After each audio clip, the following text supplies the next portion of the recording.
Chapter 53, One Dream of a God Machine. In order to implement his new Mech as beast concept in his Blood Knight project, he needed to select an appropriate blood donor. This was an extremely important decision. Vess needed to take into account a lot of factors: strength, safety, risk, compatibility, willingness, and more, all varied considerably based on his selection. Based on these factors, Vess drafted up a list of names and steadily whittled it down until he ended up with 3 possible candidates. These were the names that scored the highest in the aforementioned criteria. They were also so different from each other that they presented an interesting array of unique options. Venerable Joshua should be an excellent candidate. This was by far the safest possible choice that Vess could make. Every other extraordinary being within reach developed unique domains that granted them a strong advantage in a specific area. This always worked out well for someone like an expert pilot who depended on this strength to excel in battle. However, when another Mech pilot came along and tried to pilot a copy of the Blood Knight project that was based on an existing expert pilot, compatibility became a serious issue. If the Carmine Biomech was based on Venerable Isabel Cotin, then a pilot who possessed a strong affinity towards water may have a miserable time. This problem existed for so many different possible choices, aside from one glaring exception. Venerable Joshua's life domain was inherently gentle and inclusive. He was compatible with anything. He could even get along with Helena and her death domain because he was so inherently open to different attributes. A Carmine Biomech based on Venerable Joshua should therefore be compatible with all kinds of Mech pilots. If any rejection reaction occurred between the Biomech and the Mech pilot, then the blood donor was not to blame. The true fault would rest on another variable related to the Bio-Carmine system. Vess also saw other advantages to choosing Venerable Joshua as the first blood donor of the Blood Knight project. He believed that Joshua's life domain might promote the health of the Mech pilot. Anything related to the life domain was beneficial to all kinds of life. Perhaps it is possible to heal different ailments, extend people's lifespan, and possibly restore aging pilots to their peak condition again. This turned Joshua into the ideal blood donor for the Blood Star Mark Roman II project. His grandfather had already reached a relatively advanced age as an expert pilot. Combined with BLS other conditions, his health could certainly use a powerful boost. As far as Vess was concerned, the Blood Star Mark Roman II did not exist to add another powerful combat asset to the Larkinson clan. It mainly existed to preserve his grandfather's life and allow him to enjoy his life as long as possible.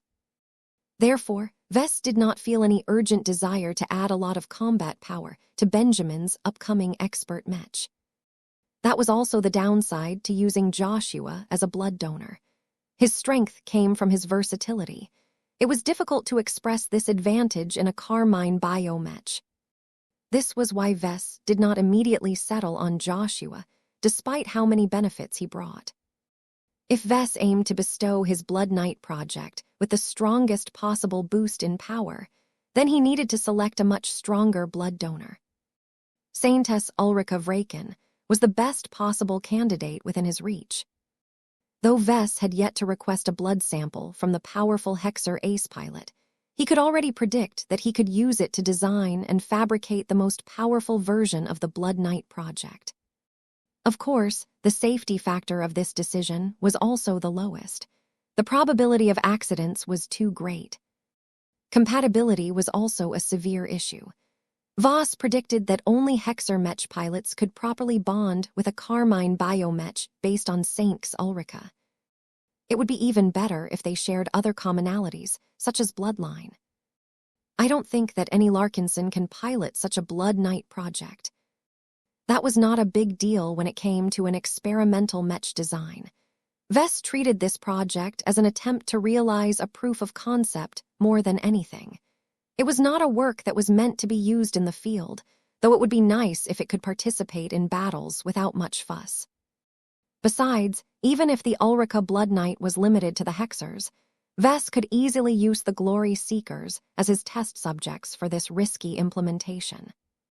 The fact that he did not care as much for their lives as he did with his Larkinsons was a selling point as far as he was concerned. However, Vess also came up with a third possible candidate. What if I use my own blood as the basis for a second-generation Carmine system? That sounded extremely interesting and dangerous. Unlike the previous two options, Vess did not know what to expect at all with his third possible choice. Using his own blood as a source of power for the Blood Knight project sounded crazy and nonsensical. What could his blood add to the mix that his design philosophy hadn't already accomplished? It sounded rather redundant to put more of himself into his work than necessary. It also seemed incredibly dangerous, as his physique was anything but normal. From getting operated on by a crazy compact cultist to accidentally becoming a phase lord, Vess had veered so far away from the baseline human norm that he could justifiably claim he compromised his own separate species. Still, Vess couldn't get rid of this idea. Out of curiosity, he drew his own blood sample and carefully examined it like all of the other ones. Many of his findings matched his expectations. He was quite familiar with his abnormal physical state, so he did not find it surprising at all that his blood contained a lot of additional junk that originated from the inhuman attributes of his Jutland organ. Although Vess had done little with it, he never forgot that the Jutland organ functioned similarly to a power reactor. It had assimilated his human heart in its entirety, which meant that it exerted an enormous influence on his blood. What was funny was that the alien-derived substances added to his blood were not even the most toxic part about his own blood composition. The true danger lay in the trace amounts of face water integrated in his blood. Although the concentration was so low that it was barely noticeable on the surface, its presence still presented a lethal threat to any other human body. Torn blood vessels, ruptured brain cells, unending pain throughout the body, exploding hearts. All of these ailments and more were bound to happen so long as a Carmine biomech attempted to channel the blood of a phase lord in a body that was not qualified to handle such power. There was one compelling reason why he considered himself to be a valid choice as a blood donor to the Blood Knight project. The only person who can pilot a Blood Knight attuned to my own blood is me, Vess whispered. He could already imagine it. The Blood Knight made after his own biological image could serve as a substitute to his weak and tiny physical form. Although it was difficult to make solid predictions about such a hypothetical Carmine biomech, Vess believed that it would function much like the body of a more powerful phase lord. For example, even if he was a relatively weak phase lord, if he combined this body cultivation with that of a biomech with all of the advantages that came with it, he had a hunch that he could effectively compete against the likes of the Trampier of Stars or the Eminence of Torment. This is like cheating. Ordinary phase lords patiently worked to increase the face water concentration in their blood. Even then, their cultivation would always be constrained by their lack of a genuine face water production system. Unless they managed to obtain a PPS from the phase whale race, lesser phase lords would likely remain stuck at this stage for the remainder of their admittedly long lives. As for me, why should he allow himself to follow the outdated and highly suboptimal cultivation method of the indigenous alien community? The essence of human ingenuity rested in humanity's ability to develop much more effective solutions to existing problems. Vess began to get immersed in a grand illusion that charted a completely different means to gain power as a phase lord. The heart of this radical idea rested on his recently developed Mech's beast concept. By designing a strong Carmine biomech with face water concentration that was slightly higher than his own concentration, Vess bet that he could use it as a cultivation tool to improve his own strength with ease. As long as his own body did not blow up right away due to to introducing an excess amount of face water in his own cardiovascular system. The physical and metaphysical strength of his carmine biomech would gradually feed back to him through both the bio-carmine system as well as the hypothetical deep blood pact. This can actually work. Even though this radical idea was based on way too many assumptions, Vess actually felt confident enough to turn it into a reality. Not only would this unique biomech enable him to fight with the effective combat strength of a much more mature phase lord, but it could also allow him to finally make progress on his body cultivation and gradually make him stronger without exerting any additional effort. That was not the limit. If Vess and his clan were able to hunt down a genuine phase whale and harvest the massive alien's PPS, he could trim it down and install the essence into his face water-powered biomachine, thereby creating the first artificial greater phase lord in existence. Even if it can't turn me into a phase lord that can fight head-on against an ancient phase whale like the Tide Caller, I can just continue to upgrade my personal biomech with other powerful high technologies until its comprehensive strength can reach this ultimate level. It has the potential to become the first god mech that isn't paired with a god pilot. Such an exceptionally powerful biomech could qualify as a grand design, a living god machine that transcended all existing boundaries, becoming a pinnacle work that could never be replicated before or after its creation.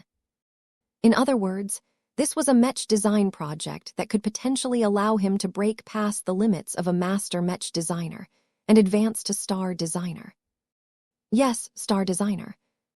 Even though Vess still knew too little about what a star designer was supposed to be and what he needed to do in order to become one, what few clues he gathered so far did not contradict his current notion.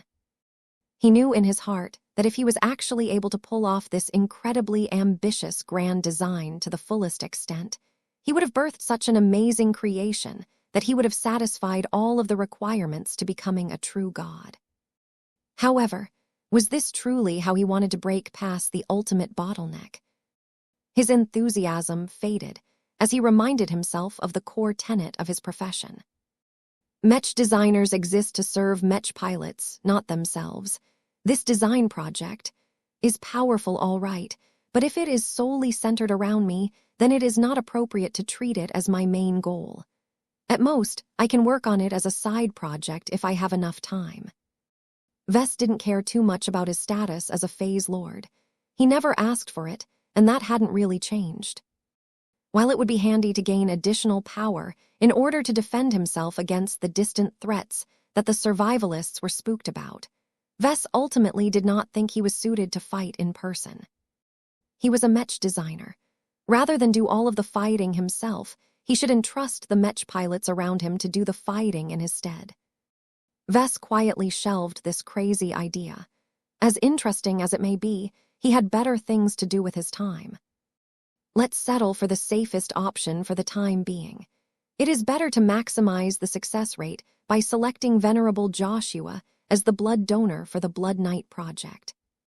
All, with Mechers paying so much attention to him, it wouldn't do for his test subjects to explode in a violent fashion as soon as they interlaced with a Blood Knight for the first time. Chapter 53, 02 Modest Ambitions. So you're finally leaving. You sound as if you already predicted this outcome in advance. You're a gem in a pile of trash. Anyone who has spent enough time around you will realize that as long as you don't get yourself killed for a stupid reason, you are destined to go further. This day had to come sooner or later. I just didn't expect it to happen this soon, but that proves that the Mechers have a good eye toward talent. I don't blame you. I share the same thoughts. Moving up at this time is both a curse and a blessing. You, the one hand, I can gain access to much greater knowledge and resources than before. On the other hand, I've become so exposed that every move I make will have massive implications. A part of me still yearns to go back to the life of a relatively quirky and dispensable second-class mech designer. You did what was necessary to preserve your interests and prevent us from losing our freedom. This can happen any lime, even when it is inconvenient, It is your ability to adapt and improvise that will determine whether you will get ahead or fall behind. You made the right decision, Vess. Now, you need to deal with the consequences of your own actions. The time for Vess to part ways with the expeditionary heel had come closer. His clan already made sufficient arrangements to continue the operation of the main fleet in his absence. His allies had already been informed and made the appropriate adjustments. Vess just wanted to visit a few of his friends and acquaintances one last time before he left for the upper zones. The former Skull architect readily invited his guest to his design lab. It wasn't as if his Mech designs were of much value to the likes of a Tier 3 galactic citizen. I'm counting on you to keep the expeditionary heel intact, Benedict. Out of everyone who will remain in the heel, I trust your judgment the most. You are the only person among us whose experience in adversity is close to mine. This is why I feel most relieved by giving you operational command. The Larkinsons will listen to you in times when it is appropriate. Hopefully, General Verl will defer to your advice and instructions just as he did with mine. Master Benedict Cortez nodded in a serious manner. I will do my best to earn the trust of your fellow Larkinsons. I am not going easy on them, though. You are fortunate enough that the Mechers have decided to fast-track you, but that doesn't mean that you have gotten rid of me. I have my own ambitions. However, I can only resort to more ordinary means to get started with first-class Mech designs. That was going to take a long time. Master Mech designers had to abide by much higher standards in order to get taken seriously in a first-class Mech market. The amount of knowledge and high technologies they needed to learn was astronomical. Vess found it rather curious that Master Benedict actually chose to reject Chi's offer of an ed-net quota. The man was determined to go his own way. Are you going to take advantage of the new elites program to move your way up, Benedict? I am. Since the Fist of Defiance was generous enough to break apart the status quo and allow for the rise of a new generation of leaders, it would be stupid for me to let this opportunity pass. Exciting times are ahead for all of us. He has single-handedly restored my faith in red humanity. I think it is very much possible for the Cross Clan and I to rise up and become a small part of the first-class power structure. We just need to earn enough war merits and avoid a miserable death, which is admittedly challenging during these turbulent times. Vess smiled at the master Mech designer. I hope your tone does not match your approach. I'm not sure how much information you have about our opposition, but the native aliens will not let you run them over with ease. You have already witnessed the power of their warships. Not all of them are as scary as they sound, but the aliens are bound to upgrade their vessels with stolen human tech.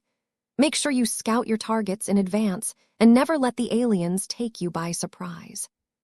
You do not need to teach the art of war to me, Vess. Besides, if I happen to overlook a few details, the leaders of your clan will definitely give me a reminder, at least the ones that have chosen to remain that is. The Golden Skull Alliance is filled with talents and highly knowledgeable experts. Let them prove that they can manage without you. Our people cannot grow up if you constantly feel compelled to act as their parent. The older Mech designer was right.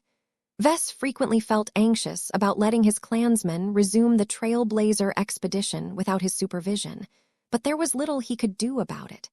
Benedict was correct about needing to let go and allow his clansmen to bloom by themselves. The new elites program is able to offer anyone a pathway to the top, but they have to rely on their own efforts for the most part, Vess remarked. It's harsh but fair. I guess that is the only way that the Red 2 can whip people into shape to the point where they can adequately resist the aliens. Master Benedict turned and faced Vess directly. Failure is inevitable, you know that. Sooner or later, we will collide against a more powerful alien force and suffer severe casualties as a consequence. The Larkinsons you regard as your friends and family may perish in large numbers. Not even our expert pilots are exempt from this. Are you prepared to let them continue their expeditions, knowing that they may pay the ultimate price for their ambition? Vess closed his eyes and let out a sigh. I know what you are saying. I am not ignoring this risk. I hope my clansmen will be able to keep themselves safe for a long time. But if they want to become a line lighter or warfighter so badly, they need to accept the risks that come with these honored positions. Part of the reason why the Mechers are pushing the deep strike flan is to weed out the incompetent. Our clansmen must pass the test set by the Fist of Defiance if they want to enjoy the rewards that come with becoming a new elite. One of the reasons why a lot of Mechers were initially hesitant about the deep strike plan was because it entailed a lot of risks and dangers. Not everyone could succeed. There would be lots of people who would either overestimate their abilities or suffer a streak of bad luck in the process of lighting against the aliens. The fault tolerance in any serious battle against a powerful opponent was inherently low. This meant that even the simplest of errors could lead to lots of deaths. Vess did not want to experience a future where he would receive news that the expeditionary fleet lost half of their men. He especially did not want to live in a reality where his closest friends and comrades, such as Venerable Joshua Larkinson and Commander Melker Larkinson, died, while he was too far away to provide enough assistance. Still, the probability of that happening shouldn't be too high. The Larkinson clan had plenty of trump cards, from battle networks to retaining access to the spirit of Bentheim. Vess actually felt tempted to bring his upgraded factory ship along his journey to the upper zones, but he would probably become a laughing stock if he did so.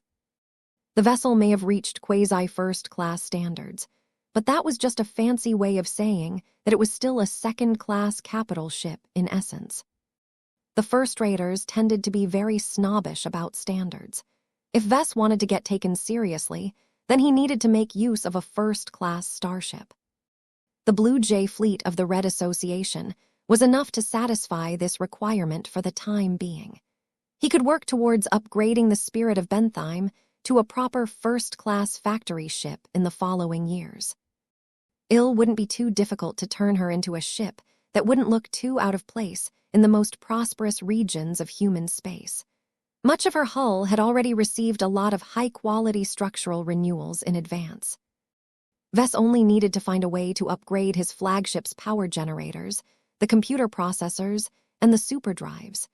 He then needed to secure enough first-class personnel to man the upgraded starship. That should be enough to barely push the spirit of Bentheim into first-class territory.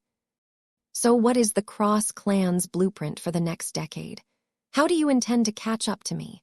Will you truly invest your efforts into helping the Crossers that are effectively under your control, or are you thinking about going solo? Master Benedict crossed his arms. Good help is hard to find. You should know Chatwell. Due to the existence of the Cross network, the Crossers are the most trustworthy and reliable soldiers that I can count upon. It will be difficult and costly to uplift some of them to first-class standards, but this effort is bearable due to the opportunities provided by the new Elites program. I have to admit that if the Fist of Defiance did not win out, I might have chosen differently. Since that is not the case, I see no need to divest myself from the Cross clan. It sounds as if you have found your people. I won't necessarily say that. The Master Mech designer shook his head. I do admit that these people have grown on me.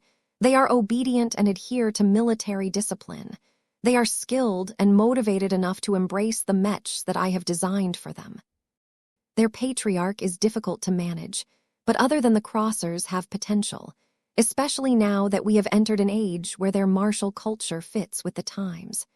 Perhaps the only notable fault is that they are not as charming as your Larkinsons. The Crossers were a bit lacking in terms of diversity and personality.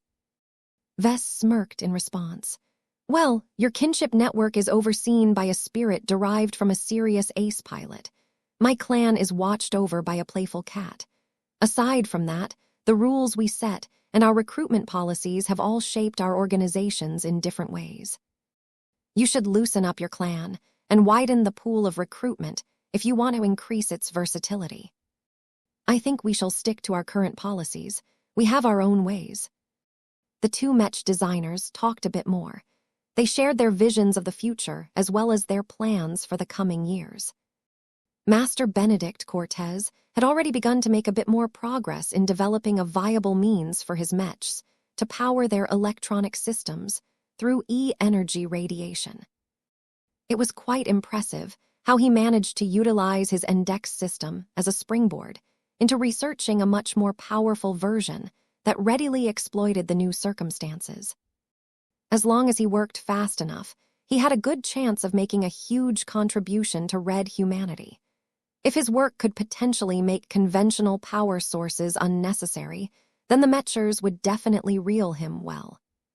Still, competition was fierce. Many other Mech designers and researchers aimed to invent similar solutions. Vess wasn't too optimistic that Master Benedict would be able to succeed, but he still had plenty of time to do better in the future. Master Benedict had a much better chance of becoming a warlord first. No amount of book learning and minor experiences could match what the former fugitive had gone through. Though the older man had been forced to abandon his old name and life in order to adapt to a more civilized society, it was time for him to go back to his roots. Chapter 5303, Goodbye for Now. A part of Vess felt guilty for leaving without bringing along comrades who supported him extensively in the past. However, people like Master Benedict Cortez had their own lives. They couldn't abandon their own friends, family, support network, and arrangements on a whim. They also had their own pride. It was one thing to accept an easy ride to first-class society. It was another thing to do so when the new Elites program allowed them to move up by relying on their own efforts. The members of the Golden Skull Alliance were all proud and battle-tested. Their many victories had given them the confidence that they could attain anything they wanted as long as they fought hard enough for their goals. Though Vess had deliberately instilled this sentiment across the entire expeditionary fleet, a part of him wondered whether he had inadvertently created a monster. The Larkinsons and their allies all seemed a bit too eager to go back into the fray. It was as if they didn't know any other way to sustain their current success. Vess never minded this when he was able to take charge of his forces in person, but he felt considerably less assured when he left this job to other people. They will be fine, Gloriana reassured him. Even with the departure of Saintess Ulrika Vraken and other strong individuals, they still have enough manpower left to take care of themselves. She was right, though Vess suspected that she mainly held this opinion because she no longer had to bear any of the risks of participating in a dangerous expedition. Gloriana had complained to Vess enough times about personally subjecting themselves and their children to all of the dangers of the deep frontier when they could safely stay behind. Now that her wish had finally come true, she no longer felt bothered about what might happen to the remainers. After all, if a powerful alien fleet happened to smash them apart, she and their children would remain safe hundreds, if not thousands of light years away. Vess took one last look at the hangar bay of the Spirit of Bentheim. A crowd of Larkinsons had gathered in order to bid him goodbye. This would hopefully not be the last time that Vess would ever be able to speak to these Larkinsons in person, but no one was able to predict the future. It was not quite clear how many of these people would rejoin him at the Premier Branch. The selection process for the EdNet quotas was still ongoing. Many Larkinsons had spent a lot of time refreshing their knowledge so that they could prepare for the upcoming theoretical examinations. Others were putting in more effort into training in the hopes of earning lots of war merits as a new elite. Though his wife was impatient to board the shuttle that would take them away, Vess lingered for a few more minutes in order to chat with a few people. "How is your body, Joshua?" "I feel a little more tired than before," the expert pilot said in a weary voice. "My condition wasn't the best after. I was doing fairly well after that, but now that I have donated a lot of blood and a bit of my own flesh, I feel I have returned right back to my previous low point." "Sorry about that, Joshua. I really needed to harvest as many genuine samples of your blood as possible. Your contribution will greatly assist in my research." "Can you tell me why you needed my blood, sir? Isn't it easier to just clone it instead? Vess shook his head. I can't tell you what I am using your blood for. I hope you understand. I will tell you how much of a difference you have made to me in the future, but right now I can't say anything mote. I cannot rule out the need for additional blood samples. If this happens, be ready to donate a bit more. I will make sure that your blood will get shipped to my location. Hopefully, I will figure out a way to clone your blood cells to the fullest extent so that I can produce them on an industrial scale. Until then, you should probably be prepared to provide samples several times a year. The fresher, the better, so it is best not to stockpile them ahead of time. It was best to coincide the delivery of blood samples with the periodic shipments of general cultivation elixirs. The Blue Jay Fleet's courier vessel was ideally suited for this job. Though Joshua did not exactly like the idea of his blood being experimented upon, he accepted the reason provided by Vess. If his blood could truly be used to produce a breakthrough, then that was more than worth the minor inconvenience. Vess briefly chatted with the expert pilot, a bit more before he patted Joshua on the shoulder. Take care of the fleet and Keddies for me, will you? You can roach out to me if you ever need my help. You know what I can do with the Evertshanger, so do not hesitate to ask for my personal intervention if there is an emergency. I know. I will try my best nor to let our situation deteriorate to this point. Good man. I hope I'll see you again in person when you have become an ace pilot. We have access to many different means to facilitate your breakthrough. The time for restraint has passed, so be sure to make liberal use of the Transcendence glow if the situation is good enough. I understand, Joshua nodded. The Evertshanger was by far the most effective Mech that could channel the Transcendence glow in the field. The capacity to radiate it across many kilometers of distance at a high intensity would serve as the most powerful advantage of the Larkinson clan in the coming years. Access to the Transcendence glow was one of the secret bargaining chips that Vess had used to keep the Golden Skull Alliance together. While Vess was not too worried that the Adelaide Third Fleet and the Boujay family would want to go their own way after his departure, it was best to give them additional incentives to stick around. Even if Vess did not value the Adelaides and the Boujays in the long run, they at least provided additional Mech and bodies to the expeditionary fleet. Greater numbers provided greater safety. By the way, make sure to take your time. Don't be in a rush for quick success. There are still plenty of years before we need you at your absolute best. The first deep strike operations will probably take a minimum of 5 years to get started. Venerable Joshua knew what Vess was talking about. You do not need to remind me of that, sir. The reason why Vess felt necessary to mention this was because the A7KE-1 general-purpose pilot cultivation elixir had an especially powerful effect on Joshua's resonance strength.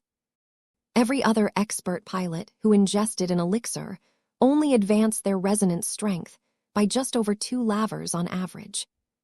In contrast, Joshua's resonance strength growth peaked at 4.1 lavers. The Red Association had never witnessed such an outlier in the past. The Mechers eagerly dissected all of the data in order to figure out why the general cultivation elixir responded particularly well to Joshua in particular. Vess already came up with a plausible explanation in his mind. It was Joshua's domain that was responsible. For whatever reason, Joshua was probably able to extract more strength from the minute quantity of God pilot blood blended into the vial of elixir. This was a newly discovered advantage and might have considerable implications in the future. Vess could at least look forward to saving a handful of vials if nothing else. A collection of 500 vials sounded like a lot, but it was actually not that much when it had to be allocated to many different expert pilots. Not only did he have to supply general cultivation elixirs to the Larkinson and Glory Seeker expert pilots in the expeditionary fleet, Lai also had to do the same for the expert pilots who currently served in the Warborn Mech division. He was already starting to think on how he could exchange a second batch of general cultivation elixirs. Would it be enough for him to contribute his second-generation Carmine system when he completed its development? Or did he have to come up with additional bargaining chips in order to persuade the stingy Mechers? Vess could figure that out later. For now, he said goodbye to his favorite export pilot and moved on to venerable Tusa Billsley Larkinson. Your ability to bypass transphasic energy shields is invaluable, cousin. Vess spoke in an appreciative tone. If I wasn't so distracted by so many different affairs as of late, I would have spent a few weeks collecting more data and studying how exactly you are able to get through the toughest defenses of our alien adversaries. Tusa smirked. I don't think you'll get too much out of studying me. My new ability is intrinsic to my own power. It is also difficult to teach Mech pilots who aren't comparable to me. I will try and figure out a way to pass on some of my tricks to the speed demons. If they manage to break through one day, they may be similar enough to me that I can pass on my technique outright. Hopefully, the Larkinson army will witness many breakthroughs. This is one of the new priorities of our clan. Won't it be too much? The expert pilot asked in concern. I mean, we don't have enough Mech designers to take care of so many expert Mech design projects. I am afraid that all of these necessary projects will delay the upgrade to my own expert Mech. My Dark Zephyr is starting to fall behind the times, you know. We will hire additional second-class and maybe first-class Mech designers when it comes down to it. Vess spoke. We might even decide to outsource much of Chi development of initial expert Mechs for our new heroes. You don't need to worry about projects getting backed up. I think that I will upgrade every older expert Mech to quasi-first-class standards in the coming years. After that, I expect you all to break through to Ace Pilot before I am willing to overhaul your battle partners more extensively. Although the use of general cultivation elixirs and the Transcendence Glow should massively speed up the growth of all of his expert pilots, it would be a bit too difficult for Tusa to break through if his Dark Zephyr was still equivalent to a mid-tier expert Mech. The expert light skirmisher started out as a machine that was optimized for an expert pilot that had recently broken through. While Vess left enough room for growth to account for 2 decades of growth, he never expected that the variables would change to such an extent that Tusa would exceed the upper limit of his battle partner in record time. Vess valued his cousin's capabilities a lot. He could already foresee that the ability to bypass virtually every barrier in a manner that seemed incomprehensible to him would be of enormous use in the future.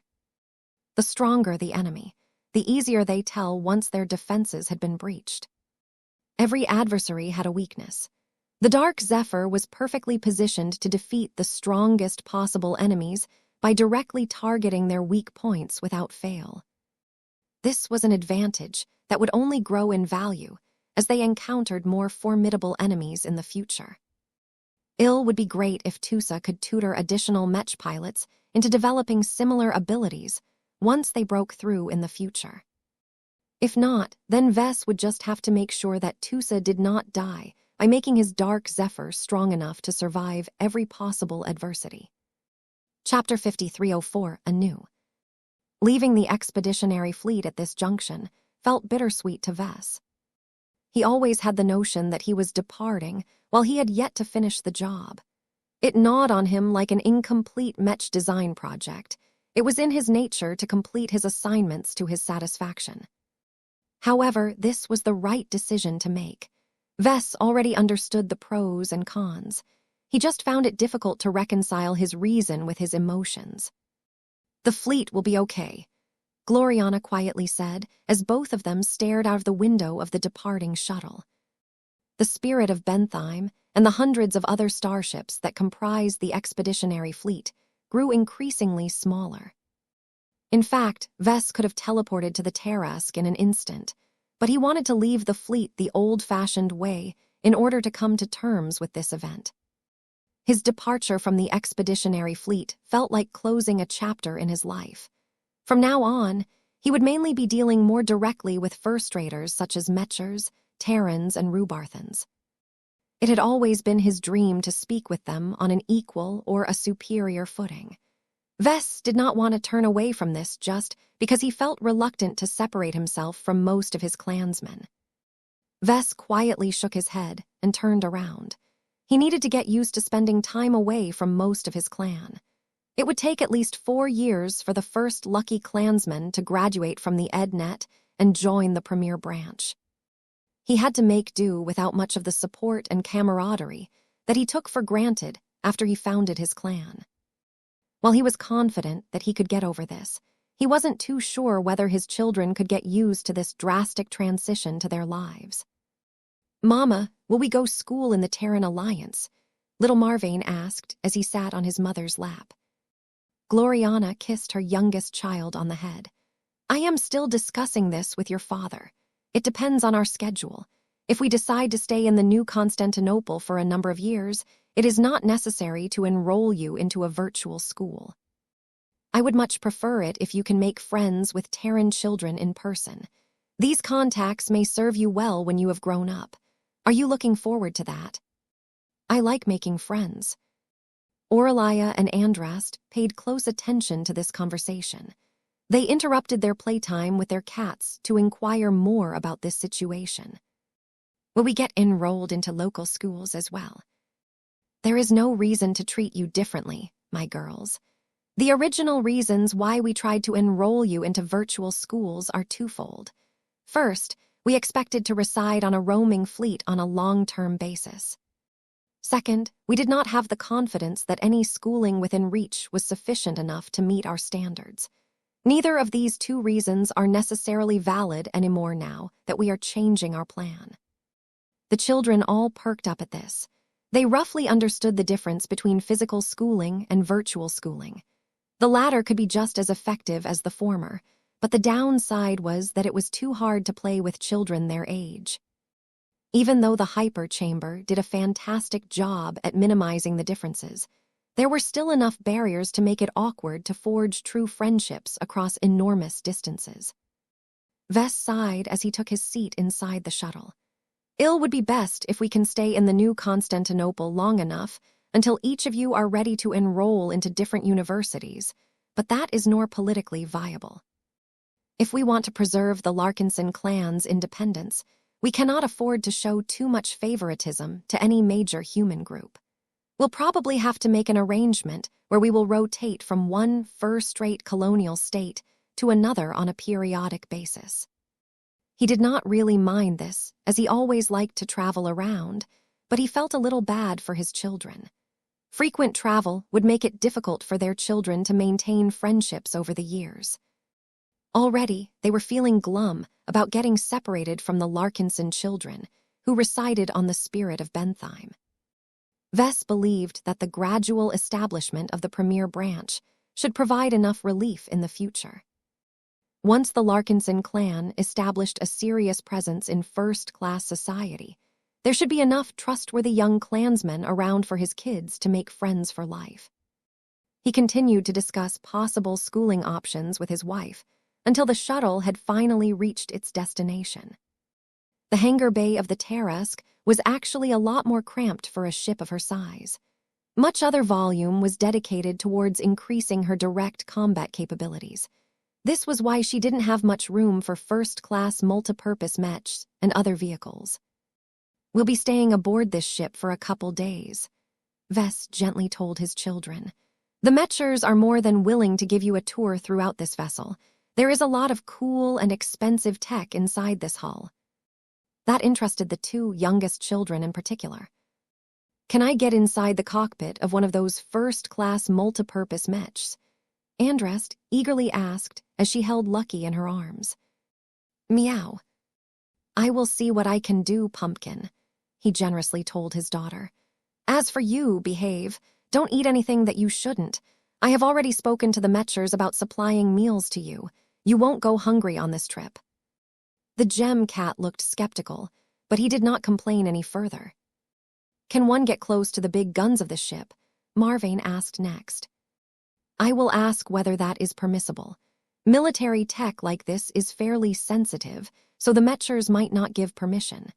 I am sure that they will still be willing to show you other awesome tech." Vess kept answering questions as he and his family moved deeper into the hull so that they could settle in their assigned stateroom. In the meantime, The Blue Jay fleet separated from the expeditionary fleet of the Golden Skull Alliance and began its swift journey to the Terran Alliance.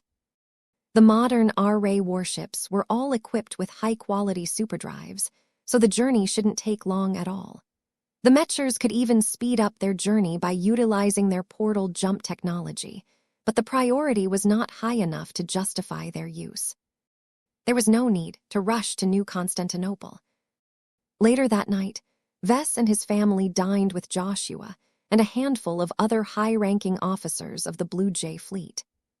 Saintess Ulrika Vraken declined to join in despite the fact that she was coming along this trip as well. This was mainly due to the pressure she would exert onto everyone else. While none of the mentalities of the people in the dining room was weak, it was still a bit strenuous to relax in the presence of such a powerful figure. As exotic dishes materialized on the tables, the Larkinsons and the Mechers gradually got to know each other. "My husband has always spoken highly of you," Gloriana said as she started to cut into her thin and delicate steak. "Is it possible for you to collaborate with us on a number of Mech designs?" Jovi shook his head. "Not immediately. My time is precious, and I have a reputation to uphold. I have already told your husband that I will not be participating in any second-class Mech design projects. I am willing to collaborate with you if you happen to present a serious first-class Mech design project where my input is an integral part of your vision. I shall take your requirements into account when I am ready to plan out our future first-class Mech design projects," Gloriana seriously responded. "Are there any restrictions on who we can sell our Mechs to if we enlist your cooperation?" Vess inquired. "Do not expect any of our collaborations to be put to use by the armed forces of the Red Association. Our needs are already being met by numerous renowned star designers and many highly accomplished master Mech designers. It is permissible to sell our Mechs to the public, as long as I do not incorporate any restricted or classified tech in their design." That was exactly what Vess wanted to hear. "Great! I think we can make a big difference if we pool our efforts together. I have been dreaming about it for several years." This was another reason for Vess to quickly become a qualified first-class Mech designer. Probability manipulation was too powerful of a design philosophy. If it was as insane as Vess expected it to be, a living Mech that could manipulate probabilistic outcomes would likely be a terror on the battlefield. Of course, becoming a first-class Mech designer at the senior level was not easy. It would take years before Vess could collaborate with Jovi on a proper Mech design project. While Vess and Gloriana continued to talk about Mech design with Jovi, their children started to chat with the other Mecher officers. Despite the enormous gaps in age and status, the professional officers of the Red Association did not belittle the children. The fact that they were the direct descendants of a Tier 3 galactic citizen was enough to treat them in a sincere fashion. "Is it hard for you to learn how to pilot a first-class multipurpose Mech?" Andrest curiously asked the highest-ranking Mech pilot at the table. "It depends. It is challenging to pass all of the courses in a Mech academy if your talent is not as high and if your augmentations are not up to standard." Major Simon Jankowski responded without much emotion. "I grew up within the association, so my circumstances are better." Most first-class Mech academies have formed their study programs to challenge potentates with B-grade genetic aptitudes to their limits. They can fail to graduate if they do not work hard enough to master all of the skills and theories that are needed to pilot the best Mechs designed by our race. Mech pilots with genetic aptitudes this high were already rare. For the Mechers to push their Mech cadets to this extent showed that they were more than willing to discard people who performed just a little bit below standard. Andras tilted her head. "What about A-grade potentates? Will they have it easier?" "It depends on what they want, young lady." The R-Ray Mech officer smiled. "One have studied alongside many A-grade Mech cadets several decades ago. There are those that lean too much on their talent and do not feel as motivated to make the most out of their studies. there are also those that aspire to become god pilots and train themselves past their breaking point.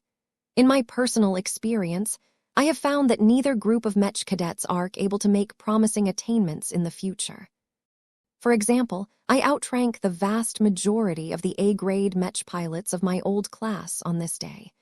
I have done this despite being held back by my B genetic aptitude. Oh, that is impressive. How hard do you need to study to do as good as you, Major? There is more to piloting Mechs than studying, the man responded. I am not qualified to give you any actual study advice. We do not even know if you will be able to develop the right genetic aptitude. If you are among the small proportion of 10-year-olds who are eligible to enroll in a Mech Academy, then my personal advice to you is to seek out competition as much as possible. There is no better motivator to polish your skills than to suffer the sting of defeat in duels against your fellow classmates. Each of you have attended similar lessons, so each of you have a good chance to defeat your peers. If you are unable to do so, then you only have yourself to blame. If you do not want this to happen, then just get good. Just get good. That was easy enough, right? Chapter 53:05 Diverging Training Approaches. Wow, is this a first-class laser gun? Little Andrast asked as she held a sleek and light energy weapon in her small but growing hands. The advanced, white-coated armament had just shrunk in size, as internal mechanisms had folded it into a more compact form to fit the grip of its current wielder. It is a training pistol designed for children. The name is not important. It comes with many different features that assist in training, but in my opinion they are entirely dispensable. Saintess Ulrika Vraken spoke as she held her own adult-sized version of the same product line. Huh, the red-headed girl looked up at the Hexer ace pilot. Isn't gear important? Having a good weapon is just as crucial as a good mech. The powerful member of the Vraken matriarchal dynasty smirked. Is that what your mech designer parents told you? They are not wrong. Gear can make an enormous difference. Your practice weapon, for example, has enough power to punch through the defenses of any second-class infantry soldier with a single pull of the trigger, as long as you have disabled all of its safely sellings.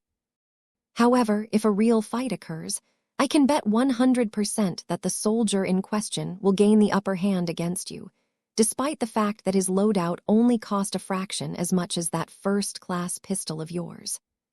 What? That's impossible, Andrast sputtered. That is like claiming that a second-class mech can defeat a first-class multipurpose mech in a mech duel. It's impossible.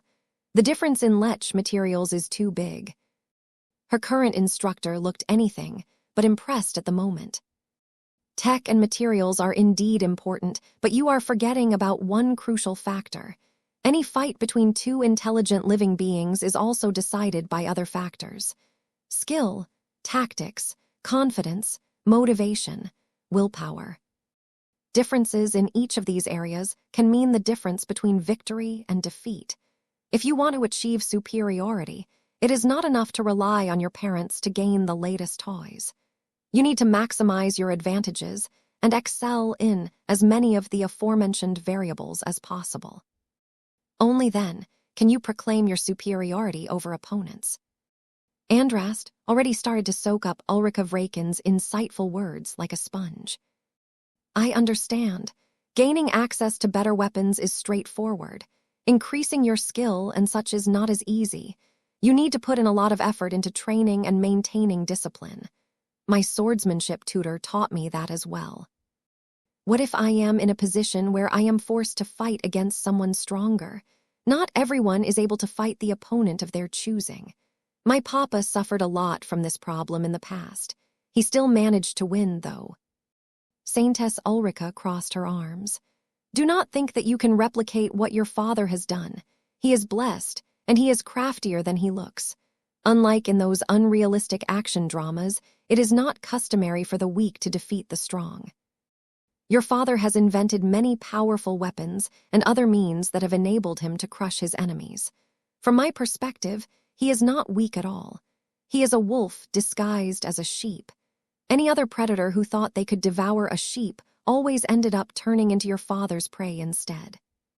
The Friday men have made this mistake too many times. Uo, Andrest looked impressed. We have gone off topic. Let us get back to your instruction. If you have decided to embrace the career of a soldier, you will come across a variety of weapons. This can include pistols, submachine guns, shotguns, rifles, cannons, and more exotic weapon types that haven't even been invented yet. Each of them have their own set of properties, skills, and tactics. A third-rater or a second-rater is expected to familiarize herself with the basics of each weapon type before choosing to specialize in one or two of them. This is usually their limit. This was clearly not an approach that was suitable to Tor, a young girl who possessed the opportunity to receive first-class schooling. How many weapons do I need to master? Andrest hesitantly asked. All of them, Ulrika mercilessly answered. A first-rater is expected to accomplish more than any other mortal soldier. Since this is the standard that you are expected to meet, you will not be able to escape this requirement no matter if you become a Mech pilot, an infantry soldier, or even a military officer. Standards are high because a first-class professional is expected to be superior to a second-class professional on every conceivable front if a person cannot satisfy this condition. Then Terran and Rubarthan employers would rather dismiss her entirely because they do not wish to embarrass themselves. In a society where advanced augmentations and stellar education could turn every ordinary person into a decent super-soldier, many organizations simply raised their recruitment standards to an insane height in order to prevent useless bums from taking up important jobs. First-raters already took this for granted, but it was extremely difficult for second-raters to adapt to this extreme mentality. In fact, part of the reason why the first-raters demanded so much excellence from their employees was to prevent too many second-raters from entering into their society. Otherwise, a lot of jobs for relatively normal first-raters would get snapped up by second-raters who just happened to possess good talent and spent their entire lives on polishing a few skills to the limit. Though Andras did not think she would fail to meet the inflated standards sought by the first-raters, that didn't mean she looked forward to all of this repetitive training. Kedis never told me about this. When she taught me, she always insisted that I should choose a single sword to master after I have tried all of the other ones out. She told me that a single sword is all that is needed to break all barriers. Saintess Ulrika nodded in respect. With an attitude like that, it is no surprise that she has become a swordmaster worthy of note. I will nor say that she is wrong, nor claim that the more comprehensive approach of the first-raters is correct. They are only two different outlooks towards what it means to become the ideal soldier. The reason why their strategies diverge so greatly in the first place is due to their diverging circumstances. Kedis was originally a third-rater, so she lacks the augmentations and opportunities to invest in too many skills. She and her fellow sword maidens are already burdened with the need to master the greatsword. The Terrans and the Ruharthans are different. Their Mech pilots are expected to gain a high amount of proficiency in swords, spears, hammers, and many other weapon types. Now let me ask you a question. Are you closer to a sword maiden or are you closer to a first-rater? Is the latter. Good. I do not like it when people lie to me. Before you are ready to defeat your opponent, you need to know yourself. This means that you need to be frank about your current capabilities and what you can accomplish in the future through training. The fact of the matter is that you will be wasting far too much of your talent and training time if you only invest in a single swordsmanship style. Won't my chances of breaking through be higher if I only focus on a single weapon and fighting style? Andrast asked. Saintess Ulrika smiled in response. That is a common theory. You may be right, but is this enough to satisfy you? This is equivalent to thinking that you are a champion when you have barely earned a passing grade on an exam. You can master many more skills in the same amount of time. Once you have begun to master the art of wielding dozens of different weapon types, you will be able to combine what you have learned from each individual skill and develop an overall fighting proficiency. that allows you to make effective use of any possible weapon, no matter whether it is conventional or unconventional. That is the goal that you must strive for in order to become a powerful first-class soldier. Though Andrast did not entirely think that Ulrika's argument was correct, it was hard for her to argue back against a powerful ace pilot. Think back on the scenario that I have described to you. The Hexer champion spoke. Ordinarily, a second-class Mech stands no chance against a first-class multipurpose Mech, but if the difference in skill and other pilot qualities are great enough, this may no longer be the case. If I am piloting my Macheria Excelsia, I am absolutely confident I can defeat any single first-class multipurpose Mech that is stationed on this ship. Really, Papa told me that the Mechs of the Red Association are too advanced. He is partially correct, Ulrika admitted. I am confident I can defeat an isolated first-class multipurpose Mech in a Mech duel, but it is a different story if there are multiple of them working together. My chances of winning will drop even further if any of these first-class multipurpose Mechs enjoy the support of a ship. The reason why that is the case is because the Mechers will be able to take advantage of shield link technology to pool their defenses together. So tech does matter. I can assure you that I can vanquish a squad of first-class multipurpose Mech with ease so long as I have access to a first-class ace Mech. Andrast and Saintess Ulrika became increasingly more engaged in their discussion. Meanwhile, another pair of guests were making use of the gun range. The two women weren't the only guests who decided to exercise their skills at this time. Ves had actually brought along both of his daughters, though only Andrast was in need of a serious tutoring session from an ace pilot. He and Aurelia did not possess much talent or enthusiasm for marksmanship, so they only made do with a quick refresher lesson from Nira before they started to plink their practice weapons at distant targets. Of course, even if they never intended to excel in personal combat, their results were still considerably above average compared to their peers. Ves just figured that this was a decent way to pass the time, while the Blue Jay fleet remained in transit. The trip from the Torald Middle Zone to the Agamemnon Upper Zone was projected to take a couple of weeks.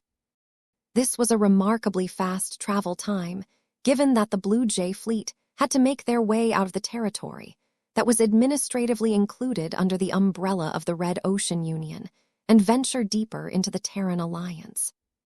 The rules, customs, and power distribution was substantially different in the territories claimed by the Terran Alliance.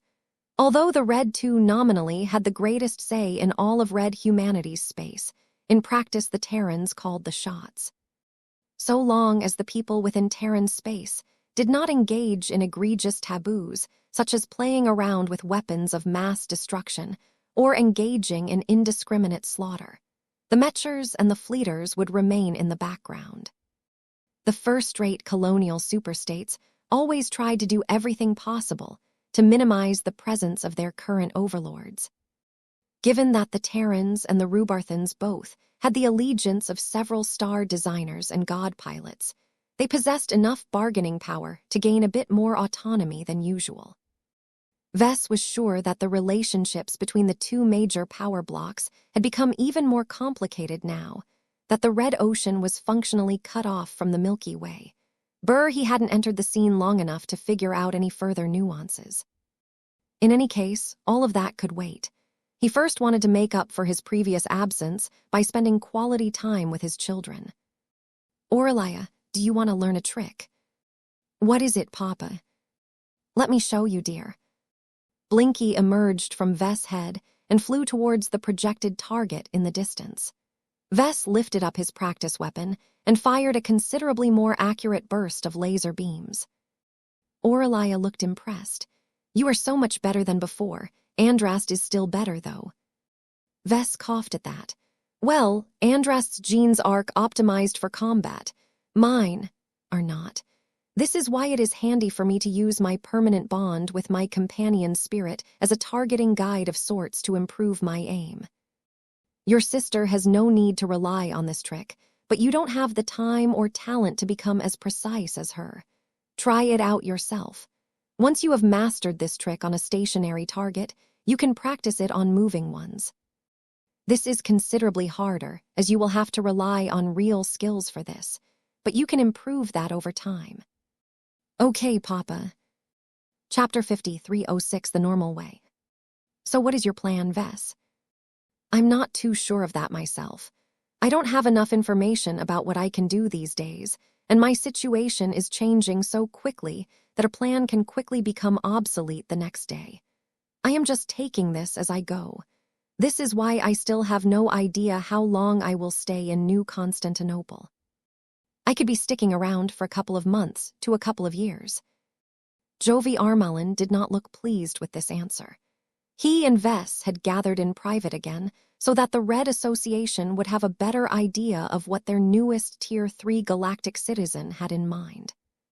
From what it sounded like, Vess might not have any solid ideas floating in his mind at the moment. It was no wonder that the predictive software returned so many deviating results. Vess was still blundering around. Jovi sighed. You can make a lot of people's lives better if you form a solid plan and stick to it. You have great talent and a proven ability to come up with fantastic innovations. The second-generation Carmine system that you have described to me earlier sounds highly promising, if somewhat dangerous. We are more than willing to provide you with support to conduct experiments related to your Blood Knight project. However, it is difficult for us to anticipate what you may have in store next time. What could Vess say in response? I can't tell you much. I come up with most of my ideas through inspiration. You can't really predict or anticipate stuff like this. I only came up with the innovations for the second-generation Carmine system a few days ago. I did not put any thought into the possibility of improving the blood packed by upgrading the blood itself. I can only tell you that I am also working towards developing fourth-generation Luminar crystal weapons. I think I can make them a lot more special and powerful by incorporating hyper-materials into their construction.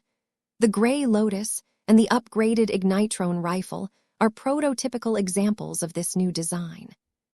As a person assigned to monitor and accompany Vess, Jovi had grown quite familiar with Luminar crystal technology. It is rather impressive how those two weapons can directly convert E-energy into metaphysical effects that add powerful net properties to attacks. The R-Ray Senior spoke.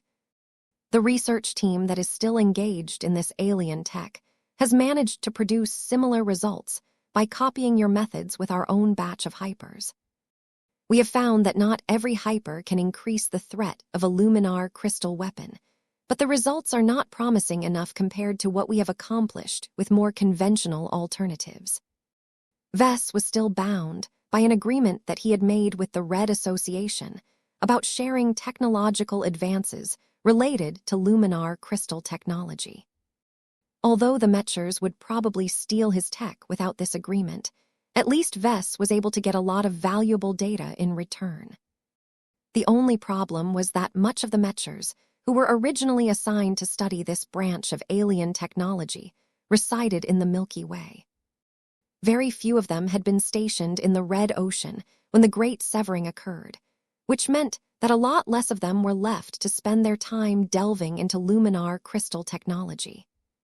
These R-Ray researchers were already busy with many other projects, especially ones related to E-energy and hypermaterials.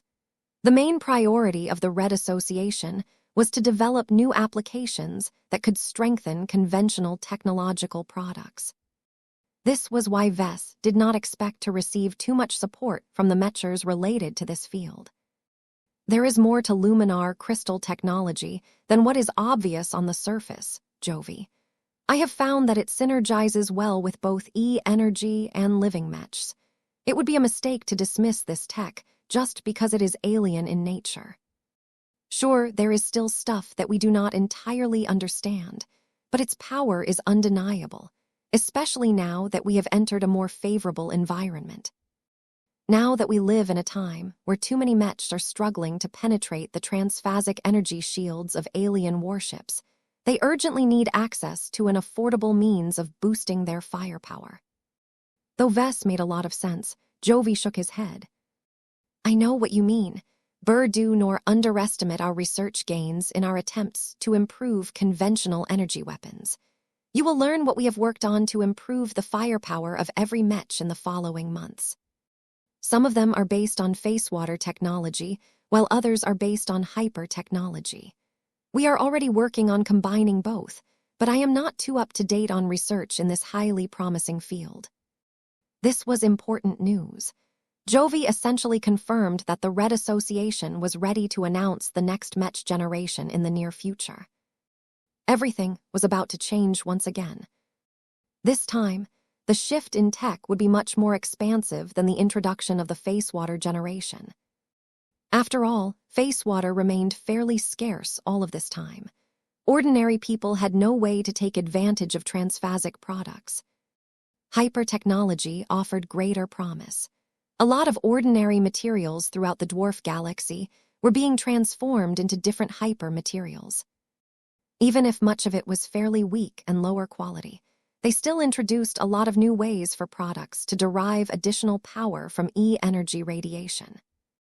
This meant that the spread and penetration of hyper-technology would quickly exceed that of face water technology and become the dominant trend at the start of the Age of Dawn. Aren't you sure your association wants to introduce all of that new tech so quickly? Vess asked with a tinge of doubt. I mean, if you take your time and wait for a year or so, you'll be able to introduce a much more expansive, systematic, and most importantly tested set of technologies and technological standards. Those are my thoughts as well.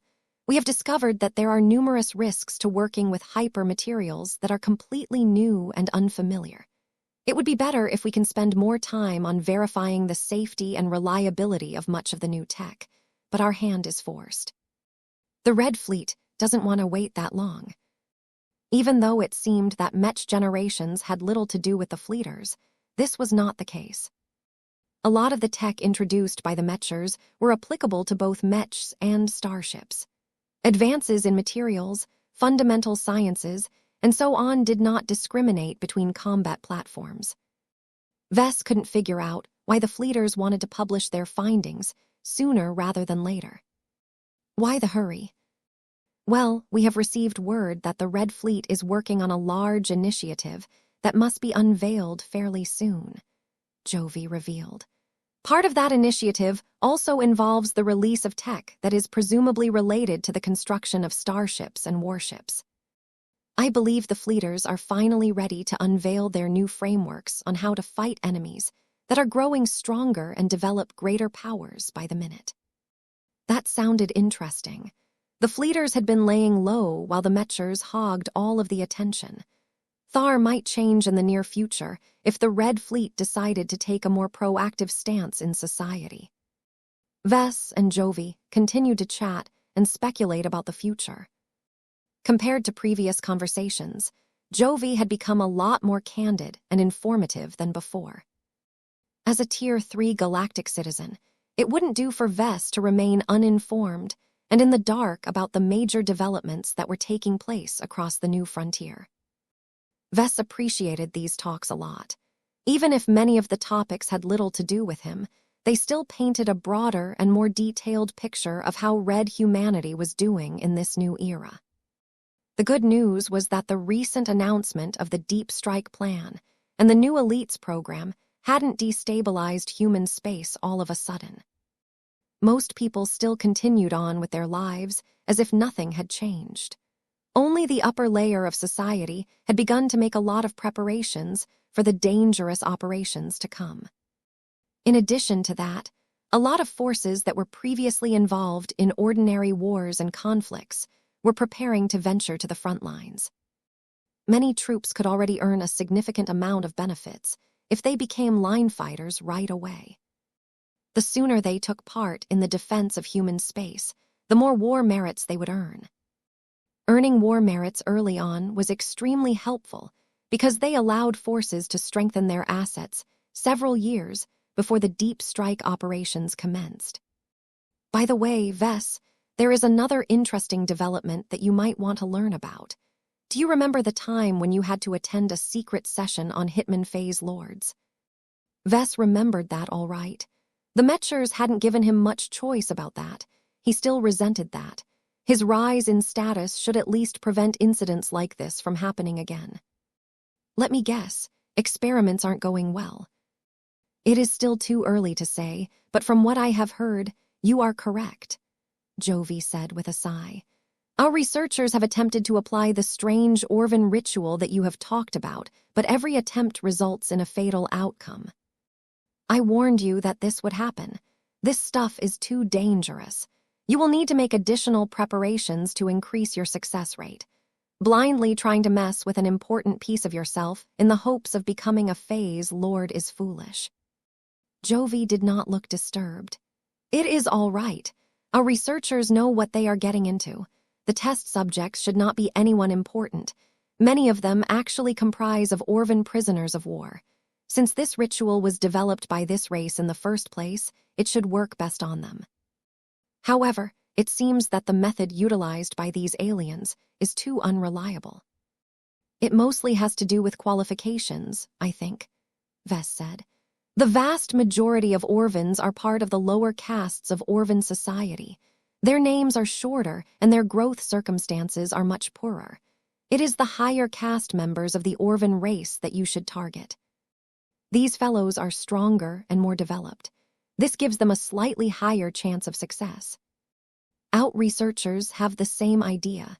This is why we have increased the priority on such prisoners, but it will take time to capture enough of them to resume our experiments. In the meantime, we can only settle for other rest subjects. Why did you bring this up, Jovi? I have already provided my input on this matter. I have been quite frank and forthcoming. I am sure you guys can figure out the rest. That may be true, but our researchers have begun to assume that they attain results much faster if you participate in this secret project. That caused Vess to straighten his back. Jan want me to serve as an external consultant to your Human Phase Lord project. Jovi shook his head. Not an external consultant. You are already a part of us, Vess. Have you forgotten about that already? However, your guess is mostly correct. Our secret research team does not require you to contribute to its research on a full-time basis. We only need you in an advisory capacity. Does this interest you in any way? I can tell you that this is an easy and cost-effective way for you to earn MTA merits, especially if the project manages to produce solid results. That certainly intrigued Vess. He was open to this offer so long as it was rewarding enough. How much? At minimum, a few million MTA merits. At most, 50 million MTA merits. Vess immediately lost his enthusiasm. That's not enough, Jovi. It is when you consider how little commitments that we demand from you. This is how most Mech designers earn their merits, by the way. We cannot all be like you and risk our lives in dangerous expeditions all of the time. I think it is good for you to get accustomed to earning merits the normal way. I'll think about it then. Chapter 53:07, The Overlord Project. The invitation to advise on the research project related to creating human phase lords was actually a great opportunity. Vess did not need to spend a lot of hours in order to earn easy MTA merits. Even if the research project never produced a single success, he could still collect a couple of million MTA merits while doing almost nothing. However, he knew this offer wasn't as simple as it seemed. If there was one thing about the Mechers that Vess had learned, it was that they never lost out on a transaction. The reason why the Red Association didn't demand all of his time was because it was unnecessary. What the Mechers truly wanted from him was his knowledge and his guidance. Perhaps they already figured out that he had hid a lot of important information. Perhaps they believed that his personal experiences might offer effective guidance. Whatever the case, spending a few million MTA merits on a venture that might end up in failure was not that much of an expense to the association. If the research project happened to fulfill its primary mission, then the gains from figuring out a practical method to create human phase lords was worth way more than 50 million MTA merits. The latter was one of the reasons why Vess did not have a good impression of this offer. He felt like this was yet another attempt of the Mechers to rip him off. Given how powerful Phase Lords could become, figuring out their cultivation should be worth much more than the price of a first-class multipurpose Mech. Despite feeling insulted about the low price, Vess did not close the door immediately. He instead wanted to see if he could fish for a higher reward. "I'm really busy as of late, Jovi. Not only do I have to work on half a dozen different design projects, I also have to spend my time on studying heaps of knowledge related to first-class Mech design. If that is not enough, I also have to spend a significant amount of time on developing improved versions of Luminar crystal weapons and the Carmine system. Oh, don't forget about my teaching obligations, Sither. I take my responsibilities seriously, so it is not acceptable for me to neglect my students just because my schedule has become too full." His friend stared at him with knowing eyes. "Do not be so quick to refuse this opportunity to participate in this research project. Interest is high. The contribution you can make is considerable, as human Phase Lords can grant us an additional means to resist the native aliens. Furthermore, advances in this field may be highly relevant to your own individual condition. You will gain full access to any discoveries and developments on this topic. What is also important is that you can start to integrate in the high-level research circle. You will come into contact with many renowned experts and scientists and have a chance to become acquainted with them. These contacts will serve you well in the future whenever you need support of this nature. Most of these people are more than willing to reciprocate the assistance that you have given." Give and take. That was what Vess took from Levy's argument. A lot of researchers were inherently selfish and wanted to keep all of their best discoveries to themselves. However, selfishness did not benefit their greater society. In order to encourage these stingy scientists to share their best works, the association built a research environment that was based on mutual exchanges. When Vess looked at the invitation from this perspective, he felt it was actually a lot more reasonable. Sure, 50 million MTA merits for a successful result still did not sound like much, but it was the intangibles that served as true reward for his cooperation. The research project wasn't necessarily the most important part about this offer. What truly mattered was that if Vess accepted it, he would begin to work more intimately together with the Mechers. This was a good way to pull Vess into the orbit of the Red Association. He predicted that as long as he continued to cooperate with the Mechers on other research projects, he would eventually discover that he had become so entangled with them that it was difficult to separate himself from their crowd. Still, that would only happen if Vess became complacent. He believed that he could prevent this scenario from happening so long as he exercised enough control. "I don't think it is difficult for me to make friends with highly accomplished researchers these days," Vess noted. "Whether it is my current contributions or my future potential, few people are willing to dismiss me. I don't think I need to participate in this project to improve my friend's circle." Levy smiled. "That may be true, but this is different. Human Phase Lords is a topic of great interest to our association. We do not possess a sufficient understanding of our enemy. Being able to develop their powers as humans will help us decipher their strengths and weaknesses, allowing us to combat them on more favorable terms. Your contribution can save us many lives in the long run. We may even be able to train our own army of human Phase Lords that can effectively combat this threat." The Mechers were playing the for the good of red humanity card again. Vess was not immune to this tactic. He knew it was important to do his part in strengthening his own civilization, if only because he did not want to become a fugitive in alien territory. He reluctantly shook his head. "I don't know, Jovi. It is unclear how many years this research project will last. What if it stretches on for decades? I also don't want to spend so much time only to get 50 million MTA merits in return while you guys take all of the credit. We will not withhold your name if you happen to facilitate a breakthrough in our research," Jovi assured. As for the reward, we can be flexible. I know that you are eager to obtain more EdNet quotas. Let us set this as a reward instead. I can promise you 2,000 single-use EdNet quotas if the research project has produced a successful result. Vess snorted at that counteroffer. Don't give me that crap. My clan hardly has any use for a quota that expires after it is used only once. Give me permanent quotas instead, and I will do my utmost to create the second human phase lord in existence. Jovi's mouth twitched at that. Permanent quotas do not grow on trees like your companion fruits, Vess. I am not even authorized to give you this as a reward. Then contact Master Goldstein or whoever is responsible. I am sure there is a person above you who has the right to dispense permanent quotas. No matter how many times Jovi tried to sway Vess from demanding a permanent quota, he failed.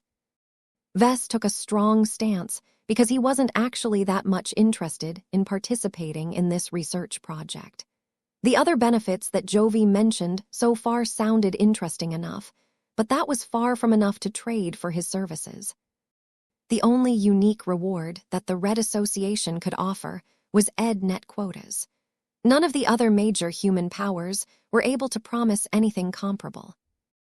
Unfortunately, the R-Ray's monopoly on the EdNet meant that Jovi could still drive a fairly hard bargain.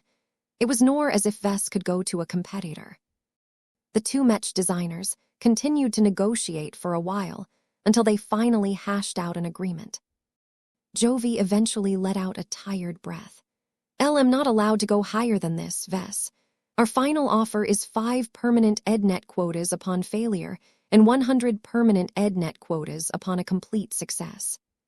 The latter is defined by the development of a reliable, practical, and systematic human phase lord cultivation method. Any result that is inferior to this description will entitle you to less quotas. We will not impose any time commitments on you, but if your contributions are deemed too trivial, you will not be able to earn the minimum reward. Is this agreeable? That caused Vess to smile. I'll take it. I'm not too happy with the minimum figure, but I am glad that you have raised the upper limit. You won't regret it.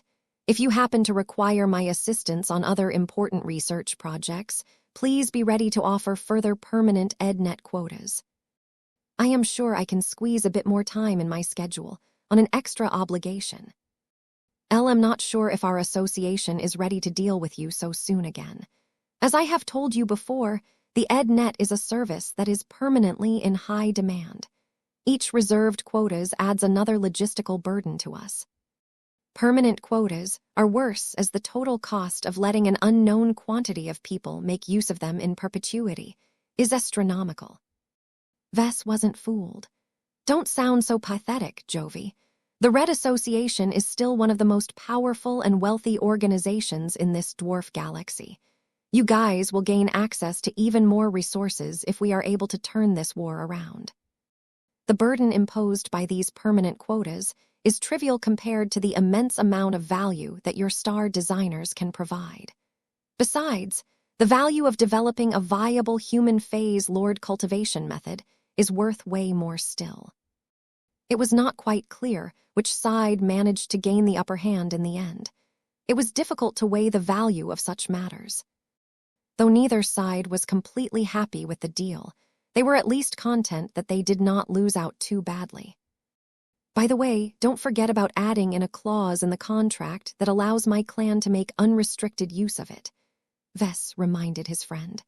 I'm not sure if my clan will ever decide to make use of the results, but I want the option to be available for my clansmen. This is not an unacceptable request so long as your people do not spread the method without authorization. Jovi briefly made a few arrangements before he presented a complete contract. Vess carefully checked it over and found no obvious problems. The association generally didn't screw people over like this, as its credibility and image of fairness was paramount. Perhaps a lawyer might find a few hidden traps here and there, but so long as they weren't a big deal, Vess didn't care too much. If the Mechers ever dared to go against the spirit of the agreement, then Vess would just increase his engagement with the Terrans and the Rubarthans instead. Jovi smiled when Vess finally signed the contract. Excellent. You have made the right decision, Vess. The project leader will contact you shortly to swap ideas and allow you to offer your critique. That's no problem as long as it happens outside of my existing obligations. Who is the project leader, by the way? Master Xeno Wintris has recently been put in charge of the Overlord project. The xenotechnician himself has taken a greater interest in this research after you have given our association hope that it can be done. Vess had a good impression of Master Xeno Wintris. She reminded him a lot of Master Moira Willix. She had been the one who had given him his initial 10 permanent EdNet quotas during the Survivalist Conference, so it wasn't a surprise that she had the power to award additional ones. If Vess developed a closer relationship with Master Wintris, he might be able to squeeze even more permanent EdNet quotas out of her. He refused to believe that a representative of the xenotechnician couldn't scrounge up a few hundred quotas from her back pocket. He grinned. I look forward to cooperating with Master Wintris on this Overlord project of yours. Chapter 53, 08 Respect and Fear. After concluding a deal with the Red Association, Vess started to correspond with Master Xeno Wintris. For a long time, the Overlord project made virtually no progress into fulfilling its primary goal. A lot of researchers had come in to propose theories and conduct experiments, only to squander the association's resources. They expended a lot of precious face water only to learn what didn't work, while leaving a lot of dead bodies behind. That said, the Overlord project hadn't completely wasted their time. They not only learned all of the ways face water could be lethal to organisms, but also developed limited solutions that could limit the damage caused by accidents. These developments were actually highly relevant to Vess. He thought back on his daydream about embarking on a grand design to create the ultimate artificial phase, Lord God machine. If he made use of the mitigation tech invented by the research team, he could increase his safety factor and prevent himself and his evolving Carmine bio-Mech from getting torn apart by uncontrolled spatial disturbances. This was not the time and place for him to get invested in such a ridiculous project. It was way too soon to irrevocably bind himself to a highly experimental bio-Mech that incorporated an excess amount of untested technologies. Vess didn't even know whether the Blood Knight project was viable. As much as he wanted to test out the mitigation tech that he just gained access to, he needed to stop getting sidetracked all of the time. He already had enough work on his plate. Promising to help out in the Overlord project already added another burden to his considerable workload. Fortunately, Master Xeno Wintris expressed a lot of understanding towards Vess' difficult position. Every serious Mech designer suffers from the same problem. None of us have enough time to explore all of our ideas and complete every project that holds our interest. I am aware that your recent rise to prominence has added many new commitments to your life. We hesitated whether it is appropriate for us to request your assistance, but the importance of our work is so great that we do need your active guidance. The clarification that you have given to us during the secret conference session has already proven your qualifications. Vess leaned back on the admittedly comfortable hovering chair and stared back at the projection of the R-Ray Master Mech designer. He wasn't thinking about the actual problems of the Overlord project at the moment. Developing a viable phase Lord body cultivation method from scratch posed a lot of challenges, but Vess was confident that it could be done so long as there was enough expertise. What truly concerned him was the greater undercurrents surrounding this project. Who benefited the most from the rise of human phase lords? Was this a scheme to get him involved in affairs that did not align with his interests? Was the xenotechnician plotting to use the results of this research project to secretly conduct diplomacy with the aliens behind everyone else's backs? As much as Vess wanted to think about happier matters, he had paid the price of neglecting important concerns before. For better or worse, he needed to find the answers to deeper questions if he wanted to stay on top of everything. He did not believe that the Overlord project was as simple as it appeared on the surface. The implications of allowing humans to become phase lords were massive and intricately intertwined with the native aliens. This was why he did not hide his suspicions during his first talk with Master Wintress on this project. Before we talk about more substantive topics on the Overlord project, can you tell me what it is all about? Vess straightforwardly requested. I do not want to work on anything that will get me into a lot of trouble with people I don't even know. Give me context. How many human phase lords do you want to make? And what is the point of having them when we already have plenty of mechs? His questions briefly overtook Master Wintress. Though she maintained impeccable control over her body language, it was clear that Vess had broken the rhythm of the conversation. The master mech designer, who wore a refined lab coat over a subdued suit made out of alien materials, evaluated Vess over the communication channel once again. You have adjusted quickly to your new station in life. It is good that you are becoming more aware of the implications of every action. It is not our intention to deceive you, but there is little gain in trying to educate you on affairs when your perspective is still too limited. What did that mean? Can you answer my questions, Master?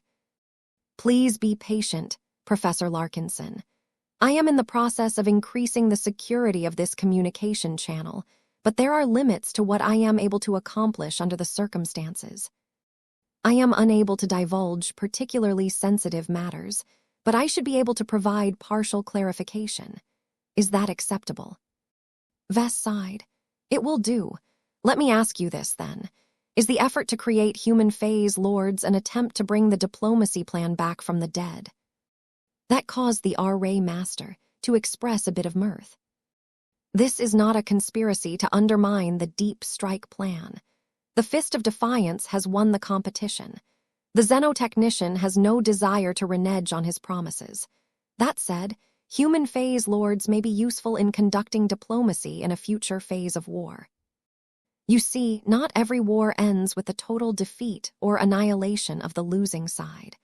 I believe you are quite familiar with that since you have grown up in a state that is marked by serial wars against another state. Vess narrowed his eyes. Are you anticipating that the war will end up in a stalemate where it is more favorable for us to sue for peace rather than press forward? This is a common result in wars between humans and different species, Master Wintress factually said.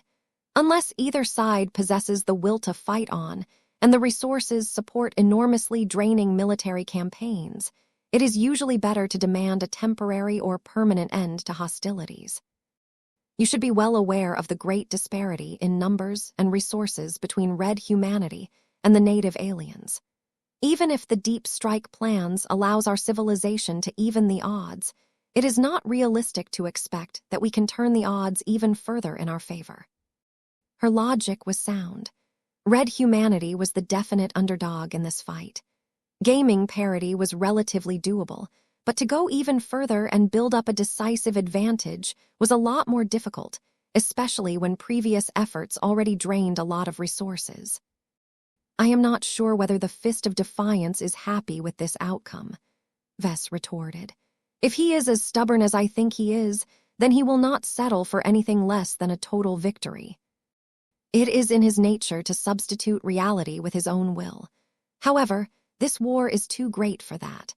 For better or worse, we must prepare for an outcome where we must negotiate a peace between enemies that we would rather exterminate. If the aliens have suffered enough losses that it is in their best interest to pause the active fighting, there should be enough common ground to agree on a set of terms. That caused Vess to frown. The native aliens have a lot of territory, and they will likely retain a lot of holdings by that point. Time will be on their side as they can accumulate a lot more resources than us. Is it truly better to call for a break? There are many more variables that you must take into consideration. Wintress gently rebutted the younger Mech designer. Our diplomats and planners are much more competent in these affairs than Mech designers such as ourselves. You should leave this work to the professionals. I get that, Master, but how do human phase lords play into this dynamic? Are you hoping to use them as diplomats? You have guessed correctly. Master Wintress nodded in response.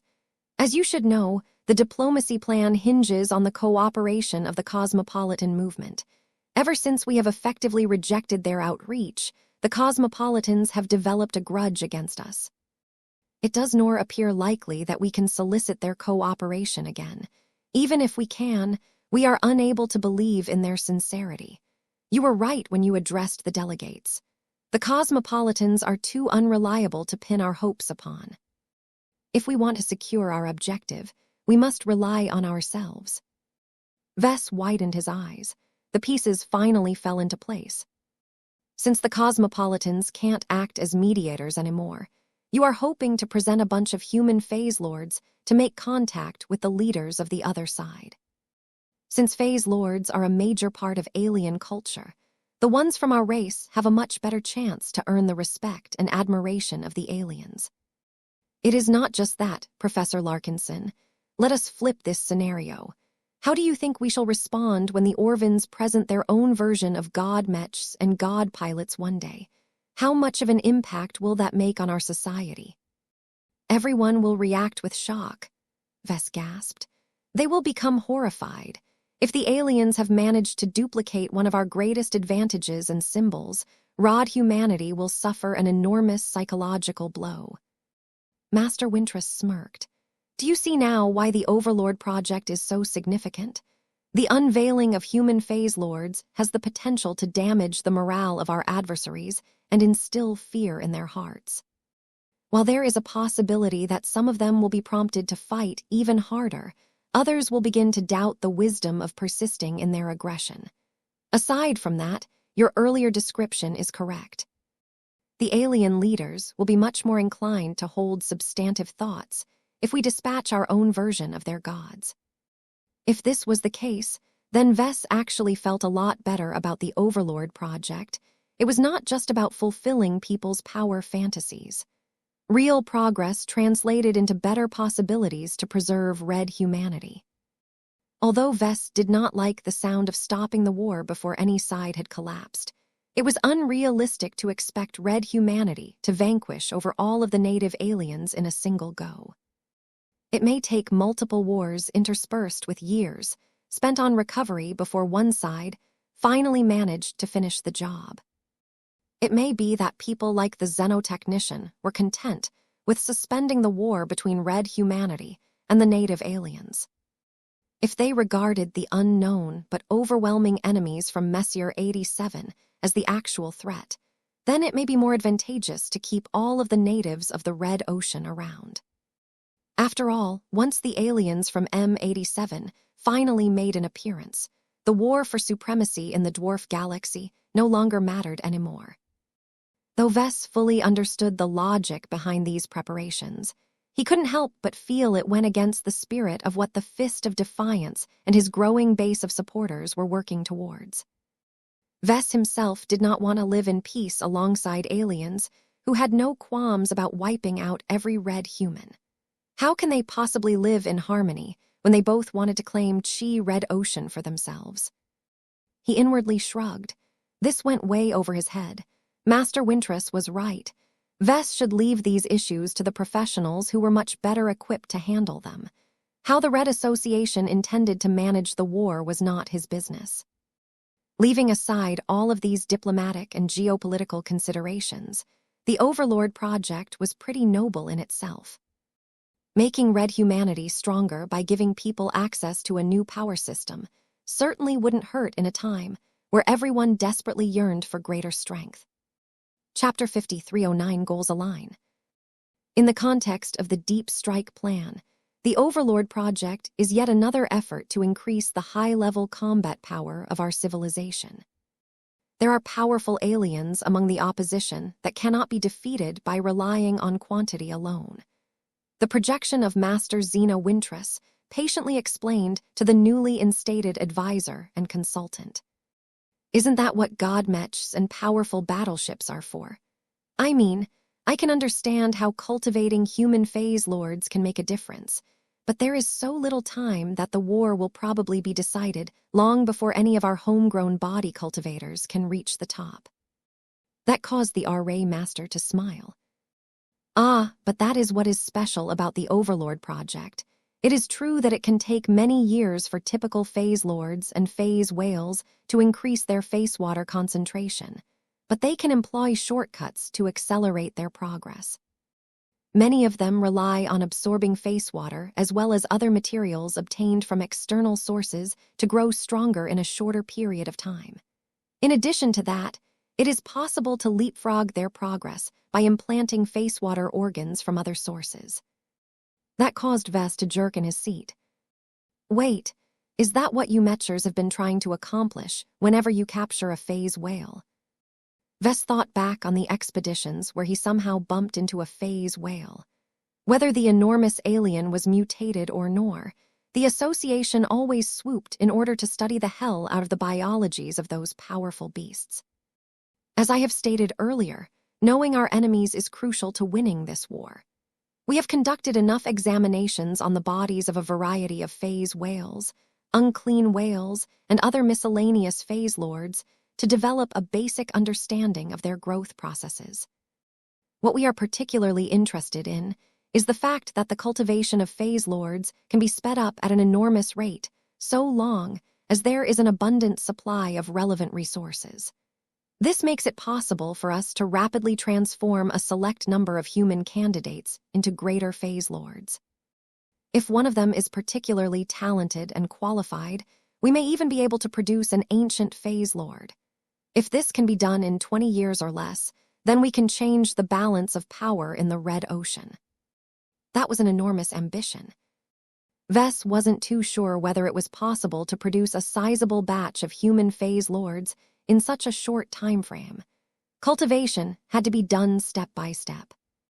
Expending lots of resources could speed this up too quickly, causing the foundations of the body cultivators to become so flawed that they might eventually collapse.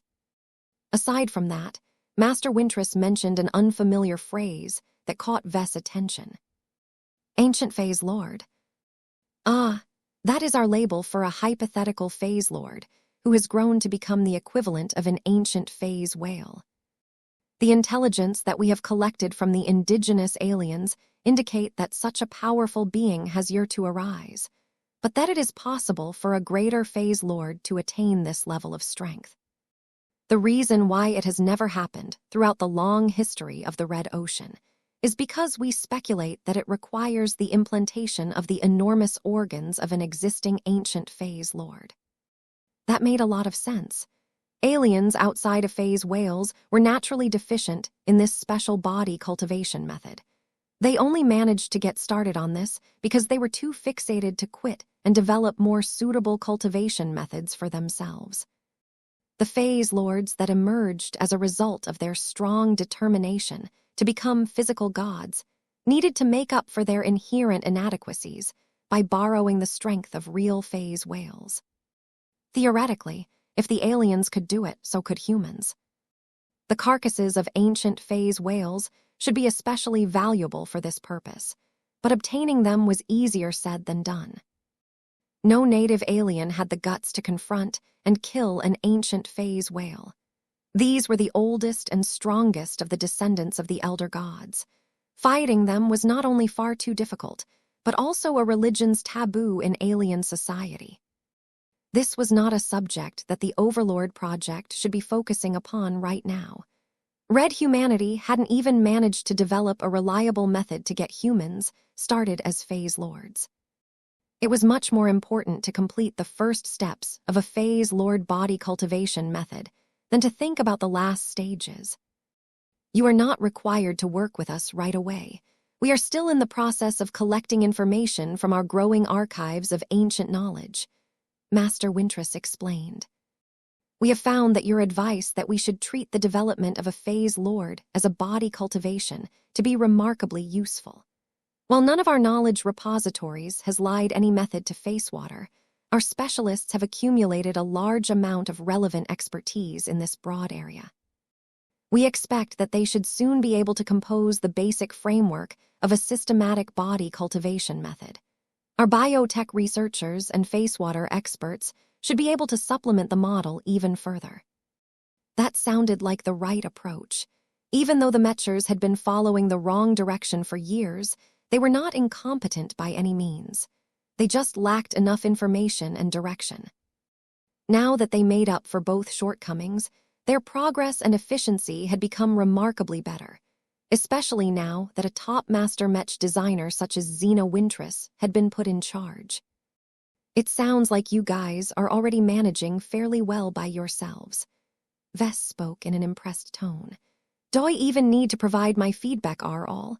I am sure that the members of your expanded research team have already mastered a lot more specialized knowledge than myself. Master Wintress responded with a rueful smile. Past incidents have shown that expertise alone is not enough to succeed. You are a pioneer in this field. The fact that you are the first human to become a phase lord without relying on a systematic and purposeful method means that you are gifted in this area. We anticipate that any progress we make in this project will affect you the most. Vess couldn't help but grow skeptical at this. Are you saying that my talent in phase lord cultivation is the highest? You have little proof of this. Besides, even if I am good at this, I am already a senior Mech designer. I don't have the time to dedicate all of my efforts to this stuff. We understand. We do not mean to impose on you. Your personal experiences and insights as a lesser phase lord is still of enormous value to the Overlord project. Our dependence on this input will decrease significantly once we have finally managed to create our own human phase lords. They talked a bit more about the planning and the expectations of the Overlord project. Vess grew more and more reassured that the Mechers knew what they were doing. Even if they got a few derails wrong, Vess could always offer corrections through his feedback. Once they went over all of the essential topics, Vess inquired about the place of phase lords in Red Humanity's society. Master Wintress did not cut back on her answer. We are transitioning Red Humanity into a martial society. Personal strength and capabilities will become important measures to power in our new society. Wealth will still remain important, but it will become more difficult to preserve it without enough strength. Not every human is suitable to become a high-ranking Mech pilot or Mech designer. This is why our association is working to introduce multiple means of self-evolution. The Overlord project will open up a new avenue for humans who are not brilliant enough to become excellent Mech designers or not talented enough to become successful Mech pilots. If the Overlord project fulfilled its main goal, then humans with different inclinations and talents gained hope of being able to gain personal combat power equivalent to a high-ranking Mech. They could attain all of this without pulling too many people away from the Mech community. This was important, as the Rod Association would never abandon its focus on cultivating as many god pilots as possible. There was one problem that the Mechers couldn't avoid, though. If this actually takes off, the demand for face water will skyrocket even further. Vess spoke. All of those little human phase lords will need to gain access to lots of face water if they want to raise their strength. The supply of face water in our meager territories is already inadequate. Adding a whole new burden will exacerbate the shortage to a whole new extreme. The female master Mech designer did not look concerned. We are aware of that. We have already planned for it even. When the demand lure a scarce resource skyrockets, the incentive to proactively seek it out will increase as well. What do you think will happen, Professor Larkinson? It did not take much time for Vess to run this scenario through. Oh, I get it. If the demand for face water grows much higher, a lot of humans will be eager to obtain it at any cost. I can think of no better way to acquire large quantities of this rare material by stealing large reserves of it from the aliens. I bet that a lot more forces will be eager to take part in the upcoming deep strike operations. All of this fell in line with the deep strike plan. No matter whether people were greedy for war merits or face water, the greater the attraction of raiding alien territories, the more ferociously Red Humanity fought back against their enemies. Greed was a powerful motivator. Vess had plenty of first-hand experiences with this. The promise of becoming a phase god that could resist powerful mechs by relying on the body alone was enough to drive people mad. Face water is not the only resource that will see an increase in demand as a consequence of our work, Master Wintress added. Phase whales augment their own capabilities through biotechnological self-modification. Native alien phase lords often rely on constructing technological equipment to make up for their substantial shortcomings. We can employ the same approach, but to a much greater extent. We have developed many powerful technologies and products that are dedicated to strengthening mechs. We can adapt much of it to phase lords without needing to start from the beginning. Vess recalled the battle against the Trampler of Stars. The Nuncer phase lord initially fought with an advanced suit of armor that was tailor-made to complement his own strengths. While its properties weren't impressive when compared to mechs, there was lots of room for improvement.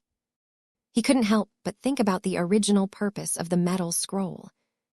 The modern incarnation of mechs didn't exist in ancient times. Creation cultivators that worked with metal did not produce anything like the war machines that were ubiquitous today. Instead, they worked valuable materials into powerful armaments. Powerful combat-oriented cultivators could gain a huge increase in defense, offensive, and other properties by equipping themselves with exquisite sets of armor and weapons. If human phase lords rose up one day, it would be stupid of them to participate in battle while wearing ordinary armor. They needed high-quality equipment in order to maximize their combat power. Vess anticipated that a lot of mech designers would be eager to meet this demand. Perhaps an entirely new branch of industry would emerge that was dedicated towards servicing phase lords. He didn't know what to make of this scenario. It sounded as if society was progressing forward, but it felt more like a regression that brought red humanity back to ancient times. Phase lords won't take over our society, right? There is no reason to fear their emergence, Professor Larkinson. There isn't enough face water in the Red Ocean to make that happen. I hope that assumption is true. Chapter 53, 10 Arrival in New Constantinople. As the Blue Jay fleet cut through space like knives, Vess remained distracted throughout the remainder of the trip. The Overlord project turned out to be a bigger deal than he anticipated. Roman II it succeeded. Then it had the potential to open up an entirely new branch of red humanity that pursued power in an entirely different form. Mechs and warships would no longer hold a duopoly on power. The rise of phase lords in human society would trigger a major restructuring of the existing power base. The Red Association was playing a dangerous game here. Granting people a lot of power would likely lead to inflated egos and other detrimental consequences. The situation could easily grow out of control. Perhaps the constant shortage of face water may temper the ambitions of many human phase lords, but there would always be people who made a lot more progress than others. Still, this had little to do with him. His responsibilities were much more limited. He felt better by knowing what the Mechers were up to by working on the Overlord project, but there was no need for him to involve himself any further. He didn't have the time to spend on these affairs anyway. Though Vess couldn't keep his mind off the implications of the Overlord project, it did not slow down his work too much. He still made adequate progress in his design projects during the remainder of the journey. Numerous days quickly went by. The Overlord project was still in the information gathering stage, so Vess had ample time to spend on other activities. He mostly busied himself by designing his mechs, chatting with Jovi, corresponding with the Larkinsons who stayed behind in the fleet, playing with his children, and more. His life had actually become a lot calmer now that he had separated himself from his clan. The Larkinsons who remained behind were more than capable of sorting out their own affairs and didn't really need any input from the Patriarch to make most of their decisions. That said, Vess still missed the warmth and company that he could only experience by surrounding himself with family and trusted comrades. Although the Mechers assigned to the Blue Jay fleet were much stronger and offered much better protection, Vess couldn't bring himself to trust them to the same extent. The Mechers that he met aboard the Tarrasque were all decent and polite enough, but when it came down to it, They would always obey instructions from their higher-ups. Ves couldn't really imagine a future where he slowly converted them into his own personal guard. Jovi may have painted a pleasant picture to him about this, but reality was not that simple. The company of his wife and children did much to relieve his feeling of alienation. So long as he kept those he held most dear close to him, he was sure he could manage in the months to come. Besides, his immediate family weren't the only Larkinsons who came along. His honor guard and a few other staffers came along as well in order to handle trivial matters. It was a pity that none of them had reached first-class standards, but that could always be improved over time. Numerous guards and assistants had already been granted EdNet quotas in order to provide Ves with qualified protection and administrative help in the near future. I'm afraid that I will have to rely more on the bodyguards provided by the Blue Jay fleet for protection than you guys. Ves told Nida and the other guards he called over in his temporary office.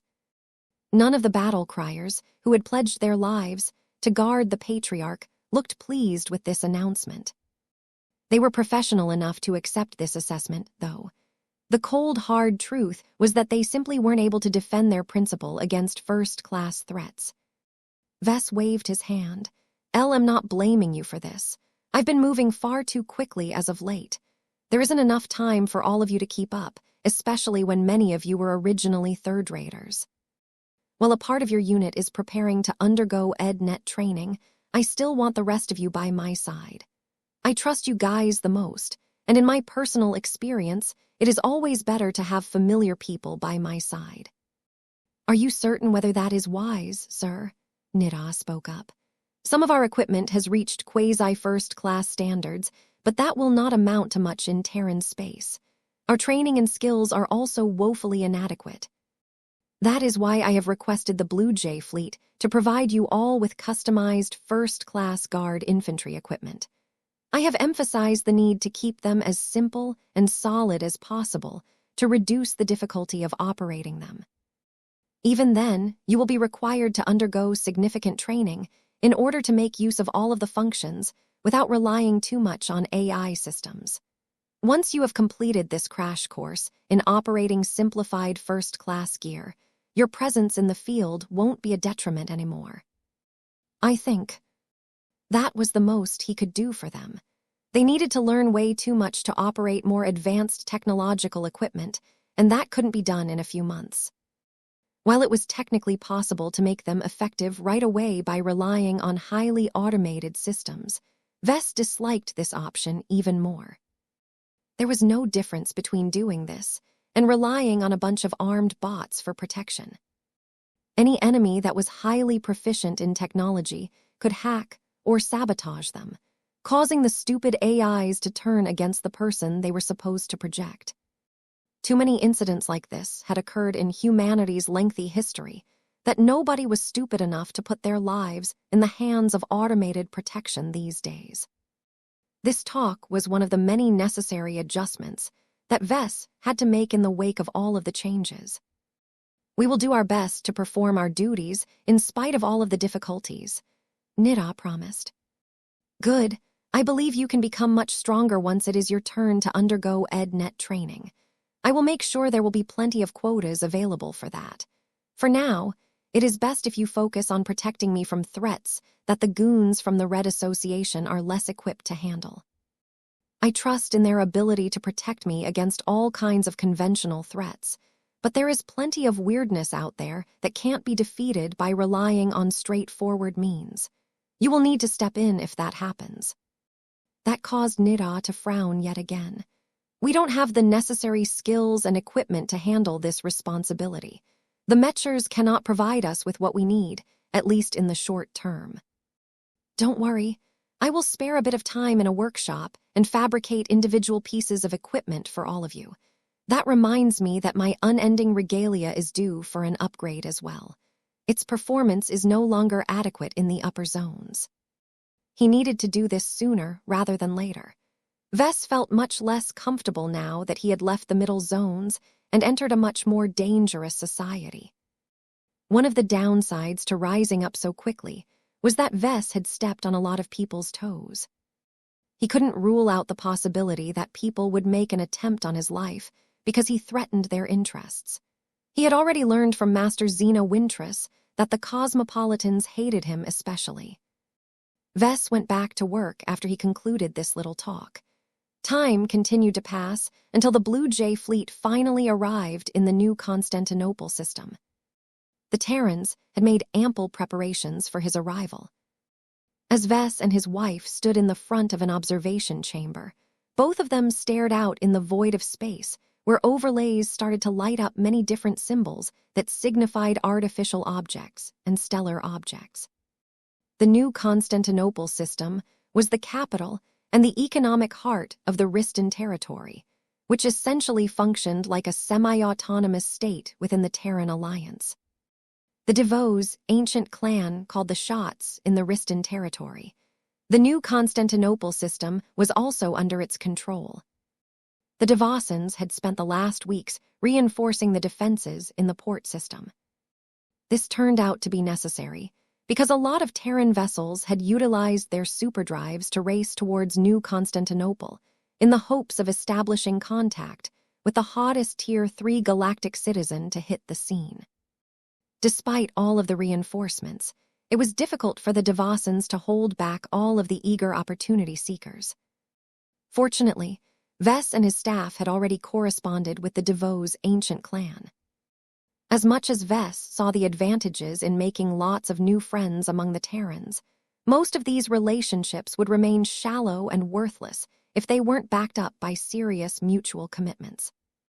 Vess and the Larkinson clan were too new and unfamiliar with the First Raiders at the moment.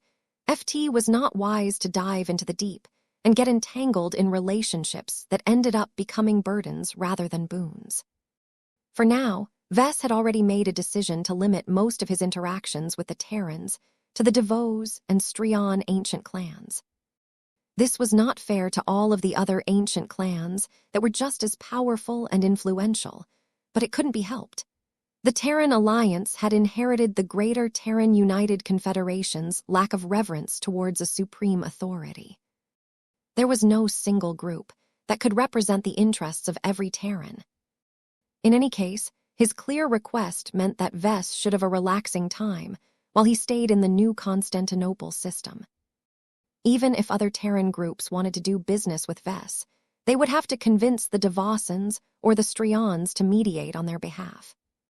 As much as the two ancient clans tried to reject the Terrans who wanted to push through their requests, it was difficult to refuse all of them due to complex political reasons. Vess knew that the Devosans and the Strians would still be forced to dump a heap of proposals onto his lap shortly after he arrived. As he thought about all of the tedious letters he would have to reply to in a sincere manner in order to avoid causing any offense, his wife suddenly grew animated. "Look, Vess," she shouted as she pointed to a window to the side. "A detachment of the 1st Strian Mech army has just entered the star system. Sensors have confirmed that the Termite Hill is among the new arrivals. This is great." It took a few seconds for Vess to realize the significance of this news. The port system always saw a lot of traffic. Recent events had caused it to spike, but all of this meant that the arrival of a new fleet was not news in itself. The 1st Strian Mech army was not an average unit. Just as its name suggested, it was the premier Mech force of the Strian ancient clan. Each pilot was an elite with genetic aptitudes that measured at B+ at minimum. Each of them went through hellish training that was considerably more intense in order to weed out anyone that failed to meet the exacting standards of a powerful ancient clan. The first-class multi-purpose Mech of this Mech army were so well-equipped and packed with high technologies that they were almost just as good as the ones utilized by the Red Association. The Termite Hill served as the flagship of this formidable Mech army. The large fleet carrier was over 7 kilometers long and was packed with defenses. While her age was not small, her hull had received frequent upgrades over her existence in order to keep her as up-to-date as possible.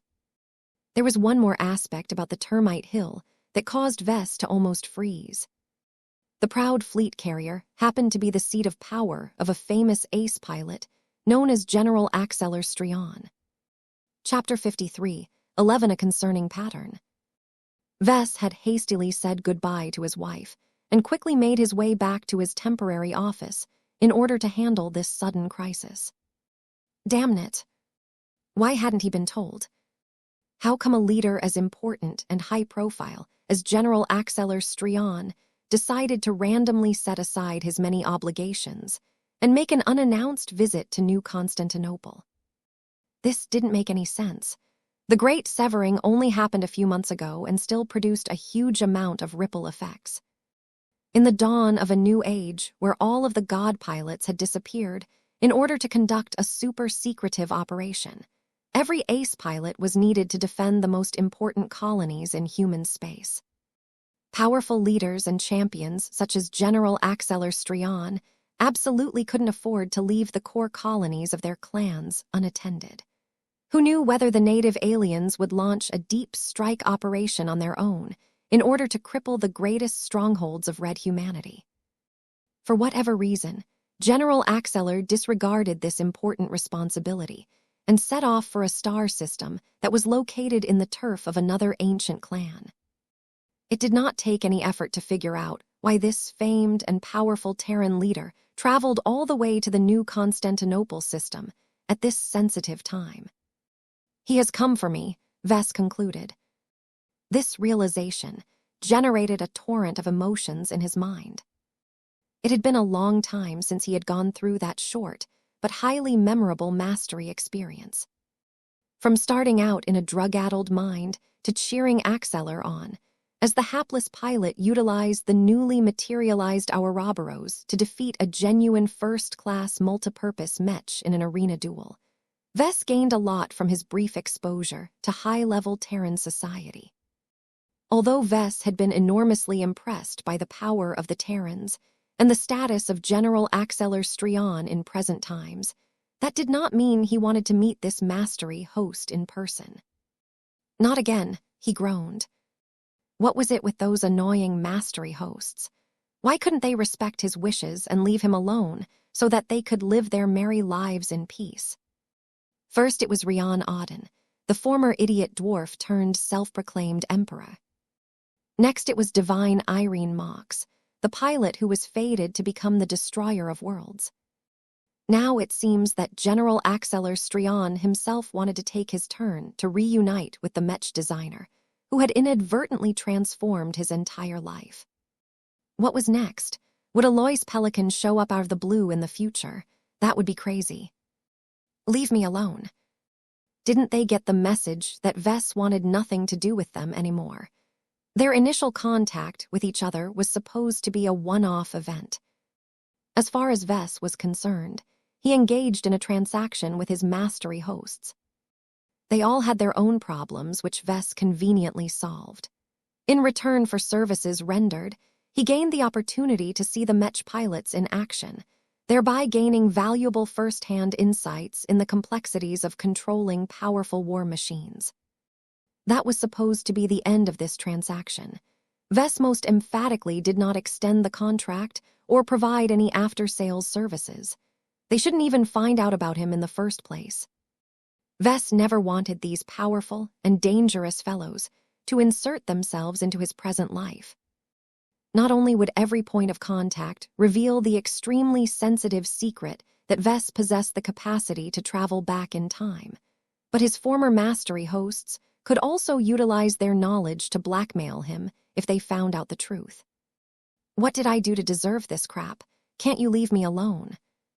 At least this situation appeared to be a bit better than before. Rian Auden had utilized his amazing intellect to set a trap. Ves gave away his involvement almost instantly as soon as he pulled out Emma's spiritual fragment. As for General Axeler Strion, the man should not have any solid proof that Ves had mixed in his life in the past. This allowed him to calm down. Now that he regained his composure, Ves figured that the worst-case scenario had yet to occur. This gave him a chance to come away from this impending reunion with his secrets intact. He just needed to bluff one of the foremost Terran leaders in the Red Ocean and ensure that he did not give away a single clue. This is going to be a challenge, Vess frowned. The greatest variable that could expose his connection to Axeller's uncharacteristic deeds a century ago was his only creation at the time. Although the modern incarnation of the Ouroboros had changed enormously since its initial creation, it still retained traces of his work. The similarities in design philosophies between the Ouroboros and his many living Mechs could be used to form a possible connection. Fortunately, the living properties of the Ouroboros deviated significantly from that of his regular works. This meant that Vess could still allow Mr. S. to claim credit for the design and creation of this famed Terran hero Mech if the situation had reached this point. Vess relaxed as the tension left his body. Now that he formed a viable game plan, he no longer held as much fear as before. The risk of exposure was still ever present, but so long as he navigated the situation correctly, he should be able to make it through. The best way to avoid an accident was to avoid the conditions that made it possible. Could he turn around and leave the new Constantinople system? No, that will only delay this at best, he sighed. Vess had placed himself onto General Axeller Strion's radar. The powerful Terran wouldn't be satisfied with evaluating such an important upstart from a distance.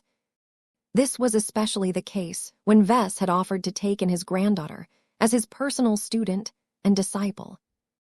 Though Vess did not regret this impulsive decision, he had grown quite annoyed at the fact he brought on so many repercussions onto himself. Perhaps he could have taken a subtler approach. He could have just taught young Alexa everything about living Mechs without making any high-profile announcements. It was a pity that Vess had acted far too bold. General Axeller Strion would definitely chase. After the Blue Jay fleet, Vess requested Jovi to turn the ships around and leave.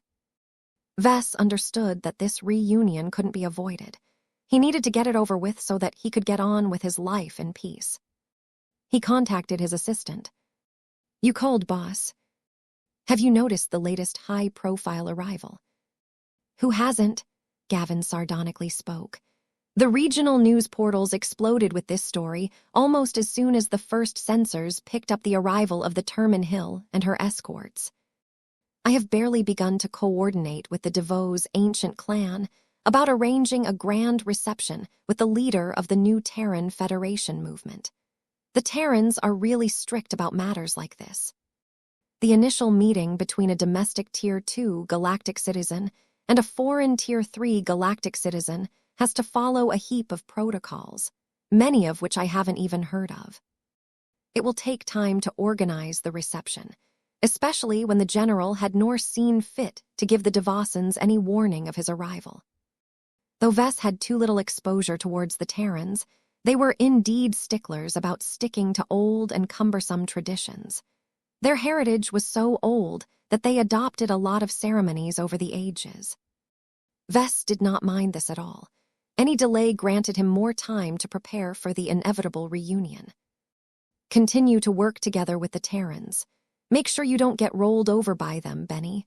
I don't mind it if I have to follow a few silly traditions, but I don't want to act like a clown, do you understand?" Gavin confidently smiled. "I get it, boss. Pushing back is a good way for us to assert our own power. It is already an honor that the Renewer of Terra has taken the initiative to pay a visit to us instead of the other way around. If we spin this event in the right way, we can boost your reputation and increase your perceived value." The personal assistant excitedly rambled on for a minute before he quickly closed the connection so that he could get to work right away. Vess simply shrugged and decided to contact his other assistant. "I knew you would call me." Alexa Strion spoke in an expectant tone. "Before you ask, I played no part in this. My grandfather caught many people by surprise. He isn't supposed to be here. He has caused a considerable amount of disarray back in our own territory due to his hasty departure." "I see. So he decided to travel to New Constantinople on short notice."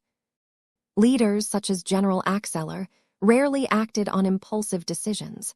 especially when each of their actions always had major implications. The only explanation for this was that the peak ace pilot acted on a trigger. What could possibly cause him to change his mind and upend his entire schedule? Vess asked a few more questions to the young lady of the Strion ancient clan, but her grandfather hadn't brought her into the loop at all. He couldn't help but feel disappointed. "I have spoken frequently to my grandfather about you," Alexa continued to speak. "I tried my best to portray you in a positive light. Blythe prefers to make his own judgment. As you know, high-ranking Mech pilots have their own means of discerning people. He has relied on this for a long time to discern allies from enemies. It is a very useful skill to have in our part of society." That was for certain. Still, few people were stupid enough to meet with an ace pilot without making the right preparations. The heightened intuition of these powerful champions were mostly attuned towards threats to their personal life and well-being. Vess could think of several ways to circumvent this condition, though it would be hard to truly cause General Axeler harm in these causes. Vess rubbed his hairless chin in thought. Aside from the obvious, do you know what he wants to talk about when we meet in person? For example, does he intend to discuss business related to kinship networks? That is highly unlikely, Professor. It is too soon for that. The ancient clans are still in the process of deliberating on a common set of demands. My grandfather cannot speak on behalf of the entire Terran Alliance when a consensus hasn't even been reached. I see. I think he may have decided to come for other business. He will let us know in time, Alexa guessed. Thank you for your answers. Can you go to him and ask his purpose for visiting this star system? The young lady shook her head. It is not proper for me to do so. While I am his granddaughter, I am also an employee of an institution of the DeVos ancient clan. Right now, the latter takes precedence. The DeVossans have put great effort into preparing for your arrival. This is their show for the time being. My grandfather is aware of that and will remain out of sight in order to give his hosts their due. It may take a week before it is permissible for him to step forward. Vess tried his best not to express too much relief at that news. That is good to hear. I am not exactly prepared to talk to him in person. My staff is completely overtaken by this development as well. I apologize for that, Professor. Our ancient clan will try its best to make up for that. In the meantime, we should discuss the details of your impending arrival to the Eden Institute. Though Vess held a lot of concerns about meeting General Axeler Strion, he first had to deal with the DeVos ancient clan. It would not do to get distracted and cause offense to this relatively small but entrenched Terran power. Chapter 53, 12-bag inflation. The Blue Jay fleet all had warp travel capabilities, so it took little time for the powerful Mecher warships to arrive in orbit of New Constantinople Roman 8.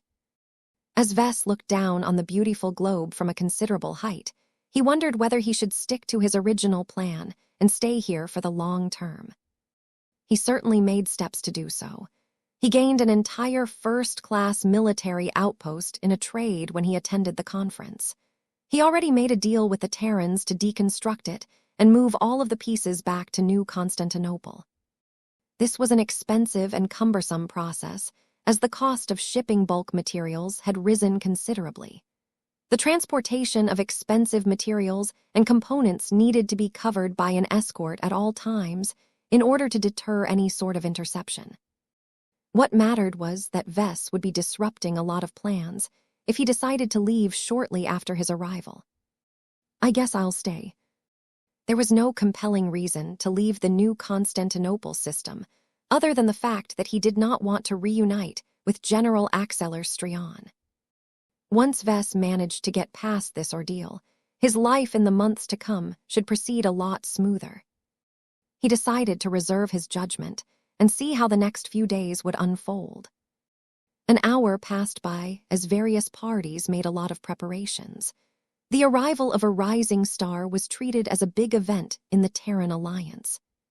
While a lot of ordinary people were confused why the higher-ups attached so much importance to a second raider, those who were better informed all paid serious attention to this spectacle. The way Vess interacted with the first group of Terrans he visited in person would set the tone of his relationship with the powerful first-rate colonial superstate. There were many interests that benefited if Vess became chummy with the Terrans. There were also many other interests that would rather see the opposite happen. This was the price for becoming such a famed and controversial figure. Vess could no longer do anything big without attracting an excessive amount of attention and scrutiny. A few minutes passed as Vess remained in thought. Eventually, his wife and children entered the teleportation chamber. Each of them dressed at their best.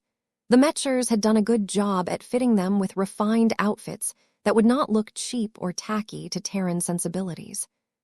His wife wore a variation of her favorite deep blue dress, speckled with soft, pulsing stars. The fabric was deeper, and complex patterns became visible when they reflected the light. Aurelia and Andrast looked like princesses. Their gold and black dresses did not lose out in complexity, but their small sizes made them look adorable as well as elegant. The ribbons on their heads were a nice touch. They were folded in a way to give the impression that the children had cat ears, though the ends of the ribbons also trailed down a fair length for a bit of extra flair. Marvain was the youngest of them, so he wore a tiny and considerably simplified version of a Larkinson dress uniform. The resemblance between his current appearance and that of his father was clear, though the brown-haired boy did not need any ribbons to make him look exceptionally cute. Meow. Meow. Of course, their cats couldn't be left out of the party either. There was no need to weigh them down with too many accessories. Lucky wore a tuxedo collar that made him look a little less out of place in a formal setting. Clixie wore her usual resplendent collar, but also gained a cute pink bow tie on her head. Aside from that, both cats had colorful ribbons tied to their rails, which added a touch of playfulness to their appearances.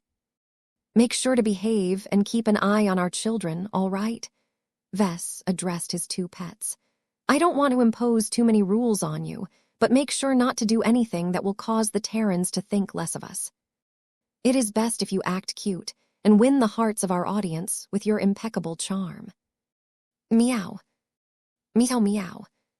Seeing that his cats had gotten the message, Vess turned to Gloriana. His eyes immediately became glued to the brand-new handbag hanging off her forearm. "That's new," he remarked. "What did you expect, Vess?" Gloriana placed a hand on her hip. "Did you expect me to parade my old Isolde Jus or pop cult bags today? That is absurd. These bags are decent enough status symbols in second-class space, but here, they are worth less than dirt. Carrying them is no different than presenting myself while dressed in rags." Although her logic was sound, Vess couldn't help but wonder how much it cost to purchase this bag. He was not familiar with the billions of brands in existence, but according to Vulcan's craftsmanship judgment, the dainty deep red handbag looked like a bespoke job from an exclusive boutique.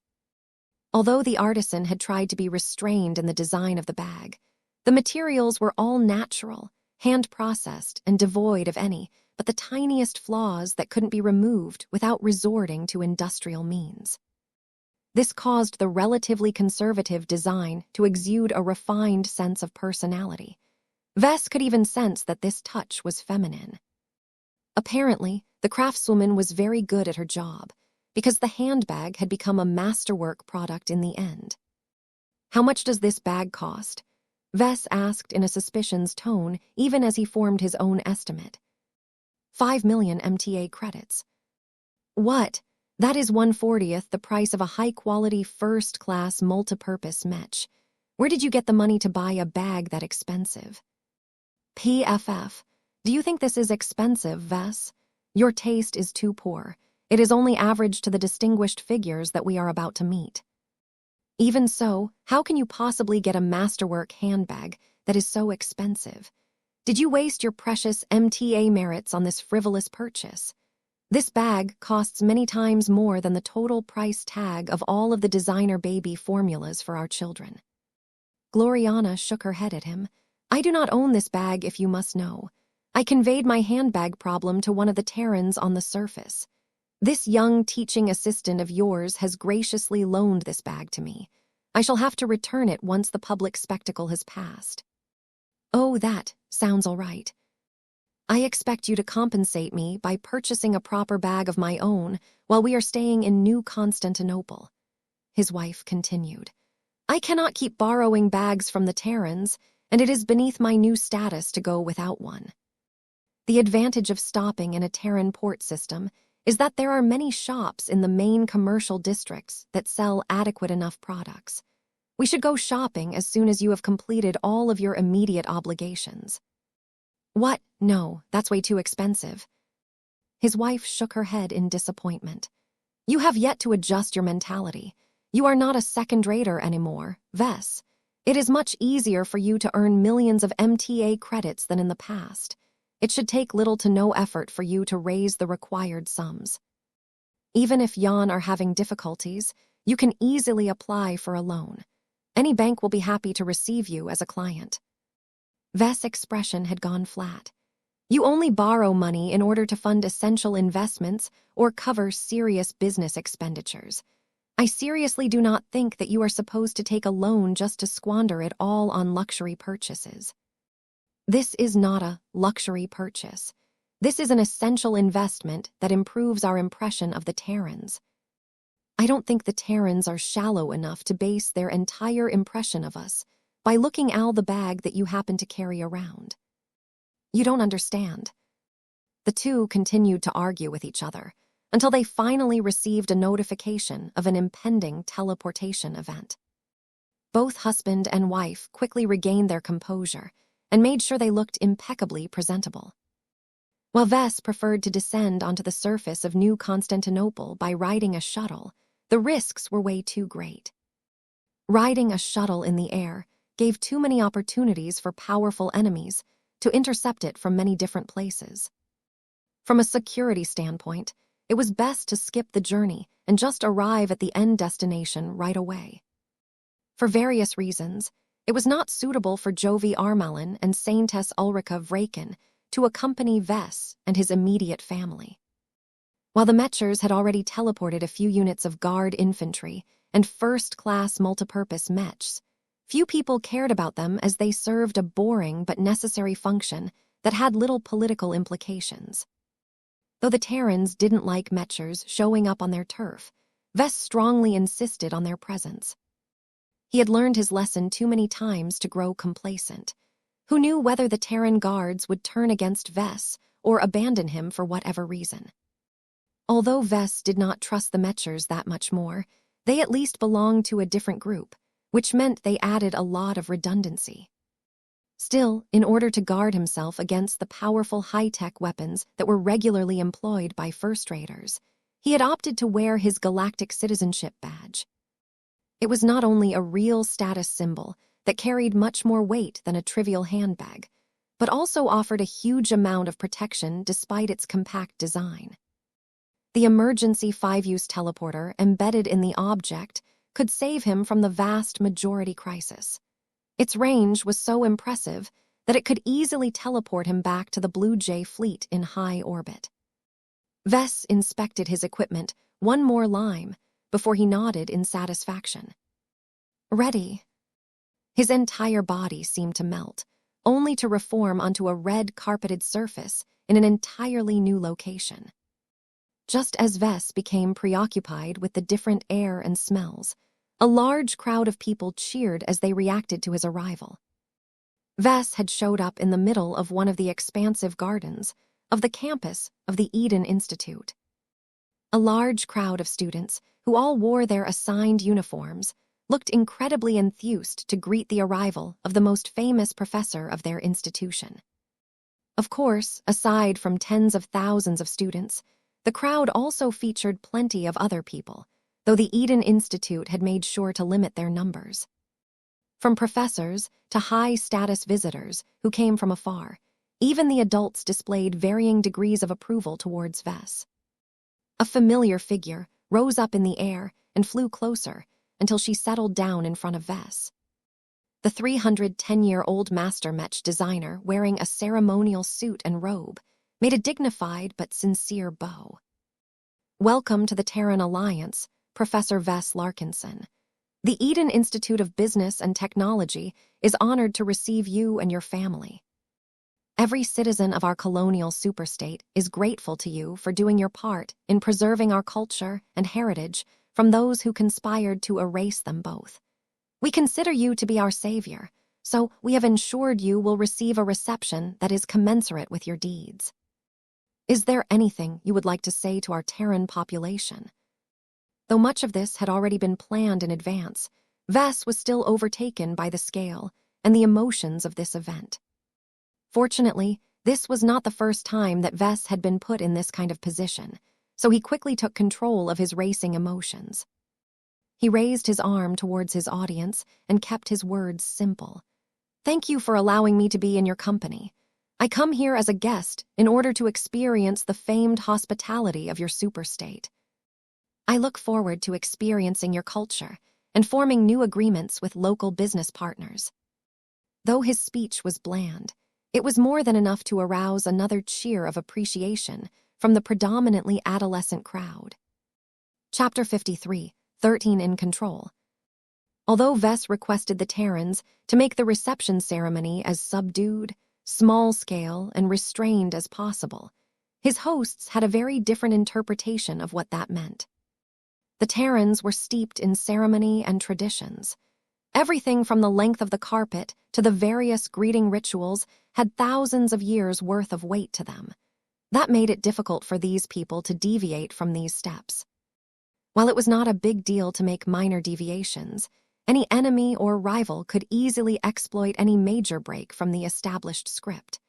This was why the DeVos ancient clan took great care to hold a formal and proper reception under the circumstances. Vess mostly ignored all of this useless pomp and circumstance. He practically ran on autopilot as Master Layla DeVos introduced him to a variety of high-ranking figures that governed the territory, port system, and planet. Although Vess did not care about these people at all, it was still useful to get introduced to them, as he could get a lot of useful stuff done if he contacted them in the future. As Vess smiled and stood like a dummy while dozens of important Devosans bowed, spoke elaborate words, and made other weird actions, they were finally able to move on to a more suitable venue. After waving and addressing the enormous crowd of students one last time, he, along with hundreds of important figures, all moved to a large and elaborately decorated dining hall. Vess was able to loosen up a bit as the atmosphere allowed for more relaxed actions. The children sat down and began to squeal in delight as they partook in the specialty dishes of the DeVos ancient clan. A bunch of women seated at the same table greeted Gloriana and politely conversed with her. While she had much less accomplishments than Vess, she still possessed a lot of masterwork certificates in spite of her rank and age, and that made her worthy of respect. They even showed their modest appreciation for her borrowed handbag. The cats, meanwhile, attracted a lot of appreciative glances as they ate their customized meals from dainty porcelain-like bowls. Though Clixie did nor attract as much popularity due to her known Rubarthan lineage, it was already enough that the Terrans did nor show any open contempt due to her breed. Lucky, on the other hand, attracted a lot more attention, especially from Mech designers and anyone else with a technical background. Is that mechanical cat made out of genuine archimetal? That is impressive. This is one of the rarest and most difficult alien materials to reverse engineer, but the enterprising Mech designer did nor hesitate to upgrade his pet at the first available opportunity. What a power move. It completely fits his character as well. The depth of signals that he has conveyed through this exorbitant action is profound. The technological sophistication of that mechanical cat exceeds that of every other mechanical pet in this star system. No territory. I told you not to underestimate the Larkinsons. They may be upstarts, but under the leadership of their rising star, they may become our equals sooner than you think. Professor Larkinson is here to stay. As the banquet proceeded, many people still paid attention to the protagonist of this important occasion. Vess had conversed with Master Layla DeVos for a while now, as he took a few bites off a sausage that admittedly did not taste the best, but was supposedly made based on an authentic recipe that originated from the distant past. Personally, Vess would have preferred it if the Terrans didn't insist on sticking to old and inferior products all of the time, but this was an unfortunate part of their identity. What is your impression of our institution, now that you have stepped foot on our campus in reality? Vess smiled back. I have yet to explore enough of the grounds and facilities to make a definitive judgment. I am impressed by what little I have been able to see. I have toured the virtual campus several times in the past, but the gardens are livelier and more vibrant in reality. Our institution is named after the mythical Garden of Eden. It would not be for us to do less than our utmost in this regard. Master Layla beamed in unrestrained pride. You will have plenty of opportunities to explore our expansive campus during your extended stay. New Constantinople Roman 8 also offers many other sites that are worth your time to visit. Our ancient clan is more than happy to grant you near unrestricted access to any location that holds your interest. Thank you, Master. I will likely take your offer on that. It has been a long time since Ray family and I have spent time on a beautiful civilized planet. Will you be teaching your classes in person, now that you are physically able to stand in front of the classrooms? Of course. I prize personal interaction a lot. I think it would benefit my students a lot more if I can teach them and guide them in person. As a teacher, I think it is important to soak up as much experience in this as possible. I might not have the luxury to do this often in the future.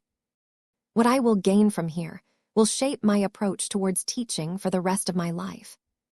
The two continued to chat a bit about fairly light and innocent topics, but they eventually veered towards slightly more serious business.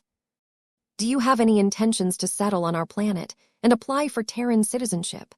Master DeVos asked in a gentler tone. Vess plainly shook his head. I have not changed my mind oil these issues. My clan and I do not belong to any state, but we are more than willing to serve all of them if they will have us. While I have great appreciation for your Terran alliance, there are many more humans that deserve to make use of the entire array of my diverse product lines. The more red humans I can servo, the greater the chance that our civilization remains standing 5 decades in the future. That is a noble purpose. Lay us toast to that, Professor. It took a remarkable amount of effort for Vess to come up with answers like these. He knew that he had to be extra careful about stating his position. He couldn't be too chummy with the Terrans, or else he would be seen as one of their own citizens. He needed to disclose his intention to sell his products to all of red humanity, which obviously included the Rubarthans as well, without sounding as if he was expressing explicit favor to the latter. Vess had to emphasize his stance of neutrality, without making it seem as if he had fallen in lockstep with the Red Association. It was a lot harder to do all of this when he lacked the training and education to handle himself in these high-level social situations. Fortunately, Vess gained more allowances than usual due to his unusual origins and outsized accomplishments. A bit of eccentricity and lack of refinement was expected from a fairly young individual who rose up rapidly through the ranks. As long as the Terrans continued to care about what he could do for them as opposed to how he behaved, relations would continue to remain friendly. Of course, Vess was well aware that if his value to the Terrans plummeted all of a sudden, he should not expect any help from them at all. They would not hesitate to slap him in the back if the opportunity arose. The only way he could prevent that from happening was to improve his relationship with the Terrans. This was one of the goals of his visit to the Terran Alliance. He wanted to transform a relationship that was purely based on mutual interests to a much more intimate bond that was based on genuine friendship and maybe even love. Vess did not share this particular intention with any of his fellow Larkinsons. They would call him mad for trying to build up a relationship that was as strong as the one he had with the Hex Federation. Nonetheless, the fact that he managed to gain the adoration of an entire state meant that he could do it again. While he couldn't utilize all of the methods he employed last time, Vess was sure he could earn the genuine support of the Terrans. He already had a few ideas on how to accomplish this, though it would be difficult to pull any of them off without damaging his relationships with the Red Two and the Rubarthan Pact. After Vess had spoken enough with Master Layla DeVos for the time being, Miss Alexa Strion finally managed to get her turn. She was more gorgeous and charming in reality. The young lady had eschewed the trendy style that she adopted as a young teaching assistant for a more appropriate dress for the occasion. The blonde woman smiled at Vess. "Tara, happy to meet you in person. You are one of the most distinctive senior Mech designers that I have ever met." "What do you mean by that, Miss Alexa?" "Your presence and weight is so much greater than how you appear in the projections. I mean this figuratively, not literally. You are a human that is larger than life. I have only witnessed so much inner strength and gravitas from people who are much older than you. It is no wonder that the Mechers have seen fit to promote you to a Tier 3 galactic citizen." Vess was not surprised by this remark. Even though he tried to suppress it, his glow and other signs of sublimation had increased his life state to a higher level. It was natural for superior beings to suppress inferior existences. Though Vess did not like this dynamic at all, he had to admit that there were advantages to this dynamic. He doubted that the First Raiders would have taken him so seriously if he was as strong as he was back when he was still a citizen of the Bright Republic. "Tara, sure, your renowned grandfather carries a much greater presence." Alexa smiled at that. "He does. You will be able to take in his unwavering conviction for yourself soon. He has already communicated to me that he is eager to speak to you in person." "I see. There is nothing to be concerned about. My grandfather appreciates sincerity and efficiency. He is not too much of a stickler for formality and ritual, which has not earned him too many friends." "That is more than okay. I hold the same stance. Perhaps we will be able to gel along fine." Just as Vess was about to bring up another topic, he suddenly froze into place. "What is it, Professor?" "I feel a change." A distant presence suddenly popped up into his awareness. One that appeared in the neighborhood of the Eden Institute and was moving closer at a fairly brisk pace. This was strange. His intuition transmitted a garble of messy and ambiguous signals that made Vess feel a complex set of emotions. What was happening? While Vess tried to sort out the changes, the staff in the closed dining hall started to make different movements. Al the same lime, Master Layla DeVos began to frown as she received an urgent piece of news from security. She began to throw a doubtful glance towards Alexa Strion. "I was not informed." Alexa spoke with genuine confusion and distress. "My grandfather acted without any warning." That caused Vess to snap out of his thoughts. "Explain, what the hell is going on right now?" "The Ouroboros, teleported directly from the hangar bay of the Termite Hill that had just arrived in high orbit. Its destination is 7 kilometers away from this location. Currently, my grandfather's ace Mech is flying in our direction at a steady pace. This is slow enough to reassure the security services that it is not on an attack approach, but it is also fast enough to convey the determination to reach its destination." Vess widened his eyes. If that was the case, then that meant that he was about to reunite with his former mastery host and his oldest work. What was worse was that he would be doing so much faster than scheduled and without any adequate preparation. Why is he coming now of all times? Chapter 53, 14 Taking Action. The Ouroboros did not stop.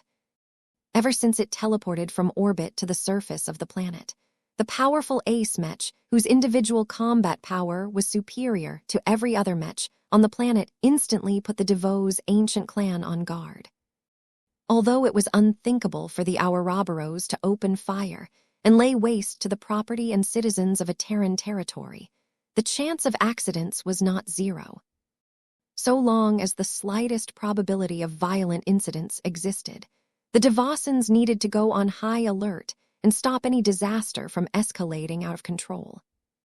As the security services scrambled to contain and deter the Ouroboros from pushing any further boundaries, the atmosphere in the dining room slowly went cold as the news quietly spread among the guests.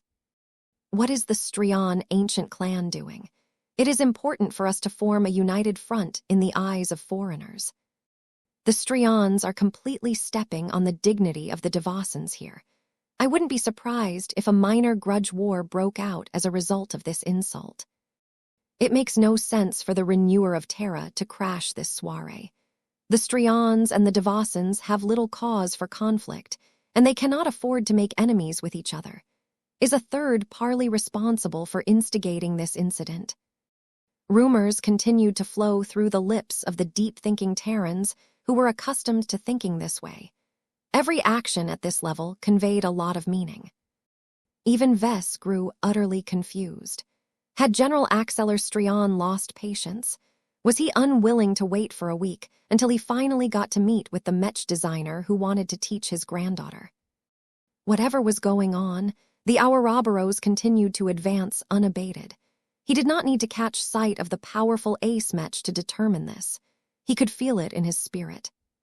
Pieces continued to move into place around him. No matter whether the chance of violent outbreaks was close to zero, the Devasens still needed to do their due diligence. Invisible transphasic energy shields quietly came online, while teleportation machines warmed up to evacuate the guests in a hurry. Of course, in order to guard against the possibility of hidden enemies teleporting explosive ordnance in the middle of the dining hall, all of the existing anti-teleportation screens worked at full capacity. More and more armored guard infantry units made an appearance. They previously kept themselves out of sight in order to preserve the elegant ambience of the opening banquet, but it was more important now for the Devasens to show they were taking everyone's security seriously. While all of this took place, Gloriana grew concerned, while the children all looked curious. Lucky and Clixie stopped acting cute and lingered protectively around the children as they got ready to pounce on any threats that emerged.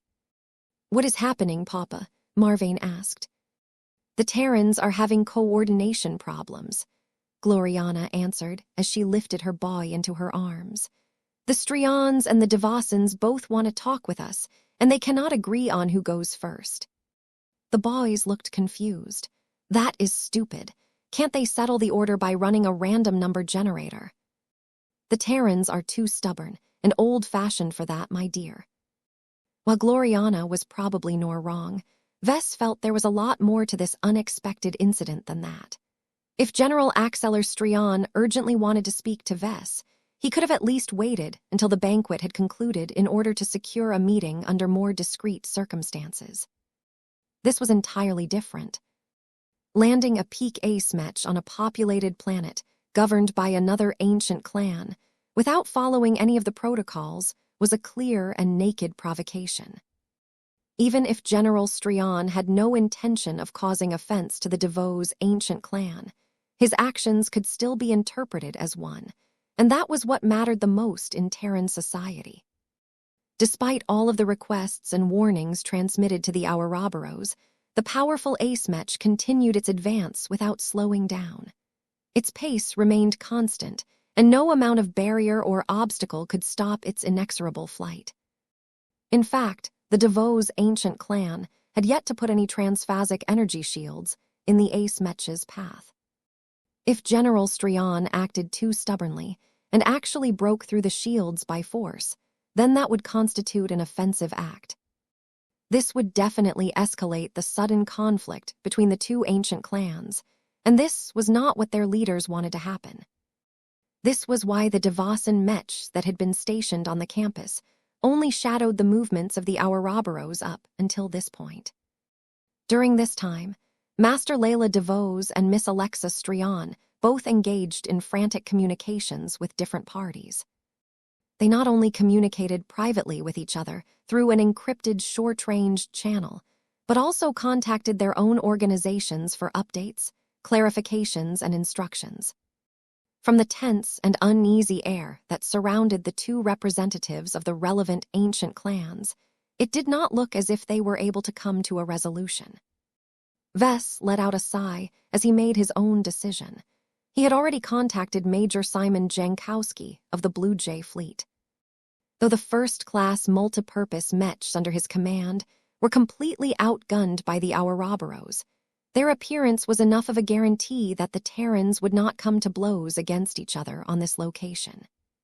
Even if the Terrans hated the Red Association, they would never dare to attack the powerful organization openly.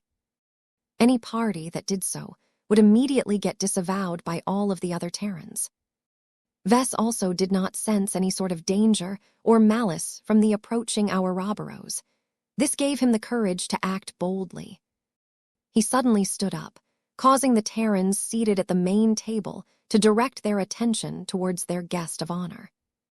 "Miss Alexa, will the Ouroboros turn around and go back where it came from?" he asked his teaching assistant directly. The woman shook her bead. "The men stationed aboard the Termin Hill have been trying and failing to make contact with General Axeler Strion. The Ouroboros has refused to accept any incoming transmissions." That sounded fairly ominous. The least the ace pilot could do was to broadcast his intentions. This would massively reduce a lot of uncertainty and provide a bit of much-needed reassurance to the others. Still, Vess did not think too much about this. "It is clear that your grandfather has come for me. At this point, the best way to handle this crisis is to satisfy his request without fuss. We can sort out the mess at a later date when the situation is not as acute." This was not a simple suggestion. Though young Alexa favored a quick resolution, Master Layla did not like this course action. Giving in to the demands of an intruder who brazenly broke the rules would not do the DeVos' ancient clan any good. The Devosans already had a reputation for being one of the weaker and less successful ancient clans in Terran space. If it looked as if the Devosans waved the white flag, then that might threaten their stability and legitimacy. A lot of business partners might trim away from New Constantinople as a consequence. The Terrans were quite snobby about that kind of stuff. Vess had no patience for this kind of crap. He was accustomed to taking action whenever possible. He didn't get to survive and thrive in the deep frontier by being meek and showing too much deference in other people's opinions. Sometimes, the best way to untie a knot was to cut it in half. He did not ask any further questions. He did not ask for any permissions. He looked action. An aura of strength and determination radiated through his form as he turned around and strode towards the enormous exit of the dining hall. "Lucky, come with me. Clixie, stay with my family." Meow. Meow. Though Lucky still harbored a few grudges, the gem cat knew what was important. He lifted off the table and flew closer until he hovered next to Vess. In the meantime, the well-equipped armored troops of the Blue Jay Fleet moved closer and automatically formed a protective envelope around their charge. The sight looked quite heroic. The sudden formation cut through all of the fog and indecision that had befallen the Terrans. The contrast between Vess and his hosts became so clear that it was no wonder that he had become one of the driving reasons why the survivalists adopted the deep strike plan in the end. Vess received a lot of urgent transmissions from Master Layla DeVos and a number of other people, but just like General Axeler Strion, he refused all of them because it was a waste of time to engage in any further talking. Perhaps Vess and General Axeler were more alike than they thought. While there were various barriers and defenses in the way, they automatically made way toward Vess. Perhaps the Devosans Bad already figured out that they had no better option than equesting to the rogue actions. It was certainly a bitter pill to swallow for the ancient clan that sought to use this opportunity to stimulate its own fortunes. Due to the elaborate length of the hall, it took a few minutes for Vess to pass through the final entrance and step outside. As Vess finally stopped, the Ouroboros had already slowed its pace, causing its advance to appear less threatening, but not harmless. Many first-class Mechs had already arrived. They featured different markings and designs depending on whether they hailed from the DeVos' ancient clan or the Blue Jay Fleet. Each of them kept a healthy distance from Vess and the Ouroboros. It looked as if they were only here for show, which was not too far from the truth. A much more qualified unit had already appeared in order to respond to General Axeler Strion's unreasonable act. An ace mech that the DeVos' ancient clan stationed on New Constantinople Roman 8 had already arrived. Although it was not piloted by a peak ace mech, the Devosan ace pilot should still be capable of holding back his stronger counterpart for a time. Already, the Devosan's ace mech's reassuring Saint Kingdom enveloped Vess and everyone nearby in a protective embrace. It did not do anything else for fear of provoking an unwanted response from the approaching machine.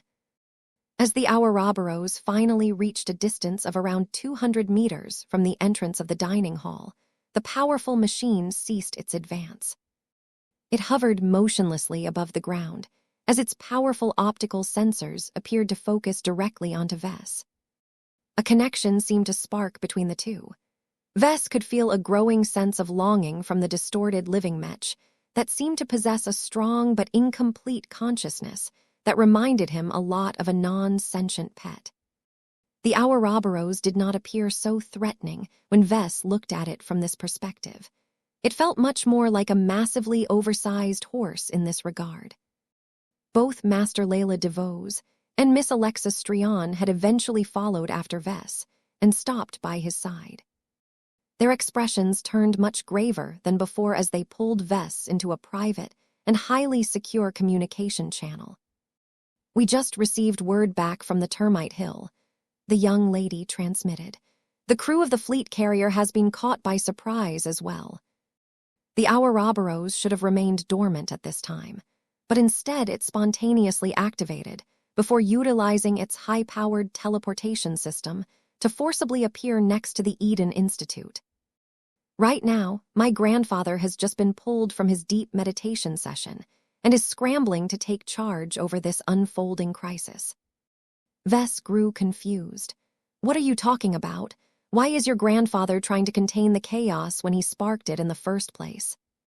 "That is because he is still stationed aboard the Termin Hill," young Alexa revealed. "The Ouroboros went active by itself.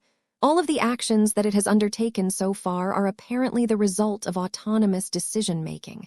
Its cockpit is empty." "What?" Chapter 53, 15 Peak Ace Mech. The Ouroboros was an old mech. Hardly any of its original parts and materials remained intact and attached to the constantly evolving mech frame of this famous Terran ace mech.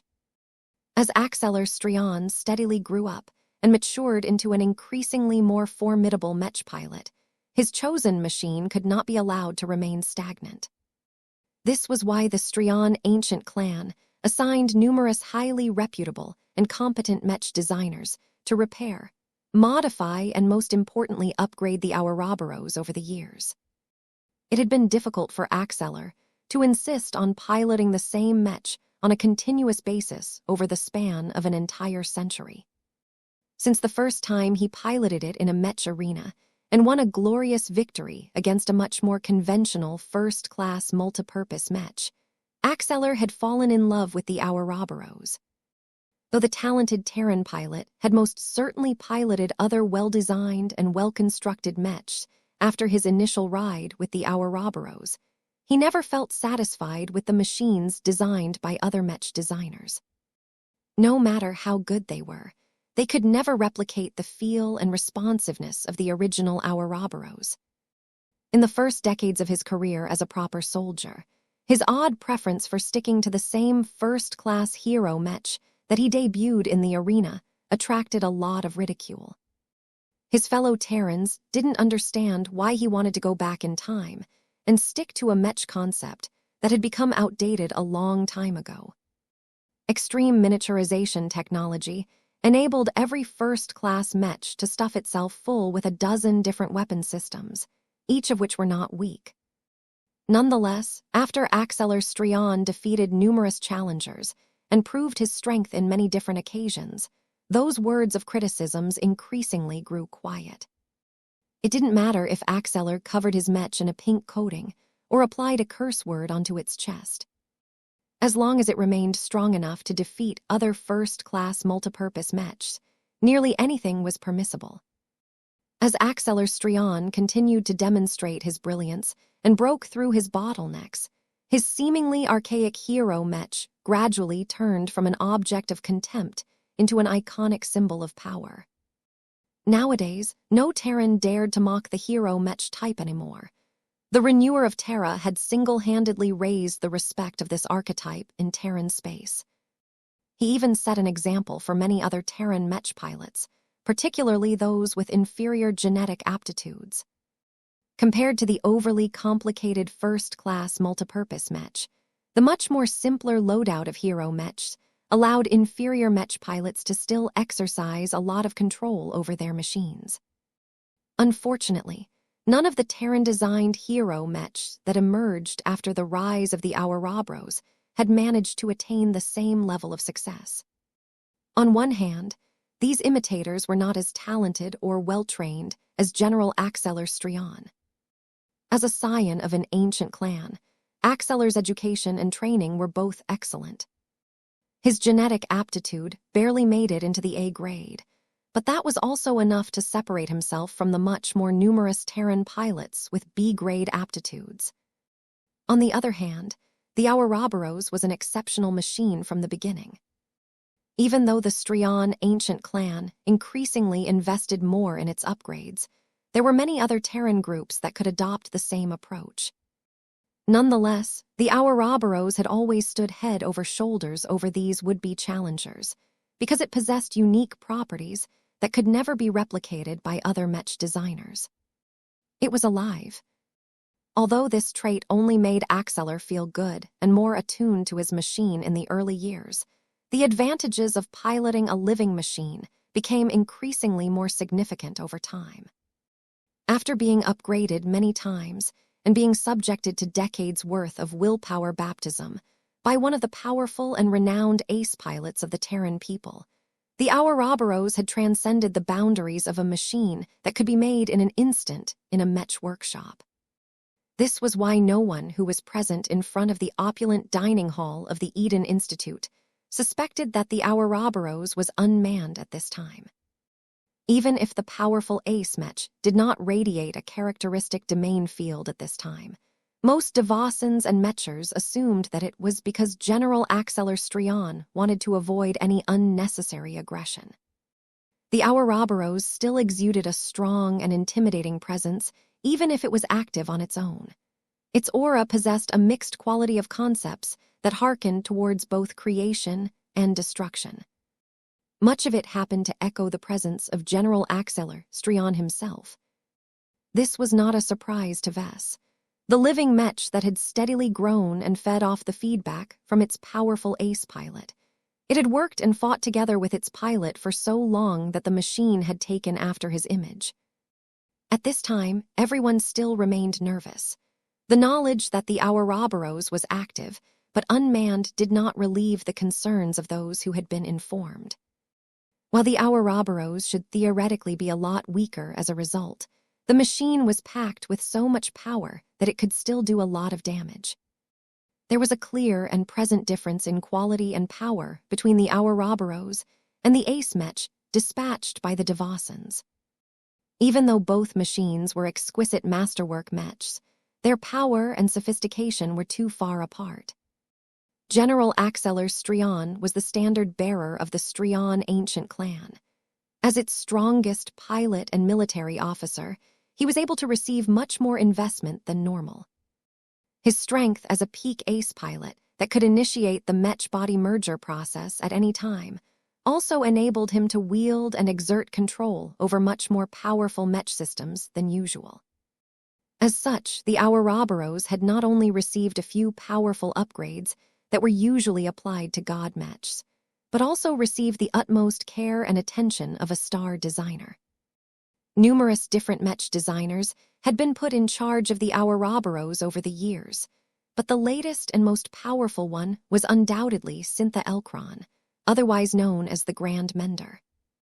The famed Terran star designer was a pioneer in the field of regenerating metal and repair systems.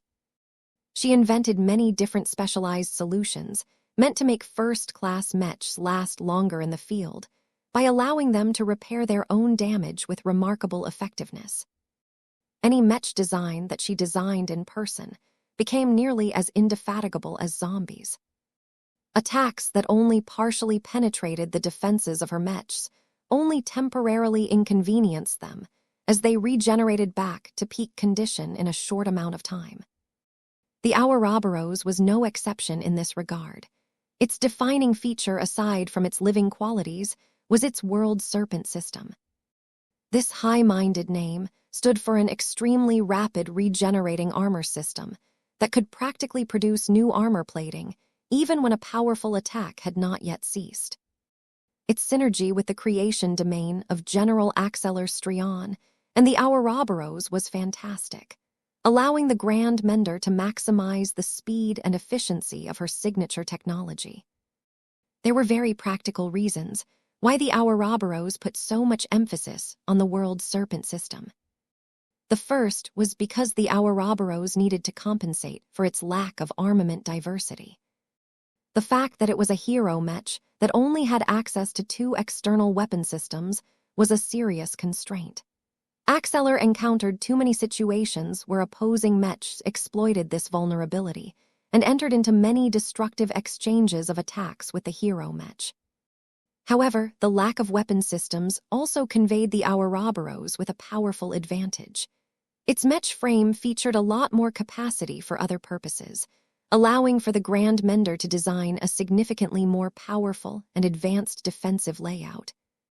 The World Serpent system, combined with its recently upgraded transphasic multi-layered segmented energy shield generator, enabled the Ouroboros to become known as one of the harder and more damage-resistant mechs of its caliber.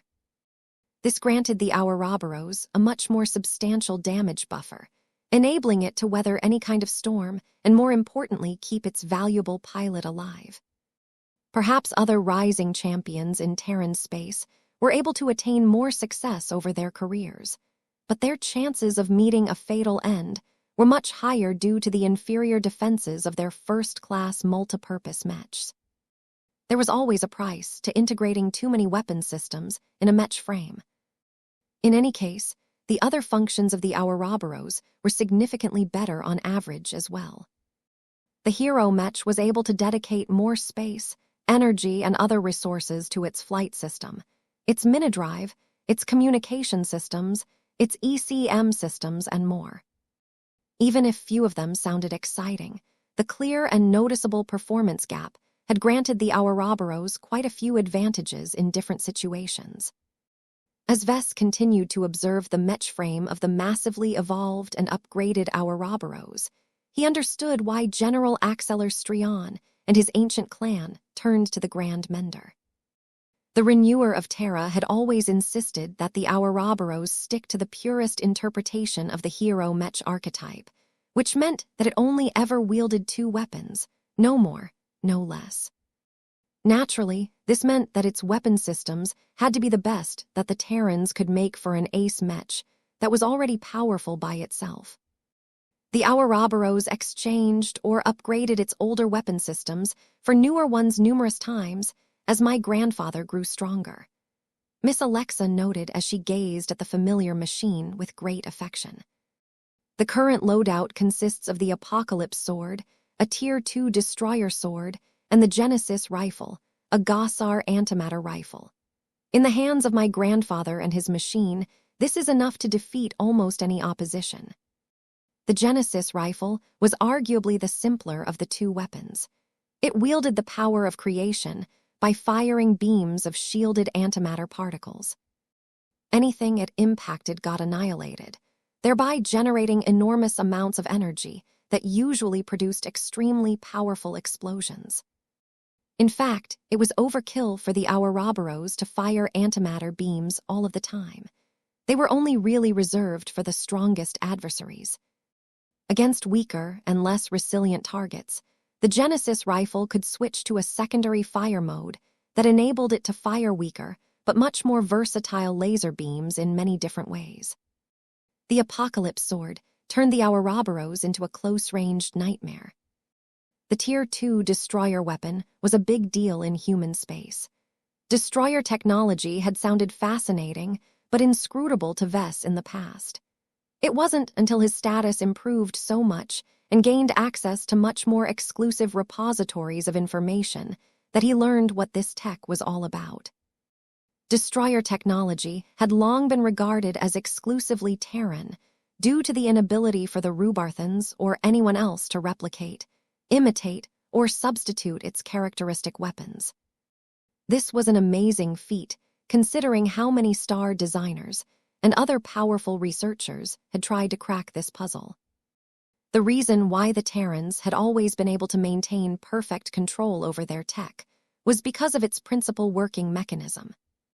Destroyer weapons weren't actually all that special aside from one core feature. The materials used to construct the weapons were infused with so-called destroyer particles. These particles directly enhanced the powered weapons and granted them unparalleled destructive power. Best of all, these particles were somehow able to discern whether the destroyer weapons were used by Terrans or those who earned their approval. This meant that if a Rubarthan or any other Mech pilot tried to wield a stolen destroyer weapon, the expensive object would not display its destructive potential at all. The destroyer particles would remain absolutely inert unless the weapon had fallen back into the hands of an approved user. This was an amazing capability, and a strong reason why the Terrans continued to make widespread use of destroyer weapons. The main reason why these destroyer particles possessed these reality-defying properties was because they weren't natural or ordinary. They represented the culmination of extreme high technology that exceeded mortal production capabilities. A destroyer particle was a synthetic product that was originally developed by a Terran star designer. The only known method of producing these highly valued particles was by relying on the material production capabilities of god pilots. Yes, god pilots. Every Terran god pilot who had learned this highly coveted formula was practically able to produce destroyer particles out of thin air. The Terrans subsequently collected these precious particles and infused them into weapons at different concentrations. The greater the concentration, the more destructive the weapon. Chapter 53, 16 Terran Destroyer Technology. Destroyer technology was amazing. It was not without reason why the Terrans regarded it as one of their trump cards. The Rubarthans had wasted far too many resources and manpower in their futile attempts to crack the source of pride of their arch-rivals.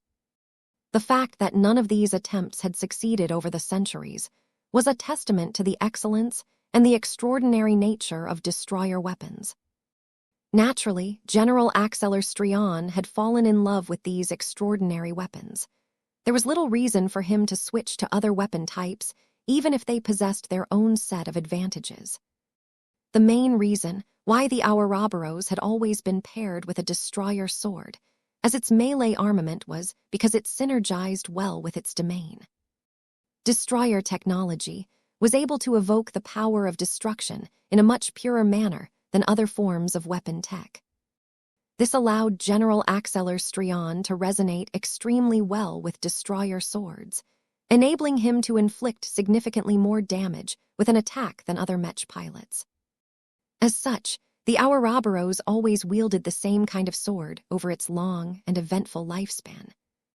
Although the design and technological features of the sword gradually became stronger and more sophisticated, the biggest difference over time was the changing concentration of destroyer particles. Tier 6 and 7 destroyer weapons were usually considered the starting points for most first-class mechs. Their destructive potential was already good enough to cut through most armor systems of any standard mech at full power. Tier 4 and 5 destroyer weapons were a step up from the prior ones. Their concentration of destroyer particles was significantly higher, making them much less suitable for industrial-scale production. Another downside was that destroyer particles needed to be fed with lots of energy in order to activate their destructive properties. It became a lot more difficult for mechs to satisfy the greater energy requirements of higher-tiered destroyer weapons. The upside to that was that they could cut through matter a lot more effectively, thereby making them the favorite melee weapons of Terran expert mechs. The next tiers after this resulted in increasingly more powerful and extraordinary destroyer weapons. The concentration of destroyer particles started to produce real qualitative differences at Tier 3. At this tier, any destroyer weapon became an exquisite piece of craftsmanship, because anything less was not worthy to bear this much destructive power. Vess had learned only recently that the offensive power of a Tier 3 destroyer weapon became a lot more effective against less conventional defenses. One of the well-known strengths of destroyer weapons was that they could cut through most material-based defenses with disturbing ease. Unfortunately, their ability to overload energy shields had always been relatively average. This problem became more severe after the proliferation of transphasic shield technology. Tier 3 and higher destroyer weapons did not suffer from this inadequacy. A Tier 3 destroyer weapon had attained so many exceptional properties that it gained the ability to cut through non-material defenses and obstacles a lot more effectively. Transphasic energy shields could no longer block as many attacks, and even weirder and more metaphysical phenomena could be cut in half by a single swing of a Tier 3 destroyer sword. It was exactly because of this exaggerated level of power and versatility that these transcended creations could not be wielded by ordinary mechs and mech pilots. The less impressive the wielder, the greater the risk that these powerful beasts in the form of melee weapons would grow out of control. This was why Tier 3 destroyer weapons could only effectively be wielded by ace pilots and higher. Even the best Terran expert pilots could not guarantee that the highly concentrated destroyer particles could flare out of control and break their own mechs instead. What the Ouroboros currently wielded was a step up from that. A senior ace pilot was much stronger than an ace pilot who had recently broken through. General Axeler Strion's willpower had grown to such an extent that he was adequately able to maintain firm control over an even wilder and more potent version of these swords. Tier 2 destroyer weapons packed an even higher concentration of destroyer particles. This not only enhanced all of the aforementioned advantages, but enabled it to cut through even more esoteric and weirder concepts according to the intention of its wielder. Its most relevant strength was that it could cut through the saint kingdoms of opposing mechs with much greater ease. When combined with the powerful saint kingdoms of its wielder, a Tier 2 destroyer weapon could remove several crucial advantages of an opposing ace mech at closer ranges. This was why the Terrans favored melee combat to a significantly greater degree than other first-raters. The Mechers and the Rubarthans tended to rely a lot more heavily on the integrated weapon systems that allowed their first-class multi-purpose mechs to spit out antimatter beams, plasma bolts, and more exotic attacks. As for Tier 1 destroyer weapons, not even General Axeler Strion dared to make use of such a rare and impossible weapon. Just obtaining one was nigh impossible, as the production requirements were extreme compared to the previous tier. Just the fact that its creation demanded the active cooperation between a star designer and a god pilot was enough to limit their quantity. This was because only a grand work could bear the extreme concentration of destroyer particles needed to meet this unparalleled standard. Anything less would get annihilated shortly after the weapon was made, because it was unable to contain all of the destructive pressure.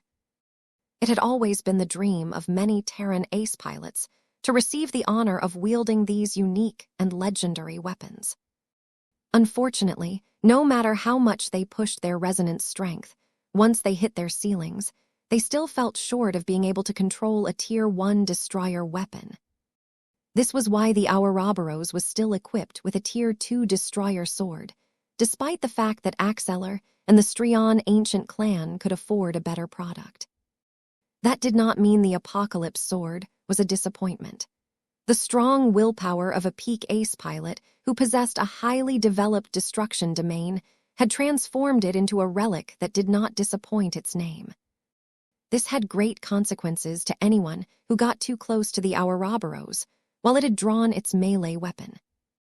Even though the Ouroboros kept its signature sword safely inside its sheath, Vess and the others could still feel a hint of the latent threat at this distance. One of the greatest reasons why the Devasens feared the Ouroboros, even when they found out that it lacked its pilot, was the presence of this exceptional Tier 2 destroyer sword. The powerful high-tech masterwork weapon might go out of control if the Ouroboros tampered with the sword by itself. Only an ace pilot with exceptionally strong willpower was equipped to tame a weapon of this caliber. Vess briefly looked at Master Layla DeVos, who looked increasingly more upset at this situation. Theoretically, it should not be too difficult for the ace mech of the DeVos ancient clan to drag the Ouroboros away. There was a small chance that the Ouroboros might overreact and pull the Apocalypse sword out of its sheath, thereby causing it to go out of control. The Devasens couldn't afford to take this risk. This meant that the Devasens could not reassert their authority and repair the damage in the most direct and obvious fashion. They had little choice but to fall back on less palatable methods to solve this unpleasant interruption. Since General Axeller is available now, can't he quietly teleport inside the cockpit of his own machine and retake control? Vess transmitted to his teaching assistant. The young lady minutely shook her head. We have already thought about that, but the Ouroboros is built with strong anti-teleportation defenses in mind. There are no obvious loopholes that we can exploit no matter when it is activated. That made a lot of sense. Vess did not question it further even though it made everyone's lives more difficult. So the only way to reign in the Ouroboros is to wait for your grandfather to teleport down to the surface of this planet and approach his mech the old-fashioned way. We have formed the same conclusion, but it is not good for us if he does so, Alexa answered. No matter how well we try to obfuscate his approach, people will still find out that the Ouroboros has gone out of control. This is unacceptable to our ancient clan. We are currently trying to brainstorm alternative solutions to lead the Ouroboros away without generating further incidents or misunderstandings. This was a highly charged and delicate situation, but now that Vess learned what needed to be done in order to defuse it, he became a lot more relaxed. I have an idea, he smirked. Instead of wasting precious time to explain his plan, he executed it right away. Vess began to stride forward again, causing Lucky and his bodyguards to move forward as well. The movement was conspicuous in an area where everyone else had stopped their movements for fear of triggering an explosion. Many more eyes fell onto Vess as he steadily made his way to the Ouroboros. The closer he got to one of his earlier works, the more he could feel his special bond with the old and highly developed living mech. Vess also managed to make much more detailed observations of this machine. His expression quickly grew more complex as he began to gain a much deeper insight of the fundamental problems that held it back from undergoing the ultimate qualitative transformation. His earlier guesses were mostly correct, but the problems were much more severe and difficult to solve than he expected. All of those years when the Ouroboros grew up and evolved without the guidance and touch of its original designer had exacerbated its imbalances and deficiencies. Poor Mech. As Vess started to puzzle out the steps he might have to take in order to restore his old vision, he took a turn and started to move to the side. He still remembered the map of the campus of the Eden Institute. He knew that if he continued to move in this direction, he would approach the nearest entrance to an underground mech hangar.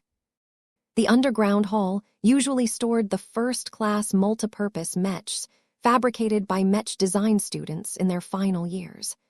Vess figured that it should offer decent enough privacy for the Terrans to clean up their own mess. Even though Vess had not spoken a single word to the Ouroboros, let alone restore the connection that they once shared with each other a century ago, he knew without a shadow of a doubt that the ace mech would follow. It's moving. Vess could feel from the pressure emanating from the masterwork Ace Mech that it had begun to follow him at a steady pace. He tried his best not to smirk. He knew this would happen. To him, the Ouroboros was an abnormal second-order living mech. Its sentience and intelligence was not too high, but it was strong in other areas due to the enormous accumulation of time and power. Yet despite all of its formidable power, Vess found that its personality essentially resembled that of a tamed beast. Every obedient beast recognized its owner, and Vess suspected that the reason why the Ouroboros spontaneously came down was because it recognized him as its original creator. Ordinary mechs had no way of acting on their own like this, but the Peak Ace Mech was an exception in this regard. The best way to handle this rogue machine was to treat it in the same fashion as it behaved. Vess happened to be fairly good at understanding and cooperating with non-human entities. He already knew that he did not have to communicate anything to the overly energetic beast in the form of a mech in order to lead it away. This was how Vess easily led the eager living mech to a safer location, thereby doing much to de-escalate the tense and stressful situation. Chapter 53, 17 Unguided Growth. The immediate crisis had passed. The tension in the campus of the Eden Institute deflated considerably after the Ouroboros calmly floated out of sight. Even though the powerful Ace Mech still disrupted an occasion organized by the DeVos ancient clan, it at least behaved in a civil manner and did not escalate any further. A lot of people relaxed as a result and began to speculate on what was going on. The repercussions of this abrupt and unwelcome intrusion was bound to produce a ripple effect throughout the Terran Alliance. The DeVos ancient clan has been wronged. It must demand compensation or else its prestige will sustain permanent damage. I still cannot determine what General Axeler Strian is thinking. He has worked hard to gain more support, but his lack of control and consideration will set back his plans by a considerable extent.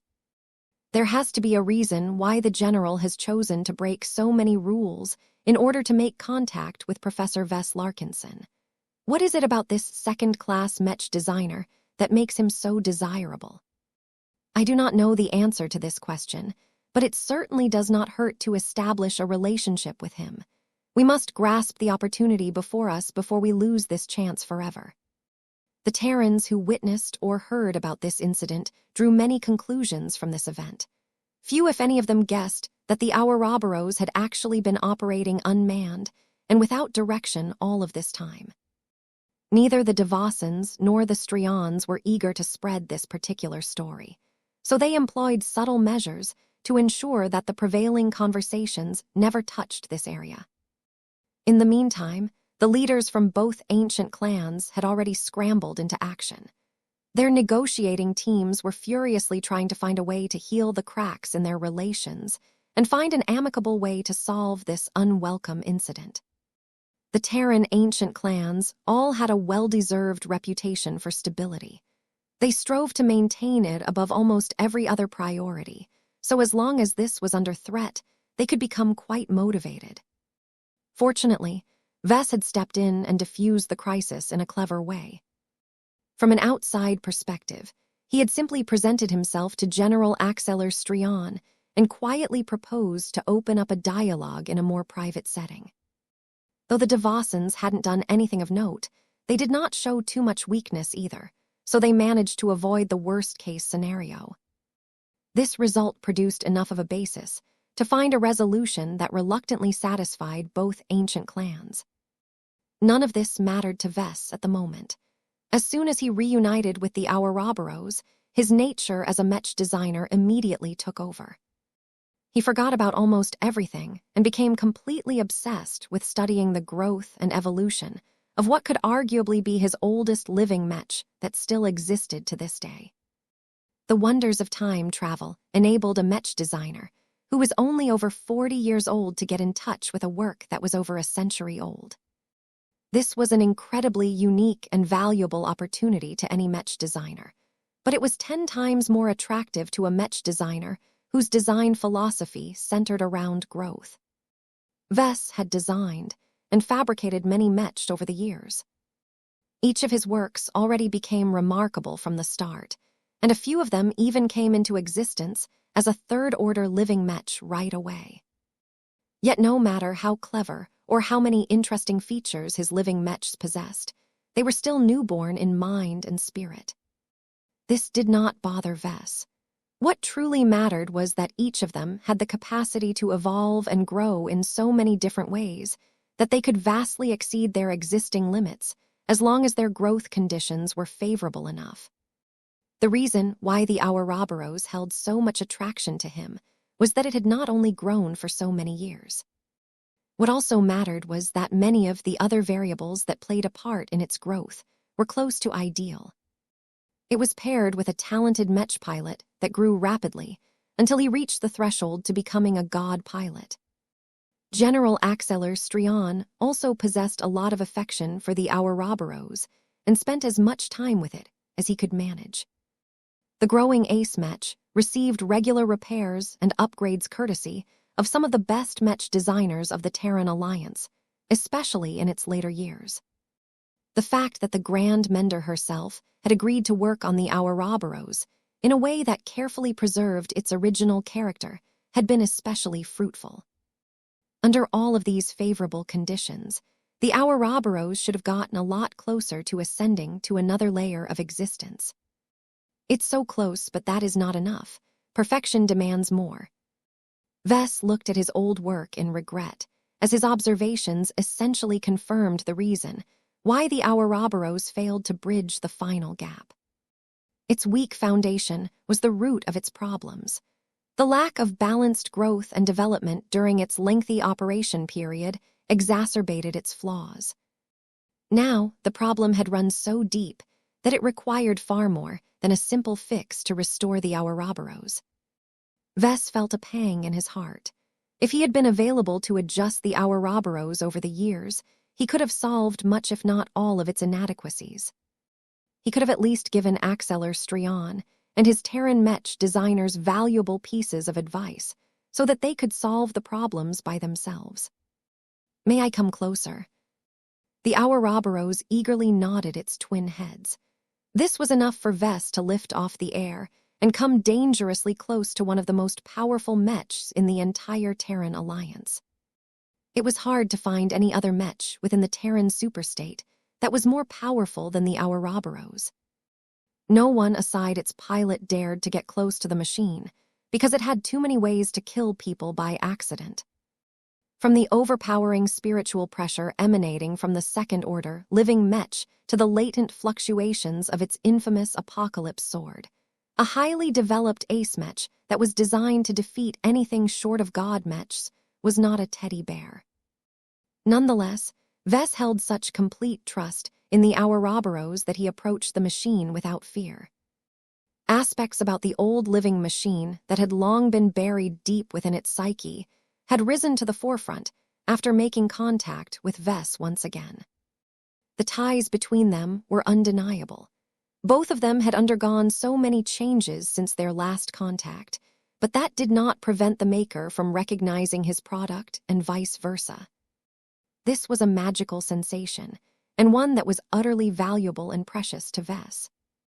His design flame burned stronger, and his design philosophy already began to stir as Vess had already begun to expand his theories on living Mechs based on his ongoing observations. His suspicions were correct.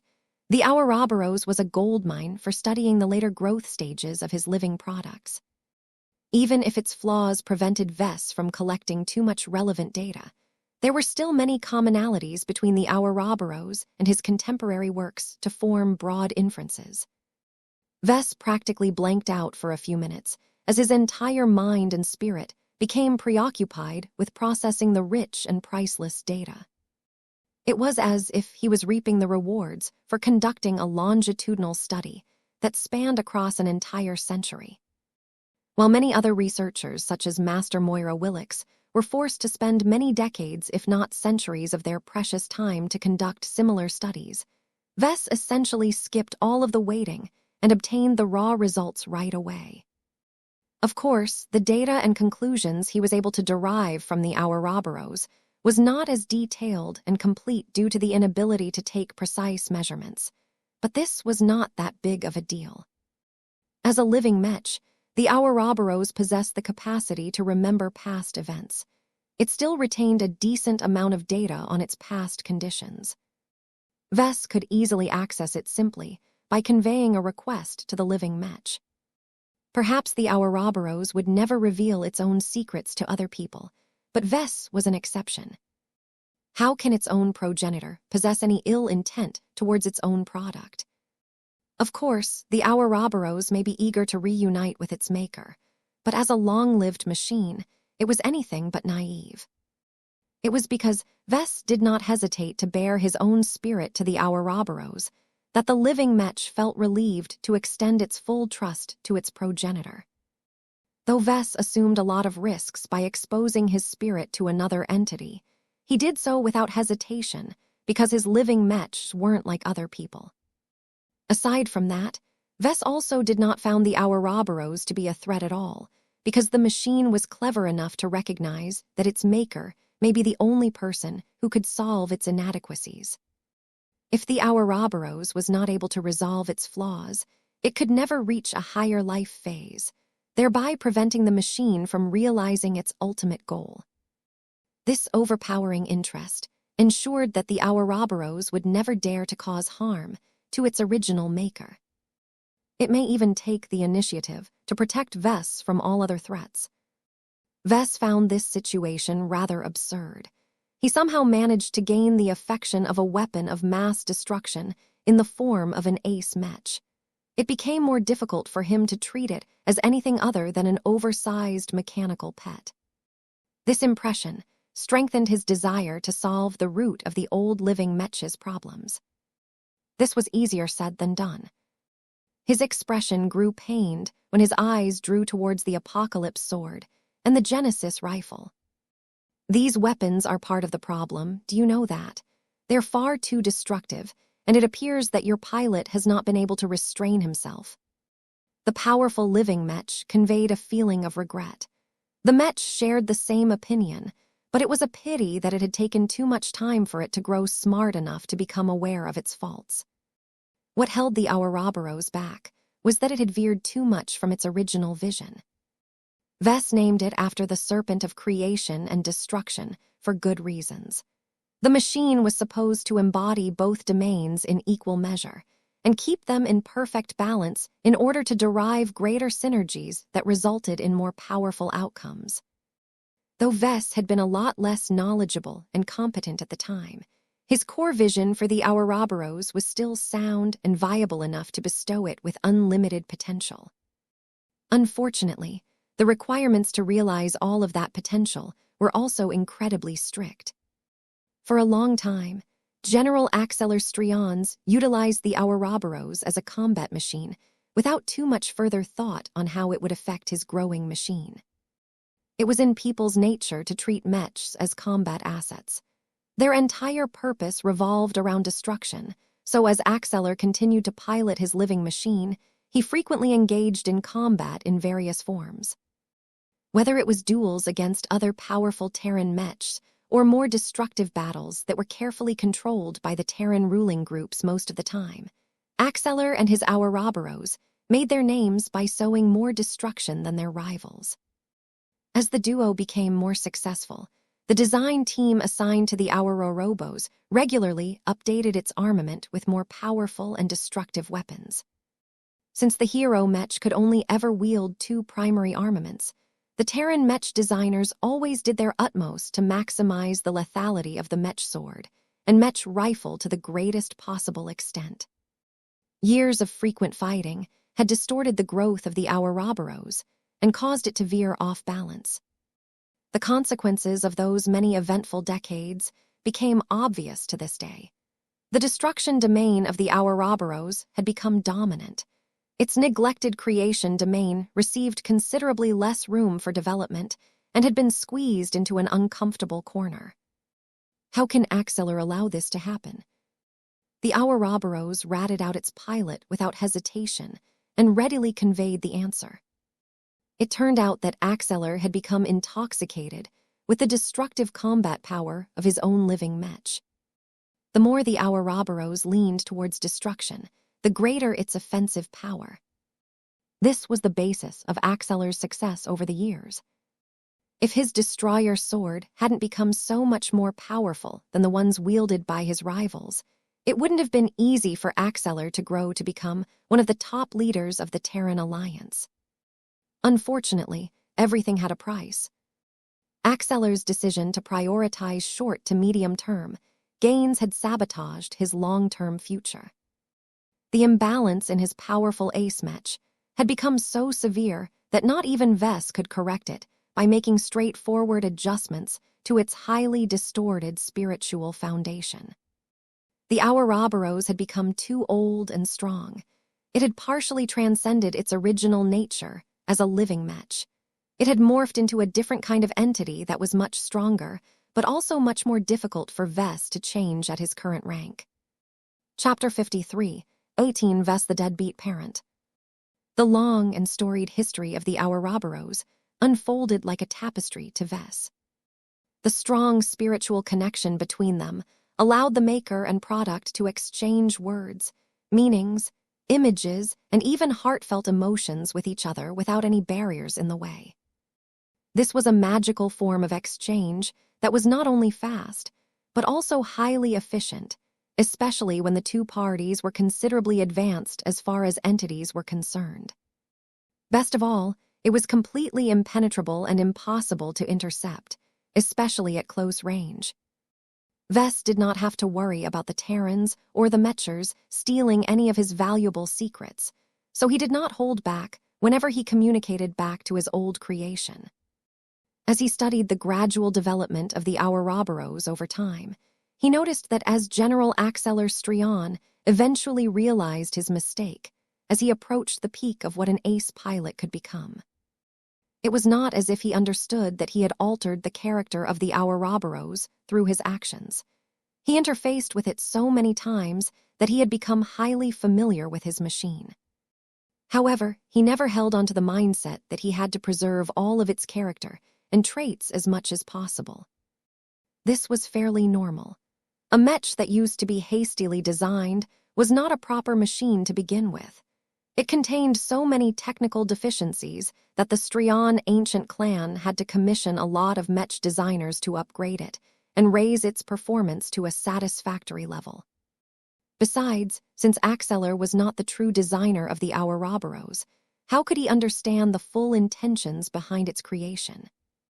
All of these factors resulted in an attitude that the Ouroboros was a constantly evolving product.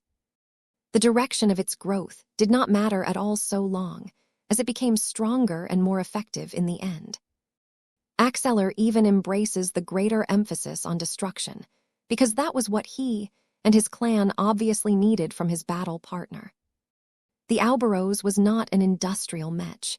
It was designed and built for combat, so any changes that made it more effective at this job were beneficial as far as Axelar was concerned. It was not until General Axelar Strian had reached his current bottleneck and gradually explored what he needed to do that he fully recognized the unfortunate consequences of his unbridled pursuit for greater destruction. The transition from an ace pilot to a god pilot was the greatest possible series of tests for those who fought with Mechs. In order to attain the power of a god, a pilot must have no regrets and excel in many different areas. Vess did not possess a clear understanding of what ace pilots needed to do to successfully complete the greatest possible leap of their lifetimes, but the Ouroboros provided a few clues. Axelar had bonded so extensively with the Ouroboros that the two had become inseparable.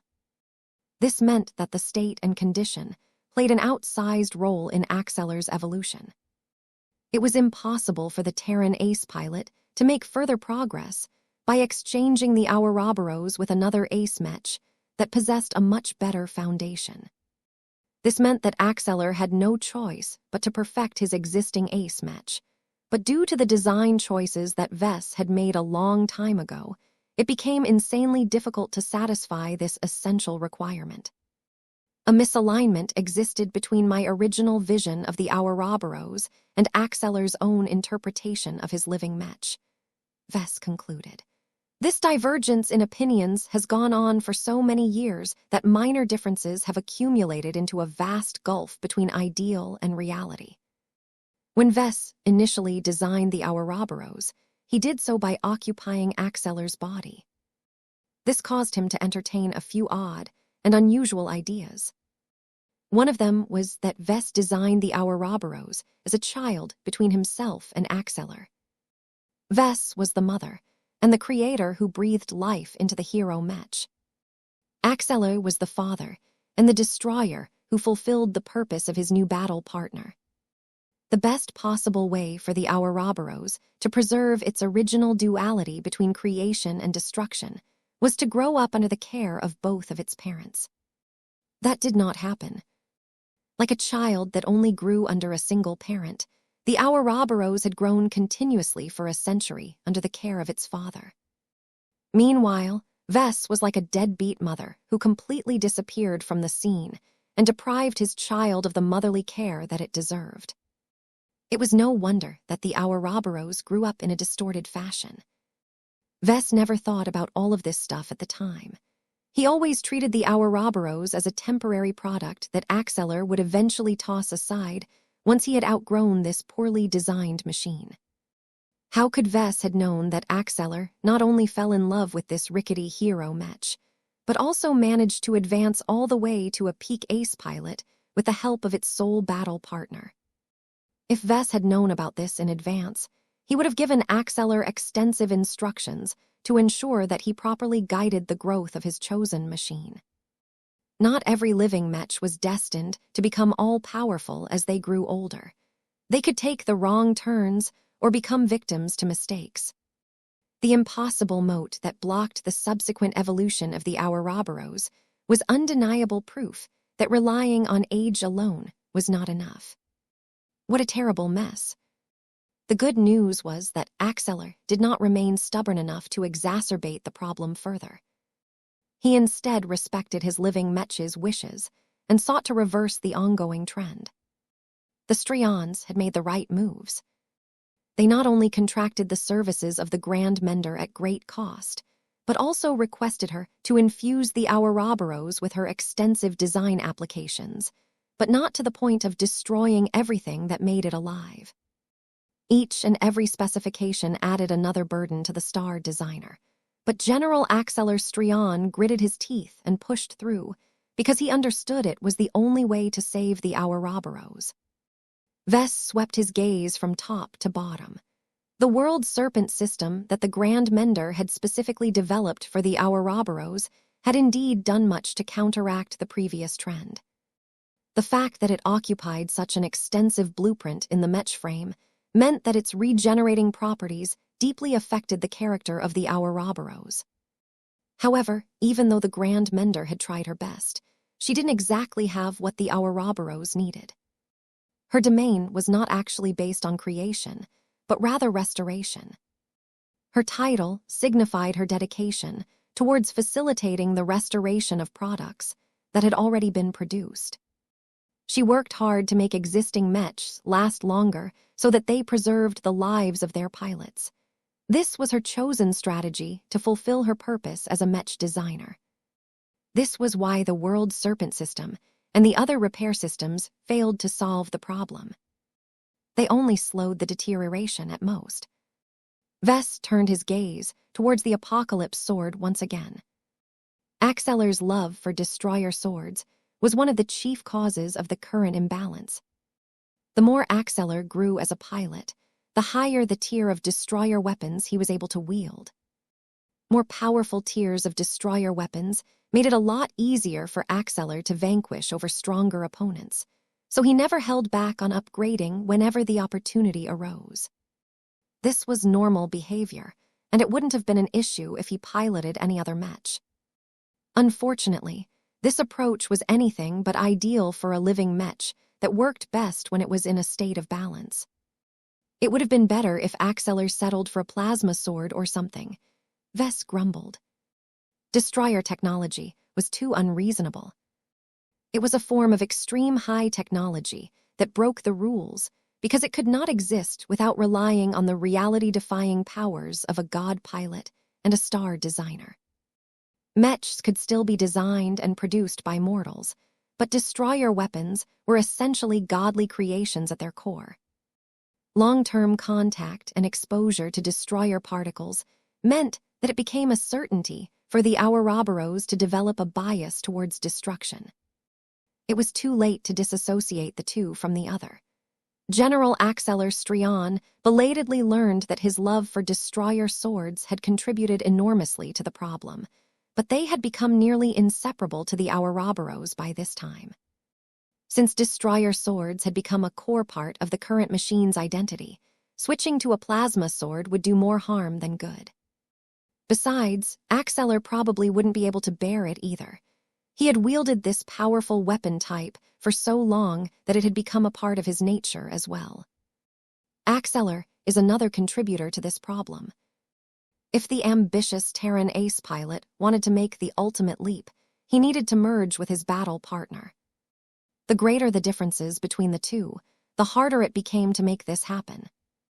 As a military leader who fought a lot of battles throughout his eventful career, General Axeler Strion was just as destructive as his Mech, if not more. The man hardly thought about anything else aside from fighting and winning. It was only after he realized that he needed to form a balance as well that he sought to turn his life around. I see. Vess became enlightened. So this is why Axeler embraced politics. He founded the new Terran Federation movement with the explicit aim to produce positive changes with his power. He also jumped on the opportunity to be among the first leaders to build the Terran Alliance after the Red Ocean opened up for colonization. These were Axeler's belated attempts to develop his long-neglected creation domain that had never received much attention in the past. While Axeler had made substantial gains in this regard, it was a pity that his progress did not directly translate to the Ouroboros. The most he could hope for that a part of his creation domain would rub off on Ace Mech through continuous exposure. Perhaps this might have a chance of working, but it would take way too long to attain the desired result.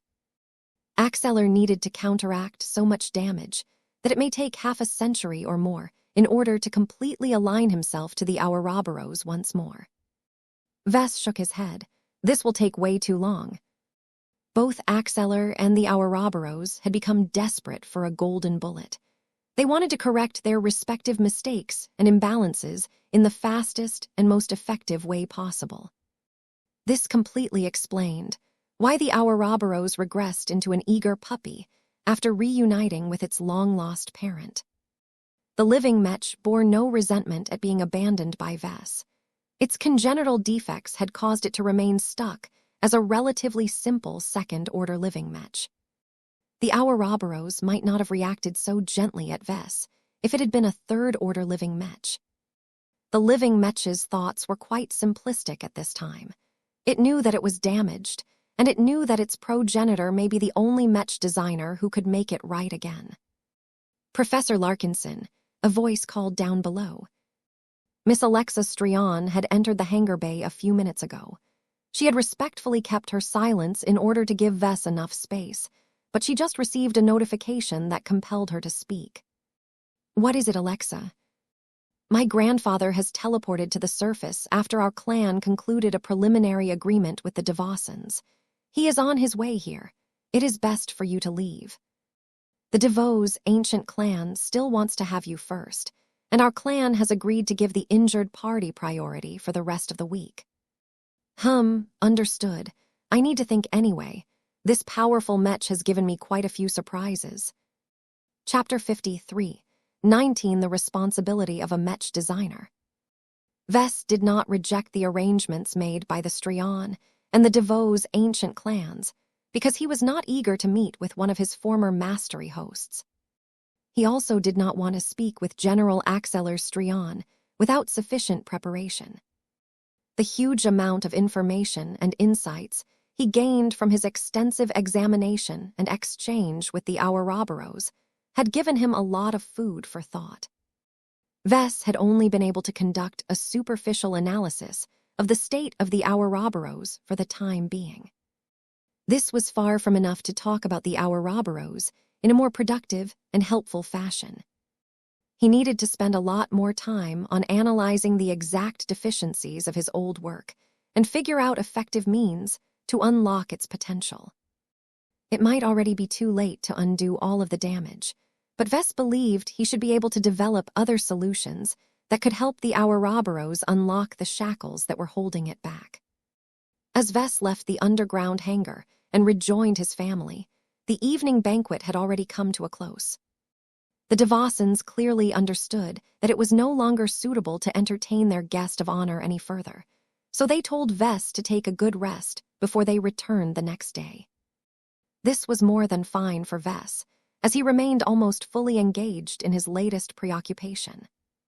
Gloriana practically rolled her eyes when she saw him in this state. Not again. Has he fallen into his old habits again, Lucky? Meow, the gem cat confirmed. Will we be able to shake him from his one-track mind? Meow meow. Typical. The family, along with their cats, were already accustomed to this. They left Vess to his own thoughts as they moved to a highly secure villa that was tightly surrounded by the first-class Mechs of the Blue Jay fleet. The villa was located well within the campus of the Eden Institute, making it easy and convenient for Vess and his family to stay on New Constantinople Roman 8 during their visit. While Vess always had the option of teleporting back to the Terrask in high orbit, he hated the frequent use of teleportation. There were so many possible ways that it could go horribly wrong that he found it crazy that the First Raiders trusted it so much. A restless night went by as Vess only slept for a short time. He spent more time on thinking about all of the complexities involved with the Ouroboros that he couldn't bring himself to stop for a long time. Even though he had not made any agreements with General Axeler Strion, Vess wanted to fix the Ouroboros somehow. All of his other thoughts and considerations about the old living Mech and its pilot went out of the window as Vess became fixated on a single overarching purpose. I have to fix this Mech. It would have been okay if Vess only ever saw the Ouroboros from a projected image. Yet now that he had come close enough to reconnect with his old work, there was no way he could allow its glaring deficiencies to persist without making any attempt to fix so many obvious mistakes. There was no deep or complex reason behind this compulsion. It was simply a part of his nature as a Mech designer and a service provider. His principles and the tenets of his design philosophy made it unthinkable for him to leave the Ouroboros to its own devices. This was especially the case when it actively reached out to its progenitor to make it right again. At this point, Vess longer cared as much about the implications of this course of action. He originally wanted to maintain his distance and take Miss Alexa Strion under his wing so that she could gradually learn the skills needed to correct the Ouroboros. While this was still a viable solution, it would take far too long to fix living Mech in distress. If saving the Ouroboros was the greatest priority, then it was much faster and more efficient for Vess to take action instead. Besides, it was his responsibility to begin with. His unfortunate design choices and actions during his past mastery experience had caused a living Mech to grow up without proper guidance and direction for so long. Even if Vess hadn't taken the Ouroboros all that seriously at the time, its remarkable growth and survival up to the present day forced him to acknowledge this living Mech. A lot of different Mech designers up to the Grand Mender had worked on its design over the years, but Axeler's decision to retain its living traits meant that the Ouroboros still belonged to Vess in the end. As far as he was concerned, Vess had designed the essence of the Ouroboros and brought it to life. All of the other Mech designers that came afterwards only worked on the less essential aspects of the increasingly more powerful living Mech. Vess was thankful to all of those Mech designers for respecting his original vision and intent. Even though these Terran Mech designers did not know him at all, the people of their profession were still able to understand each other by analyzing their works. Vess felt a strong urge to find a way to get in touch with the Grand Mender so that he could hear her thoughts on the Ouroboros. In any case, as long as the original essence of the Ouroboros remained alive, Vess knew that he had a bit of room for manipulation. As morning dawned, the DeVos' ancient clan clearly wanted to resume its engagement with Vess and the Larkinsons. Vess did not maintain as much interest in dealing with the DeVossons as before, but he knew that he needed a lot of buffer time before he was ready to engage with General Axeler Strian. This was why he tolerated the schedule set for him. He tried his best not to put too much of his mind on the Ouroboros as his current hosts sought to make up for what happened yesterday. When Vess got in touch with Alexa Strian once again, the young lady briefly explained how the two ancient clans quietly resolved their differences. We have to pay significant reparations to the DeVossons in a way that makes it clear that we have suffered the consequences of our blunder. Before this happened, it may have been possible to arrange an early introduction between you and my grandfather, but that is completely out of the question at the moment. The Termite Hill isn't even allowed to linger in orbit of New Constantinople Roman 8 to prevent any further incidents. Of course, Alexa mainly referred to the possibility that the Ouroboros might take unilateral action once again. There was no way that General Axeler Strian would make such a mistake. Vess found it a pity that the Ouroboros was being moved away from him, but he knew that it was only a matter of time before he would get in touch with his old work once again. I understand. Has this accident inconvenienced your ancient clan a lot? Initially, we thought so, but our leaders are trying to make the most out of this unanticipated development. There is an opening for our two ancient clans to build a closer relationship and expand our business ties.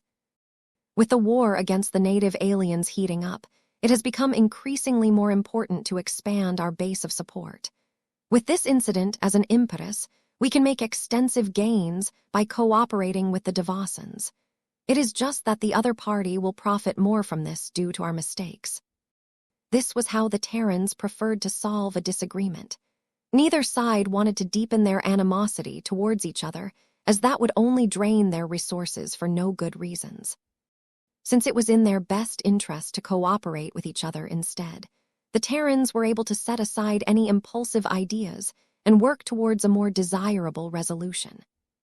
Vess admired the way the Terrans resolved their differences so effectively. This doesn't happen often, Professor. It is just that the DeVossons are in a weak and vulnerable position.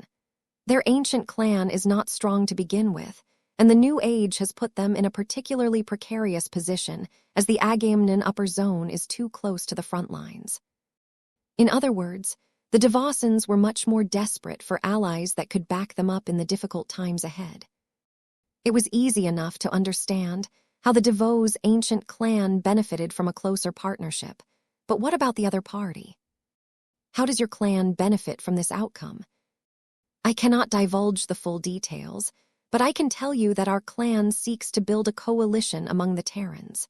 It is no secret that my grandfather has always sought to reform a newer, more modern and more dynamic Terran state. The DeVossons are likely much more willing to play along, because they can gain the protection of our powerful armed forces. I see. Due to General Axeler Strian's strong commitment to the Red Ocean, the Strian ancient clan had definitely invested much more in its colonies than the other Terran clans.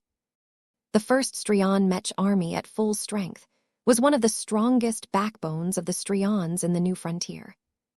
Even though it was highly troublesome and expensive to maintain and update the 250,000 Mechs that were dispersed throughout Terran space, the collective combat power of this renowned Mech army was enough to make the Red too nervous. The DeVos' ancient clan had not invested nearly as much in the Red Ocean. While the DeVossons could raise large Mech armies comprised out of inferior Mechs with relative ease, it was impossible for them to form a strong Mech army with more elite specifications in a short amount of time. Vess suddenly widened his eyes. He suddenly realized that there were many golden opportunities for him to do business with the DeVos' ancient clan. Before the Great Severing occurred, The Devasins took a more measured and laid-back approach to colonizing the Red Ocean. Not only had they entered the new frontier relatively late, they had also been taking their time on building up their colonies. This had many adverse consequences. Their armed forces were not only smaller in number, but many of the military Mech weren't the best.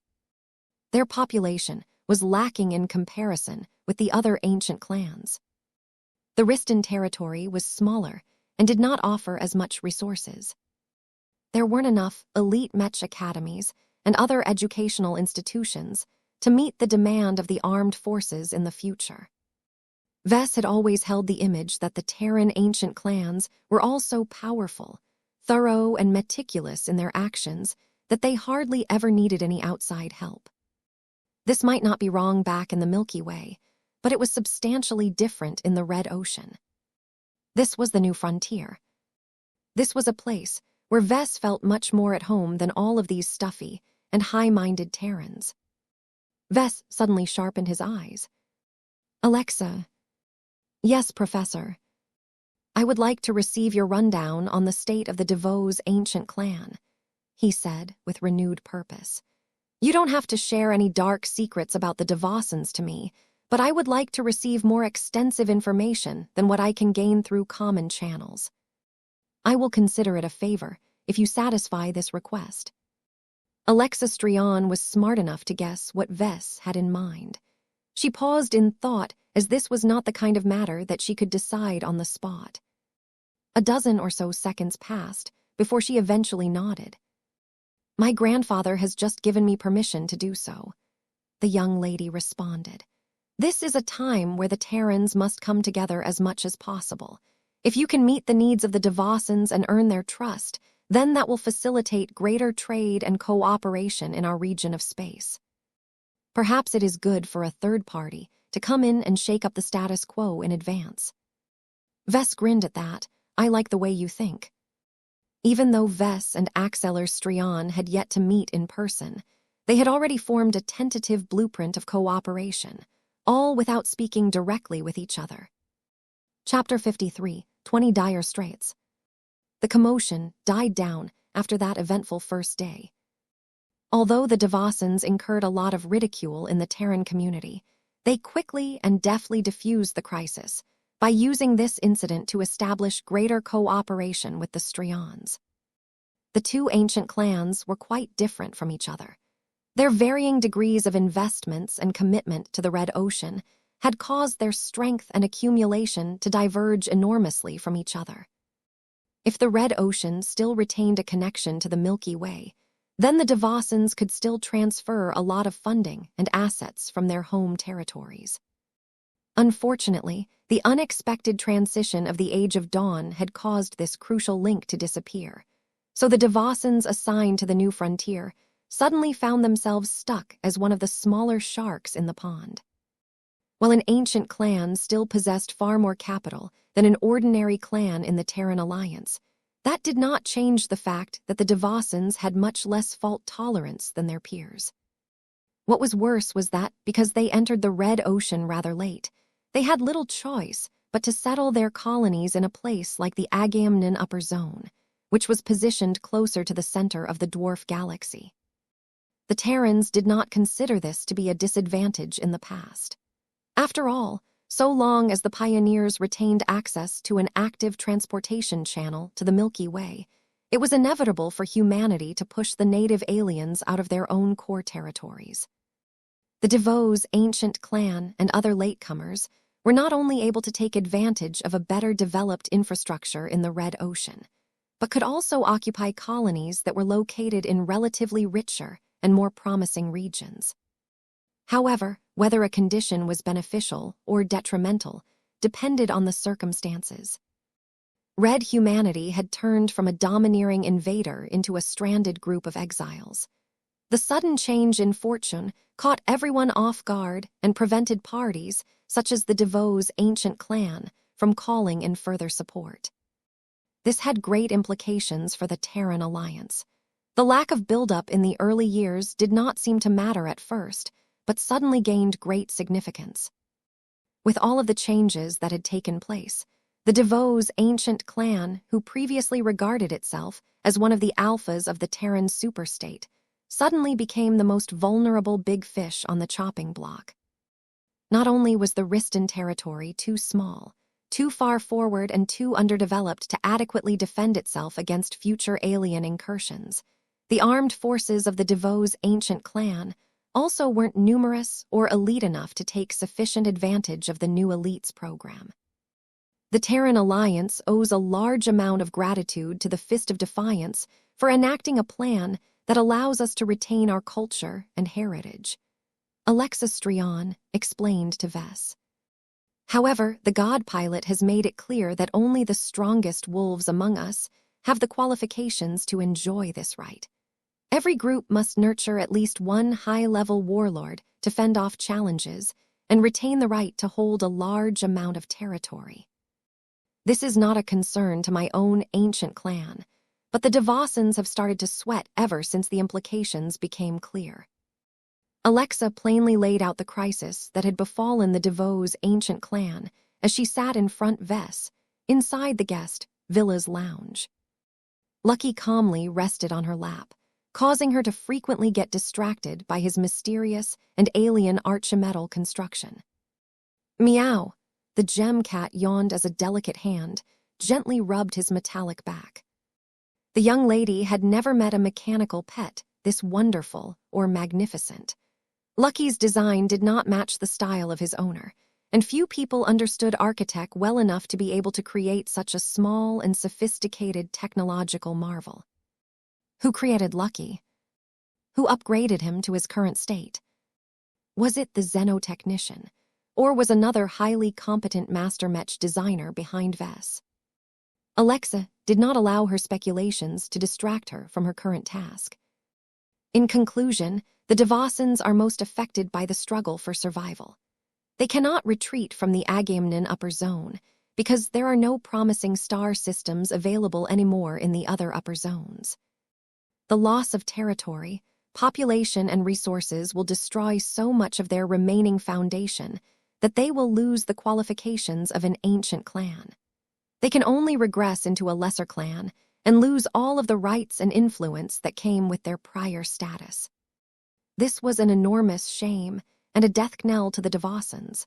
They could not allow themselves to shame their ancestors and fail in such a humiliating fashion. It would be better if they stood their ground and fought against the invading aliens to the bitter end. But even that was a challenge because their standing armies were too inadequate for the job. Vess looked thoughtful. I never expected the situation to be so bad for the Devosans, but the logic of this is quite clear. If your analysis is correct, the whole image of class and sophistication that the DeVos ancient clan has presented to everyone is a mirage. The reality is that it is an ancient clan in name only. It only takes a bit of external pressure to pierce through the falsehood and uncover the weakness that they have tried so hard to obscure. This told him that the Terran Alliance was not doing as well as he expected. Collectively, the Terrans still possessed a lot of strength and accumulation. However, the Terrans rarely united as one. The ancient clans may regard each other as peers and maybe even friends, but they were also rivals. This meant that the ancient clans were not inclined to go out of their way to save the ones in distress. Strength was the ultimate foundation in human space. An ancient clan that no longer possessed the strength of one did not deserve to exist any longer. It would be better to let the weak and unqualified groups disappear so that stronger and better adapted newcomers could take their place. What is the stance of your ancient clan towards the Devosans? Vess inquired Alexa. The woman frowned. I am not too certain, to be honest. Previously, we did not want to waste our limited resources on supporting an ancient clan that does not have good prospects. Yesterday's incident forced us to change our stance. The Devosans had fought hard to enlist our aid, and it was better for us to cooperate due to the need to restore our reputation. Reputation was extremely important in Terran circles. No one wanted a prominent leader or an ancient clan to break the rules and upset the balance within their society. The Devosans knew that, and exploited this condition to extract the greatest possible benefits from the Strian ancient clan. Although the Strians originally did not want to get involved in the many problems faced by the DeVos ancient clan, they at least managed to gain enough benefits to barely make this risky venture worthwhile. "The DeVossons have made a secret agreement with us," the young lady said in a quieter tone. "If our ancient clan can help them weather the storm, they will throw their support behind my grandfather's new Terran Federation movement." This is a dream come true for him, and it may be the opening he needs to snowball his initiative. Perhaps other people might just dismiss General Axeler Strian's political ambitions as an ordinary power grab, but Vess already figured out the deeper truth after he examined the Ouroboros. In order to balance out all of the death and destruction that he had wrought as a militant, he needed to do the opposite and engage in a more productive pursuit. It was a pity that Axeler was not a Mech designer, an engineer, or an artisan. The only way he could contribute to society in a productive fashion was to take advantage of his backing and his power base to create a new society of Terrans. Since the deal between the two ancient clans had the potential to bring Axeler one step closer to becoming a god pilot, the Strian ancient clan ultimately agreed to make a lot of concessions that it wouldn't have agreed to under normal circumstances. Vess rubbed his hairless chin in thought as he considered all of the implications. "This deal will tie your ancient clan to that of the DeVossons," he concluded. "If the DeVos ancient clan falls, your grandfather will not only lose the chance to make progress, but he will also take a severe hit. After all, he at least made an indirect commitment to protect his allies and prevent them from collapsing. They are already participants of the new Terran Federation movement, even though it hasn't been formalized." Alexa understood this truth as well. What we ultimately need to do is to strengthen the DeVos ancient clan just enough to allow it to stand on its own. Our clan can provide limited reinforcements and other forms of support, but we cannot afford to sacrifice our own progress in nurturing new elites.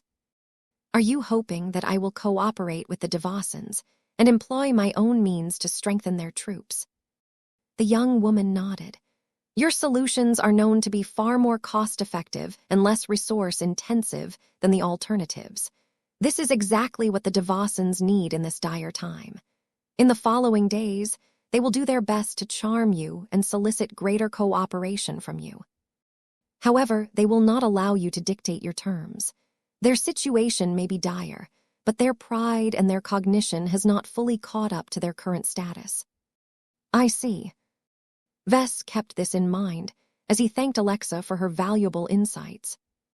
Master Layla DeVos eventually arrived at his guest villa and invited him and his family to go on a tour. Several days passed by as the DeVossons tried to impress the Vess, his wife and his children, by dragging them across New Constantinople Roman 8. Even if the planet was not as developed as the ones owned by the other ancient clans, the DeVossons were still one of the greater Terran powers, so the cities weren't shabby by any means. The capital city of Sandon clearly received the greatest share of investment, so the DeVossons were especially keen on dazzling the Larkinsons by showing them the local sights. They visited a few museums and Mech galleries where they could admire brilliant works, each of which cost over 1 million MTA credits to produce. Vess had to drag his wife away from the luxury fashion stores. Even though the DeVossons offered to gift the Larkinsons millions of MTA credits to shop to their heart's content, everything had a price. He would be forced to reciprocate any expensive gift sooner or later. This was how the game was played, and he wasn't eager to participate in it at this time. Vess also stepped into the real classrooms of the Eden Institute for the first time. Though he was distracted by a lot of different affairs, he still enjoyed the opportunity to teach his students in person as opposed through projections. His children giggled and laughed as they flew in the enormous playground of a floating garden. Other Terran children played tag or different sports that were specially designed for this peculiar environment. The cats chased after them, as well as the peculiar zero-G environment attracted a lot of tame and well-behaved pets as well. The Larkinsons even visited an exclusive elementary school where the descendants of the most prominent local Terrans sent their youngest children. The atmosphere was nice, the facilities were excellent, and the teachers were all worth their obscenely high salaries. "We need to send our children here right away," Gloriana concluded. "Just the connections they can make here is worth the admission." "Let's not be too hasty," Vess cautioned his wife. "This is hardly the only decent school on this planet. Besides, I haven't decided yet whether I will stay." "You have to, Vess. There is no urgent reason for us to return to a nomadic lifestyle. We are no longer a part of the expeditionary fleet. Our main priority is to establish a firm footing in the upper zones. We should at least stay long enough to get our premier branch up and running." "Maybe you are right." Even as the Devosans worked hard to impress the Larkinsons, the Strions did not remain idle during this time. As the weeks slowly passed by, Vess began to prepare for his first meeting with the Renewer of Terra. Chapter 53, 21 The Senechai. The week-long tour deepened Vess' understanding of Terran space and culture. Although the Terrans and the Devosans in particular weren't as wealthy or advanced as the Mechers, the rulers of the new Constantinople system still possessed enough capital to make their superstate proud. At least that was the case on the surface. While the Devosans tried their best to project strength and class, Vess couldn't help but notice that he only got a cursory look at the local armed forces. Even then, his tour guides only led him to the bases of the most elite and well-equipped Mech unit stationed on the planet. Perhaps Vess wouldn't have been able to notice these details if he possessed his old mindset, but now that he understood the greater truths, he became perceptive enough to spot the gaps. The Devosans were highly perceptive and could analyze a lot from the behavior of their guests. It was not difficult for the hosts to discover that the recently elevated Tier 3 galactic citizen could not be fooled so easily. This was why Master Layla DeVos eventually invited Vess over to hold a brief but honest discussion at the end of the 7th day. The two looked across the window of the floating restaurant. The city of Sandon remained bright and vibrant even as darkness settled in on this side of the planet. "What do you think of our territory? Is your stay in the Terran Alliance to your liking?" "The wealth and tech on display is impressive," Vess replied. "My second-class sensibilities can't help but take note of all of the extravagance around me. This is practically a small paradise in the Red Ocean. It is a pity that we live in the wrong time." "What do you mean by that, Professor?" Vess waved his arm at the city before him. "While I am sure that your ancient clan has built up a lot of defenses, you could have done more to prepare this planet for war. So many valuable resources have been squandered to construct luxurious buildings. I understand that all of this attracts a lot of trade and commerce to this port system, but this will only form a greater attraction to the native aliens. If I was in your shoes, I would push to fortify and militarize this strategic star system as much as possible. Your ancient clan needs to go on a war footing." The master Mech designer looked rueful.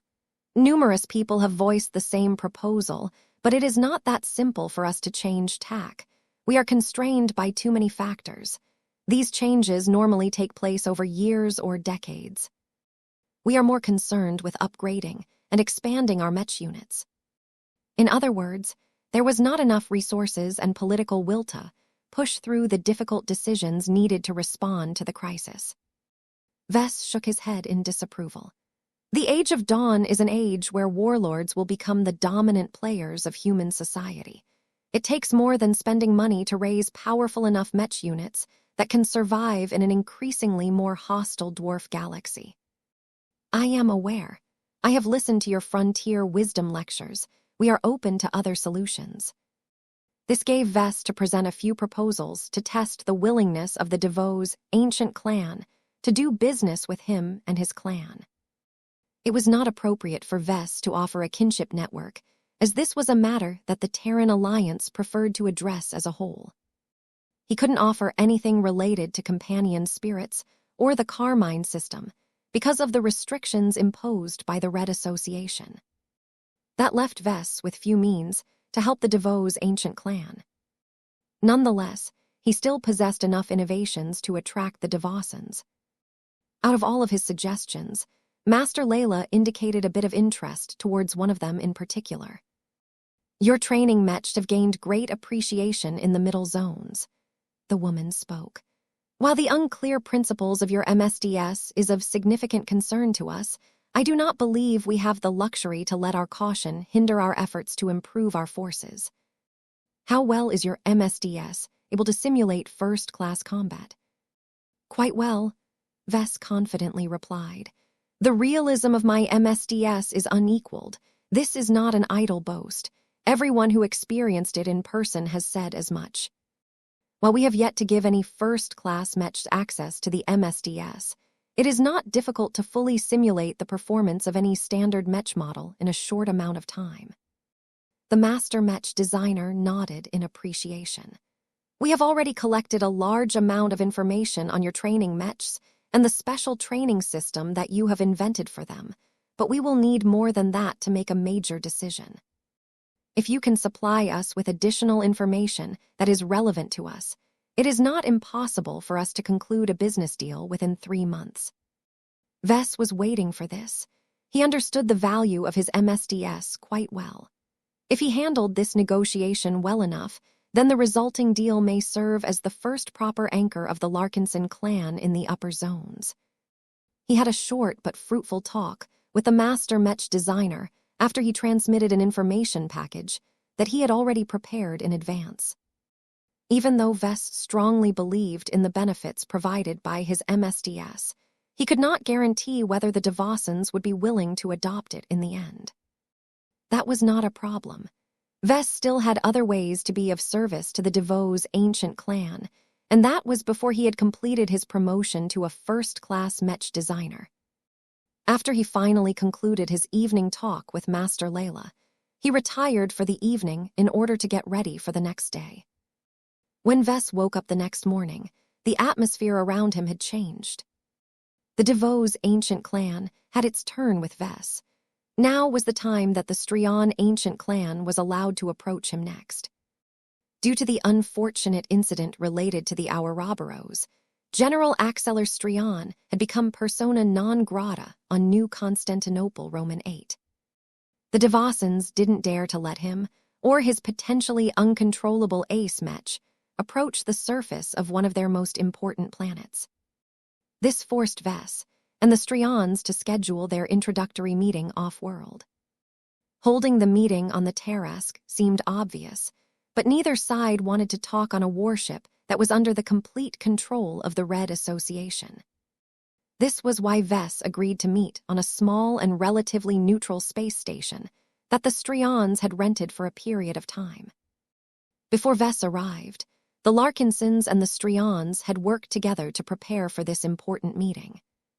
While the Strians shouldered much of the responsibilities, the Larkinsons made sure not to let their counterparts dominate the setting. The space station featured a large central hall that was spacious enough to fit plenty of Mechs. This was where the two sides agreed to host the initial introduction.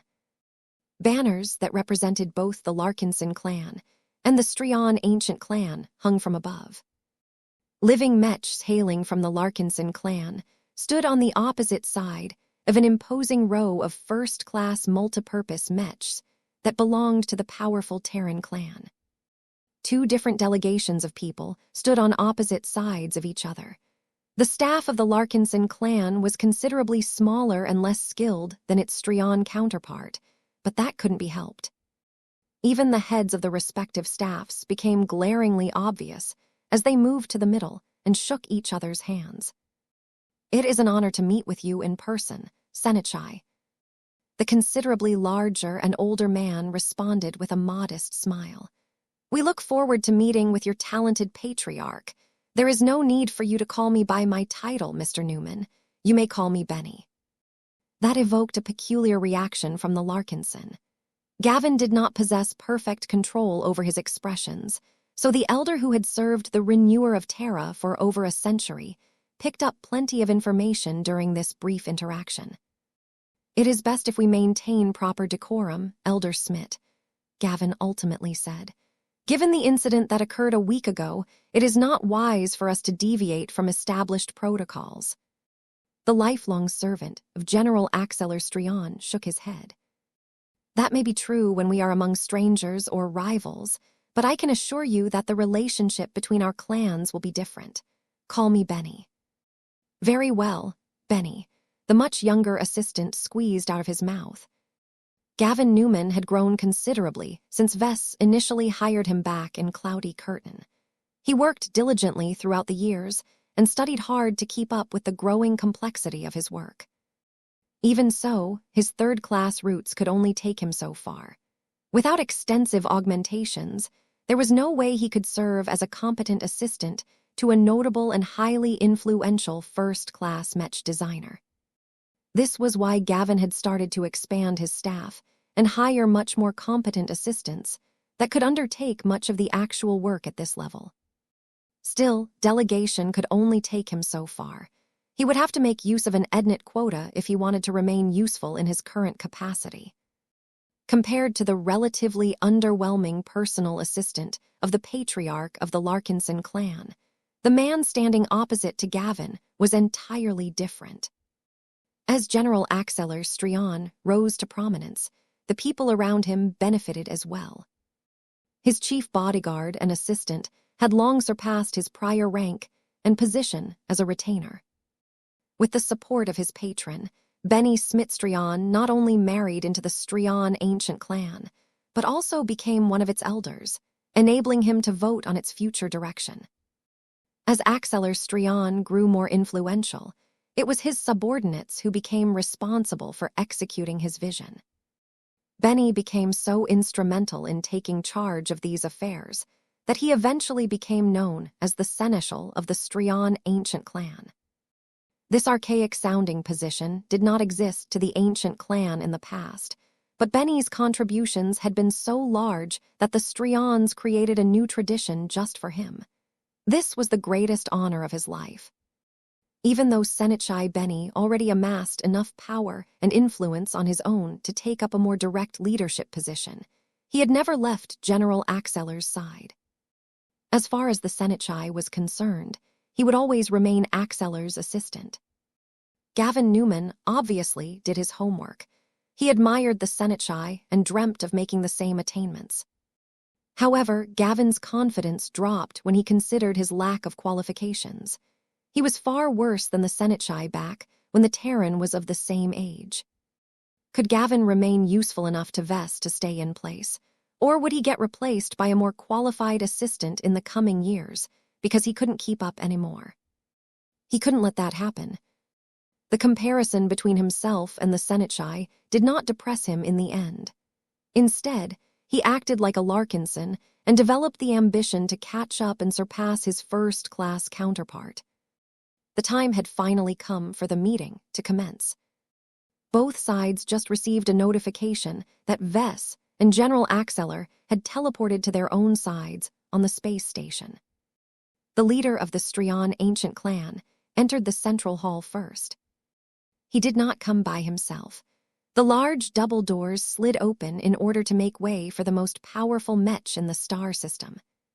The Ouroboros by itself was a sight to behold, but now that it was being actively piloted, the black-and-white masterwork Mech radiated strength and control. The entire space station had already become enveloped by a large and powerful Saint Kingdom. Nothing escaped the attention of General Axeler Strion. This was a necessity under the circumstances, as neither side wanted to leave any opening for third parties to eavesdrop on their upcoming talk. Chapter 53, 22 Tidal Bombs. Vess and the Larkinsons agreed to allow General Axeler Strion to pilot the Ouroboros during this formal meeting. This incurred considerable risks, as they would place themselves at the mercy of the Strions. Nonetheless, Vess pushed through with this because he trusted the Strion ancient clan not to abuse its power. This was not a customary decision to him, but he had near absolute confidence that he would never be in danger. The Ouroboros was his own creation. Even if its growth had been stunted, the powerful second-order living Mech would rather fight against its own pilot than to cause any harm towards its progenitor. With this circumstance as a guarantee, Vess would rather allow General Axeler to make use of his formidable Saint Kingdom to wipe out any bugs and prevent any means for other parties to listen in on their conversation. Vess did not underestimate the formidable spying capabilities of the Red Association. It was worth it for him to put his trust in the Strians in this case. Besides, General Axeler Strian had already made a solemn promise to treat the Larkinsons properly. The man who strongly yearned to become a god pilot would never joke around when it came to this kind of stuff. The entire hall seemed to shake and vibrate in cadence to the footsteps of the Ouroboros. The few staffers of the general maintained an impassive expression, but they all conveyed the pride of serving one of the foremost champions and leaders of the Terran Alliance. Their attitudes weren't anything special. They had gone through similar routines many times. It was the reactions and attitudes of the Larkinsons that drew a lot of admiration from the Strians. Although Gavin Newman and his much more limited staff did not look that impressive, the years they spent among the Larkinsons had subjected them to many dangerous tests. There was an edge and a core of strength to the Larkinson staffers that were more common among battle-tested troops. Each of these Larkinson staffers possessed at least a decent amount of bravery, which was not a quality that was common among civilian Terrans. While it was difficult to resist the strong mental influence of the Saint Kingdom of the Ouroboros, this was not the first time that the Larkinsons became subjected to this kind of pressure. Although General Axeler Strian was far more powerful than any other monstrosity they faced in the past, the ace pilot clearly did not have any aggressive intentions in mind. Besides, even if Axeler deliberately increased his suppression, the golden cat that quietly guarded over the Larkinsons would not remain impassive. The Ouroboros strode forward until it had reached the other side of the hall. Another set of double doors was situated on this side. It led to a more private and secure chamber where the principals of both sides could hold a proper discussion. Once the powerful ace Mech settled into place, the Seneschai stepped forward and shouted so loudly that the entire chamber echoed with his thundering voice. I hereby announce the arrival of the Renewer of Terra, the senior ace pilot, the High Marshal of the Terran Alliance, the General of the 1st Strian Mech Army, the acting patriarch of the Red Branch of the Strian Ancient Clan, the founder and president of the new Terran Federation movement, the honorary member of the Red Association, the vice leader of the Terran faction, the vanquisher of Rubarthans, the crusher of alien life forms of both the Milky Way and the Red Ocean, the threefold solo Mech champion of the Terran Confederation Games, the victor of the 26th Battle of Tau Ceti and Tier 2 galactic citizen. Axeler of the Strian Ancient Clan has chosen to welcome our honored guests from afar with the Ouroboros, his chosen steed. Trumpets sounded in the air as lights shone on the impressive living masterwork Mech. The Larkinson staffers had already collected quite a lot of information on the Ouroboros, but now that they were able to witness its majesty in person, they couldn't help but speculate how it was related to their patriarch. Not even the most technologically illiterate Larkinson could be blind to the obvious connection between the Terrans' obvious living traits and their patriarch's unique design style. This cast a special light onto this meeting. It became a lot clearer now why their patriarch acquiesced so easily to some of the Strian ancient clan's proposals. Another change occurred. A subtle light shone on the entrance, causing a metal-clad figure to shine a lighter brighter as he passed through the enormous double doors. In fact, 2 metal figures had chosen to enter at this time.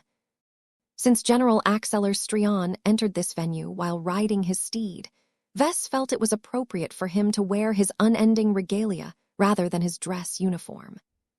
Meow. Lucky also accompanied him at this time, both as a mascot and as an extra pair of eyes. Both of them actually made a profound impression to the Strians present in the central hall. The gem cat was utterly unique. Lucky might not look that big, but those with discerning eyes understood how impressive it was to adapt a notoriously complicated architect and utilize it to create a small and lifelike mechanical cat. Such a technological marvel could only be asked for in first-class space. Only a few top figures possessed the competence and expertise to develop a cat made out of archimetal. Vess himself did not look too shabby either.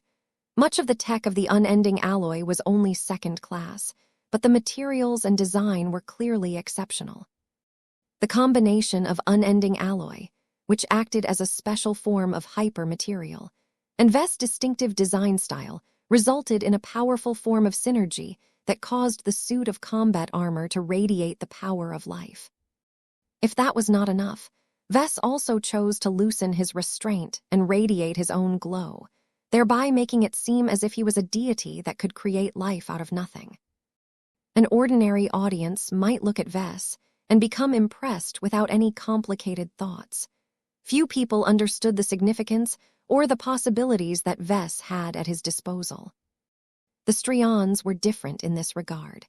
From the staffers to the general himself, all of them had become incredibly familiar with the creation aspect of the Ouroboros. They inferred a strange connection between this Mech designer and the Ouroboros.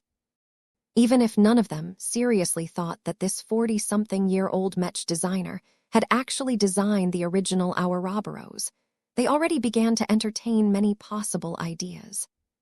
The most likely possibility was that Vess was the student of the man that secretly designed the Ouroboros. Whatever the case, the Strians had met many Mech designers in the past who could make a meaningful contribution to the Ouroboros, but Vess was definitely the closest one yet who could augment the creation side of the renowned Ace Mech. The footsteps of the unending regalia did not produce nearly as much noise or shaking, but Vess built up his own form of momentum that made it difficult to ignore his approach. Once Vess and Lucky stopped a healthy distance from the Ouroboros, there were a few entities who wanted him to come closer. The eyes of the Ace Mech flashed a little brighter and spontaneously wanted to take a few steps closer, but under the iron-hard will of its pilot, the machine remained motionless and under control. Gavin Newman stepped forward and made his own announcement. His voice wasn't as loud or augmented as that of the Seneschai, so he didn't even bother to imitate the older man.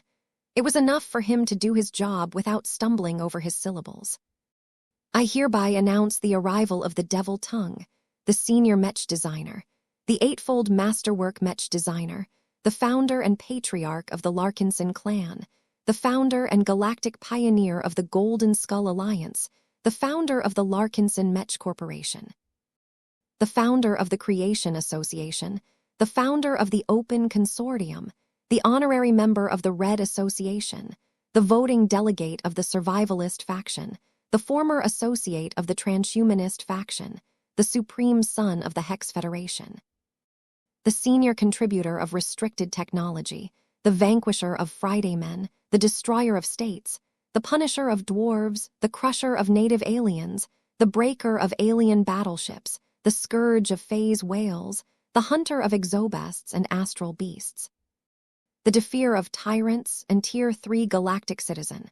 Vess of the Larkinson clan has chosen to enjoy the hospitality of our distinguished company with Lucky, his chosen mechanical companion. As Gavin struggled to recite the increasingly more silly-sounding titles with a firm and serious expression, Vess wanted to ask who the hell came up with this absurd ceremony. While Vess had no problem with the first batch of titles, there was no need to embellish his record and pad his list of titles by inventing a dozen more. He was already convinced that the Terrans invented this dumb protocol because too many of them never accomplished anything of actual significance in their lives. They needed a bit more support in order to retain their vanity. Vess inwardly shook his head. The titles weren't important to him. Perhaps the Terrans might feel differently about this, which was why the Larkinsons played along. Once the introductions had concluded, The double doors at the other side slowly slid open. The Ouroboros slowly turned around first and steadily strode to the other chamber. The deck shook with every step, yet the powerful ace mech exuded total control and certainty with each and every movement. Strangely enough, the Seneschai separated from his staff and quietly followed after his liege. Everyone else remained still until the ace mech exited the hall. Only at this point did Ves step forward. Clad in armor, his pace was much slower, but no one expressed any impatience over his more human-like stride. Lucky effortlessly kept up in the air. He even spiraled around in a playful fashion just so that he could break up the monotony. As Ves passed by his personal assistant, the two exchanged glances with each other. Outside of their expectations, Seneschai Benny Smit had been allowed to enter the next chamber. This showed that the loyal elder enjoyed the complete trust and confidence of General Axeler Strian. Should Ves follow suit and extend his trust towards his own personal assistant? If it was before, Ves would have never done such an unnecessary act. His upcoming talk had the potential to touch upon highly sensitive secrets, so it would be extremely irrational for him to bring Gavin along where he might learn explosive truths. Yet, when Ves saw how his former mastery host trusted his Benny on a complete and unconditional basis after all of these years, he felt ashamed for not following the same example. Gavin had served Ves long enough to prove his loyalty and reliability. For years, he discharged his duties with diligence. He even accompanied Ves on all of the dangerous expeditions. Aside from that, Gavin was also a part of the Larkinson network since its inception. The Golden Cat was more than capable of monitoring the assistant and sounding the alarm if the man ever thought to leak any sensitive information. Ves needed a real confidante by his side. It became more and more burdensome to keep so many secrets to himself. It was at this point that despite calling his assistant Benny, he never actually treated Gavin like his namesake. The obvious contrast in treatment and extension of trust shamed Ves to the point where he was forced to admit his mistakes. No more. From today onwards, Ves resolved to treat Gavin like an actual Benny. "Come," Ves commanded as he jerked his head towards the other chamber. "You may listen." That startled the other man. "Are you certain?" "You deserve it after all of these years. If not now, then when? Just come with me already." "Very well, boss." Gavin couldn't help but sound grateful and even affectionate as he stepped behind Ves. The distance between the two of them had only grown over the years, as Ves kept more and more secrets from most of the Larkinsons. While Ves showed a bit of willingness to share certain secrets with members of his inner circle, Gavin didn't appear to be a member of this very exclusive club. That had always hurt him, even though he understood the importance of minimizing leaks. All of that had changed today. With this fateful decision, Gavin knew that he had bridged an important gap and earned a much greater degree of acknowledgement of his patriarch. Gavin resolved to prove himself worthy of all of this trust. He did not entirely know how he could pull this off, but perhaps the famed Seneschai of the Strian ancient clan could give him a few tips. Chapter 53, 23 Heavy Atmosphere.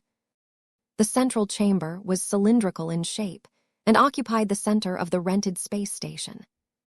Enormous banners hung from metallic gray bulkheads. They depicted the colors and the symbols of the Terran Alliance, the Strian ancient clan, as well as the Larkinson clan. The bright lights shining from above caused the Ouroboros and the armor-clad figure of Ves to look as if they were deities who had descended to the material realm. What made this sight especially solemn was the total silence. Even though the commercial space station hadn't been built to the highest standards, it was still an intricate collection of powerful technologies. It was hard to dampen all of the noises produced by energy generators and other devices. Nonetheless, the central chamber had been built in a way that generated total serenity in a natural manner. Ves did not even sense the subtle disturbances that betrayed the presence of an active anti-noise field. The Ouroboros also remained silent.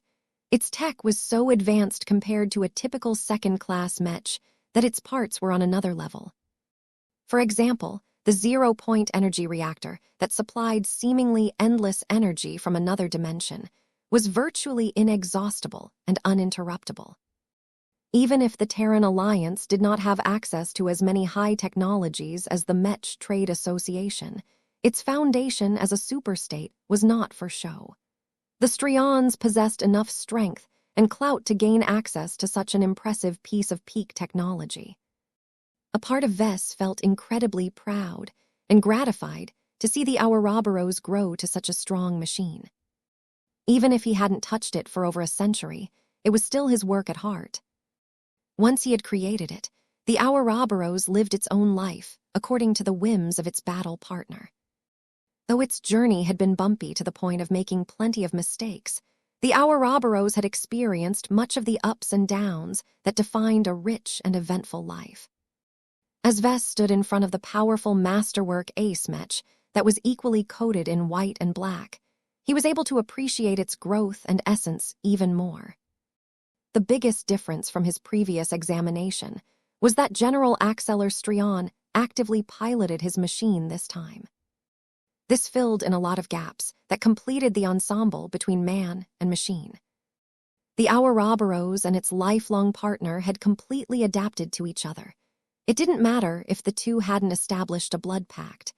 Their continuous interaction and commitment to each other had forged a bond that was different but was much stronger in a few ways. This was the kind of bond that Vess originally modeled the blood pact after. The sheer depth of trust and affection that the living Mech and its Mech pilot expressed towards each other had already become strong enough to affect reality in profound ways.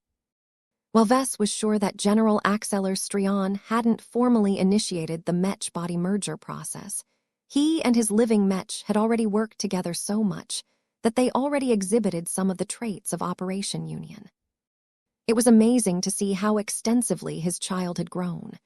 Vess felt like a proud parent who reunited with his child after the latter had experienced an entire life.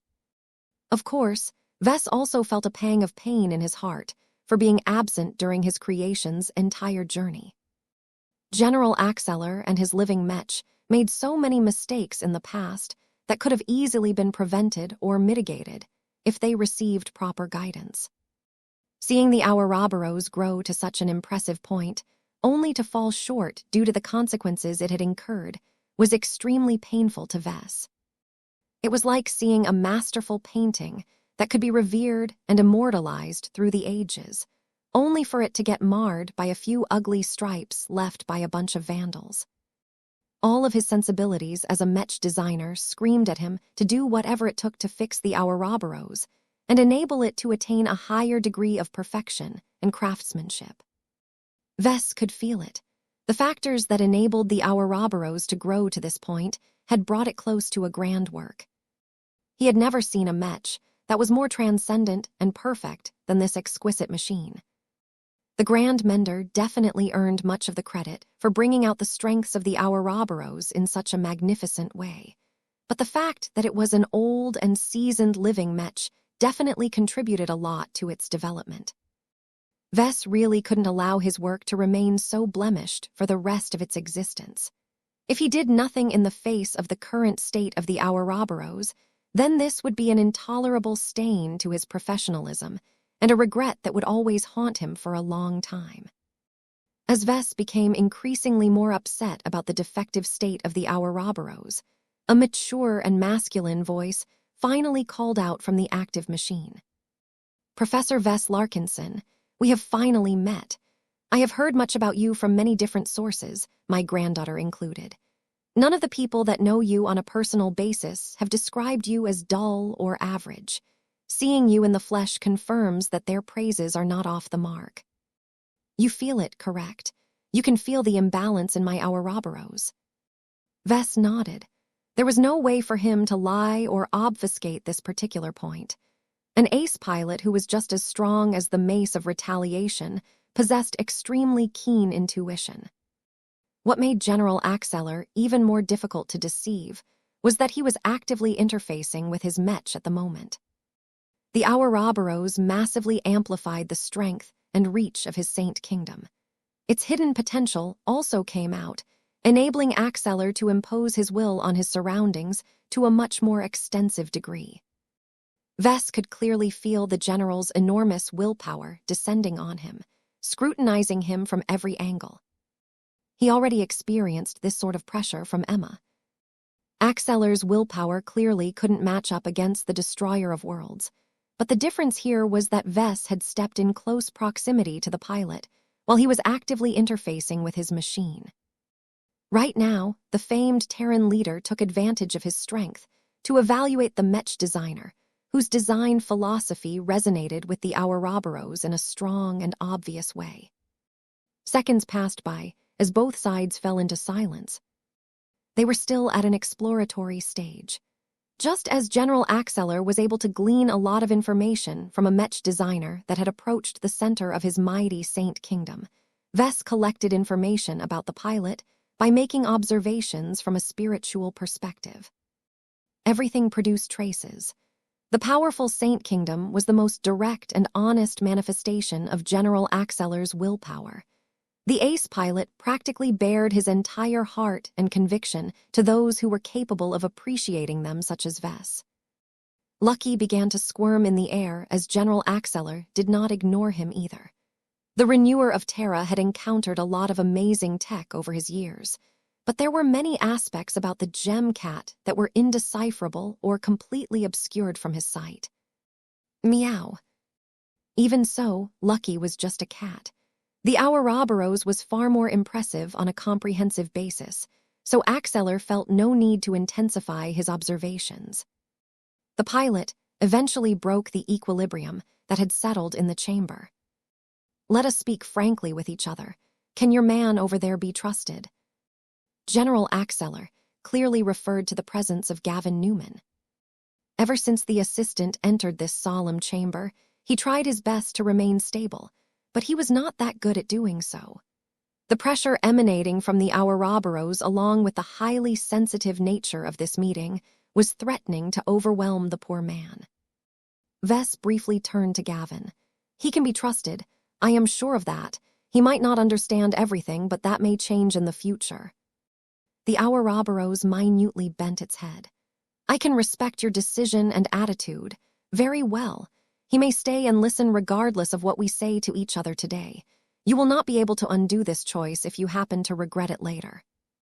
"It's okay. I will deal with the consequences myself. By the way, isn't it time for you to show yourself?" It is time." The Ouroboros began to morph. Armor plating separated from each other as its chest folded open. A suited and helmeted figure slowly floated into view. Despite rising up from his piloting chair, the sophisticated neural interface of the Ouroboros clearly showed no trouble maintaining a wireless connection between the pilot and his active machine. The helmet slowly folded away, revealing a face that had grown much older than Vess last interacted with the man in person. Vess and his mastery host stared directly at each other. An invisible weight seemed to press upon them. The critical point was approaching. "You are the true designer of the Ouroboros." General Axeler finally spoke the words that he had always wanted to say.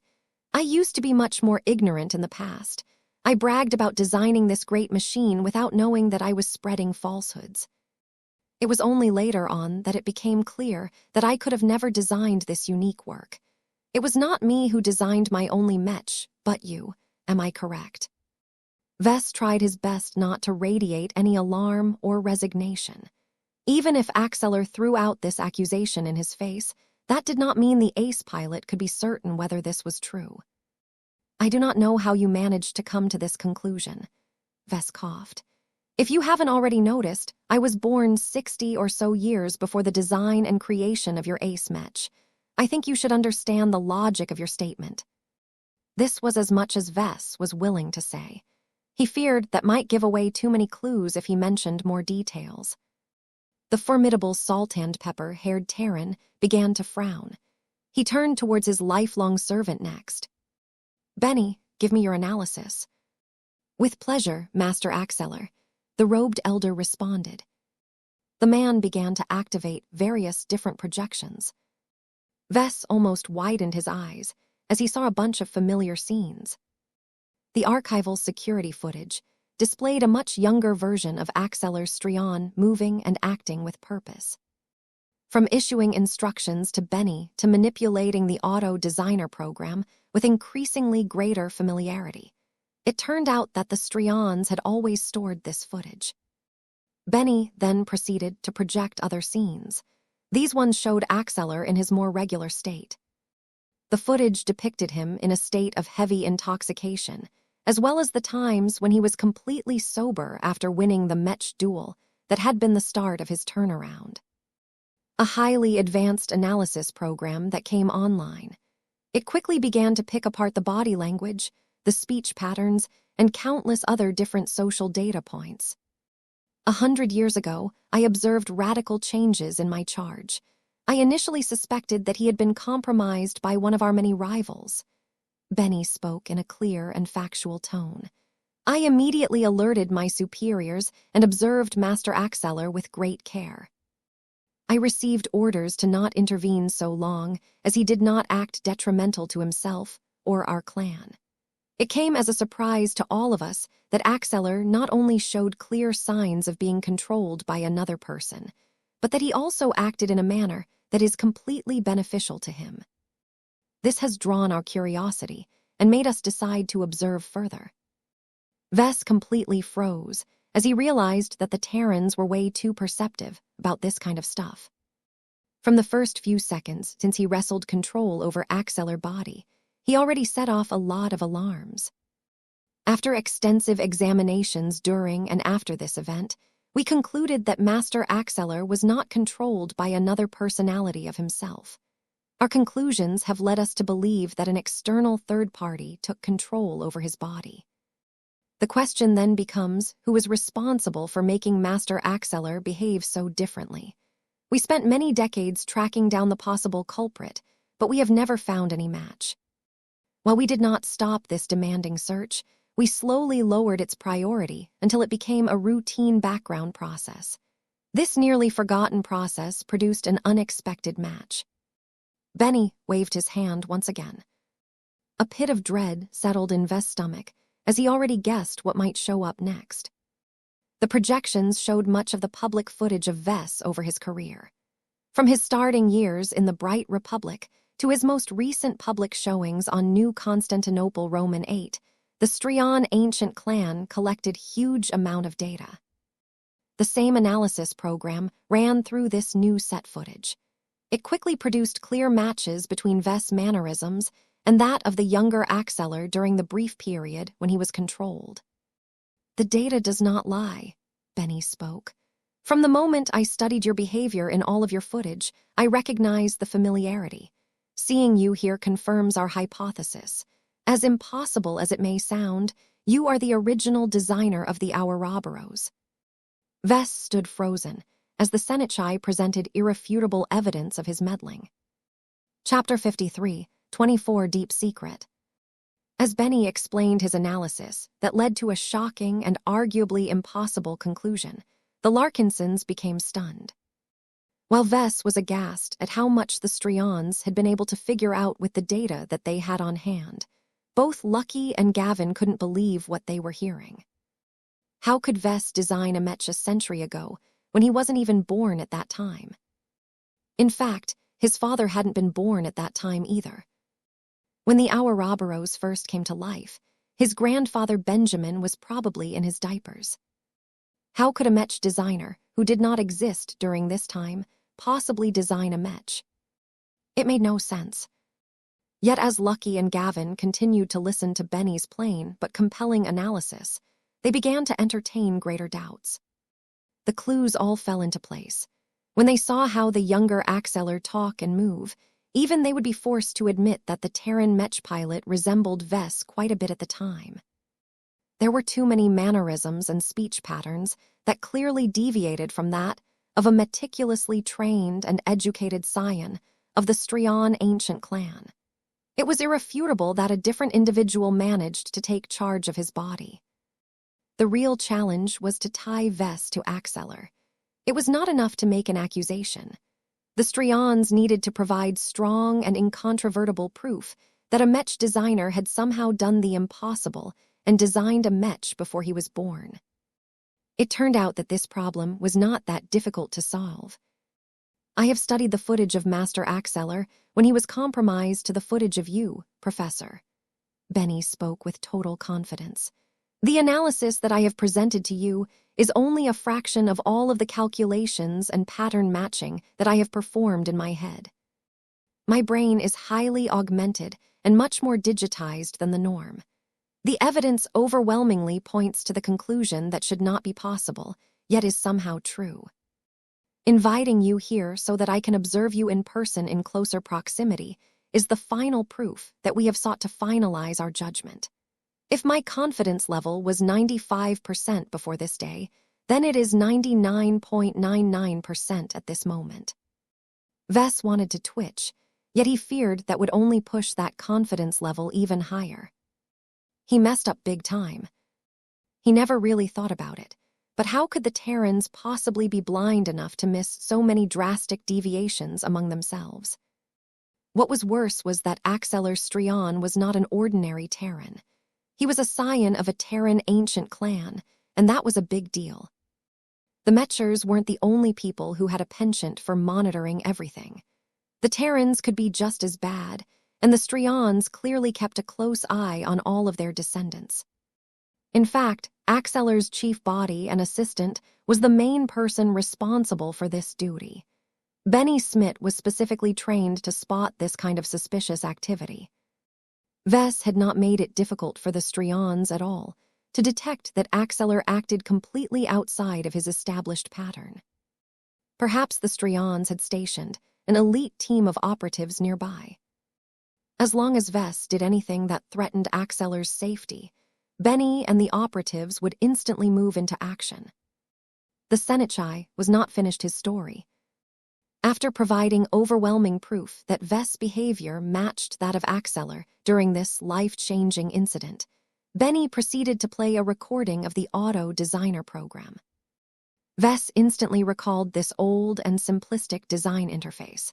It possessed many elements that closely resembled those of a professional design suite, but it had been horribly simplified to the point where it behaved like a building game. The sight disgusted Vess. At least the Auto Designer program improved by the polymath was much more attuned to the needs of proper Mech designers.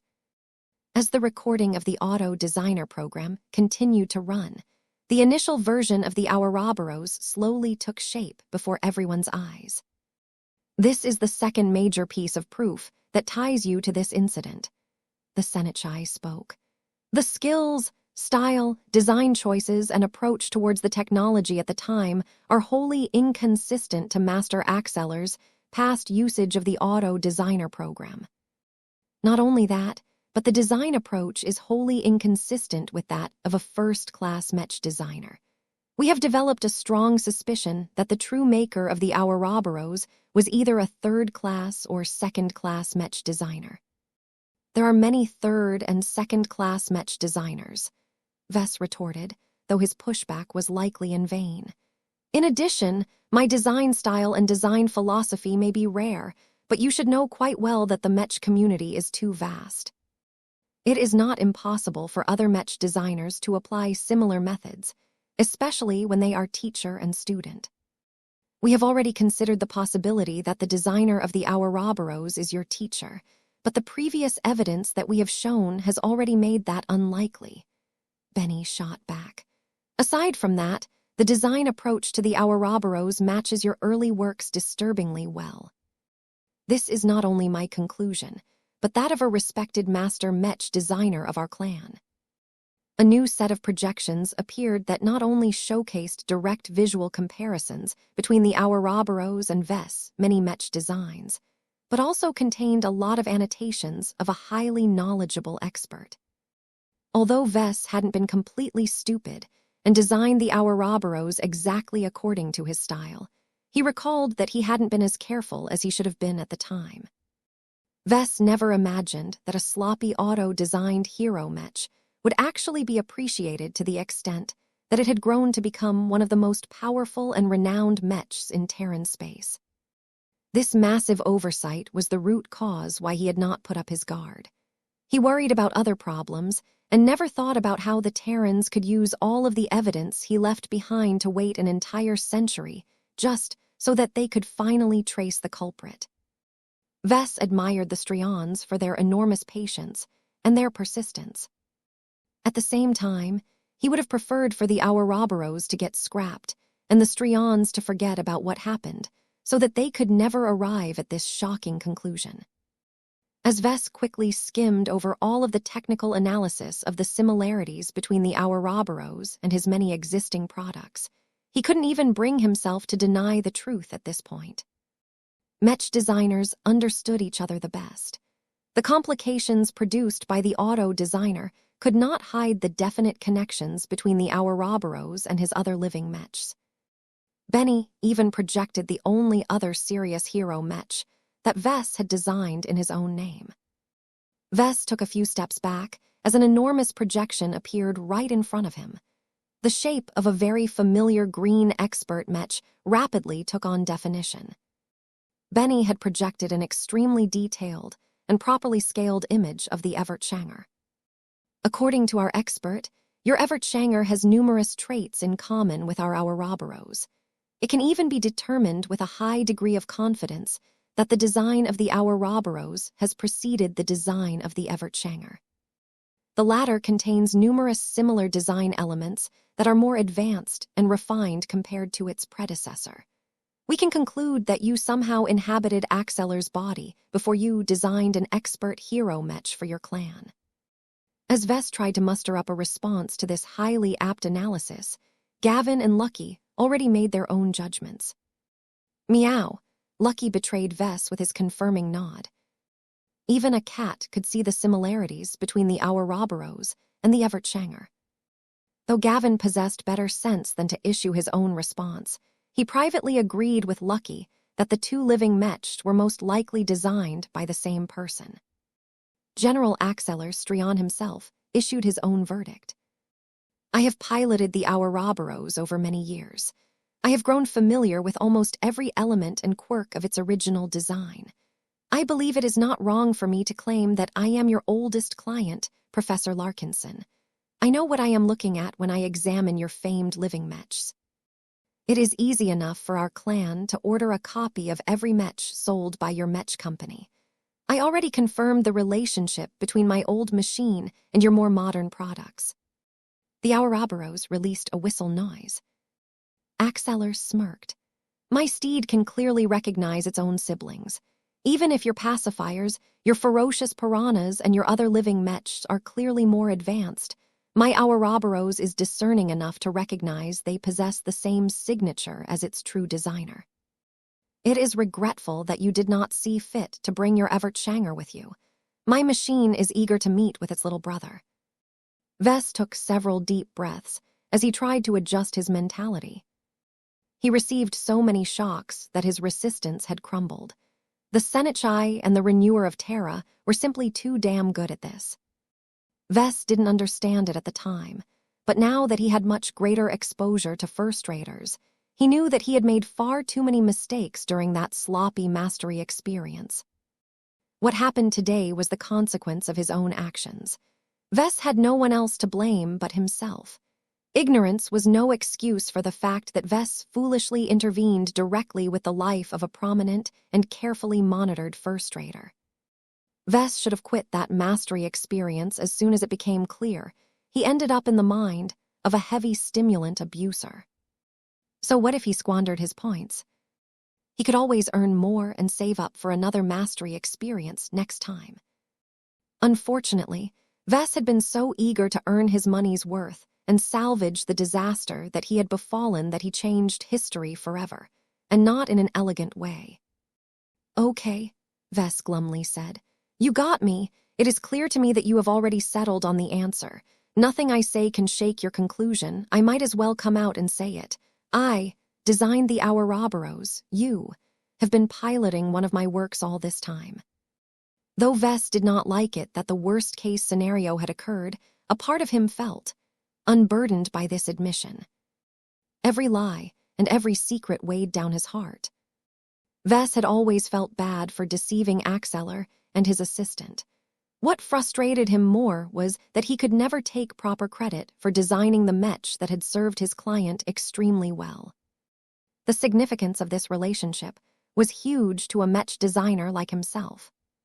For example, Vess massively contributed to Irene Mox's incredible success. It was highly doubtful that she would have been able to advance to God Pilot without the indispensable help of Emma. The truth was that Vess did not feel much satisfaction or fulfillment for this particular accomplishment. This was because he was a Mech designer. While it sounded rather strange, Vess actually took more pride and satisfaction in enabling General Axeller Strian to become a successful peak ace pilot. This was because he had effectively done his job and provided his client with a highly suitable Mech. The Ouroboros was hardly the most ideal Mech that Vess could have designed for Axeller, but it met his demands far better than any other fancy first-class multipurpose Mech designed by his fellow Terrans. Ultimately, the admission that Vess just made lightened his heart and eased his conscience. He felt more proud and in tune with his profession now that he no longer had to keep this secret to the people that cared the most about the Ouroboros. Vess even held a bit of gratitude to the Strians for forcing him to admit this explosive truth. Now, he needed to deal with the repercussions of this confrontation. Chapter 53, 25 Lowered Barriers. The mood in the central chamber was no longer as heavy as before. Now that the truth had come out, much of the tension between the two sides had evaporated. Vess no longer felt burdened by the need to keep this secret. The Strians finally obtained the resolution that they had been seeking since the creation of the Ouroboros. The consequence of all of this was that the two parties instantly grew a lot closer. An important barrier had fallen. Neither Vess nor Axeller were strangers to each other. They had already met a century ago. This made it so that the current meeting took on the air of a reunion rather than an introduction. At this time, Vess had floated up so that he could casually sit down on the edge of the open ramp that led into the cockpit of the Ouroboros. Lucky, meanwhile, gave in to his curiosity and flew around the exterior of the impressive Ace Mech. The World Serpent system featured an extensive amount of fast-regenerating armor plating that was much more impressive than Rorach's bone. Lucky had never encountered such an amazing exotic alloy. If not for the fact that the Ouroboros was a living Mech that already belonged to a top figure, the gem cat might not have been able to resist the urge to take a bite. Meow, meow. Gavin, meanwhile, hooked up with Benny and started to exchange stories and such. The Who occupied the same positions in life, so it was easy for them to become familiar with each other. Though Vess looked as if he needed a lot of time to process what had happened, he was actually studying the Ouroboros at a much closer proximity. This was a precious opportunity for him to study a living Mech of this caliber when it was being actively piloted. Vess Event sent out Blinky so that his companion spirit could examine the highly evolved spiritual design of the Ouroboros in greater detail. While the living Mech had become too perform for Blinky to get too close, it was not a problem for the Star Cat to make detailed observations at a healthy distance. General Axeller did not mind all of the snooping. As far as he was concerned, Vess was merely studying his own work. As Vess continually examined the state and operation of this deep and profound living Mech, he turned his head and looked up at the floating general. I would have thought you would have asked how I managed to end up controlling your body in a completely different time period. General Axeller smirked back at Vess. Anyone would be curious to know the answer. We have formed many different guesses on how you managed to do it, but this is not important to us. You have given us the answer that mattered the most to myself and the Ouroboros. I do not know what sort of forgotten alien technology or forbidden occult method you have employed to temporarily occupy my body, but it does not matter. Vess found that difficult to believe. Really? There are many wonders in the cosmos. Trust me, I have witnessed stranger and more impossible feats throughout my career.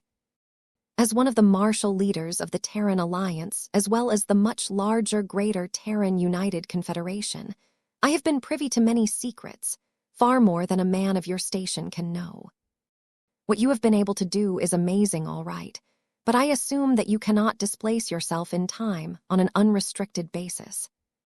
It would have been better for everyone if you could travel just a single decade back in the past and warn our society about the Great Severing. But since you have not done so, your manipulation of time must be subject to great restrictions. That was an interesting suggestion. Could Vess do it? Could he travel back in time and warn important people about the Great Severing? Perhaps he could, but if his revelations were so destructive that it could destroy the timeline to the present day, then Vess might not be able to make this happen.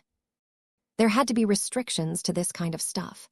He had a feeling that the Mech designer system already did most of the work of preventing Vess from screwing up the entire timeline. If Vess insisted on pushing the boundaries and played with forces that he shouldn't be able to control, then the system might employ other safeguards to preserve the correct future. Perhaps he should put this assumption to the test. It wouldn't take too long before the time gate became accessible once again. I cannot even pretend to know how it works, Vess admitted to the older man. I don't think red humanity should look back into the past for solutions. It is better to solve our problems by working towards a better future. Well said. Those are my thoughts as well, Professor. There is no need for us to fixate on the past and measures on how to get there. As a soldier, I would much rather put my trust in more dependable tools and war weapons. My duty is to defend my ancient clan and superstate by eliminating any opposition with the help of my Ouroboros. This was the attitude that an ace pilot should have. Instead of constantly looking for cheats or shortcuts, a true champion should fearlessly confront his adversaries. Anyway, Vess could feel Axeller's sincerity on this issue. The ace pilot genuinely did not care to pry into this greater secret. The Terran leader could sense Vess' apprehension easily enough. It was not his purpose to discomfit the only Mech designer who understood his ace Mech's most important property. Axeller's true goal was to solve all of the obstacles that prevented him from undergoing the greatest apotheoses of his life. Compared to talking about strange and esoteric stuff like time travel, the only subject that truly interested a pilot like him was the improvement of his long-time machine. Have you seen enough? Axeller asked. Vess hesitated for a moment. There is a lot of extremely advanced high technology stuffed in this Mech frame. Each of them have a different impact on your living Mech, including the aspects that affect its personality and growth trajectory. What is your point, Professor? My ability to control the variables that make up the Ouroboros is limited. For example, let's talk about its craftsmanship. The Grand Mender has done an excellent job at elevating its quality to that of an upper-level masterwork Mech. It is difficult to improve it any further, but it is trivially easy for me to regress its quality. I can make minor changes without too much trouble, but if I want to make a more serious attempt at solving the root of your ace Mech's problems, then I need to be more hands-on. This carries too many risks. As a senior Mech designer, I am not fully qualified to work on Mechs this powerful. That was not what General Axeller wanted to hear. The ace pilot frowned as he crossed his arms. The Grand Mender told me a similar story. She can do much to turn my Ouroboros into a resilient ace Mech, but if I want to help it reach a higher state of existence, she is unable to solve the imbalance between creation and destruction. Vess found it good that General Axeller possessed a clear and sober understanding of the flawed state of his machine. The more Axeller recognized this problem, the more important it became to gain the cooperation of Vess. Do you want to hear a brief breakdown of my current thoughts? Feel free to share your opinion, Professor. Well, I don't think I need to go over all of your mistakes. You were ignorant to the property and the needs of your living Mech back then. The consequence of all of this is that the Ouroboros has truly lost its balance. I have been able to see that you have been trying to compensate for this. The world's serpent system is admittedly an excellent addition, but it is far from enough to solve the true root of the problem. Why is it not enough? By itself, the world's serpent system is the wrong medicine for your Ouroboros, Vess explained. It stands for the wrong kind of creation. What it really needs is a reinforcement based on the power of life or creation. The armor system doesn't entirely fit into this picture. Then what should we have done instead, Professor? Attain balance in a more direct manner.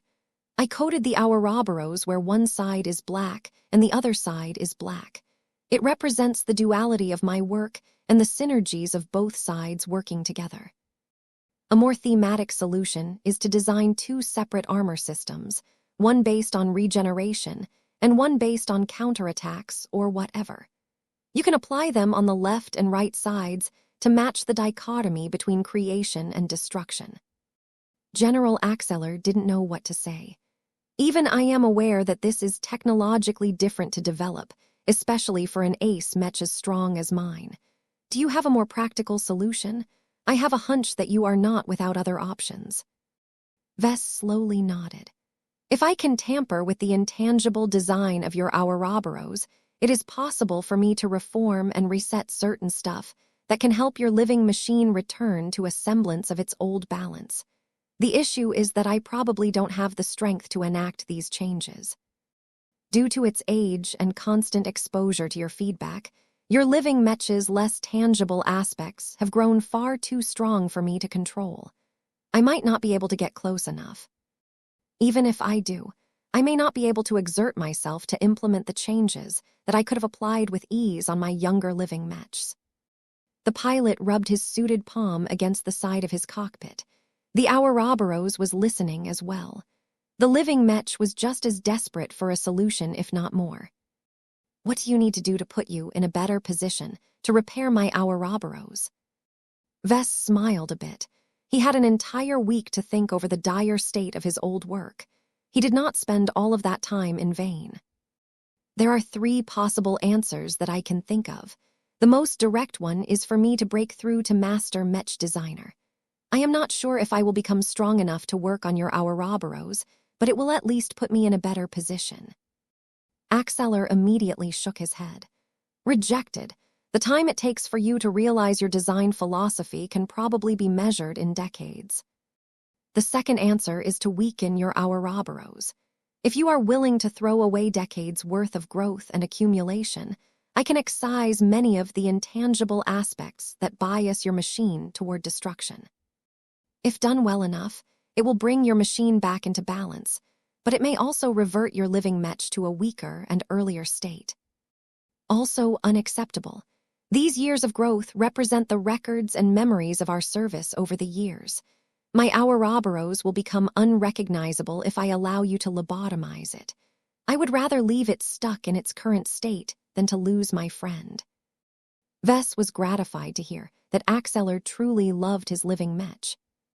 The third solution should be more palatable to your ears, but the difficulty of making it happen is not low. Since my strength is not enough, I can make use of an external variable to force the Ouroboros to accept my changes. This is extremely dangerous as I won't be able to exert a high degree of control over the process. However, as long as it works, I will effectively be able to apply much greater power. This should be more than enough to reform the Ouroboros. This is the best suggestion that I have heard. Axeler spoke in thought. It is clear that success and failure hinges on this external variable. Do you need to borrow the power of the Grand Mender? Not exactly. The truth is that I will likely have to borrow the power of a different entity. Who? Have you heard of the existence known as Gaia? Chapter 53, 26 Upgrade Problems. As Vess held a frank and open discussion with General Axeler Strion about the Ouroboros, the distance between the two had shrunk. This was the power of secrets. Holding secrets could alienate people from each other. Sharing secrets with other people could also bring them closer together. The latter occurred this time. Though Vess still paid a huge amount of attention to what he was willing to divulge and what he wanted to keep for himself, it was undeniable that he extended a lot of trust towards a Terran that he technically only met for the first time today. Any outsider would become gobsmacked if they saw Vess getting along with a top-ranking Terran leader shortly after they met each other. Even if the Terrans valued the benefits Vess could bring to the table, they wouldn't show so much deference for fear of weakening their bargaining position. The DeVos' ancient clan adopted a much more common approach. Time was precious, but time could also be utilized to make more observations and come up with better plans. The Devosans weren't too much in a hurry to conclude a deal with Vess right away. Axelar was different. He not only recognized an opportunity to solve the root of his living Mech's problem, but also intrinsically trusted Vess right away due to their special history with each other. This essentially allowed Vess and Axelar to sidestep their lack of familiarity, the gap in background, and the gap in status, and become friends right away. Since Vess was willing to regard his former mastery host as a friend who was worthy of trust, he did not hold back in explaining his outline for a possible solution. I am not sure if you understand the difficulty of altering the Ouroboros, so let me explain it to you with an analogy. He waved his hand and projected an image of a generic shuttle. Let's say this is the initial version of the Ouroboros. This shuttle is rather basic and decent, but it doesn't do much more than transporting people from A to B. The only good point is that it is completely of my own design. That means that I possess a high understanding of how it is put together and what I need to alter in order to alter its performance in a targeted manner. General Axelar looked bemused as he floated right behind where Vess was seated. People rarely equate my Ouroboros to an ordinary shuttle, but I can already see where you may be going with this. You are saying that once you have made and delivered the shuttle, it passed through the hands of many other designers until it has changed into a vessel that is completely different from your original layout. Is that correct? Partially. The basic essence has been preserved, but everything around it has become unrecognizable to me. I don't own these upgrades and additions, and I don't have the slightest clue how they work. Vess began to skillfully manipulate the projected image. It started to undergo a 100-year journey of continuous upgrades and expansions. Initially, the changes were relatively small and tame. The thrusters had been replaced by larger and more powerful ones. The energy shield generator had been updated by a newer model. The contours of the shuttle became a little more streamlined. However, every half generation or so, the shuttle became subjected to a major overhaul and revision. In order to represent the jump from a standard Mech to an expert Mech, Vess no longer adhered to the limitations of a shuttle and directly upgraded it into an armed corvette.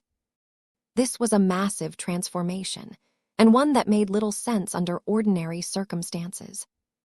Turning a relatively modest personnel shuttle into a fully fledged starship that could traverse the stars represented an enormous leap. However, even though the construction had been changed from inside and out, it still retained the vestiges of the original shuttle.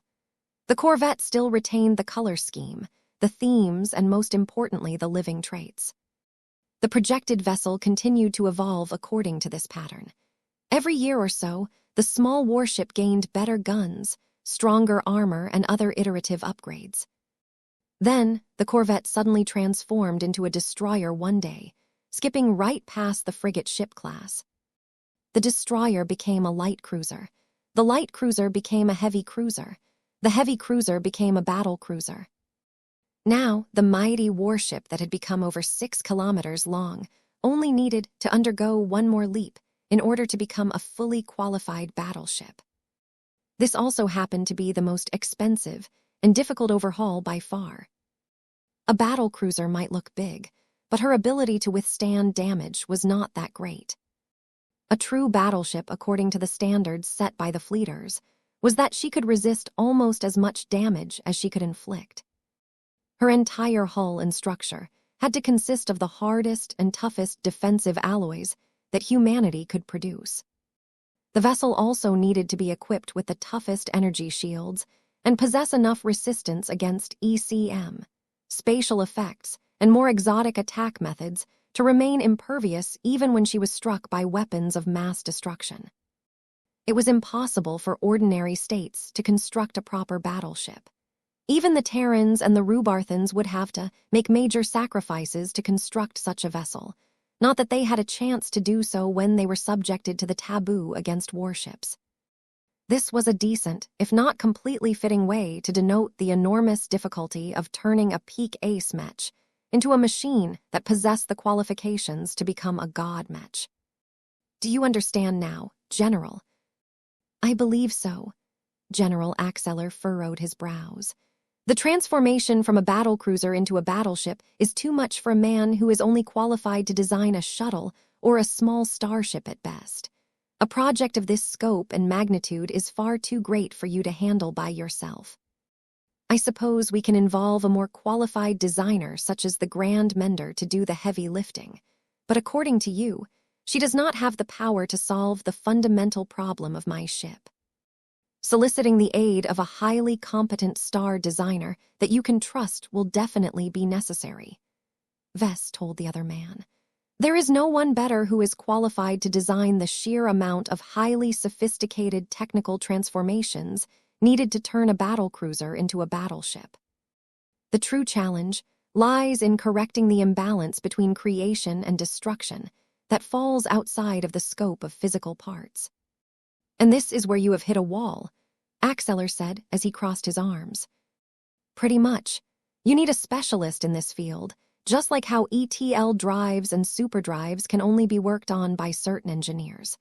While I have mastered enough theory to roughly figure out what we must do, I do not have the strength or qualifications to make these crucial changes.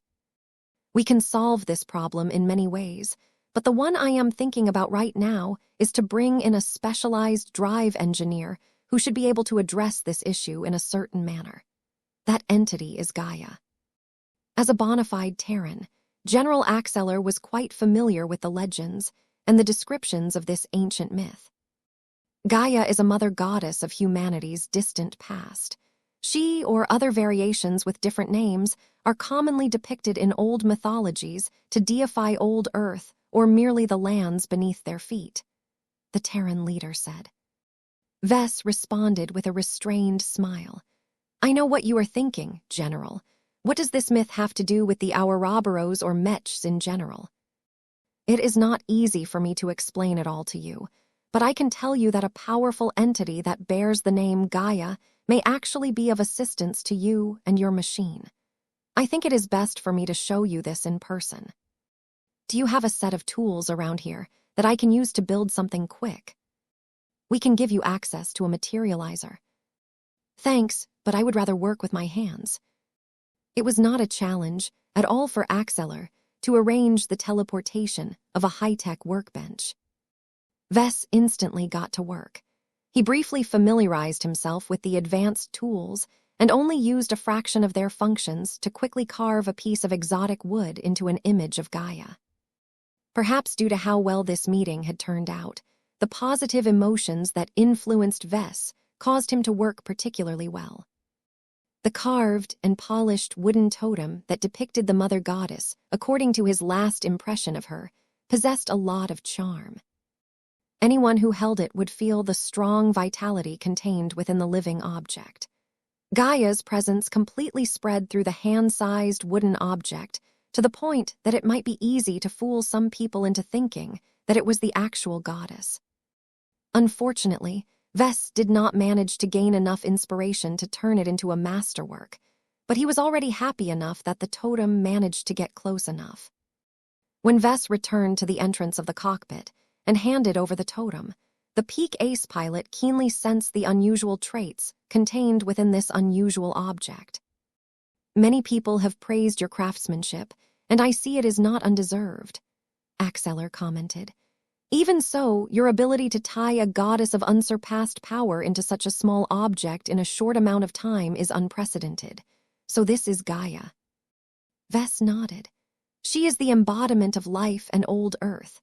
She also has strong relations to the power of creation. If we enact a plan to restore the imbalance in your Ouroboros by relying on brute force, we need a large amount of high-quality energy that is related to the power of creation. Gaia is the best collaborator that I can think of. The issue is that she is not like the other entities that I know. We need to convince her to lend her assistance. I see. Axeler was smart. Not only that, but Vess remained deep within the Ace Pilot's Saint Kingdom all of this time. This meant that he could pick up on plenty of clues that had yet to be voiced.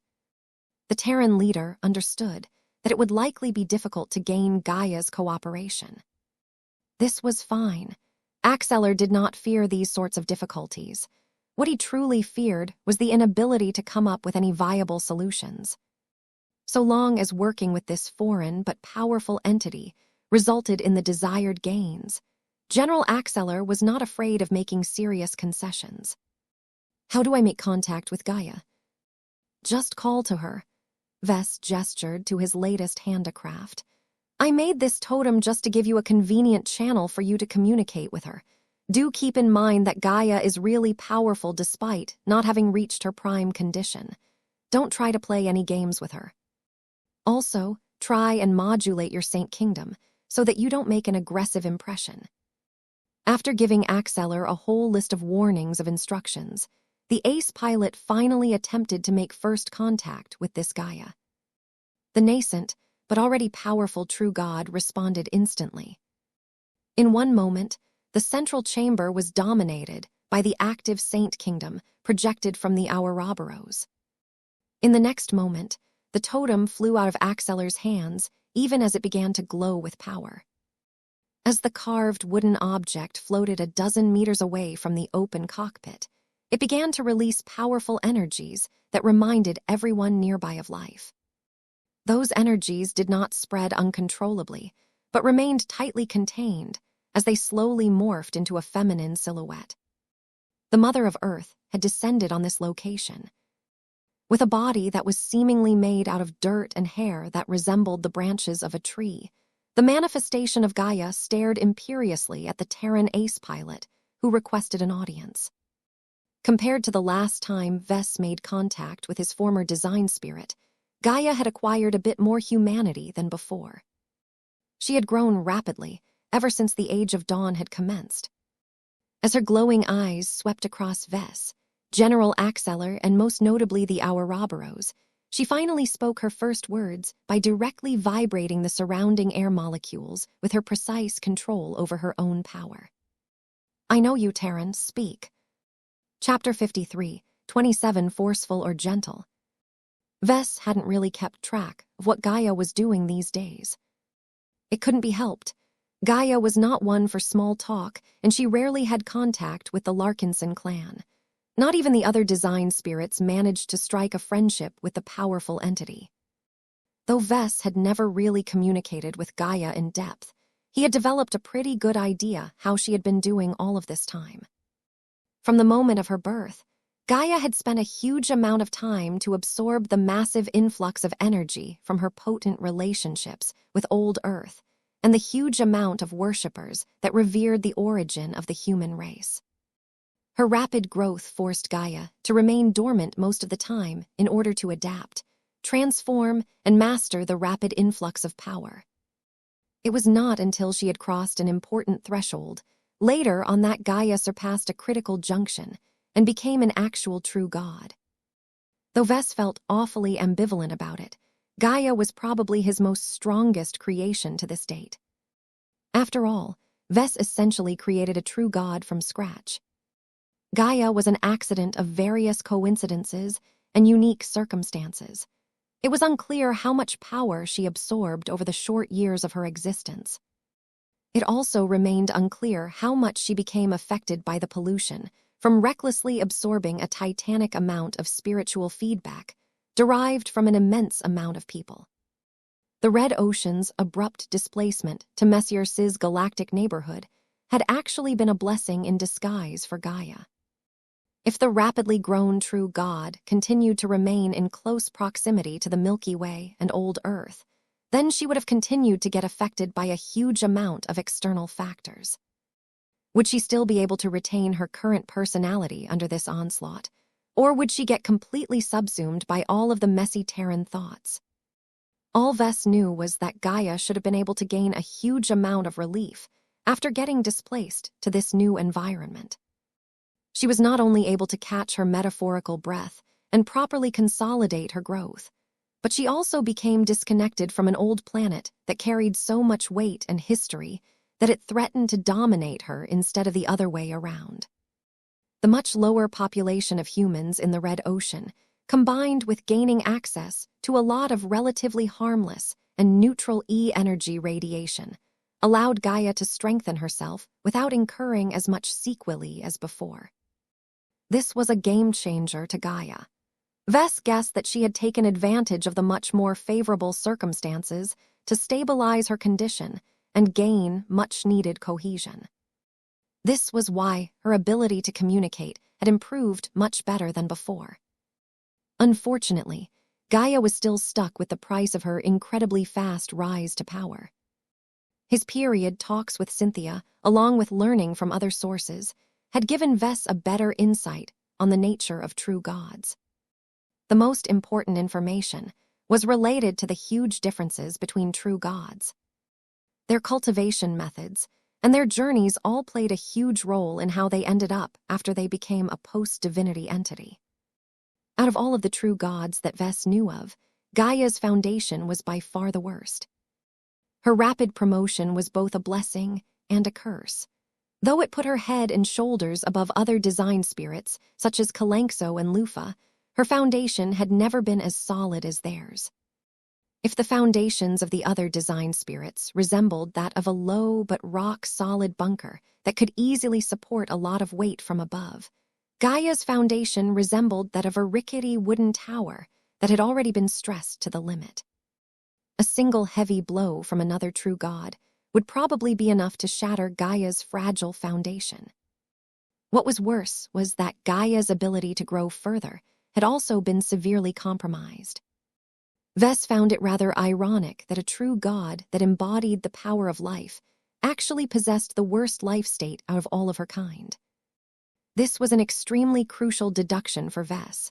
It suggested to him that Gaia was not all-powerful to the point where she no longer had to care about the whims of humans. She possessed strong wants and needs that were probably difficult to fulfill. So long as this was the case, then Gaia should be open to negotiation. Perhaps this was why Gaia appeared so readily when called by General Axeler Strion. Even though it must have been uncomfortable for her to extend her presence deep inside the domain field of a powerful ace pilot, she still took the initiative to present herself in a more approachable fashion. Vess made a lot of guesses in his mind, but he did not dare to act too presumptuously.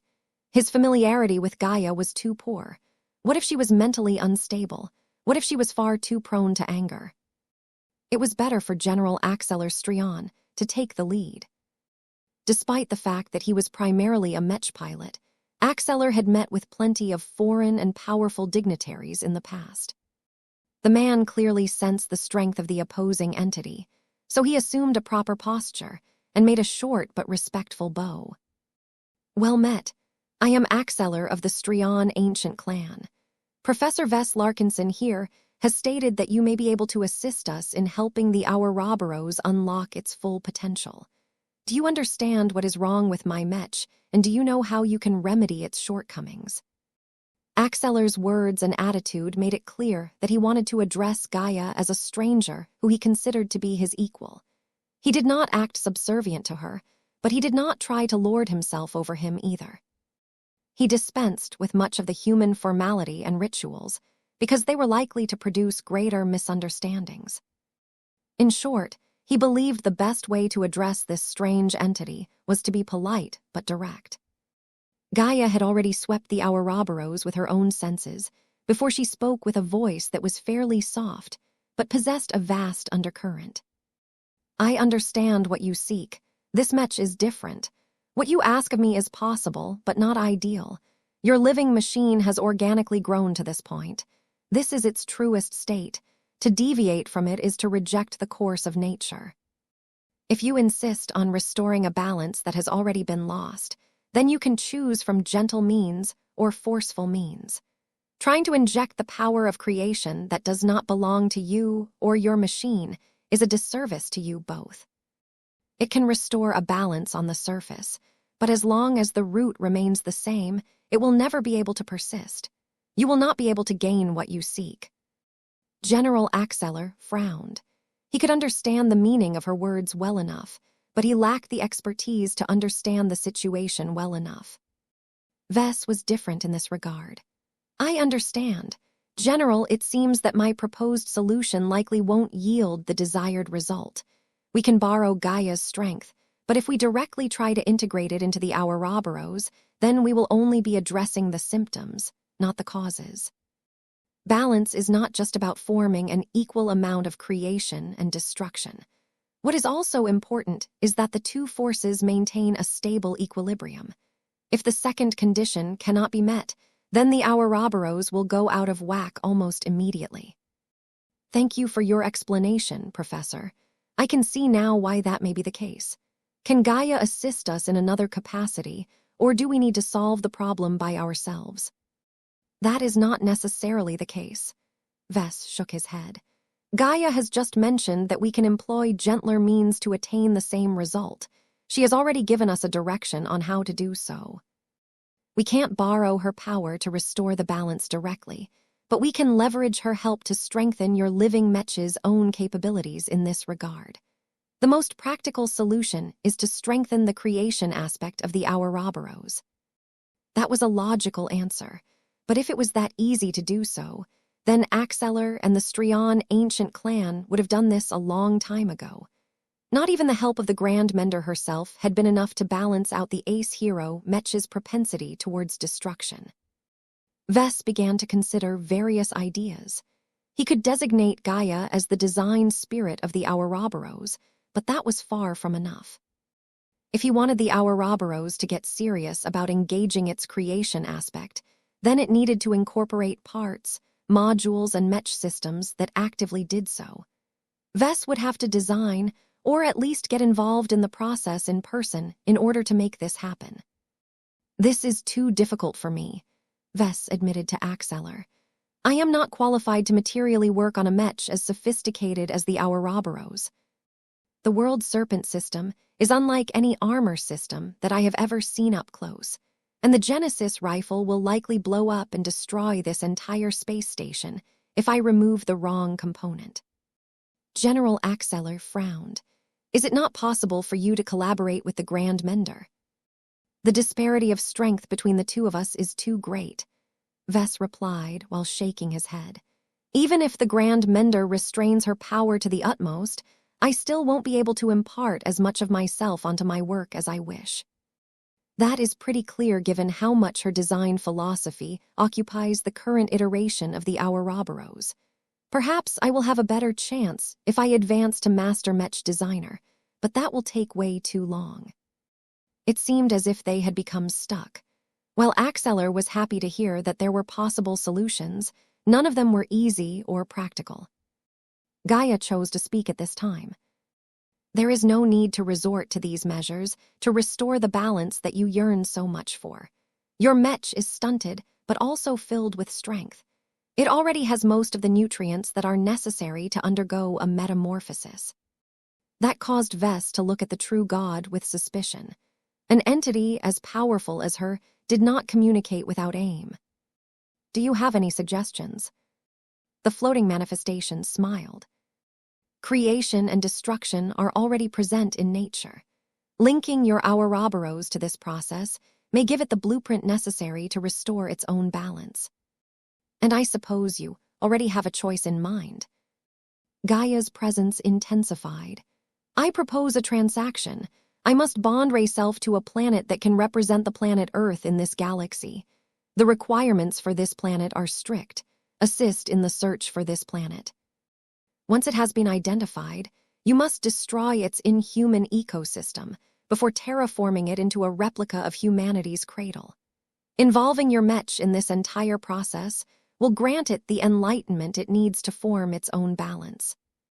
That was an esoteric proposal, Both Vess and Axeler understood the logic of it, but it sounded so strange and convoluted that neither of them could determine whether it could actually work. Still, it sounded like a realistic enough solution that it may be worthwhile for them to pursue. "Let me get this straight," Vess said. "In order for the Ouroboros to return to a proper balance, you want it to actively get involved in the terraforming of an alien planet. It sounds rather simple."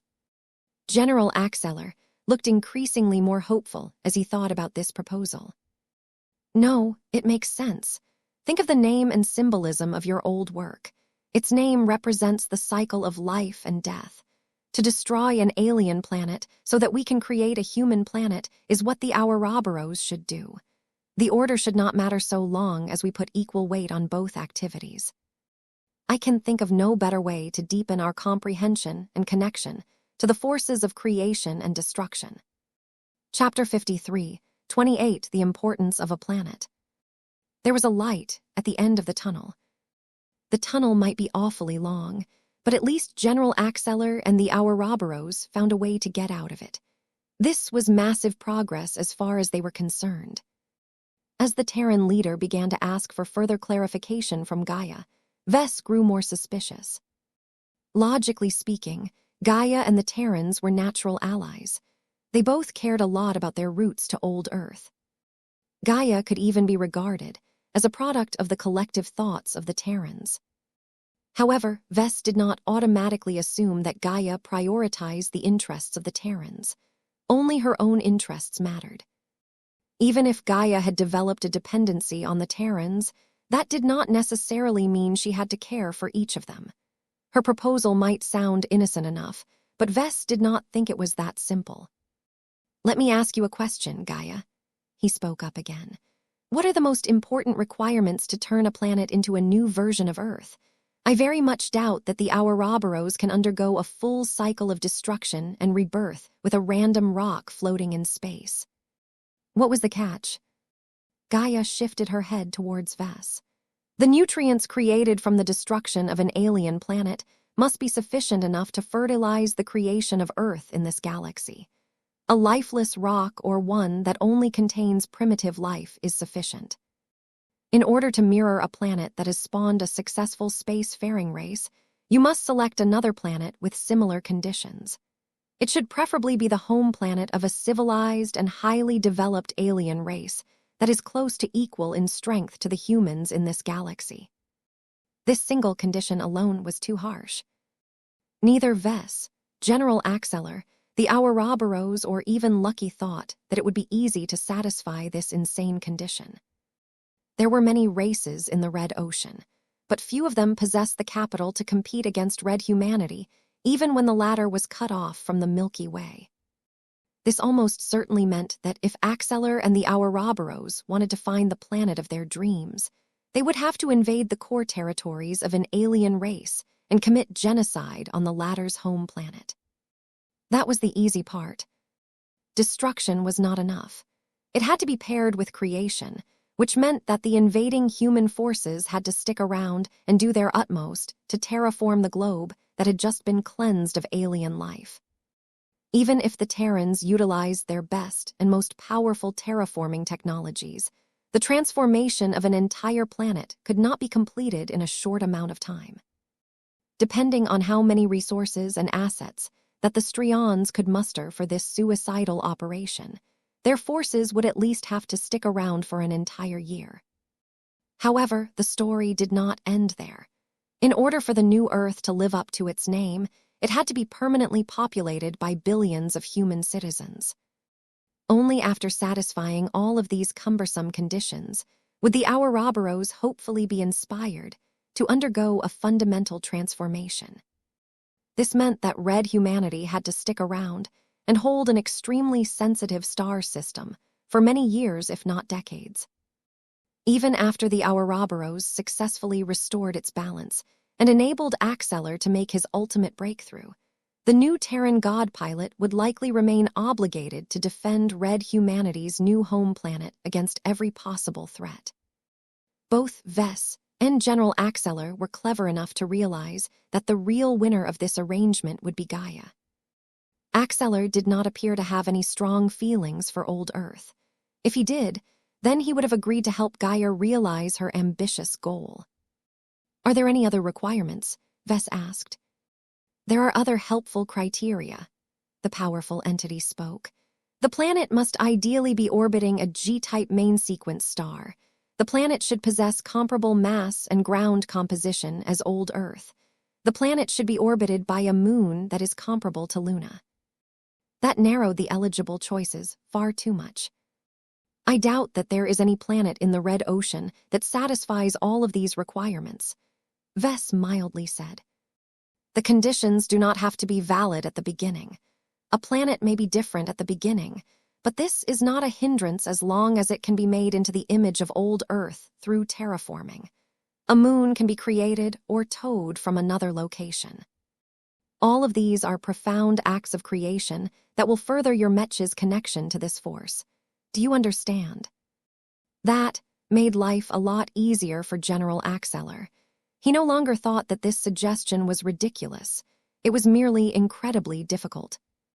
"Has anyone identified a suitable planet as of yet?" Vess asked. "I know that a lot of your worshippers have joined forces in order to found a new version of Earth in this dwarf galaxy." "They have found several matches," Gaia replied. "They have started their search by examining the home planets of the more powerful races of this dwarf galaxy. Several of them are acceptable, but they are located too far away from human space. For example, the home planet of the Orvan race is the most ideal candidate due to the resemblance between humanity and this race. The Orvan home planet was located thousands of light years away. Trying to capture it and hold it on a permanent basis was impossible. The only realistic way to fulfill Gaia's goal was to steadily gain more ground in the ongoing war. Once humanity's front lines advanced close enough to the star system, where Orvans originally came from, the Terrans could make a forceful push and safely take it over without overextending themselves. How long would it take to make this happen? Given how badly red humanity was outnumbered at the moment, it would be a fantasy to expect line fighters to steadily beat back the aliens and conquer more territories. It was much more likely for the opposite to happen. Even if the best-case scenario occurred, it would still take an unknown amount of decades before red humanity could commence a serious takeover of the Orvan home planet. This took way too long. Both Vess and Axeler grew pensive. "Wait, does the Orvan home planet have to remain in its current star system, or is it okay for us to displace it to a completely different star system?" "The planet of its origin does not have to remain constant," Gaia steadily replied. "If you have the technology and the means to transport an entire terrestrial planet to another system, then you may do so. You must take care that the destination resembles the Sol system to a greater degree." Axeler gained a lot more hope. "Does this also have to do with the forces of creation and destruction?" "Taking a planet away from its origin can be seen as an act of destruction. Moving it to another star system can be seen as an act of creation. All is perfectly balanced, as all things should be," Gaia solemnly spoke. That made this mission a lot more realistic. Holding an Earth candidate over the long term while being situated far away from friendly human space was impossible. Not even Axeler could justify such a suicidal mission. He would rather remain stuck as an ace pilot for the rest of his life than drive millions of Terrans to their doom. It would be a different story if General Axeler Strian and his forces only had to invade an alien star system, wipe out all life on a home planet, and find a way to teleport it all the way back into human space. "Wait," Vess jerked. "General, does your superstate have the technology to teleport an entire planet across a distance of hundreds, if not thousands of light years?" "I cannot give you the answer." The powerful pilot shook his head. "Humanity in the Milky Way possesses this ability. The Big Two have been able to move entire stars from one star system to another. Humanity is much weaker in our current galaxy. We have lost access to the services of a great majority of star designers and god pilots. We may not have the means to teleport a single planet from one star system to another. I will have to make an inquiry through my own channels, but I anticipate that a readily available solution is not available. That disappointed Vess. If that is the case, then you may have to make a device that can make this happen. Axeller concurred. There are rumors that particularly phase lords are able to teleport entire planets under their own power. This means that it should be viable to produce the same effect through technological means. I fear that the conditions to make this possible is an enormous ordeal in itself. Not only must I convince a star designer to embark on a grand design, but I must also secure an enormous amount of funding, face water, and other resources to make this super device. If the demands were too great, then it might not be worth it to go through all of this trouble. While Red Humanity certainly needed all of the god pilots that it could get, the sacrifices had to be worth it in order for this ludicrous operation to make sense. Vess stared back at Gaia. So far, this mission primarily benefited a non-human spiritual entity that was highly invested in repairing her incredibly frail foundation. The fact that Axeller and the Ouroboros might benefit from this effort was more of a side effect than anything else. There had to be a safer and much less extravagant way to balance out the power of creation and destruction of the Ouroboros. It was a pity that Vess was unable to come up with any better alternative. Perhaps he needed to spend more time on this, but if he didn't get any new ideas, then fulfilling Gaia's goal may be the only realistic opportunity that Axeller had left to transform his ace mech. Gaia withdrew her presence shortly afterwards. She had delivered her desired message. Now it was up to Axeller and the Terrans to decide whether they were willing to cooperate with her insanely ambitious scheme. Vess felt rather bad for Axeller and the Ouroboros. It shouldn't have been so difficult to solve a single problem, but Vess was too weak to offer any easier alternatives. We can continue to look for a more practical alternative, Vess suggested. General Axeller remained silent for a few seconds. I will welcome any plan that allows my mech to unlock its potential without making too many sacrifices, but the proposal issued by Gaia may be our best chance to transform our lives. There is much that you do not know about god pilots, Professor Larkinson. There is a popular theory that in order to attain this level of power, we must perform deeds that only gods can accomplish. These deeds must be legendary and affect as many lives as possible. Invading alien space, raising the home planet of the Orvan race before displacing it back to friendly space most definitely satisfies this requirement. The more I think about it, the more my heart and soul is convinced that this is the deed that can propel me to godhood. The Ouroboros echoed this sentiment by letting out a supporting noise. Both pilot and mech were aligned on this issue. Rather than to go through the tedious and frustrating process of reforming the Terran Alliance, the pair would rather invade the heart of alien space and rob the home planet of one of the 13 major races of the Red Ocean.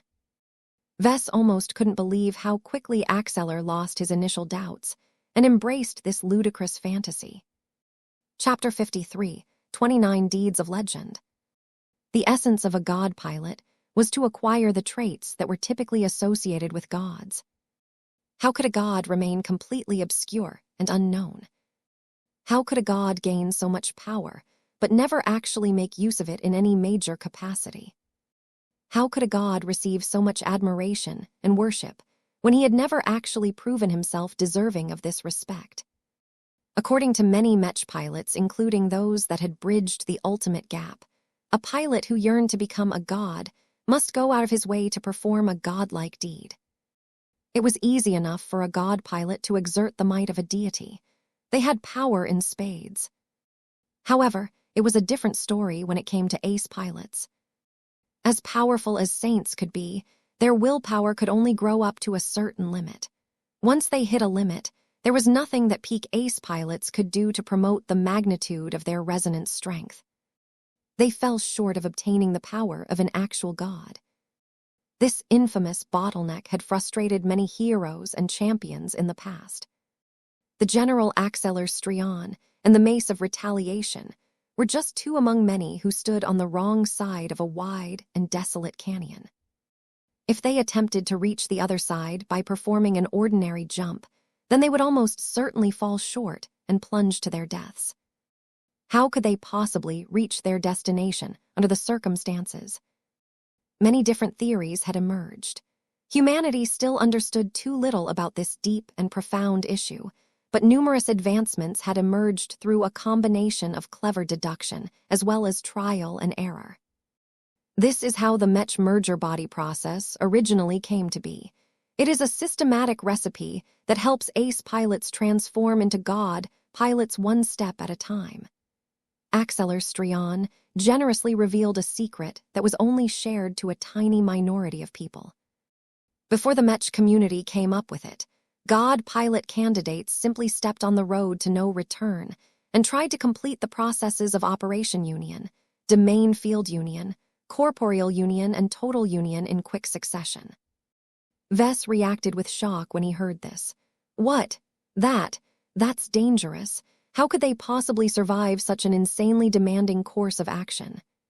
Trying to complete all 4 phases of the infamous Mech-body merger process sounded as insane as designing and constructing a complete battleship in the span of a few hours.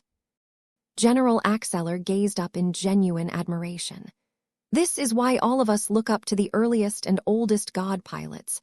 They have all managed to make the jump from ace pilot to God pilot in a single session. The risks they took at the time were astounding, and so was their potential. There is a theory that they all managed to sublimate their willpower and shatter the barriers of reality that held them back, because they went all out in trying to complete deeds that are worthy of legend. This was a theory that Vess only heard hints of.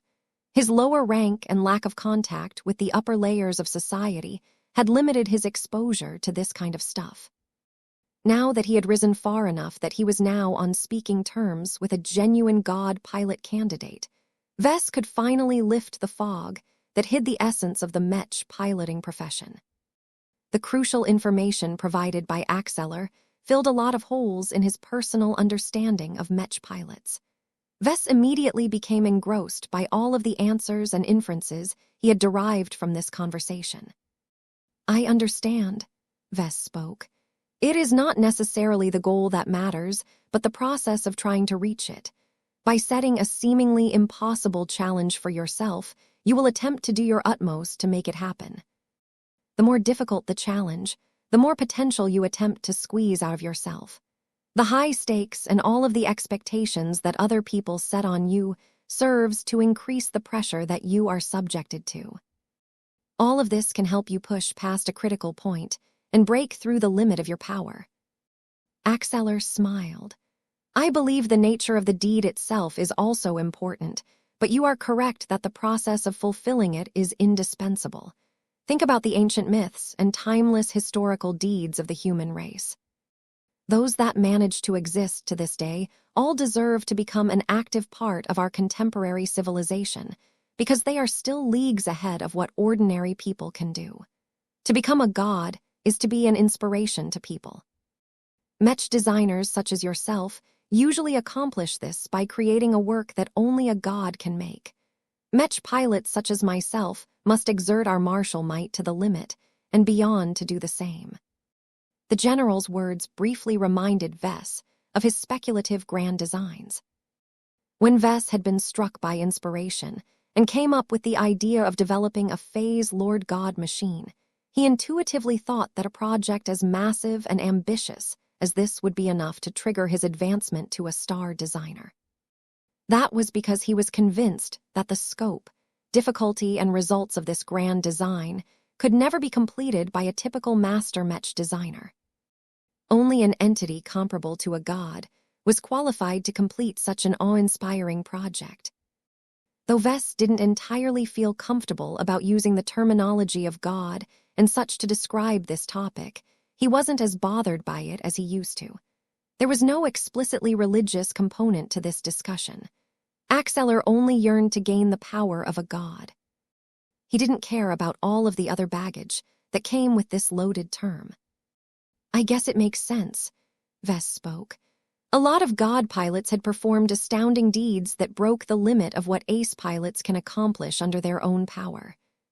The Light of Sol, for example, accelerated his Mech in real space without relying on warp drives and managed to travel at the speed of light. The chosen human simply became a God pilot at the age of 75, thereby setting a record that has never been surpassed. The Fist of Defiance struck down a leader of the 7 Apex races whose strength was comparable to a God Mech with a single punch. The Destroyer of Worlds shattered a heavily defended fortress planet with a single shot from the main cannon of her Mech. Whether the goal was important or not, it made sense that all of the pressure that the candidates subjected themselves to played a major part in motivating them to succeed. Axeller suddenly grinned in amusement. Would you like to know another secret, Professor? How could Vess ever say no to this offer? He nodded his head without any hesitation. After the Age of Conquest had come to an end, humanity entered a recovery process that lasted for over 4 centuries. To be honest, our civilization has already returned to the peak that we managed to attain during the heyday of the Age of Conquest. Yet despite possessing the power to do so, we never took the initiative to resume the Great Conquest and conquer the other half of the Milky Way galaxy. There are many reasons why we held ourselves back from finishing the job. For example, the Big Two feared that we would start to turn on ourselves once we have eliminated every alien neighbor that poses a threat to us. However, the reason that matters the most to us is to provide God candidates such as ourselves valid targets to test ourselves against. Vess widened his eyes. This was a conspiracy. Humanity has been treating the 7 Apex races as cattle to be farmed. Aren't people afraid that those aliens will secretly build up their strength and make a comeback one day?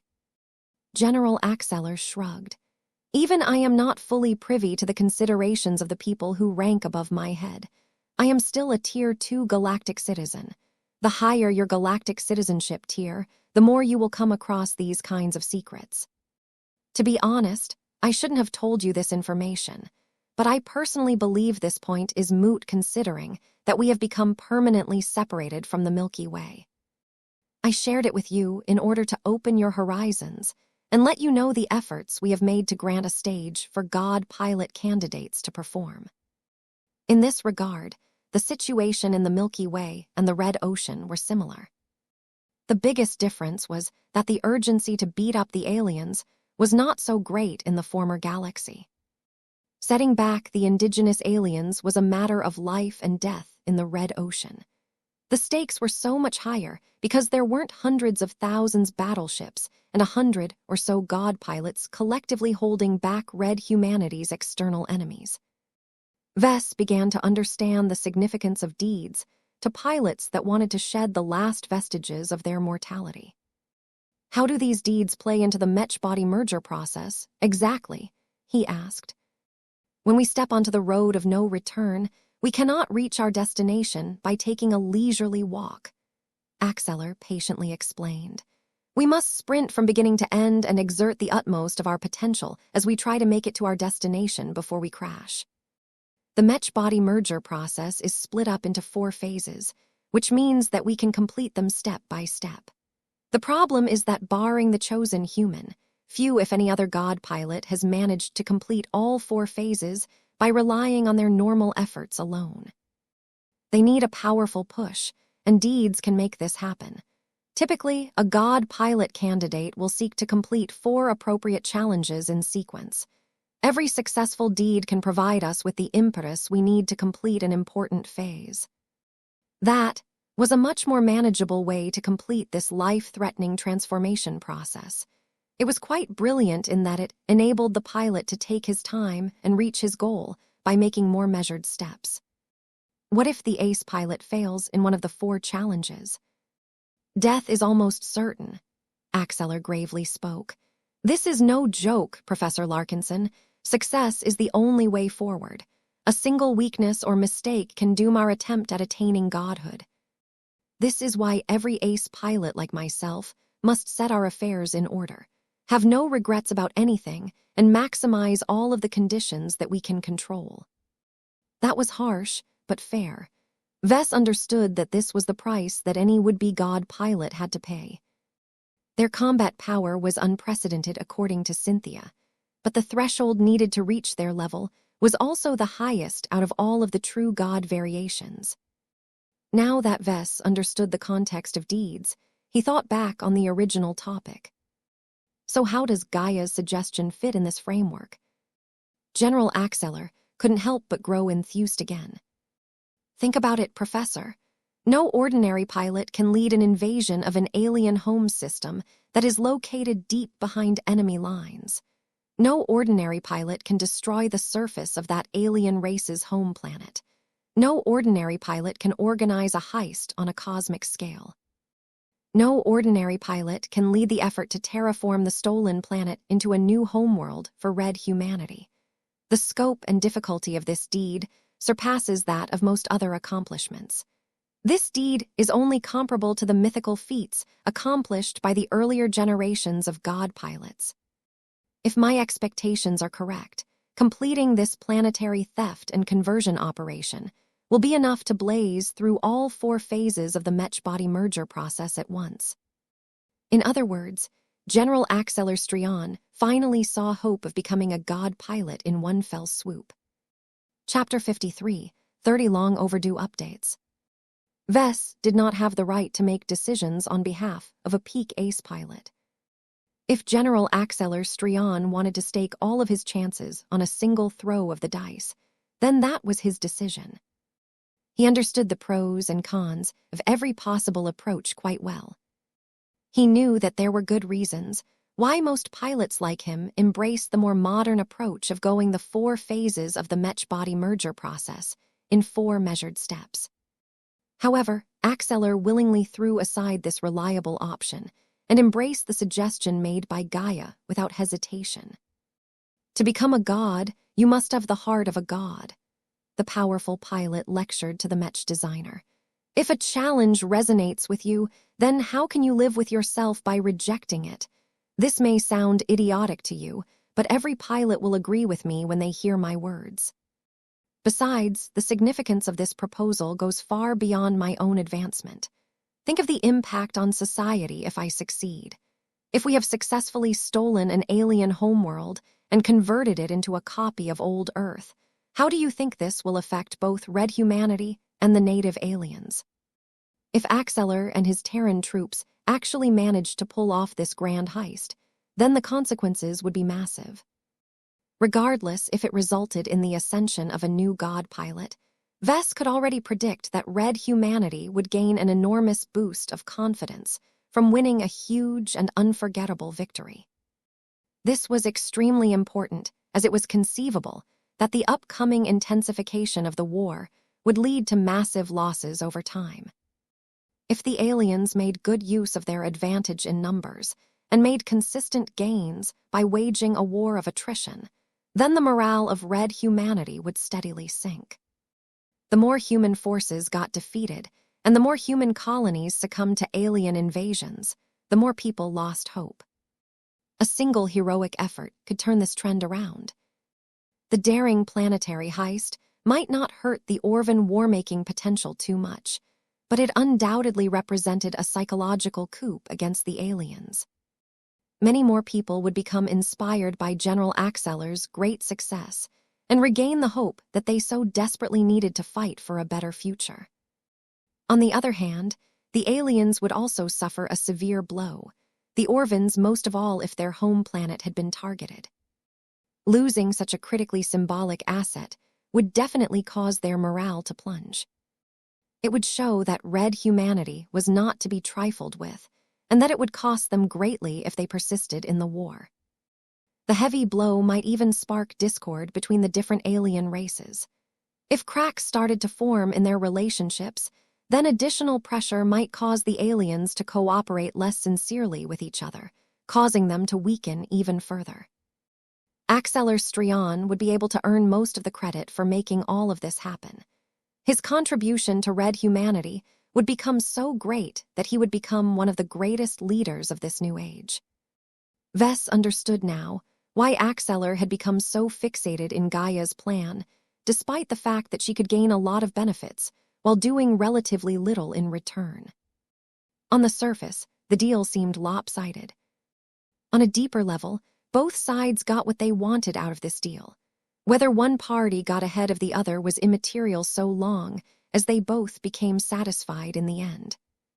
If you settle for this course of action, you will have to cooperate with Gaia from beginning to end. Are you sure you want to do this, General? The ace pilot nodded in determination. I am certain. Do not be concerned. I am not naive. I will take the appropriate precautions, though I do not expect that they will be necessary. I have taken her measure. More than that, her gains are contingent on my own gains. If this planetary heist fails, the Terran Alliance is unlikely to embark on this effort again. I wish you good luck then. The meeting slowly came to a close after that. They had already talked long enough. General Axeller was eager to put his ambitious new plan together, while Vess had to take on other obligations. Before Vess bid goodbye, he wanted to take care of one important job. He did not forget about the Ouroboros.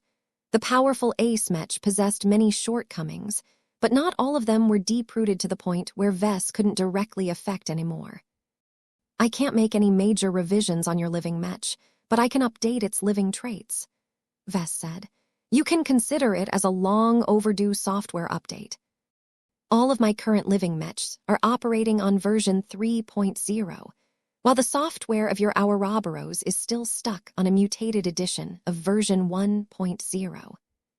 By bringing your old machine up to date, I can not only plug a lot of easy gaps in its living operation, but I can also lift the ceiling that has held back its evolution all of the time. I expect that it can become a third-order living Mech in a short amount of time, which has massive implications for your machine. He gave his former mastery host a quick rundown of all of the beneficial changes that he could impart with relatively little effort. He planned to impart a modified version of the Lesser and Greater Larkinson Metal Guardian mantra into the Ouroboros. This would enable the machine to cultivate and grow stronger at a much faster pace. The modifications he applied would even let the living Mech absorb more creation energy on its own accord, though the efficiency of this process should not be great due to various limitations. Vess also intended to remove all of the barriers that prevented the Ouroboros from becoming a higher-order life form. Once the Ouroboros evolved into a third-order living Mech, it would finally become a fully sentient life form that could cooperate with Axeller on an entirely different level. In addition to that, Vess also intended to designate Gaia as the old machine's design spirit. This would give the Ouroboros another way to gradually reverse its current trend towards destruction while receiving additional guidance and supervision. The changes that Vess intended to apply to the Ouroboros were a bit more than that, but he didn't bother to explain these minor details to Axeller. The Terran leader looked both impressed and confused. They do not sound like minor changes to me. If your words are true, then my Ouroboros will soon be able to complete a major metamorphosis that will increase its capabilities by leaps and bounds. That is true, but from my perspective, I am only bringing the Ouroboros up to the level of my other high-ranking living Mechs. This is not a feat that deserves any distinction. I am already grateful for this. I will not let you work in vain. You shall have the friendship and gratitude of the Strian ancient clan, though it is best if we do not expose too much of cooperation to the public. We cannot let too many people know of my intention of completing a great deed. Vess frowned. The Terran Alliance is only being presided over by a single god pilot at the moment. Red humanity urgently needs more protectors. Are there actually people that hate you so much that they will seek to ruin your chance in spite of the damage it will do to our civilization? Do not underestimate the selfishness of other humans, Professor. It has happened enough times during the age of Mechs. The urgency is much greater under the current circumstances, but we are still mostly the same people as before. I cannot rule out that the Rubarthans, the Mechers, or even other Terrans will take actions to suppress my plan. You should be able to discern their possible motives, so I shall not elaborate on them. While my plan cannot remain hidden forever, the longer it takes before it becomes exposed, the greater the certainty that I will be able to start the operation without suffering from too much interference. Vess' heart had sunk when he heard this. He didn't really care about the power balance between the major human groups. If the Terrans became stronger by welcoming another god pilot, then that was good for red humanity as well. Rather than try to sabotage each other, these silly groups were better off if they put more effort into nurturing their own god pilots. Fortunately, Vess did not have to deal with all of this stuff. His only responsibility aside from introducing Gaia was to do whatever he could to fix the Ouroboros. Axeller and his people could deal with everything else. Vess began to work. He entered the cockpit and started to manipulate the strong spiritual design with great care. This was not a simple job. Vess had to employ the help of Blinky to push through the powerful design spirit's defenses and apply targeted changes. It was not easy to apply changes in this case, as Vess could only make peripheral changes. He felt multiple times that if he attempted to alter a more sensitive part of the Ouroboros' spiritual foundation, he would trigger a defense mechanism that would boot him away. Fortunately, Vess figured out plenty of ways to circumvent these adverse conditions. A qualified engineer or Mech designer could always run rings around fixed processes so long as they possessed enough expertise. It still took 2 hours to apply most of the upgrades that he wanted to impart. The minor revision was a success as far as he was concerned. I haven't fully been able to bring your Ouroboros up to standard, Vess carefully told the eager-looking general. I think you should already be able to sense the various changes that I have made, but you should know that they are only a fraction as strong as they should. This is because I was forced to graft many of my additions to the periphery of your Mech. I hadn't been able to implement serious changes to its root.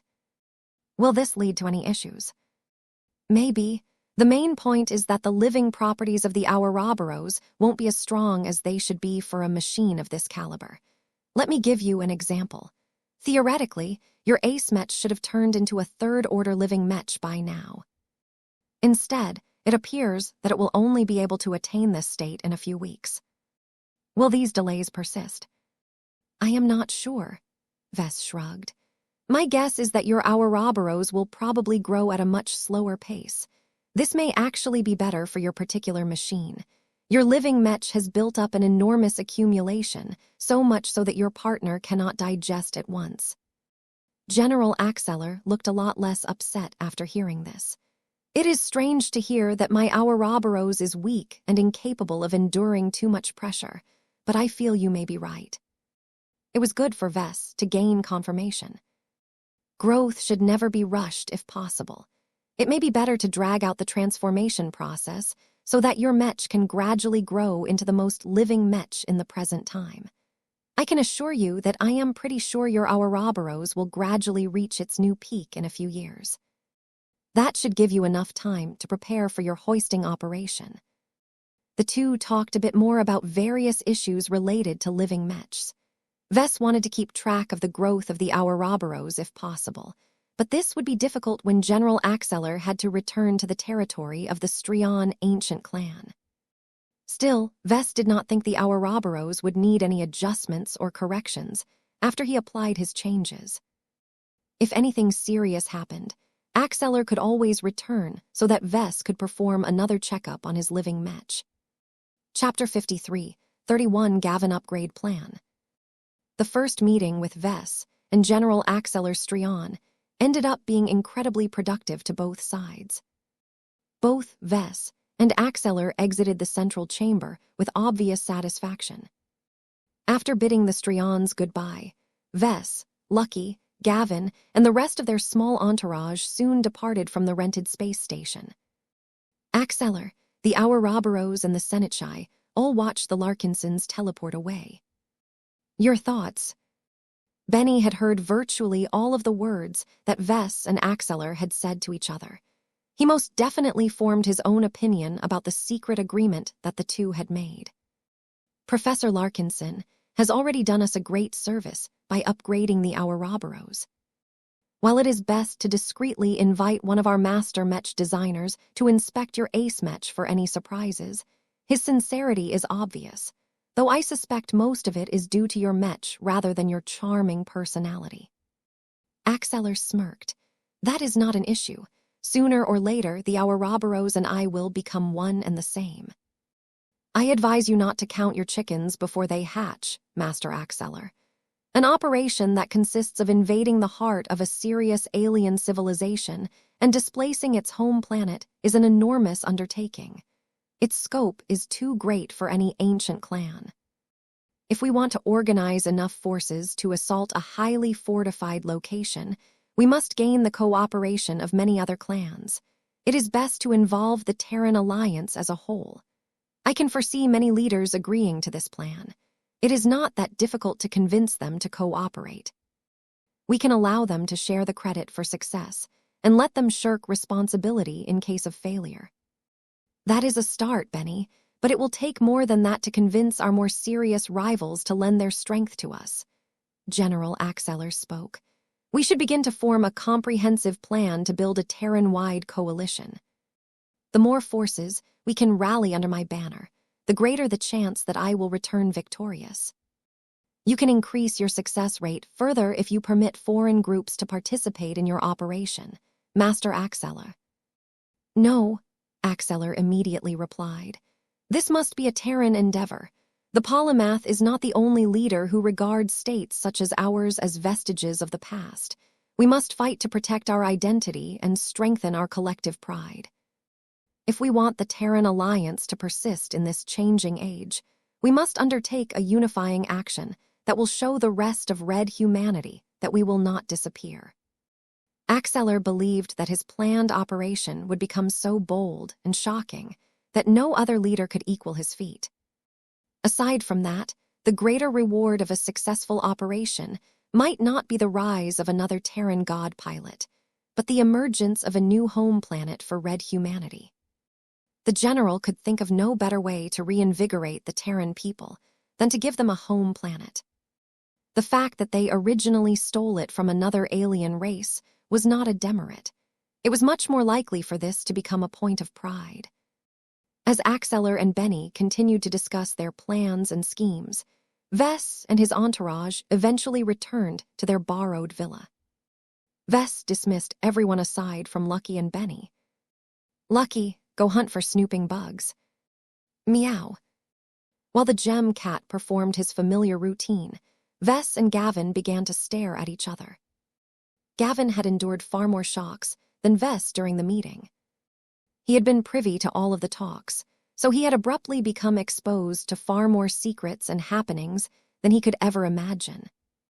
Given that they were currently in a location that was probably not secure, neither of the two addressed the issue directly. Vess did not even dare to use the Larkinson network or other weird means to communicate with his personal assistant. Who knew whether there was a Kai cultivator in the vicinity that could intercept spiritual signals?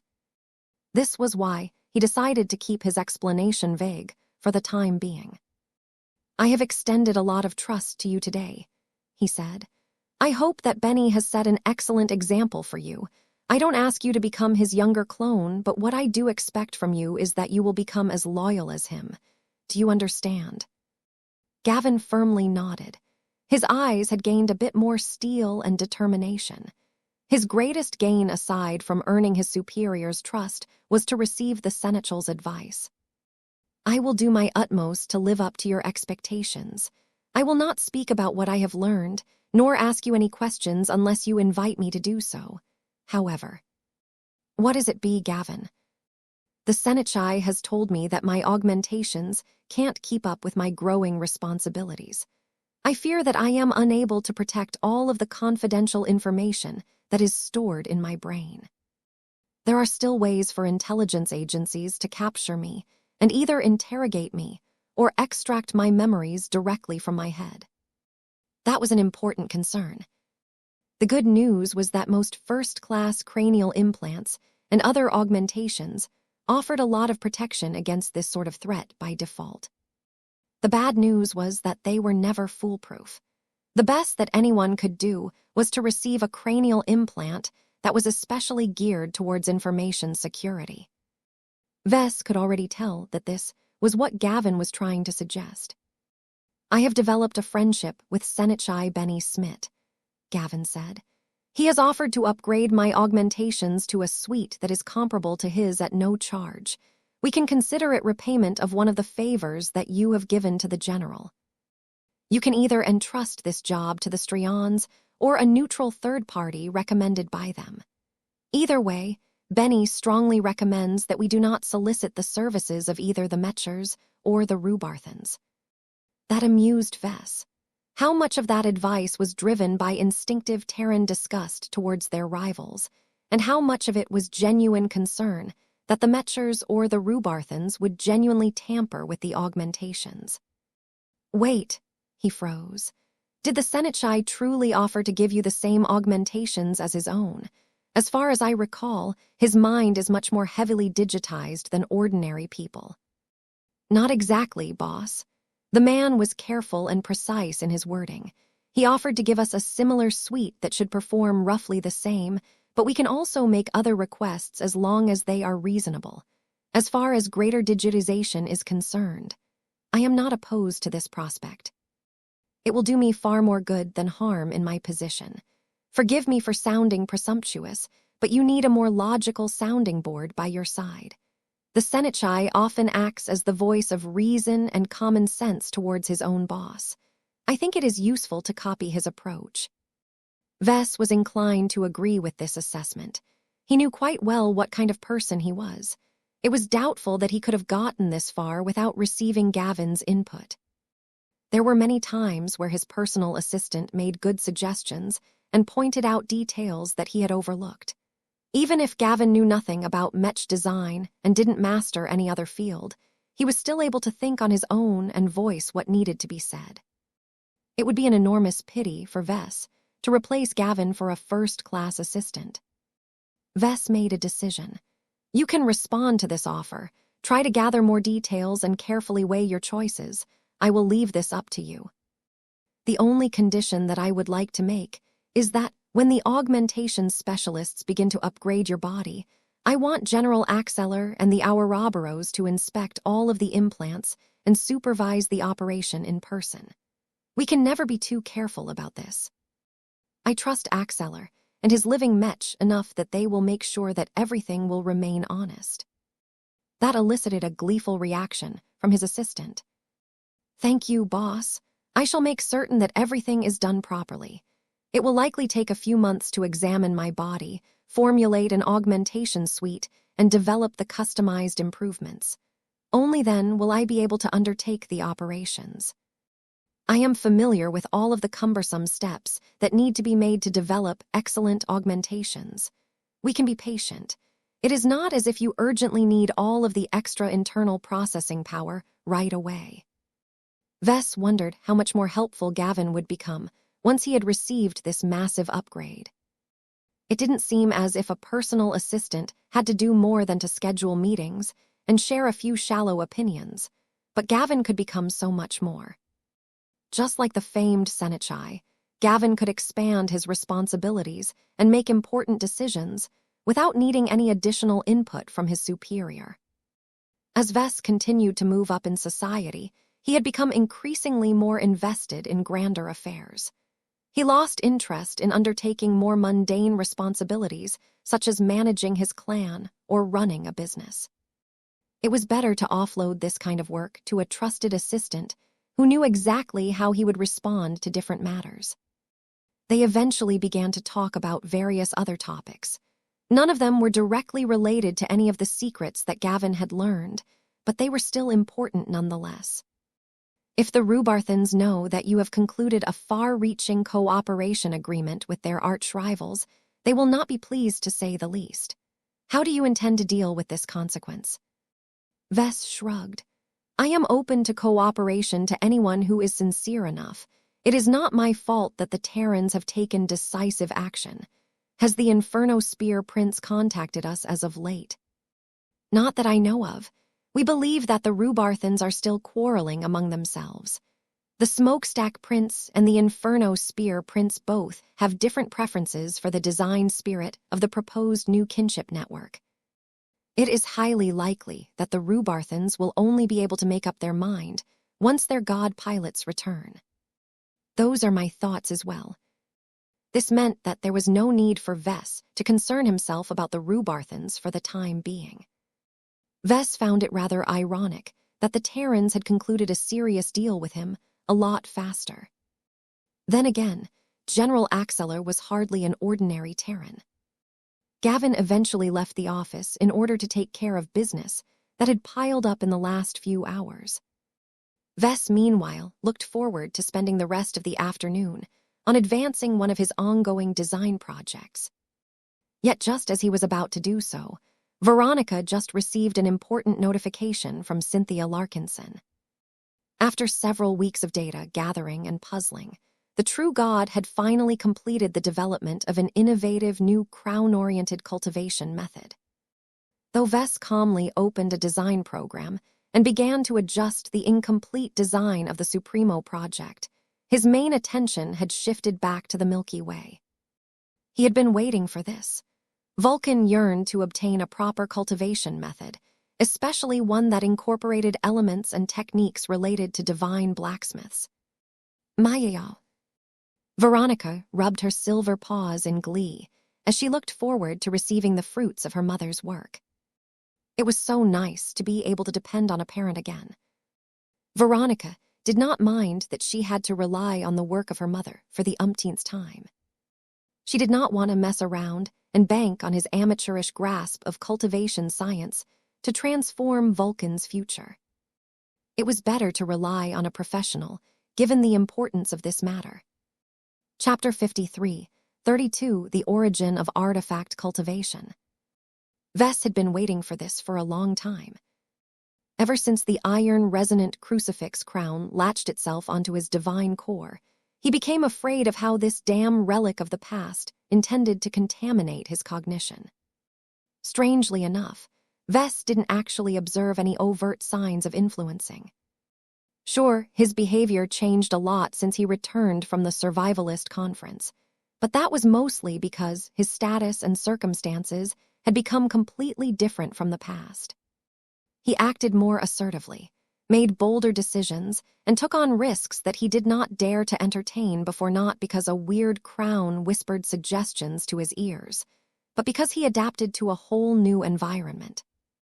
While it was possible that the crown had nudged his decisions here and there, he didn't really feel it was that big of a deal. At most, the remnant of a supposed immortal god encouraged him to take advantage of opportunities that he had already been thinking about. In other words, Vess already had the intention of taking action, but his prior caution and instinct to remain low-key held him back. The crown just forced him out of his comfort zone and facilitated his transition into a member of a first-class society. Vess actually didn't mind the presence of the crown all that much. If its influence remained subtle enough that he retained his core personality, then what was the harm of hosting it further? He was also sure that the crown could bring greater benefits to him. He just had to explore it further and see whether he could unlock its other secrets. If not for his assumption that Vulcan could likely make much better use of the crown, Vess wouldn't have minded it if he carried the crown for a longer period of time. He frowned and shook his head. Just because the dangers are invisible doesn't mean they are non-existent. There's no way the crown is benevolent. His mother told him that all of the immortal gods were selfish beings without exception. They possessed no concept of morality and were willing to betray anyone in their pursuit of longevity and power. How could the blood of an immortal god be any different? The case of the polymath served as a constant reminder that a few wrong turns could easily lead the best of humanity into damnation. I need to learn to let go, he convinced himself. Besides, if his mother had managed to complete this ambitious effort, Vess didn't actually lose out. He would just transfer it to Vulcan. If that is the case, then why do I feel as if I am giving up an amazing advantage? His intuition vaguely told him that he was making an incredibly consequential decision. His life would take a major turn that would drastically define his future. He frowned. He already knew that the crown was a big deal. Was shifting it to Vulcan that profound of a decision? He vaguely felt as if he had come up to a crossroads. He could either choose to bear the weight of the crown himself or transfer it to Vulcan. Each decision carried an immense amount of weight. The potential advantages of keeping it to his main self should not be inferior to letting Vulcan take over this responsibility instead. He needed more information, and the best way to do that was to obtain it from his mother. As such, back in the Milky Way, a certain silvery cyborg cat happily jumped into the arms of her mother when the latter arrived. "Maya, did you finish it? Did you manage to solve all of the problems that delayed your progress by several weeks?" Her imperious-looking mother appeared as unassuming but dignified as ever. Her elegant robed figure flew into her meditation chamber and settled down on the center. A hand gently started to stroke Veronica's head. This caused the cyborg cat to grow so comfortable that she started to purr. Cynthia conveyed a sense of weariness. "Let me begin by stating that I am not fully confident in the cultivation method that I have devised. My knowledge reserves are not endless, and I have never undertaken this sort of work. As I have explained before, trying to develop a method to draw power from a powerful object falls into the category of artifact cultivation. Can you guess how this form of cultivation came into existence?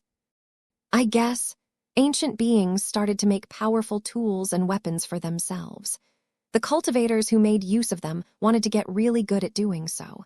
I guess that they eventually spent a lot of effort learning how to become stronger with the help of their powerful gear."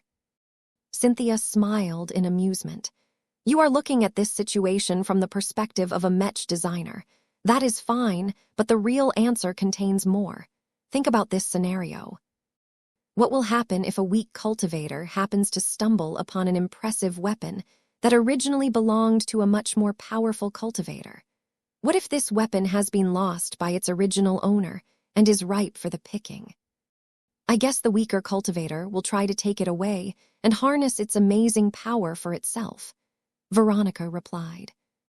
"Even when the weapon is so dangerous that it will kill anyone who is unqualified to harness its might. That has never stopped a lot of people," Veronica snorted.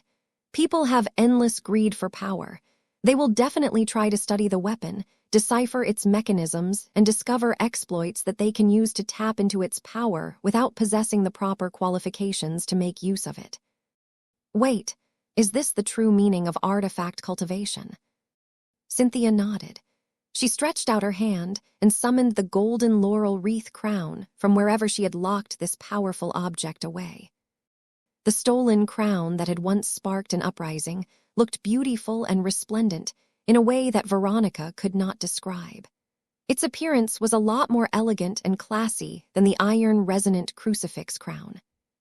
Remember what cultivation is about. It is about gaining power and longevity. It is usually difficult for most people to make great achievements by relying on their own strength.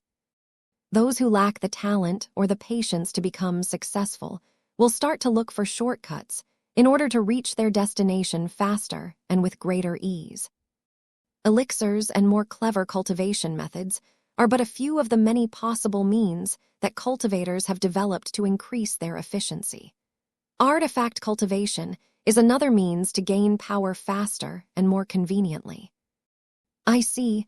The implication here is that the efficiency of cultivation is higher if the artifact is more powerful, Veronica analyzed. The greater the power disparity between the cultivator and the artifact, the greater the results. But that is only one side of the coin, my child. If artifact cultivation is so fantastic, then why doesn't everyone make use of artifacts as powerful as this crown? The cyborg cat thought deeper. It's too expensive. The resources needed to create more powerful artifacts are too scarce, and the creation cultivators who can convert them into effective products are also limited in number. Aside from that, artifacts with great power are usually the most difficult to control. They can easily produce a backlash if their holders make a mistake. The Oblivion Empress nodded. She waved her hand, creating a projection of an incredibly powerful artifact that sparked immediate recognition in Veronica's purple optical sensors. The Heaven Sword is one of the most interesting vestiges of the past that has managed to live up to this day. You are already familiar with it. You have even seen it in action, correct? Ever since Veronica arrived in the Nyxian Gap, she occasionally shared tales about the events of the past. It was one of the activities that bonded them together and made up for lost time. Now that Veronica thought about the Heaven Sword in the context of the current subject, she began to notice a few oddities. Wait, the Heaven Sword is famous for turning the leader of the state that bears its name into a sword saint. No matter what sort of swordmaster that individual used to be, he is forced to put down his old sword and set aside his sword style in order to become a fitting carrier of this ancient weapon artifact.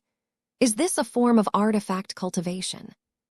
Only in the strictest of definitions, Cynthia replied in a contemptuous tone. The individual that takes on the moniker of Heaven Sword Saint may have broken through a major cultivation stage by force, but he or she has given up everything in exchange for a direct increase in strength. The Sword Saint does not control the Heaven Sword. It is the Heaven Sword that has taken over control. The cyborg cat's expression grew more complex. I already had a feeling that this was the case. No Heaven Sword Saint has ever made any significant progress after inheriting this powerful artifact. The wielder has completely lost his way and is unable to make any significant achievements after his transformation because the new weapon is not a good fit. This is not an uncommon phenomenon in ancient times. A cultivator who desires to obtain the power of a greater artifact usually becomes enslaved to them instead. The relationship becomes reversed. It is not the individual that exploits the artifact, but it is the artifact that is taking advantage of its own wielder. What? Is that actually possible? Cynthia smirked. The pursuit of power and longevity is a universal desire in nature. Why do you assume that this motivation is limited to humans and aliens? Objects can have wants and needs as long as they are intelligent enough. Your living mechs exemplify this possibility. As powerful as the Heaven Sword may be, it is not omnipotent or immortal. Its essence remains a sword, and every sword is designed to be wielded by a person. So the Heaven Sword imposes itself onto a swordmaster because it needs to? Veronica asked. Doesn't this imply that this ancient artifact is the true leader of the Heaven Sword Association all of this time? You can say that. The old communities have a special term for cultivators who have relinquished their agency to their own weapons. They are called sword slaves. Veronica couldn't help but sympathize with the Heaven Sword Saint. Everyone considered this impressive figure to be the ultimate authority of the Heaven Sword Association. It turned out that he had already been reduced to a meat puppet for a powerful grand work. She suddenly shifted her artificial eyes towards the golden crown in Cynthia's hands. The symbols of authority that were paired with the sacred scrolls might not look as flashy as the Heaven Sword on the surface, but these artifacts that usually took on the form of crowns should not be any weaker. Veronica suddenly became a lot more afraid of the iron-resonant crucifix crown. She did not want to be turned into a crown slave or whatever. Losing control was one of his greatest fears. There was no point in living if she was no longer able to make her own decisions. Her mother adopted an approving expression when she saw that her child showed proper respect towards dangerous artifacts. Artifacts can possess many different properties, Cynthia explained in a gentler tone. Not all of them are as dangerous. A skilled creation cultivator can make a weapon that is explicitly designed to help its wielder. A mech is a good example of this positive approach. A creation cultivator can also do the opposite and purposefully develop a weapon that harms and exploits its user, either selectively or indiscriminately. Is that common in cultivation societies? More than you can imagine. There are many reasons for this. Artifacts can be bound by tests. Only the holders that prove their worth can make proper use of them. Artifacts can be locked to specific users. Those who are not permitted to use them will suffer a backlash.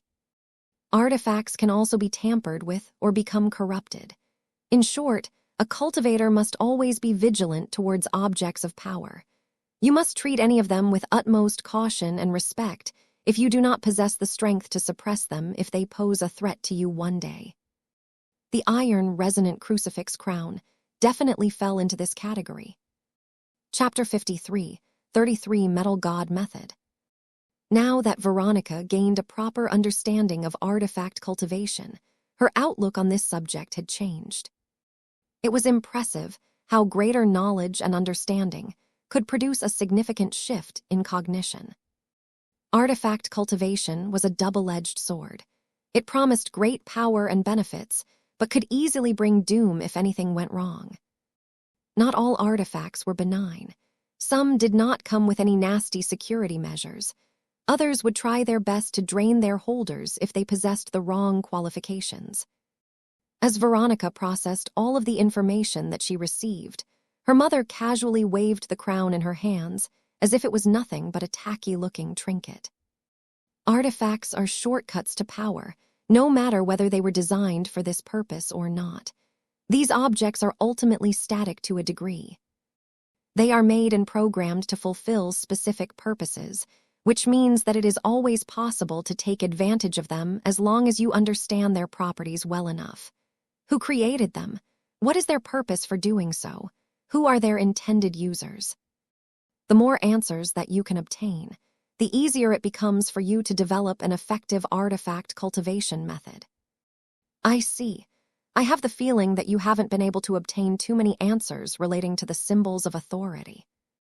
That is correct, Cynthia sighed. In order to devise a new cultivation method for your incarnation, I need to obtain a large amount of information. While I am familiar with a number of secrets relating to the symbols of authority, that is far from enough for me to work on them with confidence. The greatest obstacle is the fact that I cannot physically examine the iron resonant crucifix crown. I am only able to proceed based on second-hand information or inferences derived from my own crown. In other words, Cynthia made use of the golden laurel wreath crown to make assumptions about the iron resonant crucifix crown. This was a decent approach, but hardly a perfect one. The two possessed many similarities, but they were not the same. The fact that they originated from the blood of different immortal gods made a massive difference by itself. If this is the case, then the cultivation methods might not completely work according to your expectations, Veronica pointed out. Combined with other shortcomings, your new artifact cultivation method does not sound reliable. That is true. I have encountered challenges to tailor this artifact cultivation method to Vulcan. He is most compatible with creation cultivation. He is also dependent on deity cultivation to spread his awareness and further his growth. Both of these aspects are vital to him, so I have sought to create a hybrid cultivation method that preserves them both. Veronica understood this logic easily enough. She did not want Vulcan to lose either of these traits. Even though Vulcan did not possess a physical body to create any real products, he could still make virtual ones due to his control over the mental simulation training system. As the host of the MSDS, Vulcan was like a god to this imaginary reality.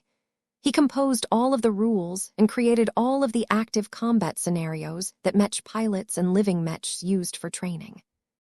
If this was not creation, then what is? Vulcan already had a habit of creating all kinds of different crafts in order to exercise the craftsmanship that he learned from all of the artisans who came into contact with him. The dwarves who followed the Iron Emperor were especially fanatic about providing spiritual feedback to their supposed god. Although Vulcan had not made any noticeable accomplishments throughout the years, he still made substantial gains on an iterative basis. Even the fact that he was cultivating the wrong method did not hinder him too much at this stage. Of course, just because he was doing fine did not mean that his situation was ideal. He could be doing so much better if he wasn't held back by various circumstances.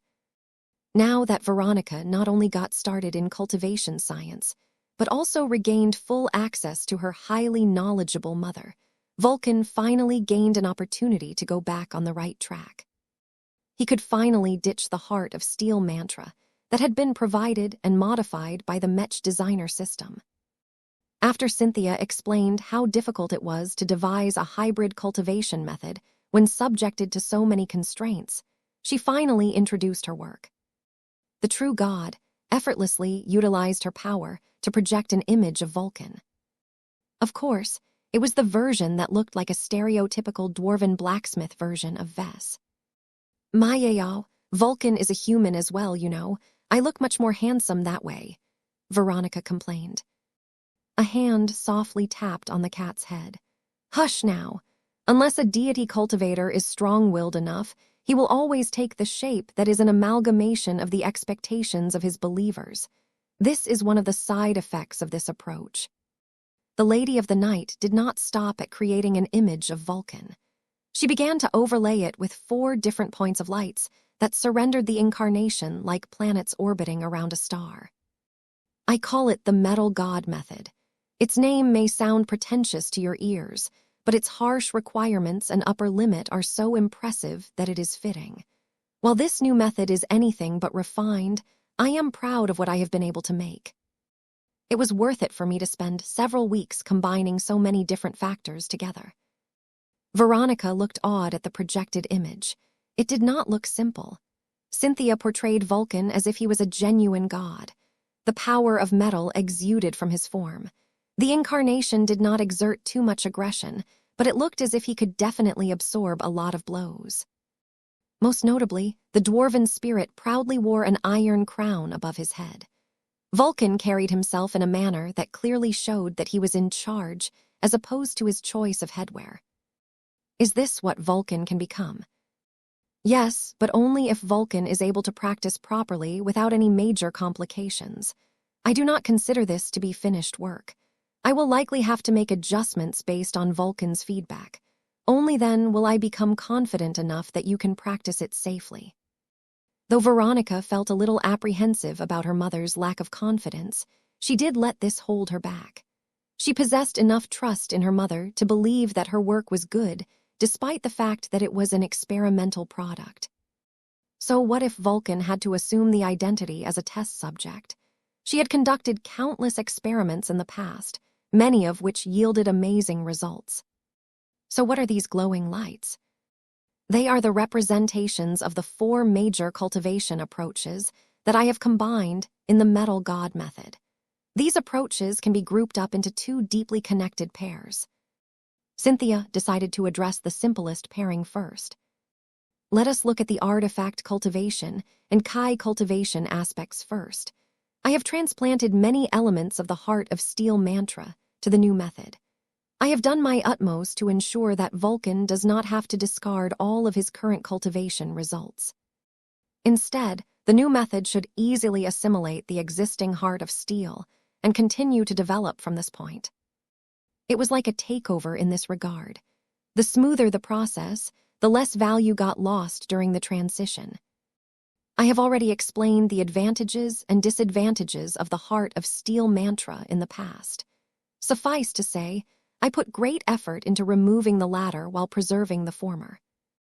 I erred on the side of caution, which means that I have cut elements even when that weakens the desired effects. I have tried my best to retain as much of its increase in mental defenses as possible. Vulcan will need it because of the crown. Cynthia pointed towards another point of light. The iron-resonant crucifix crown is made from the blood of an immortal god. It may appear to you as a metal object at the moment, but its essence is so much greater than that. Based on my studies of the golden laurel wreath crown, I have devised a means for Vulcan to gradually siphon a minute fraction of the vast amount of Kai, locked inside a symbol of authority. If everything works correctly, Vulcan should be able to accelerate the growth and strengthening of his heart of steel. Veronica looked impressed. That is brilliant. Using the crown is always a risk, but this way Vulcan will always strengthen his mental defenses. If this scheme works as intended, then the iron-resonant crucifix crown will never be able to take control over Vulcan, because it is always feeding the defense mechanism that prevents it from exerting any influence. If the crown tried to remain subtle, then there was little need for the heart of steel to exert its defenses.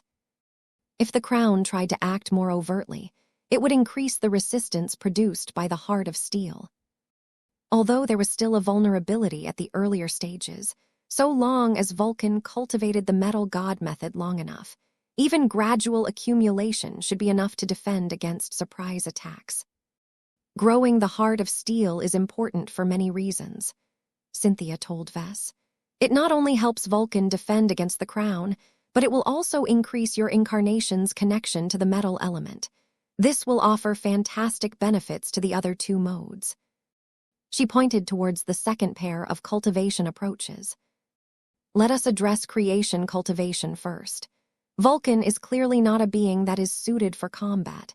While it is possible to change that, I personally do not recommend you do so because he will be wasting his talents. Since he has a high affinity towards craftsmanship, I have tried my best to incorporate elements of this into the metal god method. I have even imparted a select amount of techniques related to divine blacksmiths when possible, but that does not mean that Vulcan can match all of the capabilities of one. He is much more suited to become a generalist, a god who is able to create many different varieties of products made out of metal. Do you understand? I think so, Veronica replied. I suppose that Vulcan might eventually be able to forge excellent swords, but nothing at the level of the Heaven Sword. That is not entirely true. It is not impossible for Vulcan to be able to do so, but he must find his own way in order to accomplish this challenge. A divine blacksmith is usually able to become one by taking advantage of a full inheritance. Vulcan only has access to some of the basics of this profession. If he wants to improve, then he must either find a way to learn the more advanced theories and techniques, or make use of his own conditions to create a new inheritance for himself. I highly recommend the latter approach. His potential is far greater. The ancient blacksmithing traditions will only hold him back and shackle him to the past. Veronica possessed a lot of curiosity towards divine blacksmiths. She wanted to know how they worked. Even if Vulcan did not aim to gain all of the capabilities of a divine blacksmith, it was still useful to use the techniques of one as reference materials. So how can Vulcan seriously engage in creation cultivation when he doesn't have a physical body? The cyborg cat asked. Should he continue to create all kinds of stuff within the MSDS? He can do so. I have made express adjustments to the metal god method in order to accommodate this activity. The benefits of doing so will not be great, and they will become increasingly less consequential as Vulcan grows stronger. At a certain point, he can only make meaningful progress if he utilizes his craftsmanship to craft a physical object. How can we make that happen? Do I have to develop a highly realistic android that Vulcan can control? Cynthia chuckled. No, there is no need to create a new body for your incarnation. He can borrow existing ones instead. This is why deity cultivation plays a vital role in the new method. There are so many eager dwarves who worship Vulcan every day, particularly the makers among them. Why not reward their faith by letting Vulcan descend onto their bodies and use their hands and tools to create the works of a god? The more Vulcan practices his craft through the bodies of his worshippers, the more his capabilities rise. Those who have received the honor of hosting a god will always benefit from this. Not only will they be able to experience the work of a god firsthand, but Vulcan's temporary possession will also leave enduring gifts behind. Veronica's purple eyes shone brighter. If Cynthia was correct about this, then everyone benefited from this scheme. This was not an ordinary application of deity cultivation. By combining it with creation cultivation, Vulcan could not only make all of the physical products that he wanted, but would also reward his worshippers in a more tangible fashion. Chapter 53, 34-4 Challenges. The metal god method was brilliant. Its benefits and sophistication were much greater than ordinary cultivation methods. It not only incorporated 4 different cultivation approaches, but tied them all together in a way that produced fantastic synergies. Cynthia Larkinson managed to maximize each component and interaction so that they produced as many concrete advantages as possible. His mother continued to explain more details about the custom cultivation method that she had especially created for her child. Every cultivation approach serves a vital purpose.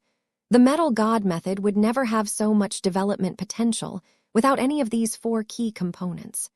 Creation cultivation gives full play to Vulcan's talents. Deity cultivation anchors him to the physical realm and retains his connection to a vibrant society. Artifact cultivation supplies Vulcan with considerable quantities of high-quality energy. Kai cultivation increases Vulcan's connection to the metal element and strengthens his defenses. By combining all of these advantages together, the future of your incarnation will be bright. How could Veronica remain unmoved by all of this? Compared to working as a Mech designer, it was much more fun to act like a god and derive power from so many different sources.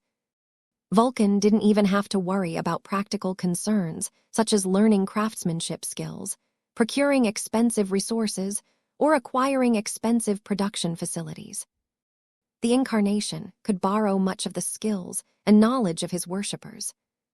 Although that did not allow Vulcan to master the most advanced or forbidden crafting applications, it was more than enough to allow the spirit to gain a sufficient amount of mastery in every production field. Whenever Vulcan devised an interesting new design, he could descend onto one of his willing worshippers and make use of the available materials and workshops to do his work. All of this sounded much more convenient than slaving away as a Mech designer. A part of Veronica even felt jealous towards Vulcan's special identity and traits. There had to be a catch. No, there had to be a lot of catches. What are the downsides to this cultivation method, Mother? There is no way that it should be this easy. The Oblivion Empress patted the cyborg cat in encouragement. It is good to see that you have retained a clear mind. It is far too easy to become seduced by the prospect of gaining so much power. I have already mentioned that the metal god method is not mature. It is a prototype that I am unable to develop any further due to lack of actual data. There is a chance that complications may occur. Veronica was highly familiar with experiments and knew that unexpected outcomes came with the territory. That is okay. So long as we are careful enough, we should be able to deal with any issues. Besides, Vulcan is quite hardy already. His heart of steel is not for show. Another issue is whether Vulcan can attract the iron-resonant crucifix crown by practicing the metal god method. I have incorporated elements into it that are especially designed to seduce the symbol of authority, but do not forget that it has a mind of its own. It may choose to resist the temptation, which means that Vulcan's cultivation progress will become impaired. It is still possible to practice a lesser variation of the new method, but the results will not be as good. It's better than nothing, right? That is true. It is still a far better alternative than continuing to practice the heart of steel mantra. That was all right to Veronica. From what she had been able to understand, the iron-resonant crucifix crown primarily sped up Vulcan's progress. The crown could do more, but there were other ways to compensate for its absence. What else, Mother? The iron-resonant crucifix crown will remain in constant contact with Vulcan and possibly your other incarnations as well. You should never let your guard down. While the heart of steel should be able to block most of the threats, it is not foolproof. The symbol of authority may be able to exploit a hole in the defenses. This is why you should always remain vigilant. Veronica seriously nodded. That goes without saying. Her mother became more solemn. Finally, there is one more disadvantage that will trouble you greatly later on. If your incarnation makes good use of your crown, then he should be able to approach the threshold of a true god. That is the point where Vulcan can no longer rely on regular activities and processes to grow any further. He must undergo a transformation in order to transform his life essence and assume his identity as a deity. This conversation started to sound familiar to Veronica. Let me guess. This is not going to be easy, right? Vulcan will probably have to accomplish a legendary deed in order to break past the final bottleneck. That is certain. Cultivation methods can be differentiated by many criteria, all of which are interconnected to each other. It is not a universal rule that a more difficult cultivation method will grant greater power in return. It may just be badly designed or a poor fit to its practitioner.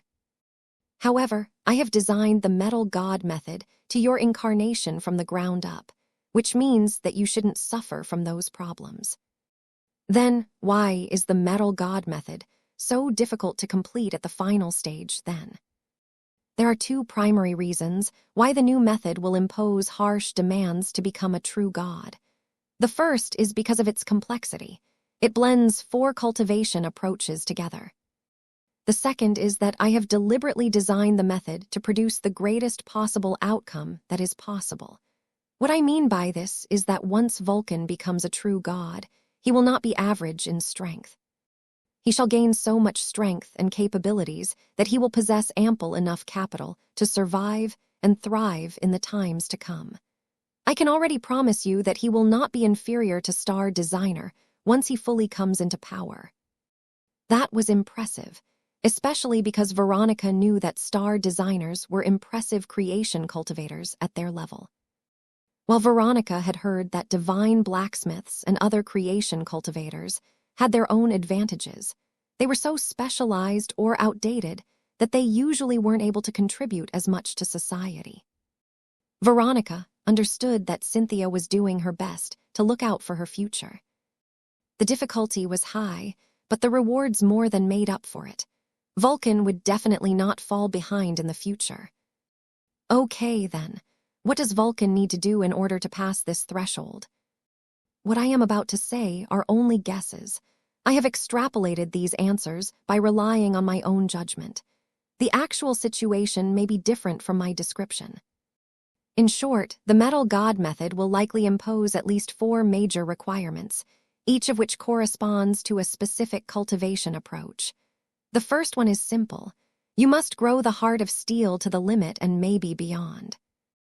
You may need to transform it into a higher form that fits Vulcan's needs better. Sounds simple enough. The cyborg cat spoke. What else? Vulcan must act as a proper god and actively guide and nurture the growth of many worshippers. In particular, he must raise many master craftsmen while also making sure that they deeply have him in their hearts. Veronica immediately lost a lot of enthusiasm. That is going to take a long time. I really don't like to pose as a god, even as an incarnation. You do not have much choice, my dear. Cynthia swept aside her child's objections.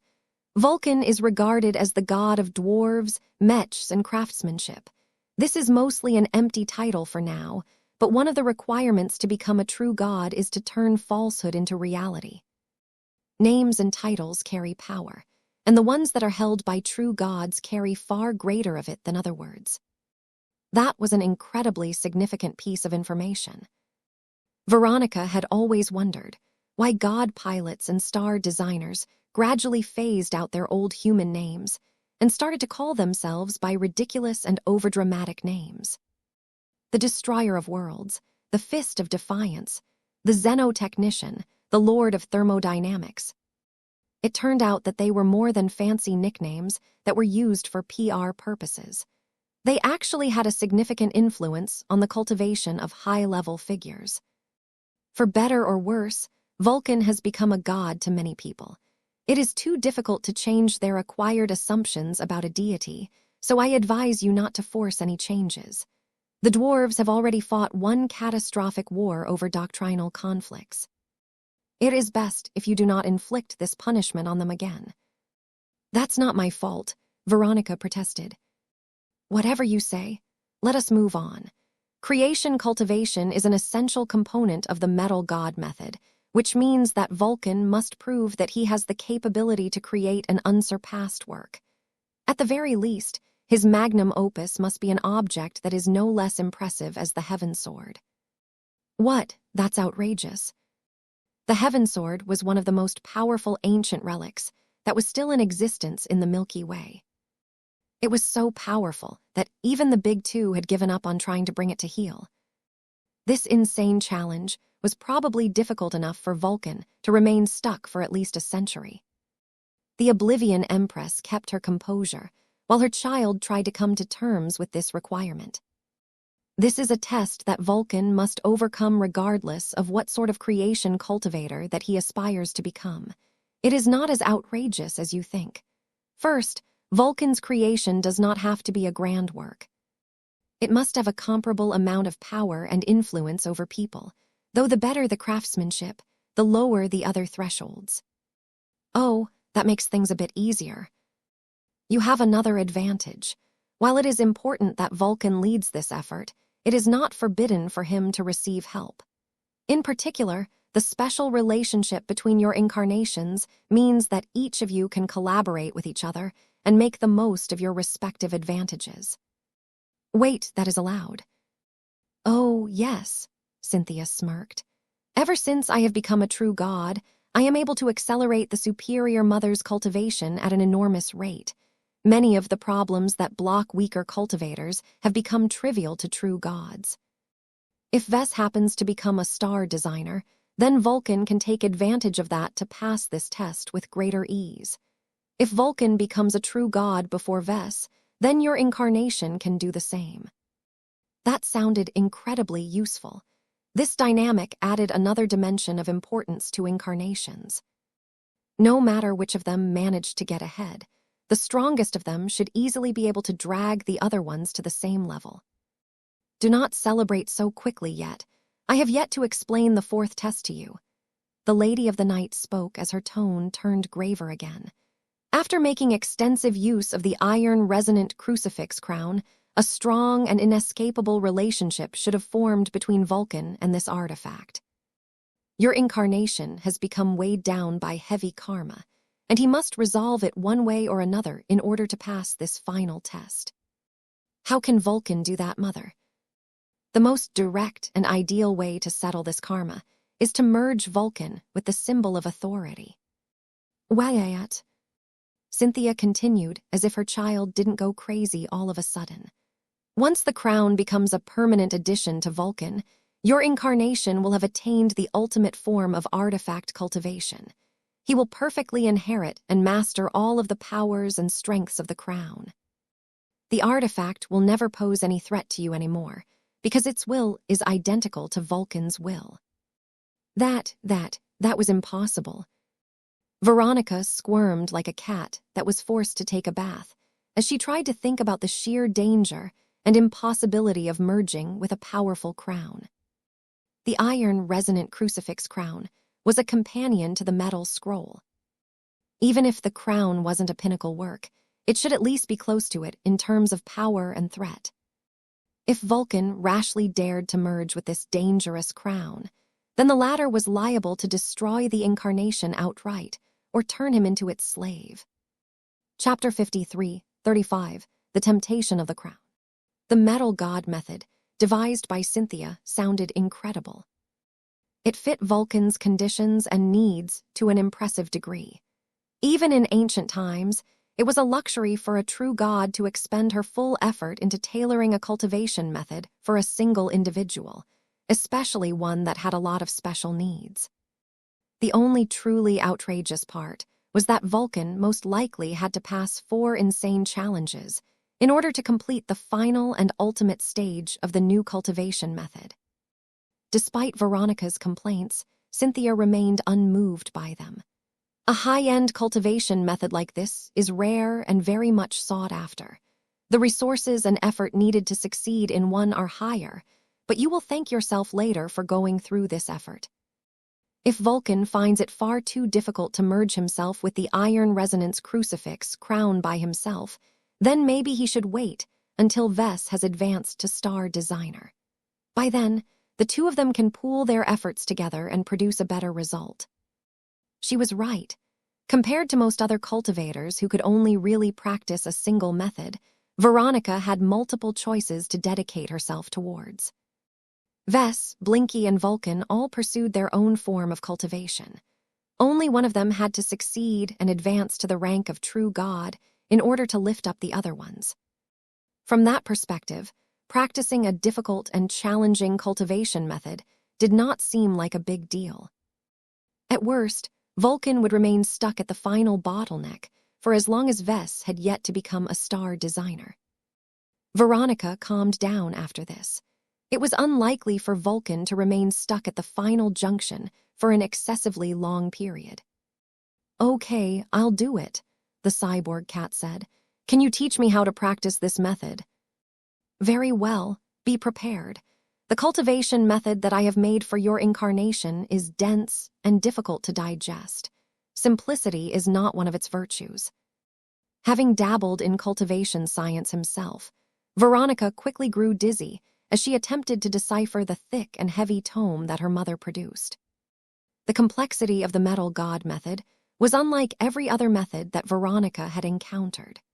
The necessity of merging 4 different cultivation approaches together in a way that made sense for Vulcan forced Cynthia to add a lot of elements that responded to specific conditions.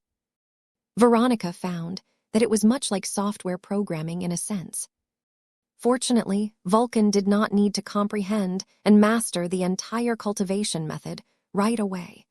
It was conveniently split up into multiple stages that rose in power and sophistication. In order for Vulcan to get started, all he really needed to do was to attract the iron-resonant crucifix crown and reform the heart of steel. He could slowly work towards the more complicated creation cultivation and deity cultivation aspects after he had reformed his foundation. "Do you understand now, my dear?" Cynthia asked after she patiently explained the first couple of chapters. I think so. The first stage sounds simple enough at least." "Good. I suggest that Vulcan should begin to practice it right away.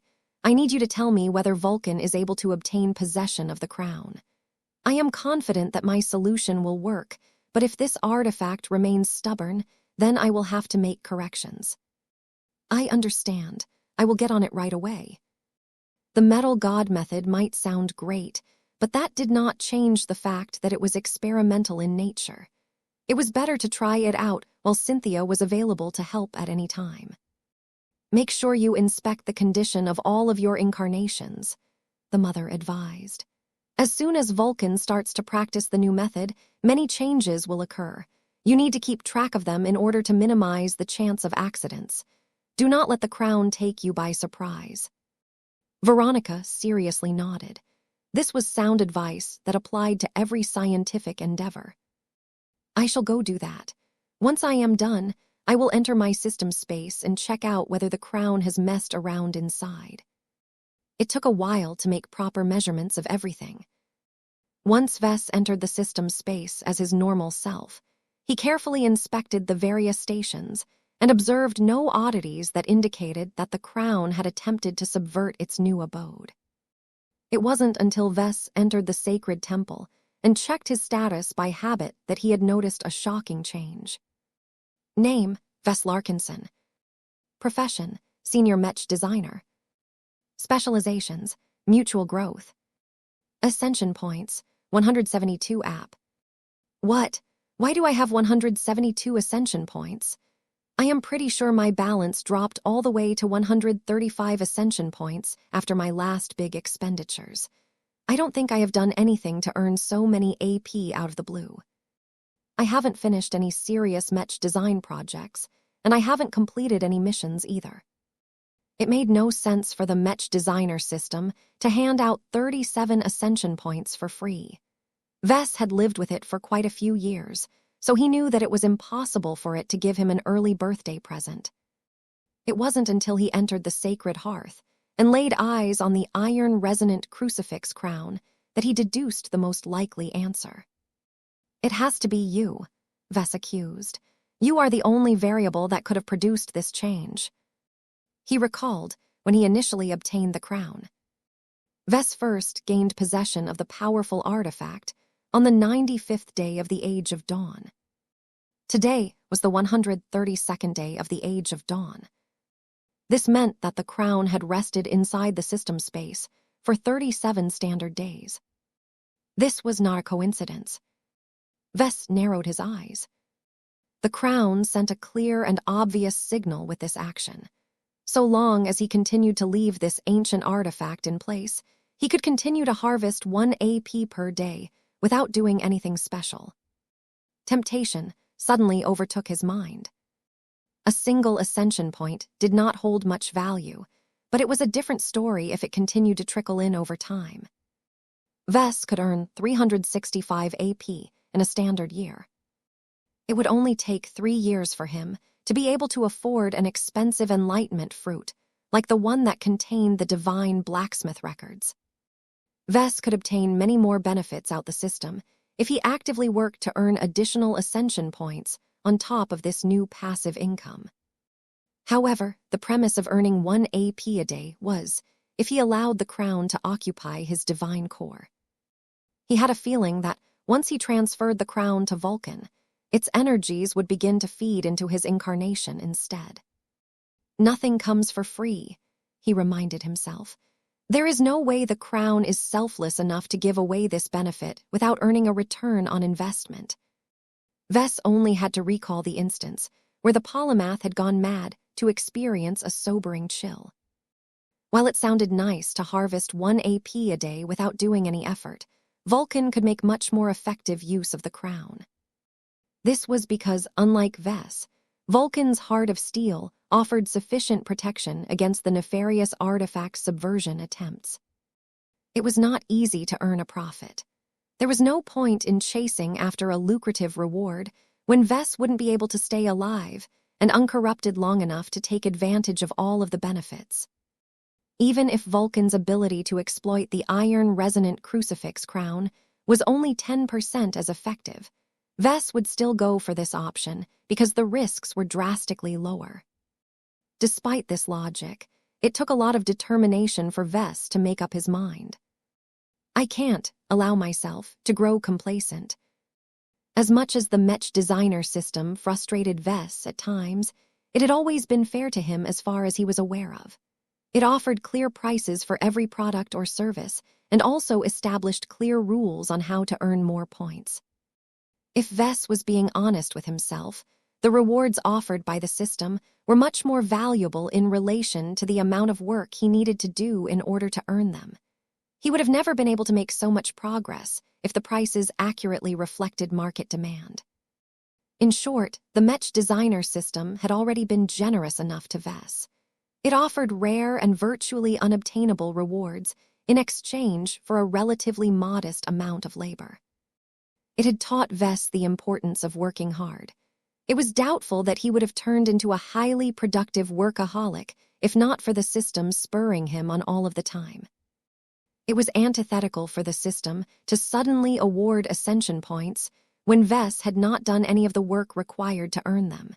He even felt repulsed by the very concept. There was a substantial risk that he might grow complacent one day. Once he had lost so many competences due to growing dependent on the crown, he had little choice but to keep it around in order to sustain a high degree of growth. What a nefarious scheme. Vess had to hand it to this ancient artifact. It picked the right sort of incentive to tempt him into keeping it around. He had no doubt that the prospect of earning easy apps would have corrupted him to the point of imparting his future as a Mech designer.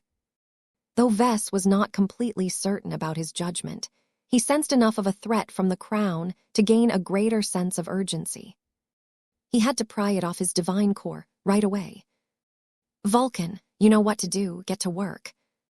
A manifestation of a bearded and dwarven version of Vess appeared inside the sacred hearth. The incarnation and design spirit had already studied the first chapter of the Metal God method. Much of the processes had been adapted from the Heart of Steel mantra, so it was not that challenging for Vulcan to comprehend them in a relatively short amount of time. The bearded design spirit stood before the hammer of brilliance, which was the current manifestation of the incarnation's divine core. As soon as Vulcan started to practice the first but most crucial processes of the first chapter, the iron-resonant crucifix crown started to shake. Vess silently observed his dwarven incarnation at work. He never thought about it before, but it turned out that it was possible for him or his incarnations to cultivate while time technically remained frozen outside. The system space even produced the exact same amount of exotic radiation as Vess' current position in the Red Ocean. All of this had many implications, but Vess didn't care about that right now. His only priority at the moment was for Vulcan to succeed in his endeavor. Numerous changes took place. The incarnation's divine core started to shake and pulse as it appeared to undergo a subtle but fundamental transformation. Whoosh! It happened in an instant. In one moment, the crown remained firmly attached to the hand of creation. In another moment, the crown lifted itself in the air and rapidly surged towards the hammer of Brilliant before firmly rooting itself to Vulcan's divine core.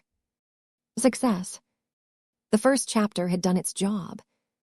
Vess didn't exactly know why, but the iron-resonant crucifix crown had somehow regarded Vulcan as a much better catch. Just like a scumbag who abandoned an average girlfriend for a much more attractive woman, the crown did exactly what Vess and Cynthia hoped for. It turned out that luring the crown away was not as difficult as they anticipated. "I kind of feel insulted," Vess grumbled. "You could have at least shown a bit of reluctance. Am I that bad of a target?" Oh well, the ancient artifact had become Vulcan's problem now. Vess grew a lot more reassured now that there was a strong layer of separation between himself and the cursed crown. Chapter 53, 36 The Devil is in the Details. Vulcan had officially got started with the Metal God method. While the design spirit had a long journey ahead of him, engaging in a risky but highly lucrative form of artifact cultivation should considerably speed up his journey. Cynthia Larkinson estimated that Vulcan could reach the threshold to true God in as little as 20 years, due to the formidable boost provided by the iron-resonant crucifix crown. Of course, if Vulcan seriously wanted to complete his cultivation at record time, he needed to do his utmost to engage in all 4 cultivation approaches. Vulcan not only needed to be more active in spreading his faith among a growing group of devout worshippers, he also had to refine his personal craftsmanship skills by possessing the bodies of many willing artisans. As reluctant as Vess may be in engaging in a form of superstition, he consoled himself with the fact that the Metal God method was not too exploitative in nature. Once Vess verified that Vulcan had successfully drawn the crown to his side, he grew reassured that the threat posed by this ancient relic had been contained. He retreated from the system space and directed most of his focus towards Veronica. The cyborg cat happily announced the results. "Mayao, it worked, Mother. Vulcan only started the first chapter of the new cultivation method for a short amount of time before the crown defected to my incarnation. While I am still a bit concerned about the fact that it is still residing inside the system space, I'm happy now that it is no longer in direct contact with my divine core." Cynthia's expression hardly changed at the news. It was as if she was absolutely certain that this outcome would happen. "That is good to hear, my dear. The symbols of authority are all made by different immortal gods, but they are ultimately all the same. Selfishness is written into their blood." "There's one thing I am unclear about," Veronica spoke. "The crown defected to Vulcan awfully quickly. What is it about Vulcan that attracts the crown so much? I thought that it was intelligent to a degree. Surely it should be aware that my incarnation's heart of steel will negate its attempts at manipulation." His mother released a chuckle. "Oh, dear, you still haven't figured it out. I am disappointed in you. For all of your caution and all of your cleverness, you still failed to see beneath the surface."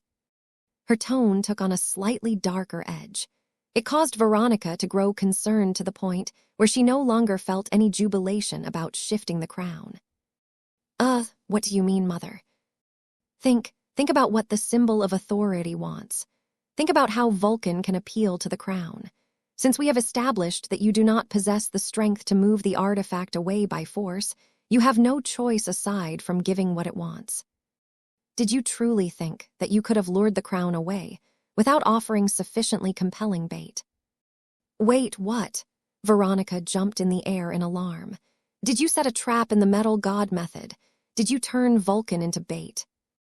Calm down, the Oblivion Empress admonished the unruly cyborg cat. Your description is not completely accurate. Let me explain what I have done. You do not need to be afraid about compromising the heart of steel. It works exactly as I have portrayed. What you have overlooked is that the devil is in the details. What are you talking about? Do you have any conception of how strong a symbol of authority actually is?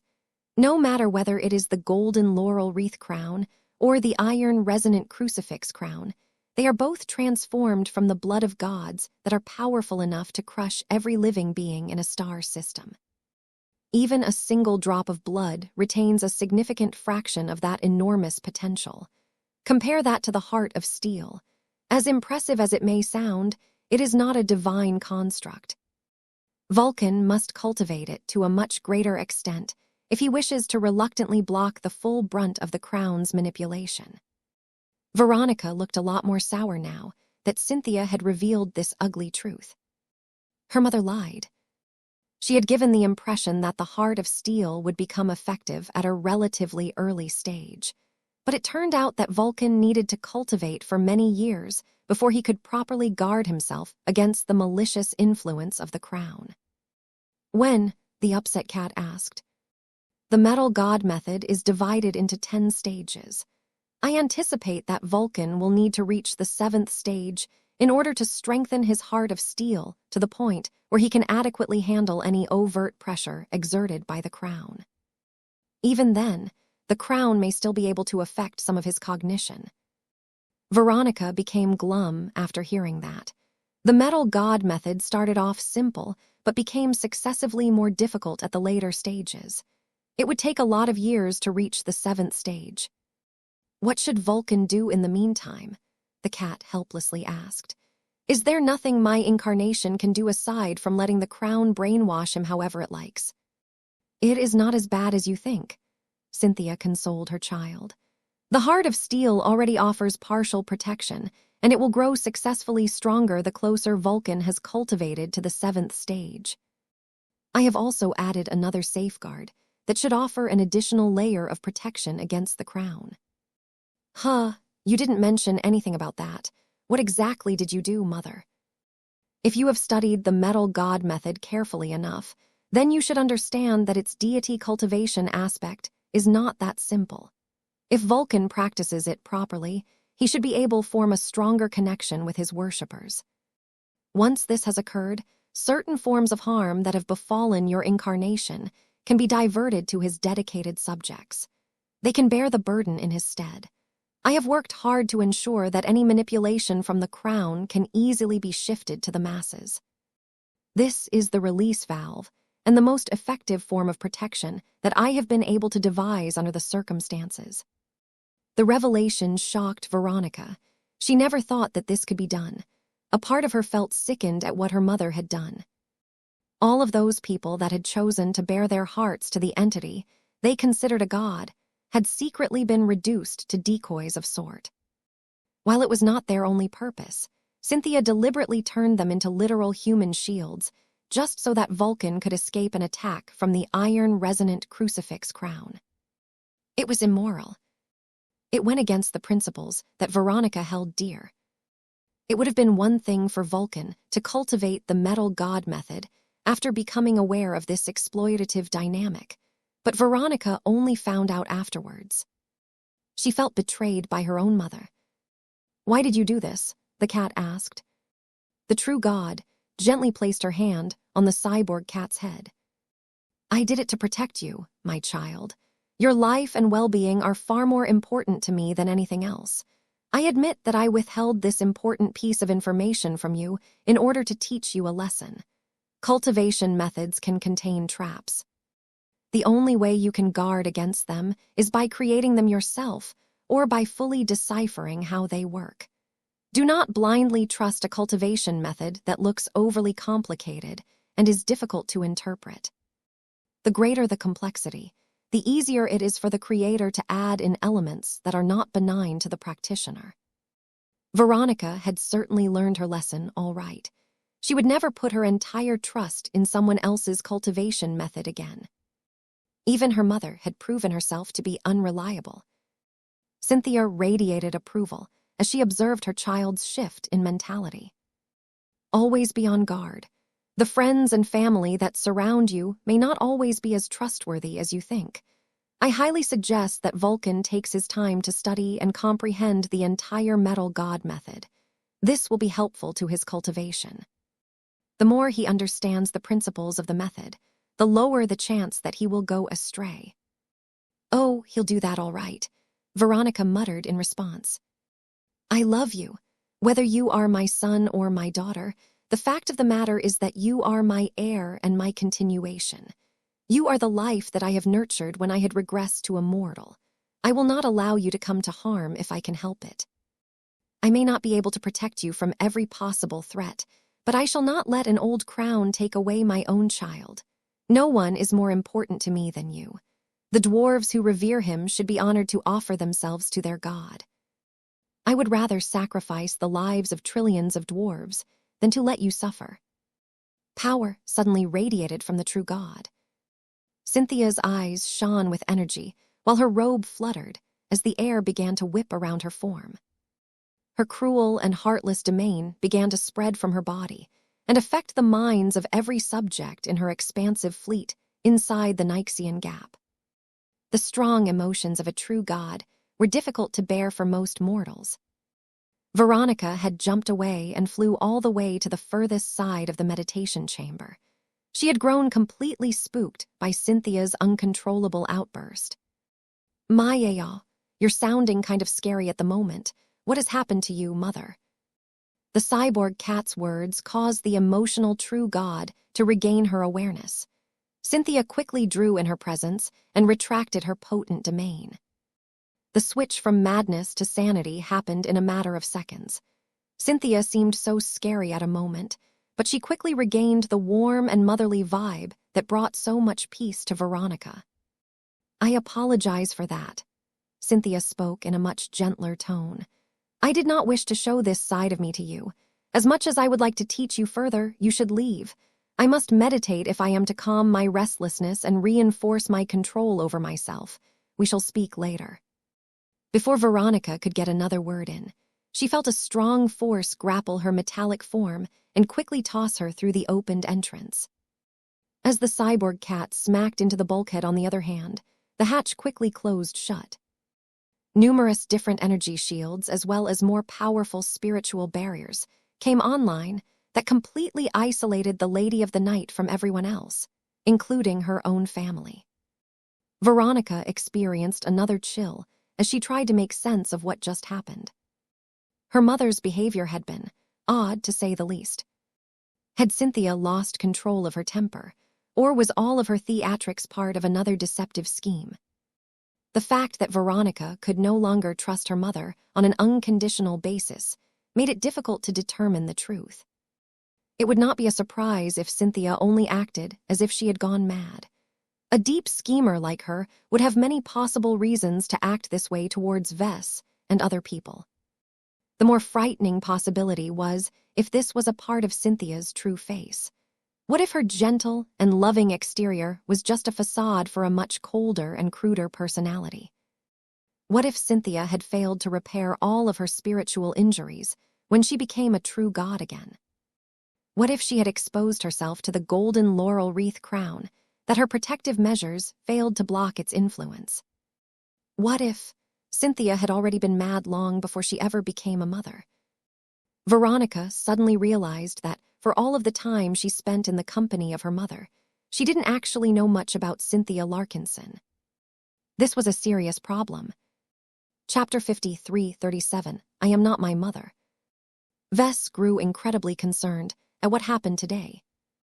While he was glad that Vulcan finally obtained a comprehensive cultivation method that should allow him to unlock his full potential, he was less pleased with a number of its implications.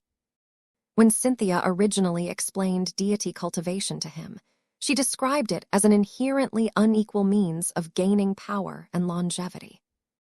A lot of cultivators that posed themselves as gods ruthlessly exploited and extracted every possible resource out of their believers. When one party was much more powerful than the other, the former usually got free rein to do anything he wanted. Without any effective form of resistance, the ordinary folk could do little aside from hoping that their supposed god would be merciful enough to let them live a decent life. Vess had expressed a lot of contempt towards deity cultivators at the time. These were beings that gained strength from the suffering and sacrifices of the weak.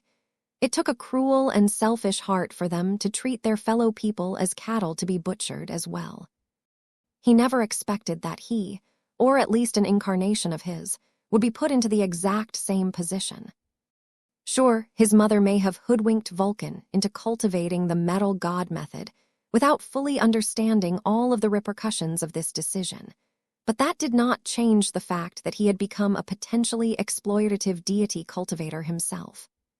A part of Vess felt upset that the inadequacies of the Heart of Steel would give Vulcan little choice, but to let his subjects become exposed to the machinations of the iron-resonant crucifix crown.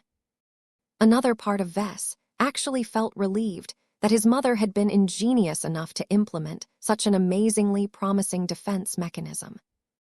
When it came down to it, Vess did not want Vulcan to get manipulated by the crown.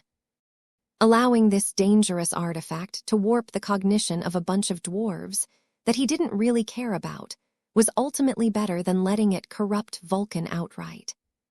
Vess tried to soothe his guilty conscience by making excuses for himself. "It's not as bad as it sounds," he thought after a few minutes.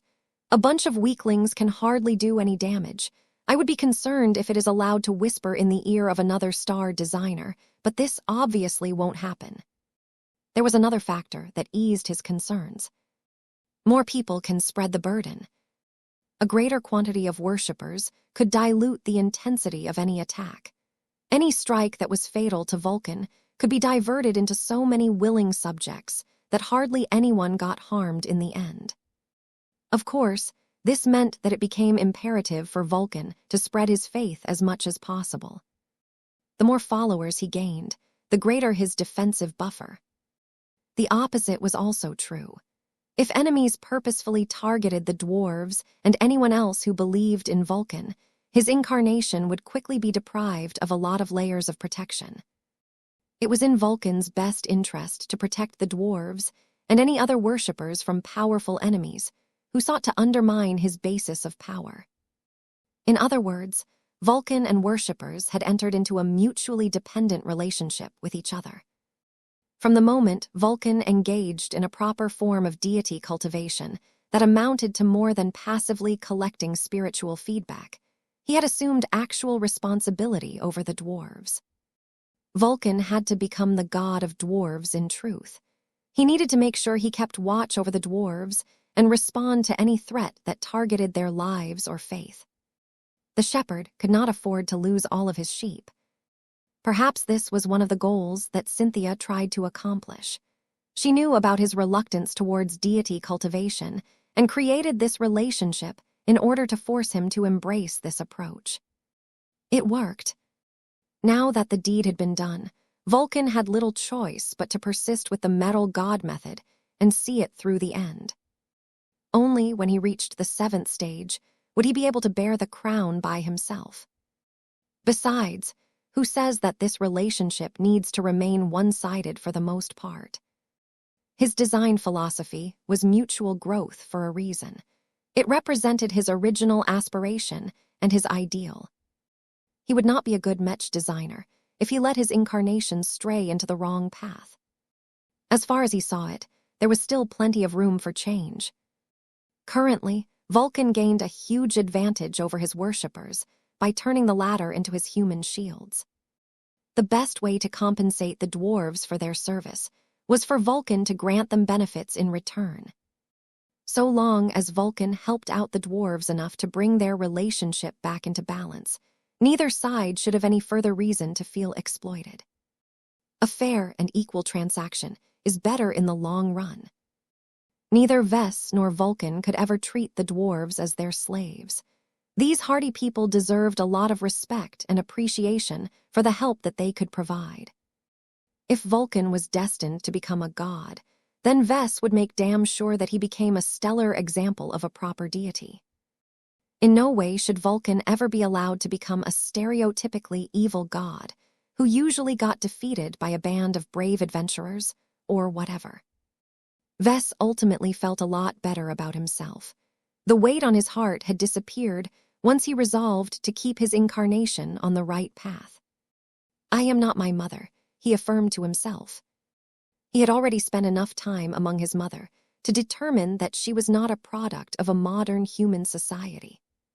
She possessed norms and values that were not that typical in different states.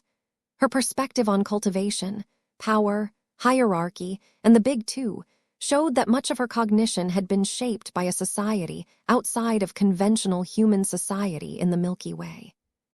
No matter what society she used to belong to, she had her values, and Ves had his own values. Even if he inherited a part of her talents, and so on, Ves always considered himself to be a member of a modern human society. There were times where strayed from this belief, but he needed to stand fast in front of his mother and resist all of her attempts to drag him into her world. I should tell her to stop making decisions on my behalf next time I talk to her, he muttered. She needs to stop screwing me around. Ves no longer spent any further thought on this issue and went back to monitoring Vulcan's condition. The design spirit had become engrossed in comprehending the metal god method. It was not acceptable for Vulcan to blindly cultivate it when Cynthia could have buried other nasty traps within its dense and complicated instructions. The problem was that his mother's work was so advanced and esoteric that only a cultivation master who possessed nearly equal understanding as her could fully break it down. This meant that unless Ves managed to capture a powerful compact sorcerer, he could forget about deciphering the entire metal god method. Ves had already made this determination, which was why Vulcan continued to practice the first chapter despite all of his misgivings. He wasn't sure how long it would take to complete the first stage, but he estimated that it should only take a few weeks due to the low demands. The second stage was where the metal god method truly came online. Once the heart of steel completed its conversion, it was time for Vulcan to engage in creation cultivation by descending into the bodies of a few devout artisans. Wait a second. Ves straightened his back as realization struck his mind. Can I possess my own body? The notion sounded absurd on the surface, but he saw no reason why it shouldn't work. What mattered was that Vulcan got hands-on by borrowing a willing body to craft his desired products. Who said that the body couldn't belong to Ves? His eyes suddenly lit up. This was a great idea. If Ves ever wanted to create a special trinket that was different from a Mech, Vulcan could just descend on his body and use his workshop to do his work. So long as Vulcan is at the helm, it will be his work for the most part. Another advantage to doing this was that Ves and Vulcan could impart both of their advantages to their products. It was as if Ves was collaborating with another part of himself. There were just enough differences between Ves and Vulcan to make this weird form of self-collaboration fruitful. Their domains were different from each other, which meant that they could add features to a product that their other selves could not replicate by themselves. The potential to create exquisite products was great. Ves knew he could test it out as soon as Vulcan hit the second stage of the metal god method. I can make an excellent set of handbags for my wife. If he did a good enough job, then his gifts might convince Gloriana to stop her search for a 5 million MTA credit handbag. It was brilliant. Of course, I can't forget about all of the other artisans either. Though Ves hadn't paid too much attention to the Creation Association as of late, Vulcan had kept much better track of this growing religious organization. Under the leadership of Director Samendra Avakin, the Creation Association had founded more and more branches in many different middle zones as well as lower zones. Ves believed that it would only be a matter of time before the Creation Association set foot in the upper zones. More and more craftsmen of many different industries had come to appreciate Vulcan for various different reasons. The fact that the Creation Association sold various types of totems that could actively inspire craftsmen after receiving fair remuneration had done much to promote its popularity. This was the sort of transactional and equitable relationship that Vess wanted to preserve. Vulcan might not be generous enough to give away his help for free, but he would never steal from his own worshippers. In any case, Vulcan needed to make use of all of those craftsmen in order to further his cultivation. Even if Vulcan could borrow Vess' body to engage in creation cultivation, the opportunity cost of doing so was too great. Vess had better things to do with his time than to let his own incarnation pilot his body like a miniature biomech. His workload was already huge. It made little sense to give up his time for Vulcan when the latter could easily borrow the body of another willing person. In any case, Vulcan should do fine for now. The metal god method was ultimately better than the heart of steel mantra, so he should continue to cultivate it with an appropriate level of caution. This reminds me that I still need to make a bunch of cultivation methods for my kids, Vess recalled. He originally planned to compose a basic draft before showing it to his mother. Recent events prompted him to scrap the latter step. Even if his comprehension of cultivation science was a lot more shallow, Vess possessed enough confidence that he could devise simple cultivation methods that should still be sound enough to work. There was nothing wrong with adhering to simplicity. His children were all young, so it was not as if they needed a huge power boost right away. They might not even be able to control themselves if they grew too rapidly when they were young. I can't let them follow the footsteps of their grandmother. Vess could not allow his children to inherit whatever caused Cynthia to lose her grip on herself. Control and stability were paramount. Vess wanted his children to remain just as sane and sober just like their father. Chapter 53, 38 Joan DeVoe's Elementary School. Vess settled into a new routine. With Vulcan's business taken care of, he no longer felt as much urgency as before. Even if the iron resonant crucifix crown was up to mischief again, Vess no longer became directly exposed to its nefarious plots. With that concern out of the way, Vess put his mind on more relevant matters. From negotiating with various first-class powers to beginning his studies on first-class Mech design, Vess began to live a busy life. His wife also started to settle down in New Constantinople Roman 8. She had become extra driven to fit in and become a part of the local community, but she knew that her qualifications were wholly inadequate compared to her husband. This was why she tried to work extra hard.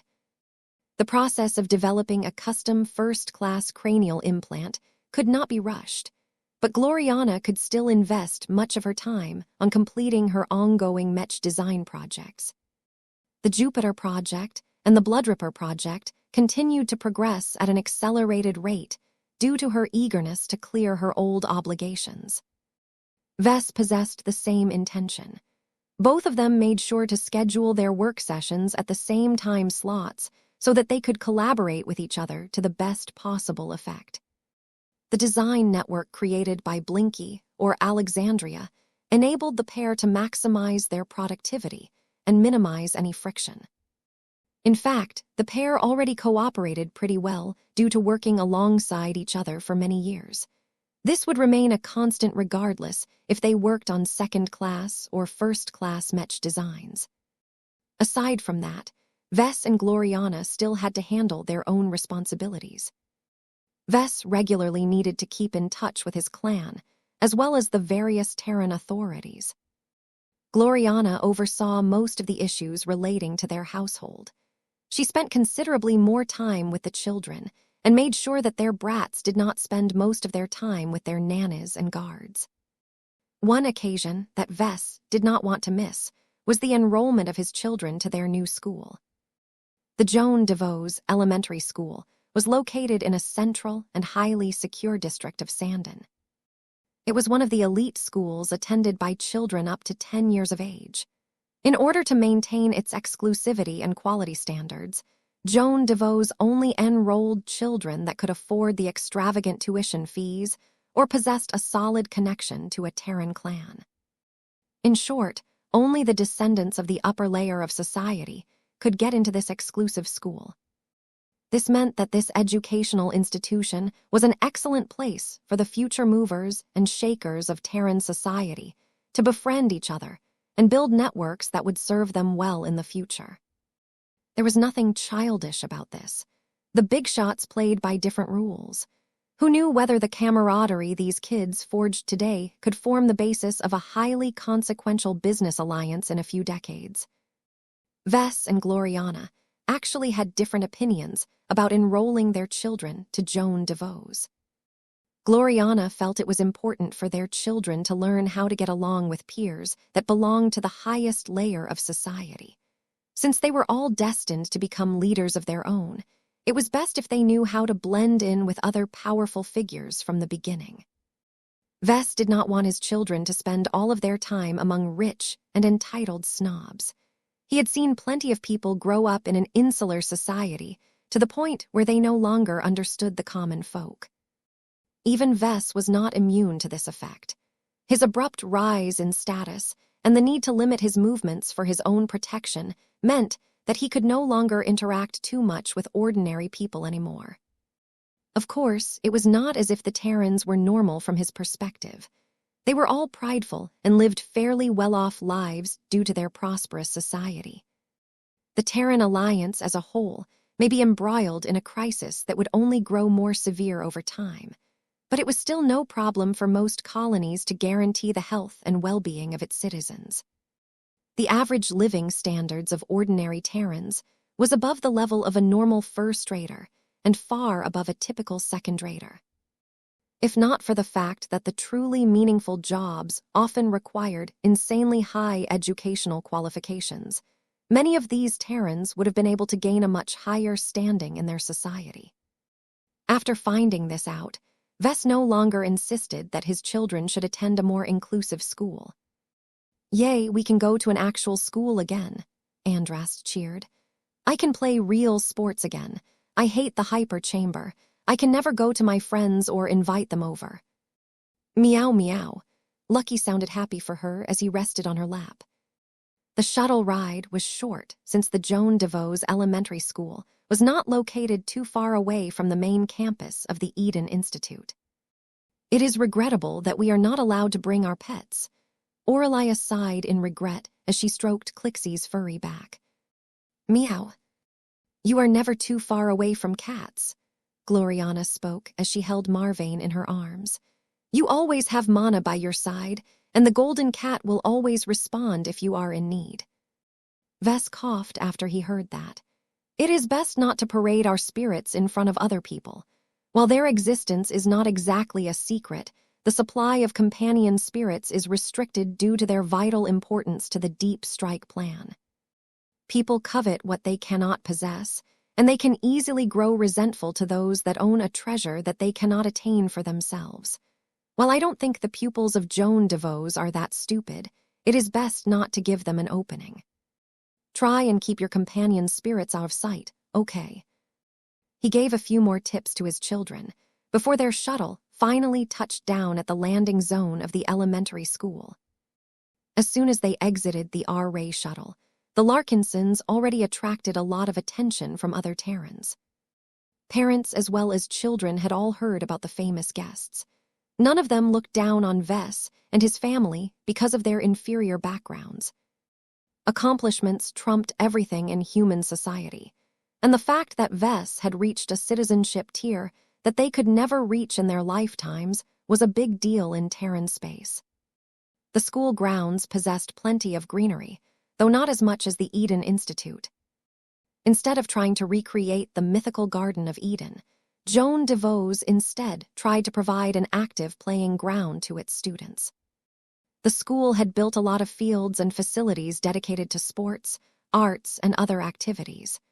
No matter what their age may be, there was always something fun and meaningful for them to do once they completed their mandatory classes. As the children immediately became enamored by all of the playing fields, their parents met with the principal of the school. It is a great honor for us to host and educate your children. The elderly DeVos clansman spoke with great enthusiasm. We have already made the necessary adjustments in the lesson plans for each of your offspring. They are remarkably clever and quick to learn, but their lack of augmentations that is considered standard among Terrans will mean that they will likely need additional hours to learn certain subjects. We understand, Gloriana spoke. Please inform us if our children are struggling to keep up in some of their classes. They talked a bit more about the special arrangements that Joan DeVos had made for their newest students. It was actually really troublesome that Aurelia, Andrast, and Marvane were designer babies from different and unfamiliar strains.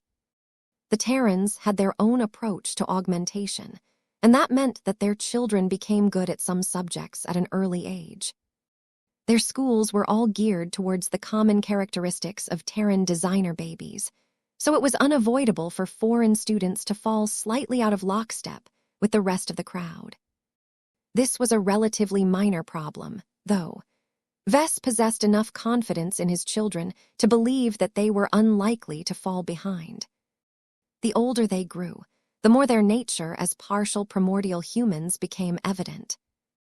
In addition to that, their companion spirits also became a lot more capable of independent action after they started to mature. Once they dealt with this necessary topic, the conversation finally took a more interesting turn. The principal beamed as he waved his arm around the campus. Pleasant-looking school buildings were either rooted to the ground or floated above in the air. A combination of security bots and lightly armed guards patrolled the perimeter without looking too aggressive. Their beige colorations did much to lower their perceived threat level, but their compact loadouts were no joke. You should have no concerns about security. Our first-class multipurpose mechs may not be visible from here, but they are on standby right beneath the surface. We have also made arrangements with your R-Ray escort force to accommodate their forces on our grounds whenever any of your children are in attendance. That provided a lot of relief to Vess.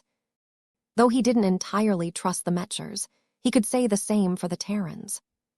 With both groups working to keep his children safe, they could check and balance each other. Here in Joan DeVos, we pride ourselves for raising well-rounded individuals who have more than textbooks in their mind. The principal continued on after he explained the security arrangements. We have invested greatly into our extracurricular activities. Your children can not only learn more skills, but also develop deeper relationships with classmates who share the same interests. Have you decided the extracurricular activities for your two daughters already? Or do you wish for them to explore their available options and allow them to make their own decisions? We have already made their choices for them, Gloriana immediately said. Aurelia shall take on dancing and join the debating society. Andrast will participate in zero-G hockey and archery. Good choices. Our teachers and instructors are among the best in the Riston territory. They shall make certain that your children will learn the skills they need to excel in their respective activities.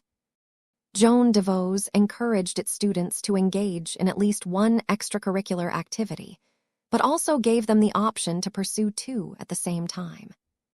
Marvane was still too young for this, so there was no need to make any choices for him at this junction. Gloriana had chosen the activities for Aurelia, while Vess had picked the ones for Andrast.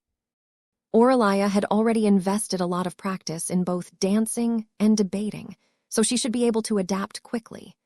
This was despite the fact that she would be joining other Terran students who already had years of practice under their belt. Andrast was younger, so she had a chance to learn from scratch. Vess wanted his rambunctious daughter to hone her control over her body and learn how to navigate a chaotic battlefield.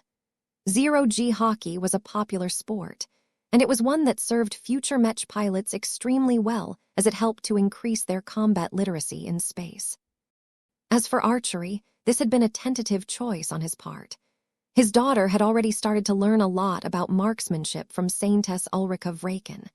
This was an extremely luxurious treatment that could not be matched by any other school in New Constantinople Roman 8. Since that was the case, Vess encouraged his daughter to take on archery instead.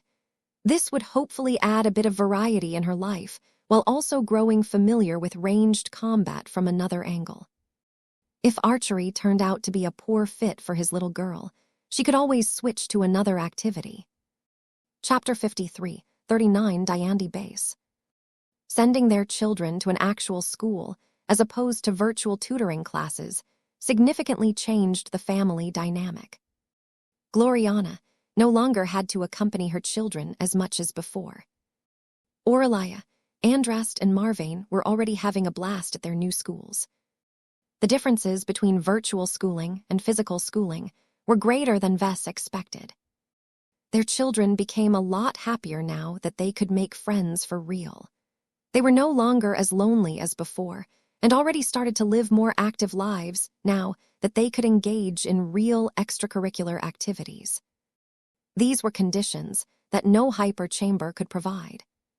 Seeing how his children became a lot more invigorated than before, Vess began to lean towards staying in New Constantinople Roman 8 for a longer period of time.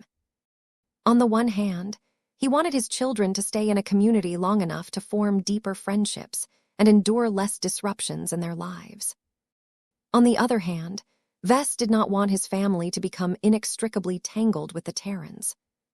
Perhaps it might be better to postpone a move until years later. He could balance out the Terran influence by enrolling his children into Rubarthan schools. Of course, the premise of this happening was that he and the Larkinson clan developed a good relationship with the Rubarthan Pact. Talks with the Rubarthans were still ongoing. Due to the magnitude of the decision combined with the deep divisions between the two leading princes, the matter had ended into a deadlock. This completely upended the Inferno Spear Prince's intention to give the Rubarthan Pact a decisive lead on this matter. So long as the Smokestack Prince and other significant Rubarthan factions continued their opposition, there was no way to make any serious progress. This was the deficiency of a centralized state that had just lost access to their ultimate decision-maker. It looked as if the only way for the Rubarthans to make up their minds was for their god pilots to return. While Vess grew a little disappointed by this, he did care all that much. It was only a matter of time before the Rubarthans concluded a deal with him. The advantages of kinship networks were too great to ignore. As Vess continued to split his time between designing mechs, studying advanced knowledge, and playing with his children when they returned from school, a major development had finally taken place. The Larkinson clan finally managed to establish its own base in New Constantinople Roman 8. This was the first piece of wholly owned real estate that the Larkinsons had acquired in an upper zone. Its significance was great as it signified that the Larkinson clan had established a permanent footing in first-class society. This event was of great significance to the DeVos ancient clan and the Terran alliance as a whole. Master Layla DeVos accompanied Vess and the other Larkinsons as they moved out of the rented villa and settled down in their new homes. While the DeVossons had put considerable effort into making the living environment more pleasant, they could not change the fact that all of the walls and other structures were originally used to form a small military outpost in dangerous space. This meant that the decorations were rather sparse. The furniture lacked refinement, and there was a serious shortage of windows and gardens. The Larkinsons actually did not mind this all that much. They had gone through so many dangers that they took greater comfort in extra security. Few compromises had been made in terms of defense. Useless aesthetics made way for practical and efficient architecture.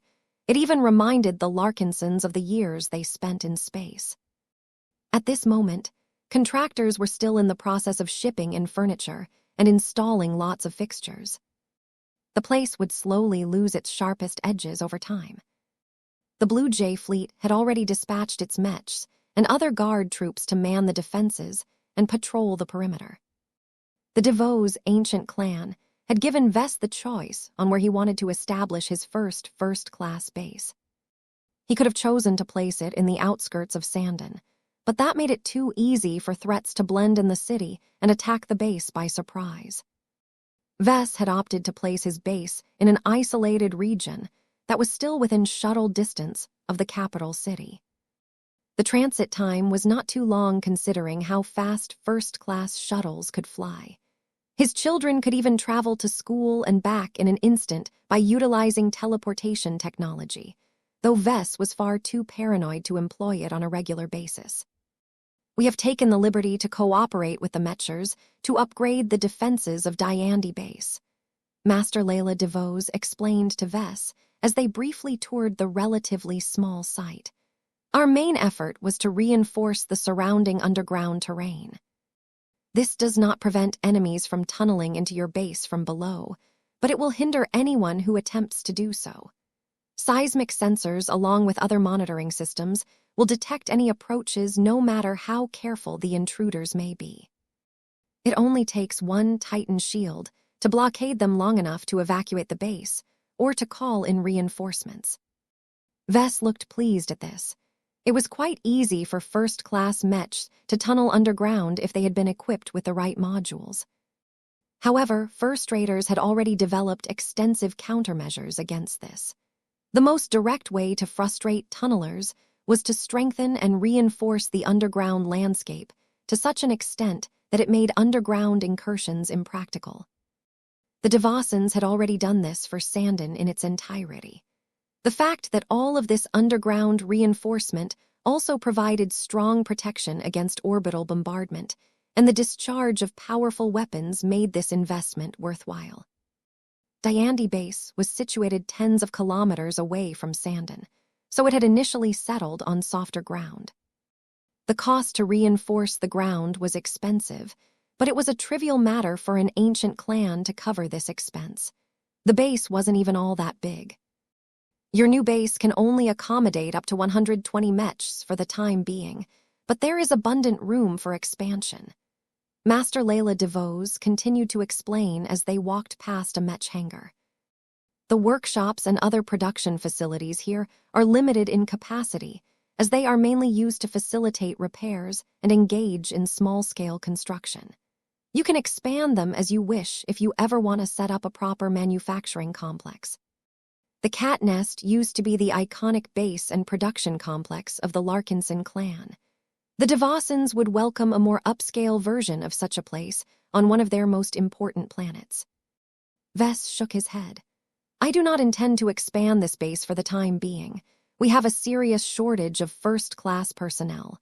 While we have begun to retrain thousands of my clansmen, it will take years before they become qualified to work in the Terran Alliance. This base will remain severely underutilized for a while. This was not new to the DeVos ancient clan. Have you put thought into recruiting our local talents? Master Layla asked. Now that you have begun to settle into Terran space, it is necessary for you to quickly build an organization that can navigate the intricacies of a first-class society. The sooner you establish your new administration, the less you need to rely on your Tier 3 galactic citizenship to convince others to work around your inadequacies. He knew that she was right about that. Vess had been struggling over this decision for weeks. Personally, he felt it was too soon to recruit a bunch of First Raiders who were strongly attached to the Terran Alliance. These sorts of people were bound to become much harder to integrate into the Larkinson clan than other people. The more elite and qualified they were, the harder it was for them to forget their original loyalties. Vess greatly valued the unity of his current clansmen. Many of the Second Raiders who applied to join the Larkinson clan did not have strong loyalties to their old states and organizations to begin with, so they easily accepted the identity of a Larkinson. He predicted that it would become a lot more difficult for a Terran citizen to do the same. To them, joining the Larkinson clan was not mutually exclusive with being a proud Terran citizen. Every first-class state was a prosperous and well-run state by default. None of them were terrible. This meant that its citizens were much happier and prouder with their current identities. I do not want to rush this process, Vess replied. I admire the competence of the Terrans, but my clan has a history of picking up people who are discontented with their old lives. You Terrans happen to run your territories so well that hardly anyone here meets our recruitment criteria. Life is different in Terran space, the dean of the Eden Institute acknowledged. I advise you to be more flexible and open-minded when it comes to recruitment. There are still many decent Terrans that can become an excellent addition to your clan. With your reputation and contributions, there will be no shortage in demand. Vess pressed his lips. I know, Master, but one of the conditions to joining the Larkinson clan is to sever all existing ties and loyalties to other states and organizations. We prize our independence and autonomy, as you should know. Our exclusive kinship network is good at determining whether a new recruit is truly committed to start a new life in our clan. I believe that most Terrans will not be able to pass this essential test. His tone already made it clear that he did not intend to compromise on this matter. It was out of the question for him to drop this requirement. I think you would be surprised how many Terrans are willing to embrace a change in their lives. Master Layla eventually spoke. Our society is not perfect.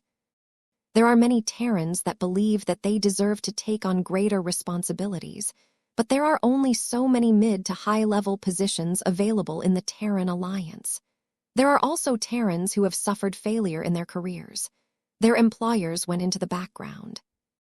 Their projects failed to produce satisfactory results. They have made serious errors that ruined their reputations. There are still outcasts in our society that are looking for a second chance. If you wish, we can help you seek them out and refer them to your recruitment office. That actually sounded a bit more promising than before. Though Vess did not want the Terrans to meddle too much in this matter, the premier branch could not go on without recruiting at least a small staff of decently qualified first-raters. Our clan will not drop any of our loyalty requirements, he finally said. So long as an applicant can meet these standards and more, I have no problem with hiring them on principle. That is good to hear. We shall embark on a search right away. It may take time to bring them to your clan, as the more eligible Terrans are much more likely to reside in our smaller colonies. I am in no hurry, he repeated. Our premier branch won't be doing much at the start. Vess was sure that the Devasans would do their utmost to exploit this opportunity. Any eligible Terran recruit would probably retain a high degree of affection towards the DeVos' ancient clan and the Terran Alliance. This was fine. Vess believed in Goldie's judgment. The ancestral spirit had been doing this job for years and learned many lessons along the way. We have noticed that you have begun to familiarize yourself with several of your students, Master Layla DeVos brought up. If any of them are to your liking, you can reserve them at any point so that they will be ready to join and work at your clan as soon as they have graduated. You do not need to be concerned about their existing obligations and commitments. Their contracts can be bought with cash, favors, or other forms of remuneration. Well, I admit that I have my eye on a few students. It will take at least a year for them to graduate, though. They won't be able to work with me right away. That is not exactly the case. There are internships. The students may also choose to work on their graduation projects at their future employers. The Eden Institute is happy to accommodate your premier branch in this regard. Chapter 53, 40 My Property. The establishment of Diandi Base comforted Vess a lot. He no longer felt as if he was a guest in another person's home. The rented villa at the Eden Institute may have been convenient for Vess to move to the classrooms where he performed his teaching duties, but it was too Terran for his liking. The advantage to owning his own base was that Vess and the Larkinsons could change it however they liked. It was their own piece of property, and while it suffered from a serious shortage of personnel, it was located relatively far away from other Terran settlements. This helped to make Vess feel at ease in this different and foreign environment. He did not hate the Terrans. He liked them a lot. They had always been friendly, courteous, and accommodating towards him since his arrival.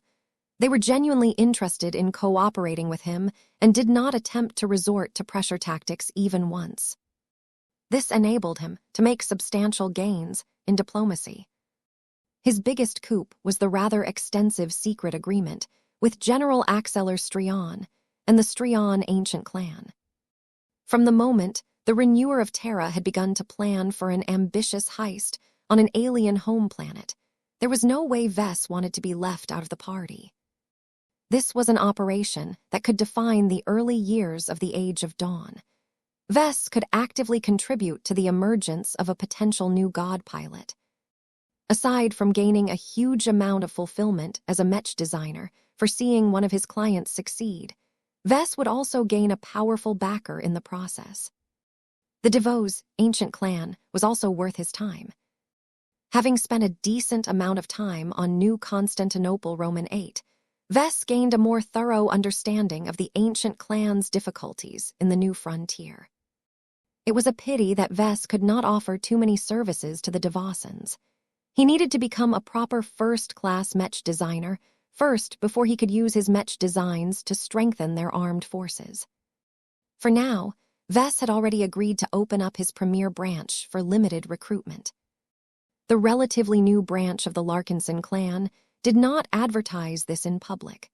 Vess was afraid that his staff would get swamped with an excessive amount of applications.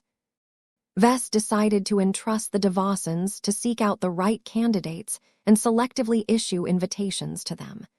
They were much more clever and sophisticated in this kind of stuff and could easily save the Larkinsons a lot of work.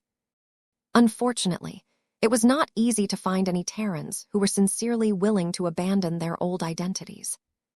They might claim that they were completely willing to abandon their old citizenships, but when it was time for them to bear themselves to the Golden Cat, they ultimately failed this crucial test. "I knew this would happen," Vess muttered. "Nah, yeah," Goldie glumly responded as her manifestation floated at his side. Gavin, meanwhile, struck another name off the list. "This is the 26th potential recruit so far that has failed the loyalty test. These Terrans are tough cases. I wonder how many of them are spies sent by other organizations." The failed candidate had already stepped away from the totem of the Golden Cat and left the chamber. The Larkinsons had already explained that there was no future for them here if they could not gain the approval of a strange and glowing entity.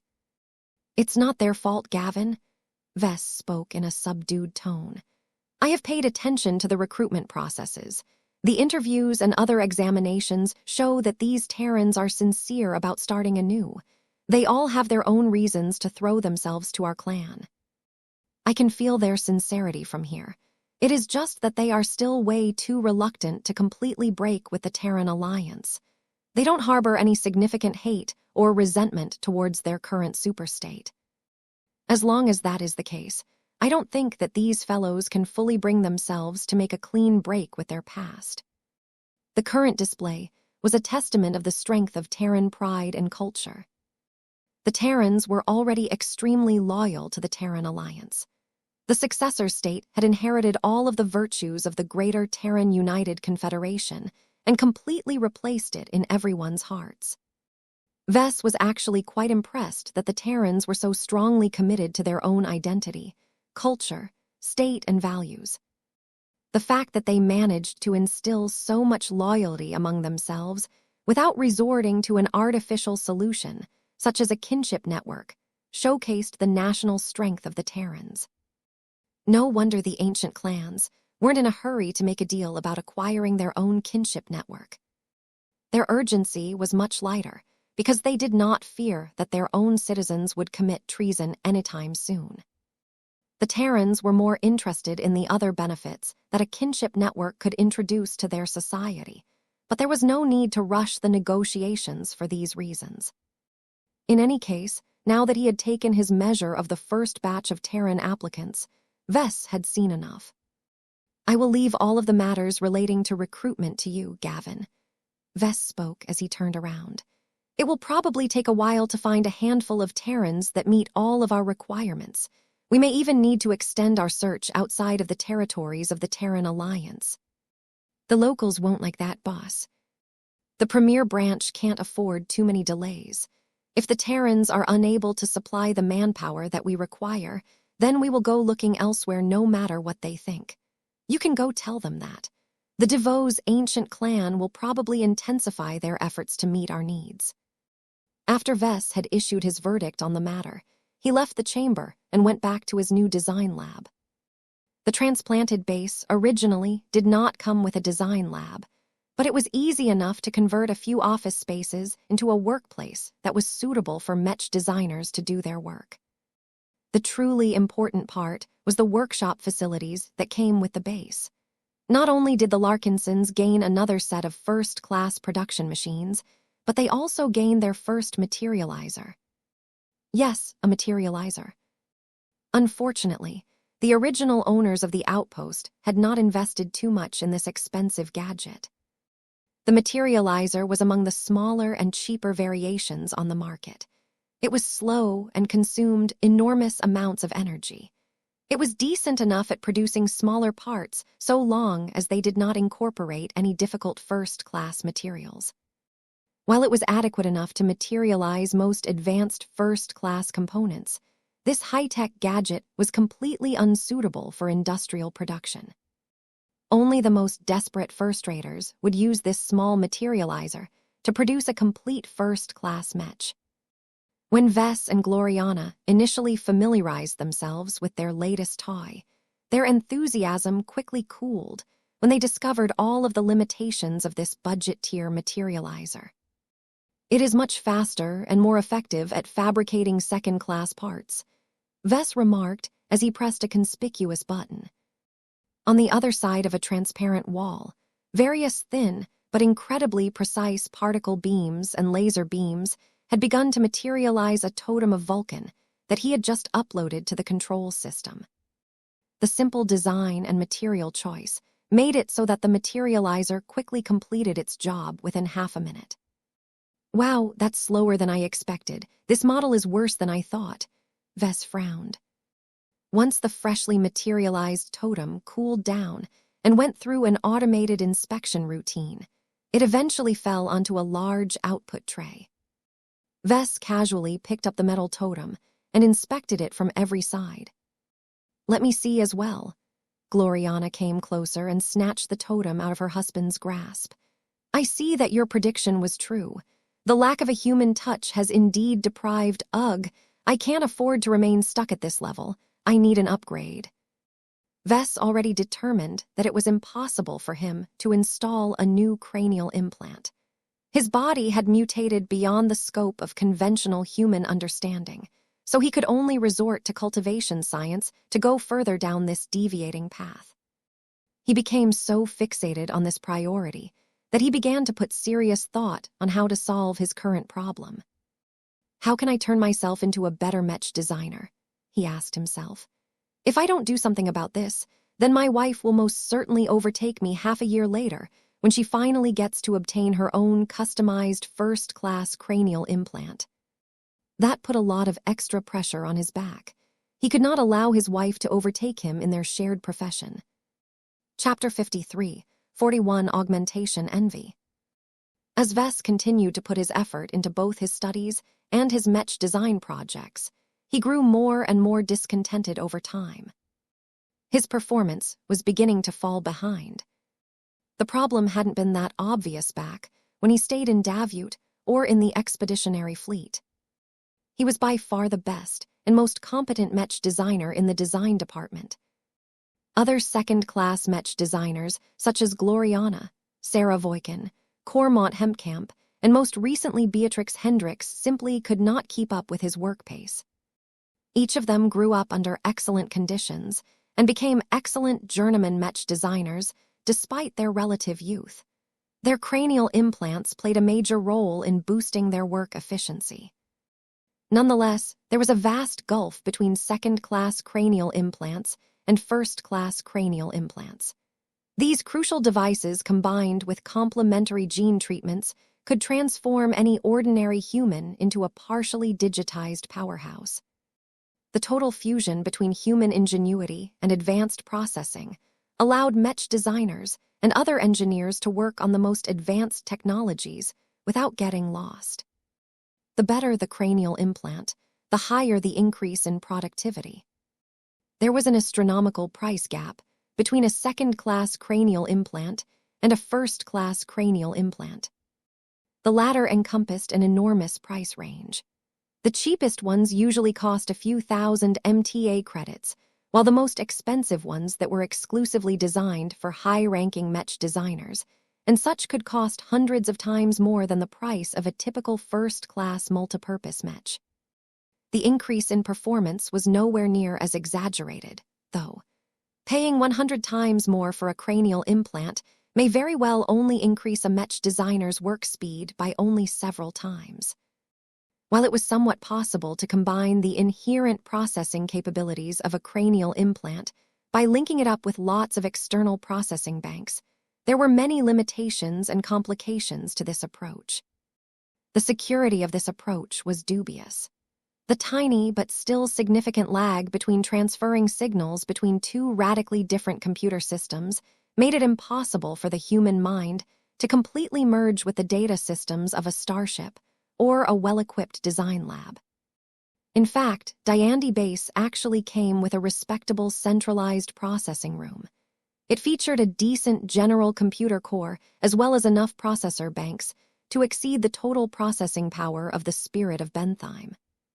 Unfortunately, neither Vess nor Gloriana could make use of their respective cranial bioimplants to intuitively connect with the external processors. This meant that the pair could only make limited use out of the powerful processing capabilities. Tasks that required a lot of number crunching but little ingenuity, such as running simulations, solving problems by relying on brute force, and performing a dizzying number of repetitive calculations, was the extent of what Mech designers could do with all of this processing power. While that certainly made their jobs a lot easier, it still fell short of equipping themselves with a cranial implant that stuffed all of that processing power directly in their heads. Of course, the advanced technology and extremely powerful exotics needed to create such an amazing cranial implant rapidly became increasingly less accessible. The effect of the law of diminishing returns had become extremely strong at this point. The complexities involved with trying to cram more performance in such a tiny and interconnected package became exponentially more difficult to handle. Nonetheless, a lot of rich and wealthy people continued to invest lots of wealth into their development. The market for high-end implants was constantly booming. In an environment where every rival and competitor did their utmost to snatch up the limited opportunities that were available, anyone who refused to invest enormous sums in themselves would inevitably get pushed out of power. Vess did not experience this pressure that much back when he was hanging around in the middle zones, but now that he had entered the Agamemnon upper zone, he became surrounded by excellent first-raters whose cranial implants impressed him on a daily basis. From Jovi Armelin to the wealthier students who attended his classes, Vess constantly became reminded that his hardware could no longer keep up with his new peers. In order to get a better sense of difference between himself and the Terrans, Vess planned an exercise during a practical class of his advanced manual superfab operation course. He stood in front of the 100-odd and respectful 4th and 5th-year Mech design students. Being able to teach them in the flesh, as opposed to doing so by remote, had only increased the attentiveness of his classes. Even though Vess was still a second-class Mech designer, it was a big deal to get taught by a Tier 3 galactic citizen. Vess did not even have to resort to parlor tricks, like unveiling his glow or channeling any of his design spirits, to keep these Terran students in line. He activated a projection that depicted a scaled-down version of a generic second-class Mech. It was roughly the size of a person, which meant that it looked similar to a suit of combat armor. Each of you have spent enough weeks on familiarizing yourselves with the operation of a superfab. You have learned how to configure its settings to your liking. You have learned a repertoire of fundamental skills. You have gained proficiency in fabricating many of the common parts at an acceptable degree of efficiency.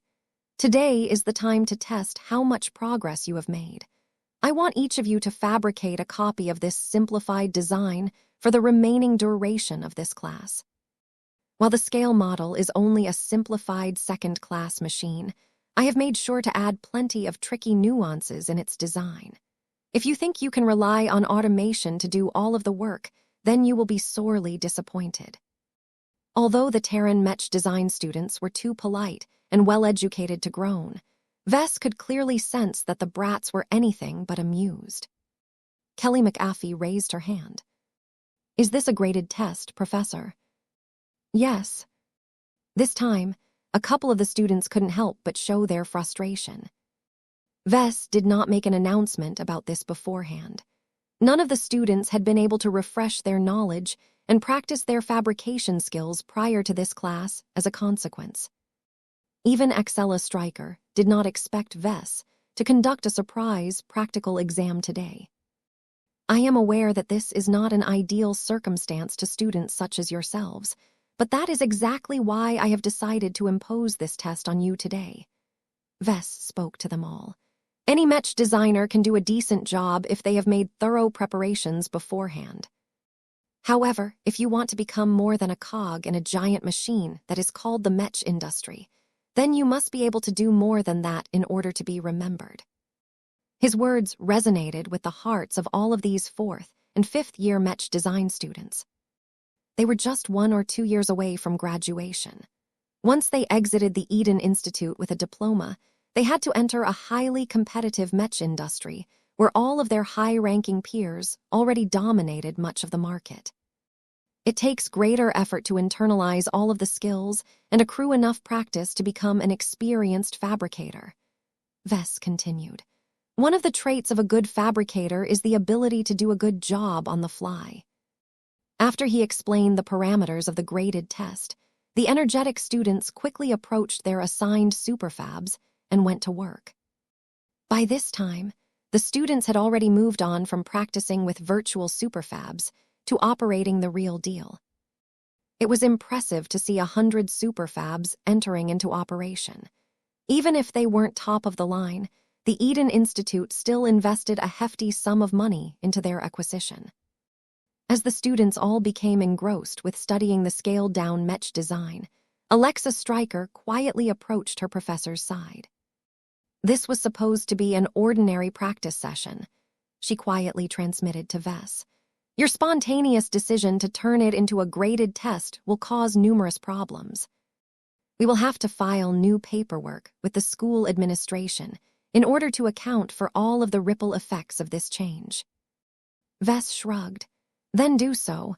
I am sure that this is a trivial problem to the Eden Institute. How well do you think these students will do, Alexa? The young lady's expression loosened up. I think that each of them will perform satisfactorily. Given your rapidly rising reputation, none of them wanted to leave a bad impression of themselves on you. They have all made sure to dedicate additional time on learning and practicing what you have taught. Good. I hope I won't see anything ugly today. I expect much from these fine Terrans. By the way, has there been any progress on my latest offer? Alexa's eyes grew murky. After my last talk with my grandfather, I have been trying to get ready to join your clan. It is not simple for me to leave the ancient clan where I have been born and raised. The bureaucratic procedures are cumbersome. Our elders must also convene and personally pass judgment on my case. My grandfather should be able to make it happen, but he prefers to do it slowly in order to avoid attracting too much attention. I should be able to apply to join your clan before the end of this semester. Vess nodded in understanding. That sounds good. It doesn't matter if your entry gets delayed for a few months. It is more important for you to adopt the right mentality. I have already told you that it isn't enough to become a Larkinson by name. You need to show enough sincerity and commitment to earn everyone's trust. Your famed kinship network has been frustrating many spies as of late, the well-informed teaching assistant commented. The two eventually split up and walked along the hall. They supervised the students as they started to fabricate the parts needed to assemble a person-sized Mech. Normally, Vess and Alexa would come close and either correct an operation or provide helpful advice. They did not offer any help this time, as this was supposed to be a serious test. Every student concentrated fully on their own tasks. The speed and efficacy of their work varied considerably. There were many variables that affected the speed of their work and the quality of their output. As Vess looked over Klaus Robarfulton's shoulders, he became mildly impressed by how far the civilian Terran student had come. Having enrolled in all 3 courses taught by Vess, Klaus had become a fan. The 4th-year Mech designer invested more time in them, even when it came at a detriment to his other classes. Klaus had already come far since his starting point.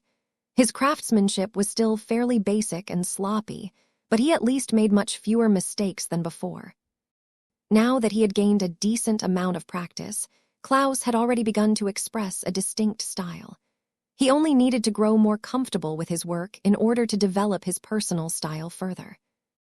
That said, despite all of the work that Klaus put into improving his fabrication skills, his overall improvement could only be described as below average compared to his other classmates.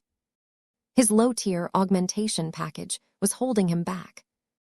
If his cranial implant belonged to a higher tier, Klaus should have easily been able to rank in the top 30 of his class. Vess shifted his gaze to another nearby student who was descended from a clan. The clansman easily performed better than Klaus, even though his motivation and diligence might not be as great. His superior cranial implants and other augmentations boosted his performance to a much larger extent. As long as the clan student did not do anything outrageous and slack off, he could easily remain ahead of a hard worker like Klaus. This was the power of a superior cranial implant. Chapter 53, 42, Finding More Capacity. The surprise test gave Vess an excellent overview. All 100 students who enrolled in his advanced manual superfab operation course came from different layers of Terran society. While none of them came from the absolute top or bottom layers of the Terran Alliance, they all grew up under different economic circumstances. This gave Vess enough diverse samples to study the overall level of performance of different students, with different levels of augmentations. Klaus Robarfulton was not the worst performer among the 100 students, but his augmentations certainly ranked at the bottom. His performance was a testament to how much he was able to utilize his limited resources to a higher degree. He did not let his relatively cheap cranial implant hold him back from pursuing his dreams and make his way up in society. His approach and determination reminded Vess a lot of himself. This caused him to grow even more sympathetic towards this earnest Mech design student. Of course, the main reason why Vess held a lot of interest towards Klaus was that his latent spiritual potential was among the strongest out of his fellow students. It was a pity that talent did not determine everything. Vess had encountered plenty of bright third-class and second-class Mech designers in the past. However, their inferior backgrounds and cheaper cranial implants heavily limited their upper boundaries. The only realistic opportunity for them to be promoted to first-class Mech designers was if they advanced to the rank of Master Mech Designer and utilized their much higher earning potential to upgrade all of their conditions. Even then, it would likely take decades of their precious time to complete this cumbersome transition. This clear separation between the classes was yet another example of how much the quality and price tier of a cranial implant affected the accomplishments of a Mech designer. Vess continued to study the performance of his students. He moved from superfab to superfab until he stopped behind Callister DeVos. As his name suggested, Callister was a branch member of the DeVos ancient clan. That automatically meant that his augmentation package was among the most powerful out of the 100 students in this class. The 5th-year Mech design student was superior to Klaus in every other way. Callister had completed more advanced courses. He learned noticeably faster. The teachings of his powerful ancient clan also gave him a head start in many important areas. Still, even when Vess took all of these variables into account, it was abundantly clear that Callister was able to leverage much greater processing power in his work. Vess had deliberately come up with a scaled-down Mech design that contained a lot of subtle deviations from the norm. It threw the students off guard and forced them to devise a lot of small solutions on the spot if they wanted to fabricate the parts to a satisfactory standard. A lot of the problems could be efficiently solved by adequate Mech designers who could leverage a lot of processing power. The stronger the cranial implant, the faster and better their output. Given these conditions, it did not surprise Vess at all that Callister DeVos pumped out high-quality parts at a faster rate than his peers. What did surprise him to a small extent was how extensively Callister was able to surpass the likes of Klaus. The enormous gulf between the two discouraged Vess. The display illustrated the power of modern Mech design-oriented augmentations. Vess yearned for this power. He would have tried to make a deal with the Terrans of the Mechers to replace his old Archimedes Rubai with a proper implant that was designed with his profession in mind if he could. The fact that he had mutated so far beyond the scope of humanity that this was not possible anymore frustrated him beyond belief. There was no easy way to lift the upper limit of his productivity. This meant that he remained stuck in an awkward place in the Mech industry. Currently, Vess estimated that his design speed exceeded that of a typical second-class Mech designer. He could even catch up and surpass the likes of Klaus Robar Fulton in certain circumstances. However, Vess was far behind in these areas when he compared himself to the more deep-pocketed individuals such as Callister DeVos and Alexa Strian. This did not bode well for his future as a first-class Mech designer. Sure, Vess may have been able to become a Tier 3 galactic citizen in advance, but he knew extremely well that his current Mech design capabilities could not support this extravagant status. This was bad news. Once he became a first-class Mech designer, it would become clear to everyone else he worked with in the future that he was still behind on this important aspect. Even if his fellow colleagues still respected him for his innovative design applications and his occasional bouts of brilliance, they would still become frustrated at his inability to keep up in other aspects. Vess needed to close the performance gap to other upper-level Mech designers. He could choose from at least two different approaches. The easier solution was to embrace his differences and focus on strengthening his advantages at the cost of neglecting his weaknesses. The more difficult solution was to rely on cultivation science and spiritual engineering to shore up his weaknesses and achieve parity with other first-class Mech designers. Vess wanted to try the latter approach first. The advantages of doing so were clear and obvious. At the very least, he would be able to boost his design speed by several times, allowing him to complete his ongoing Mech design projects a lot faster than before. While it would still take at least a year to design a highly complicated first-class multipurpose Mech, he could complete second-class design projects at a much faster rate.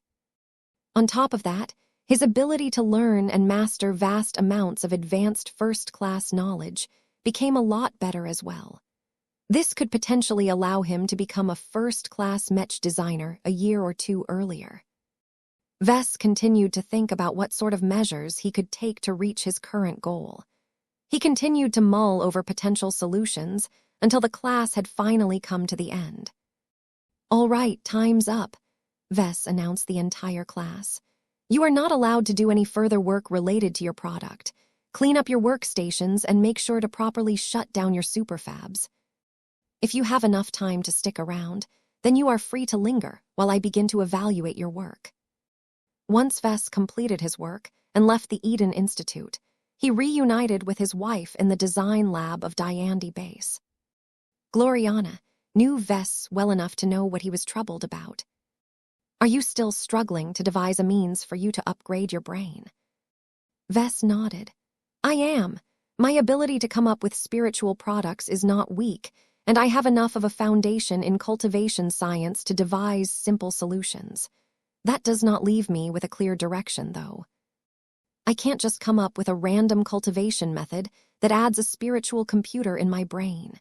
It doesn't work that way, and doing anything rash will threaten my foundation as a Mech designer.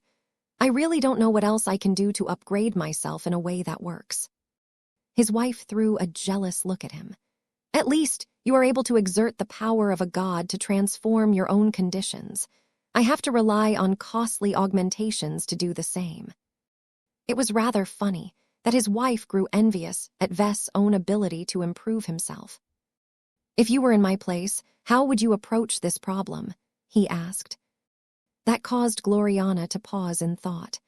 You told me that you have no clear direction on how to solve it, so the first step you need to take is to find one. Instead of trying to devise one from the ground up, I suggest you look at existing solutions and try to imitate them to the best of your ability. Your work might not be as original as you prefer, but at least you can reduce the uncertainty by adapting an existing template. That was actually a good suggestion. Vess hadn't thought of that. He was so fixated on coming up with his own solutions that he didn't think about copying other people's work. Vess did not like to think in this direction because it was inherently dishonorable. Mech designers tried their best not to turn it into a habit because it would ultimately degrade their ability to solve problems by themselves. Still, a case like this was not directly related to Mech design, so Vess felt it was permissible for him to adopt this approach. His wife projected a typical first-class cranial implant. What you want is to imitate the hardware and software of a cranial implant. The most obvious way to do so is to recreate it in a spiritual form. You do not even need to make it as compact as an actual implant. According to what I have learned from you, spiritual constructs are intangible and do not occupy the same space as material objects. You can create a much larger spiritual implant that is as large as your head. Is it feasible for you to create such a product? Vess looked intrigued, but quickly shook his head. It's not possible because my head is already occupied by my design flame. This is the part that is related to my profession as a Mech designer. Now that I have become a senior Mech designer, it is crucially important for me to prevent it from getting contaminated by messy and unrelated influences. I can't engage in multiple competing forms of cultivation at the same time. There is not enough available capacity. Vess was currently a creation cultivator and a body cultivator. While they entailed two completely different forms of growth, they covered drastically aspects of himself. Their overlap was minimal and did not interfere with each other. The story would be different if Vess engaged in a form of Kai cultivation or willpower cultivation. Doing anything like that would begin to intrude on his existing real estate and displace his existing cultivation. This was why Mech designers could never become Mech pilots at the same time. After they crossed the extraordinary threshold, they could only ever commit to a single path. Of course, there were always exceptions. One notable figure that managed to break this rule was Caddy's. She had been able to become both a swordmaster and a journeyman Mech designer at the same time. Wait a second. Vess widened his eyes as he made an important realization. At the same time, his wife chimed in as well. Alexandria emerged from her head and began to fly around her body. Mao. I do not know too much about this cultivation science that you are so obsessed with as of late, but if there is no room in your body to accommodate a spiritual implant, then what about our companion spirits? If Kedis can imbue Sharpie with her potent willpower, then it should be easy enough for you to devise a means to turn your companion spirit into a supercomputer. I am not sure whether you can make it so that you can merge your mind thoroughly enough to directly upgrade your cognition, but if that is not the case, you may be able to make this happen by activating a design network. That's brilliant, Gloriana. You've given me lots of inspiration. Vess truly meant what he said. As he mulled over the suggestions made by his wife, he suddenly realized that compared to himself, Blinky was not short on capacity in the slightest. After all, Blinky had already made decent attainments in the cultivation of the Imaginary Universe Method version 3.0. The Blinkhivers had already grown a lot larger after continuous cultivation. Blinky had recently completed the first stage and formed a complete planet. even if all of it was intangible and made out of spiritual energy. That did not change the fact that there was a huge amount of free space inside the Blinkhiverse. Chapter 53, 43 Companion Spirit Upgrade Ideas. Now that they uncovered a solid direction, Vess and Gloriana eagerly brainstormed and swapped ideas. There was great potential in converting a part of the Blinkhiverse into a supercomputer. Although it required Vess to make drastic changes to his existing imaginary universe method, this was fine. He never thought that this Kai cultivation method had been perfected. The fact that Vess added a version number to its name was proof that it had already changed and evolved since he devised the initial version. The troublesome part about the imaginary universe method was that his mother also had a hand in its development. Her input enabled Blinky's cultivation method to jump from version 2.0 to version 3.0.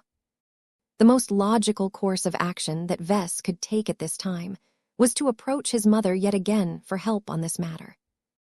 Vess was not eager to solicit her assistance this time. His last interaction with her had thoroughly soured his willingness to collaborate with her on this kind of issue. Who knew whether she would betray his trust once again and tamper with his cultivation without his knowledge? Unless his understanding of cultivation science had grown substantially enough to understand his mother's work, it was best not to resort to this option. Vess much preferred to take control over his own cultivation and develop his own solutions to his current problem. At least he would be able to maintain control at all times. As Vess continued to exchange theories with his wife, he began to develop a real framework for a possible way to turn the Blinkhiverse into the spiritual equivalent of a server. I can't convert the entire Blinkhiverse into a supercomputer, he spoke after a moment of thought. Its main purpose is to serve as an energy reservoir and a place where my companion spirit can turn the imaginary into the physical. Much of the universe needs to remain in its original and untainted form. If I try to change too much to it, the entire essence of the Blinkhiverse will change, making it much less suitable for other purposes. Luckily, the internal volume is so big that there should still be plenty of room to accommodate a lot of processors.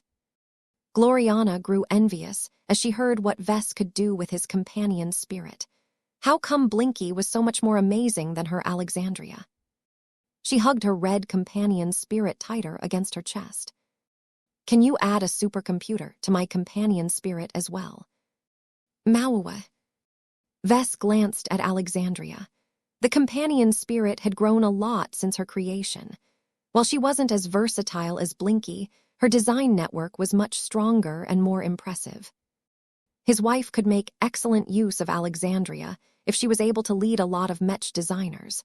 But ever since they moved to New Constantinople Roman 8, they no longer had any assistants by their side. Vess intended to change that by recruiting Alexa Strion and numerous other Terran Mech designers with high potential, but it was difficult to speed up this process. I do not think it is impossible, he replied. However, I need to devise a different solution for you. Alexandria doesn't have the traits that Blinky has, which means that she can't cultivate anything that resembles the imaginary universe method. I will need to come up with something different that makes more effective use of her design network. That caused Gloriana to perk up. Wait, instead of trying to implant a spiritual supercomputer in my companion spirit, is it possible to upgrade the design network in a way that allows me to commandeer the minds and cranial implants of other Mech designers? That was a radical suggestion. Vess initially wanted to say no to her idea, but he halted as soon as he started to think through this scenario. The design network in its current form was based on restraint and voluntary exchange. Vess had tried to make sure to decrease any objectionable aspects about it by giving participants a decent amount of control over what parts of themselves they wanted to block from the design network. This caused any collaboration to proceed fairly harmoniously. Vess, Gloriana, and other Larkinson Mech designers trusted each other well enough to avoid prying into overly private matters. However, the existing barriers also made it so that the design network never worked at full capacity. What if Vess removed those barriers? What if Vess developed a version of the design network that not only allowed Gloriana to merge her mind with that of other Mech designers, but also enabled her to borrow their augmented brain power in the process? The resulting performance boost would be enormous. The Queen Cat could finally make good on her self-aggrandizing title and become the sovereign of her own spiritual distributed computing network. Gloriana didn't even need to acquire a customized first-class cranial implant anymore. She could just use her upgraded design network to connect to the mind of a first-class Mech designer who already possessed this expensive augmentation. Of course, that did not make this upgrade useless. In fact, the combination between a Mech design-oriented first-class cranial implant and a spiritual distributed computing network could produce massive synergies. This was especially the case if the first-class cranial implant contained specific programming related to this new form of resource utilization. Both Vess and Gloriana looked at each other in shock. This was an immensely powerful idea.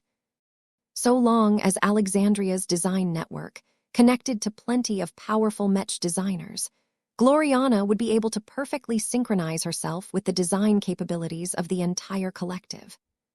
She could forcefully elevate her effective design capabilities to the standards of a master Mech designer. Mao, you have to work on this, Vess.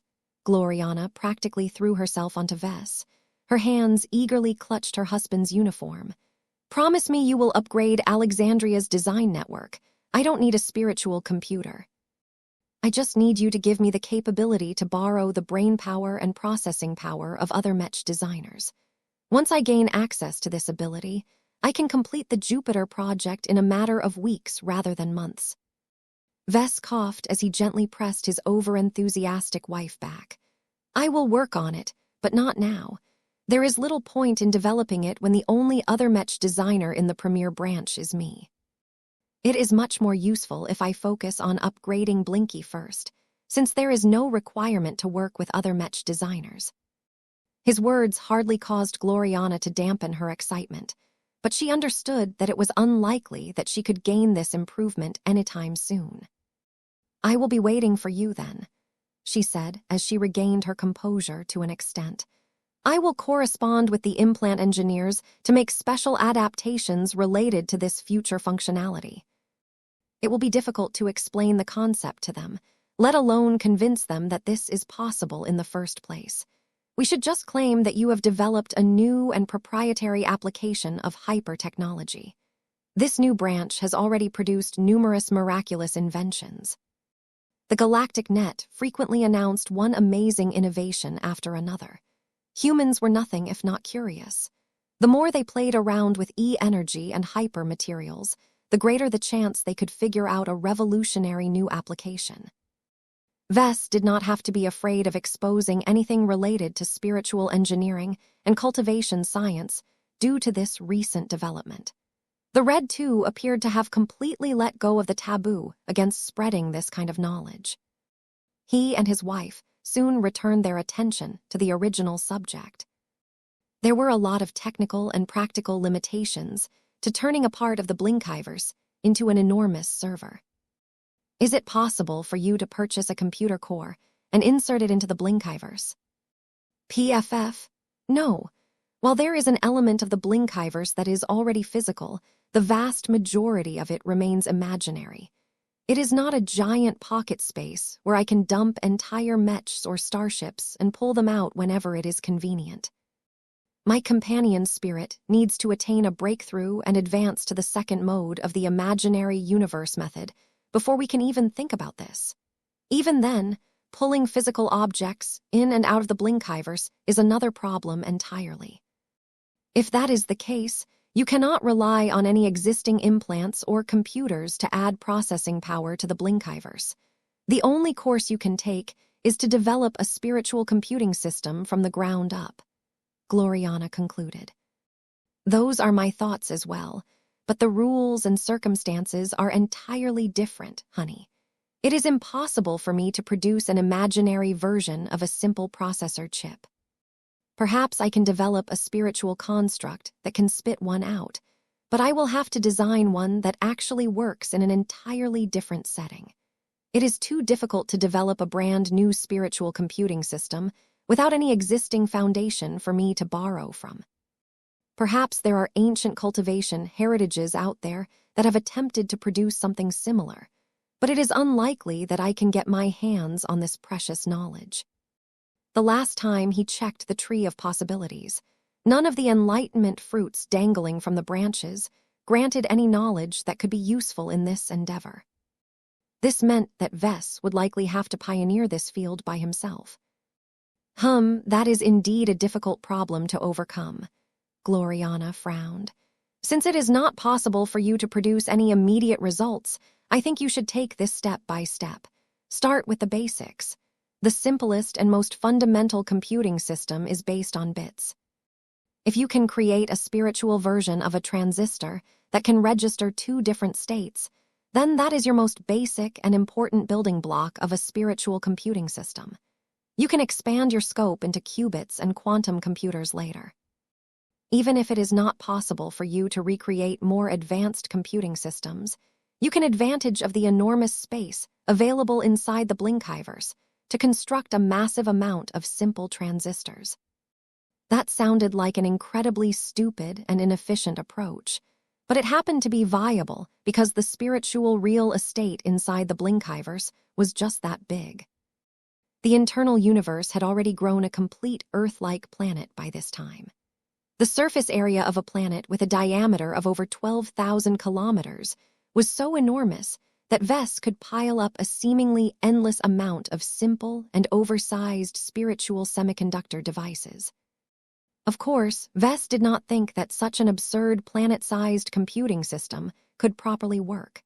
The lag and delays in the transmission of signals across such vast distances severely decreased its overall efficiency. What mattered was whether the overall concept was possible.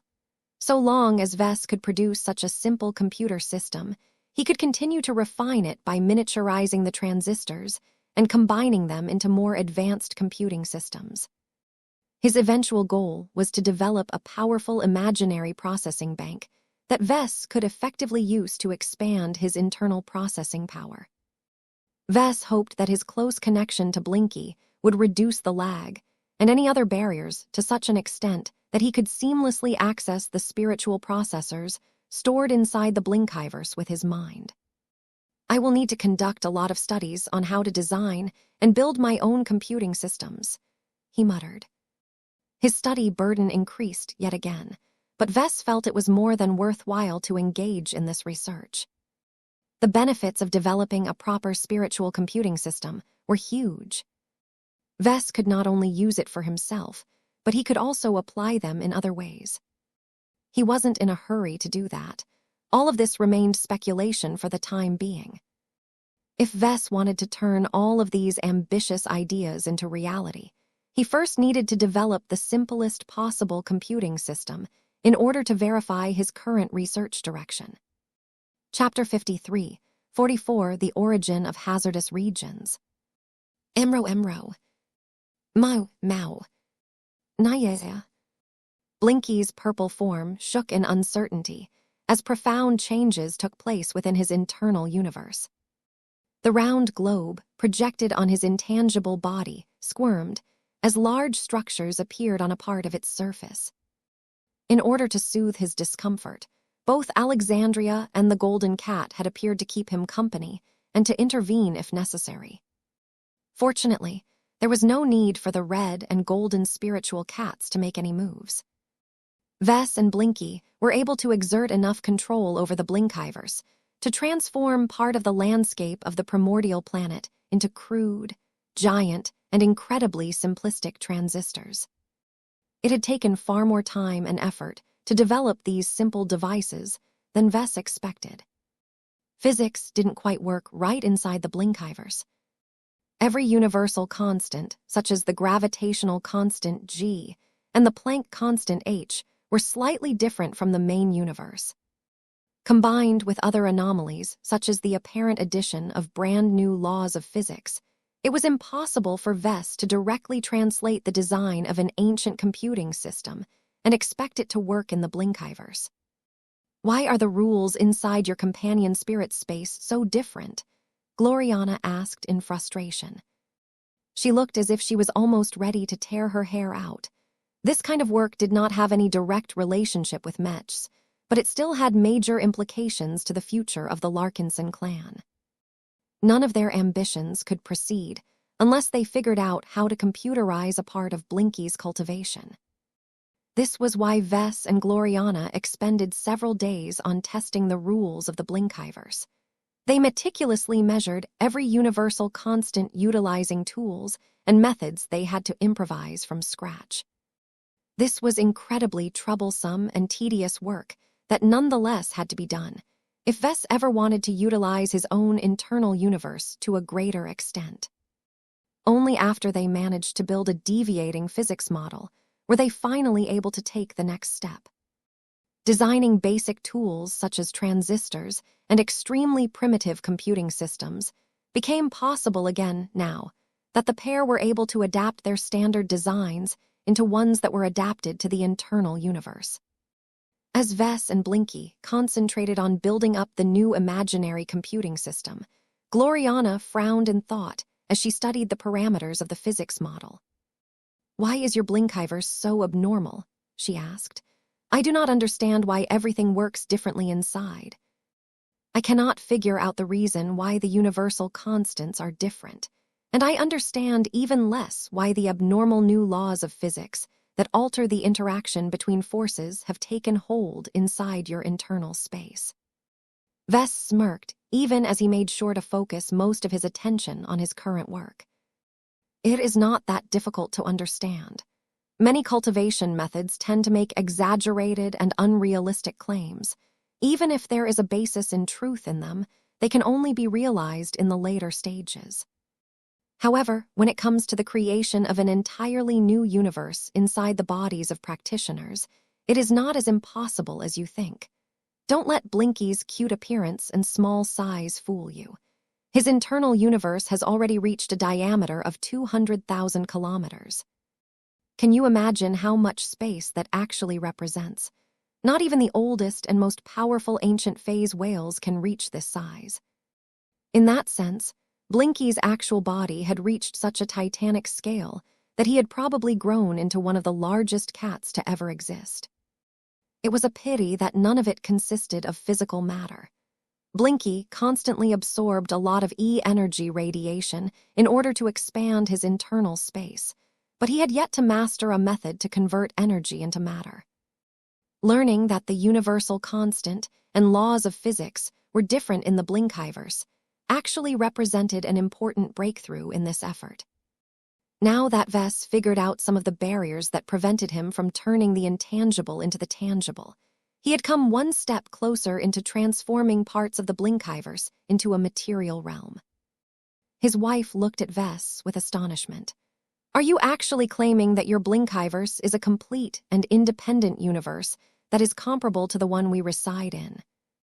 Does that mean that if you ever manage to cultivate it long enough, you can build up an entire cosmos of your own that is populated by its own life forms and constructs?" Vess laughed. "Yes, don't you understand? This is the power of cultivation. It is all about turning the impossible into the possible. That said, I don't dare to think of building anything extravagant like that in the short term. The energy requirements to expand the Blinkhiverse will grow exponentially greater. It should be relatively easy to build up a star system, but it will take an awfully long time to build up an entire galaxy that is filled with billions of stars, let alone a galaxy cluster that is even more ridiculous in size. I suspect that the current level of exotic radiation is not concentrated enough to support Blinky's subsequent cultivation. Perhaps Blinky can only make further progress if we are able to move to Messier 87. The Red Ocean had appeared in a medium-energy environment that induced a lot of changes. Both humans and aliens constantly discovered new phenomena that opened up all kinds of wondrous possibilities as a result. However, many people who possessed enough awareness understood that the residents of the Red Ocean were just living off a minuscule proportion of the scraps thrown away by the supergiant galaxy that dominated this part of the cosmos. Messier 87 constituted a proper high-energy environment. The more Vess thought about how much more concentrated the power of heaven in that galaxy could be, the more he yearned to travel to this strange new environment and take advantage of all of the abundance. So what if it was populated by a myriad of strange and powerful aliens? A galaxy as large as this had to be populated by a huge amount of alien races, many of which fought and lived alongside each other for many eons. Vess bet that the relations between the native aliens over there were varied and complex. It was unlikely that a single alien race had managed to gain total dominion over Messier 87. So long as the special galaxy developed a pluralistic galactic community where a lot of different alien races could live alongside each other, it should be no problem for a bunch of humans to blend into the rich and diverse alien community. Of course, this was all speculation. Vess had no proof that any of this was the case. Even if Messier 87 happened to be welcoming towards outside visitors, there was no way he could bridge the enormous distance. He also did not possess the strength to defend himself against bad actors. Vess could only bury this burning ambition. At least one of his incarnations needed to become true God before he gained the capital to protect himself in a massive galaxy that was sure to be populated by many equivalent beings. If he truly wanted to gain a foothold in a place as dangerous as Messier 87, then he must also bring along a few god pilots to be sure. As the top combat cultivators produced by human civilization, god pilots should not be weak even when they entered the much bigger pond of Messier 87. All of this took a lot of time. Vess estimated it would likely take a century, if not two, before he was ready to embark on a trip to Messier 87. Other conditions had to be met as well. Red humanity had to persist. Vess and the champions of the Larkinson clan needed to make successive breakthroughs. The Red Association or another power had to develop a practical means to travel to another nearby galaxy. It was not entirely certain whether all of these difficult conditions could be met in the coming decades and centuries, so Vess did not dare to put too much hope in realizing this particular ambition. "I understand now," Gloriana spoke as she began to connect different pieces of information again. "There is no rule that states that the laws of physics have to be identical for every universe. In fact, it may be the norm that they are all different from universe to universe. Is this why hazardous regions exist? It might explain why the Milky Way is riddled with them. Could it be that the origin of the Nyxian Gap is the release of an internal universe after the death of a powerful cultivator in ancient times?" Her theories actually made a lot of sense. Vess thought about all of the weirdness that he had encountered in the Nyxian Gap. If he treated it as an internal universe that had gotten loose and merged with the current universe, then it made complete sense why the rules were still slightly different. Vess rubbed his hairless chin in thought. "It is quite troublesome to reinvent new stuff for the Blinkhivers, but I think that there are many advantages to gaining access to our own hazardous region. It should be possible to generate resources and create products that are otherwise impossible to make in our main universe. The type of specialty products that I can make will depend on the dominant traits and elements of the Blinkhivers. As far as I know, the internal space is particularly aligned towards space, energy, and astrology. Much of that had to do with the key reagents that Vess utilized to birth the Blinkhivers. Vess managed to obtain the odd Irvink obelisk by drawing a radiant lottery ticket. The ancient relic used to be part of a grand mechanism used to move entire stars and planets. It complemented the imaginary universe method extremely well and gave Blinky greater control over the stellar objects inside his growing space. The 100 kilograms of face water that Vess invested in the creation of the Blinkhivers also strengthened anything related to space. It was one of the primary reasons why the internal space had grown so quickly despite not feeding it with E-energy radiation for a long time. All of these variables caused the Blinkhiverse to turn into a universe where the forces related to energy, space, and astrology gained so much primacy that they essentially rewrote the laws of physics. To be honest, Vess and Gloriana had only scratched the surface of what they could do with all of those altered conditions. They had only worked to compensate for the many deviations. The next step that they could take was to actively exploit the advantages created by the odd environment. For example, Vess even speculated that it might be possible for the Blinkhiverse to convert energy into face water without the need to steal any phase whale organs. The research required to develop such a powerful mechanism was too much, though. Vess simply did not have the time to engage in this extravagant research project.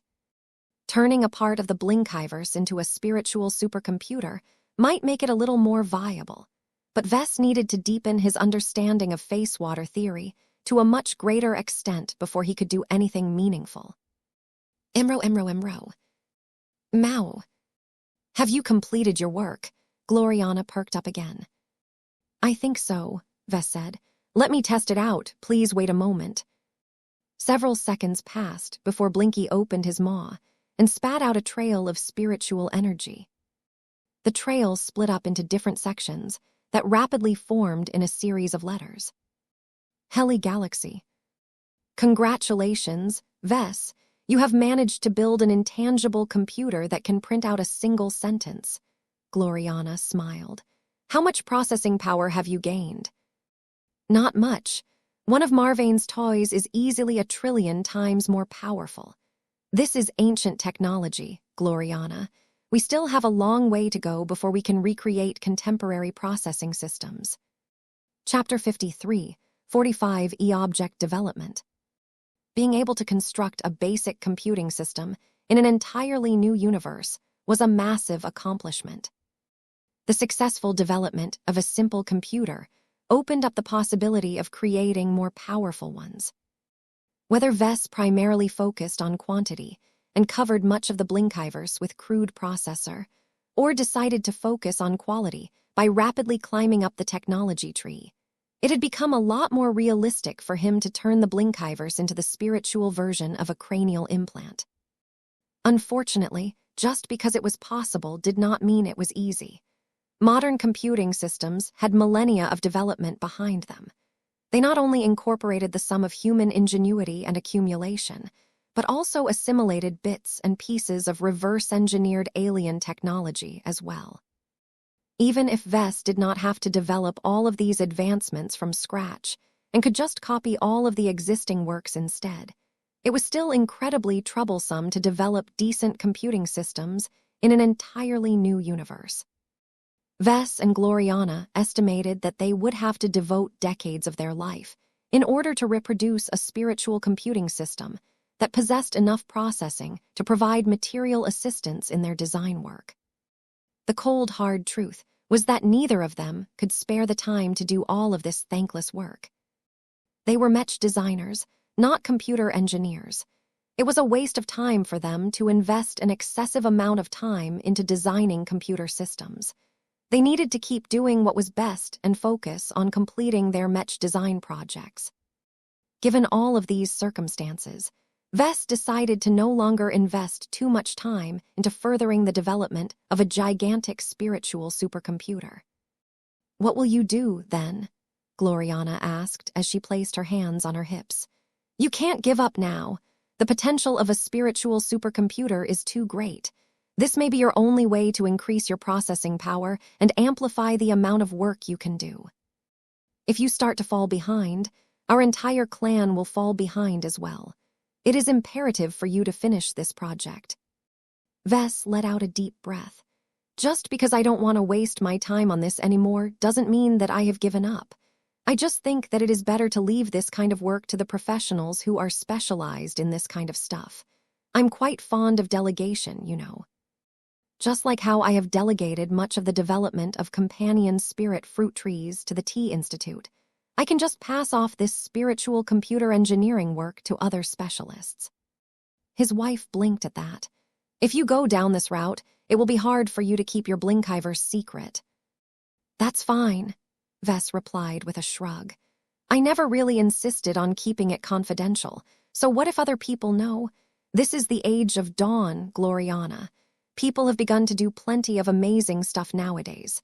Creating a new miniature universe is not that big of a deal. Besides, just because people know it can be done does not mean they can replicate this feat. It is actually quite difficult to create a decent internal space. It is even more difficult to grow and expand its volume.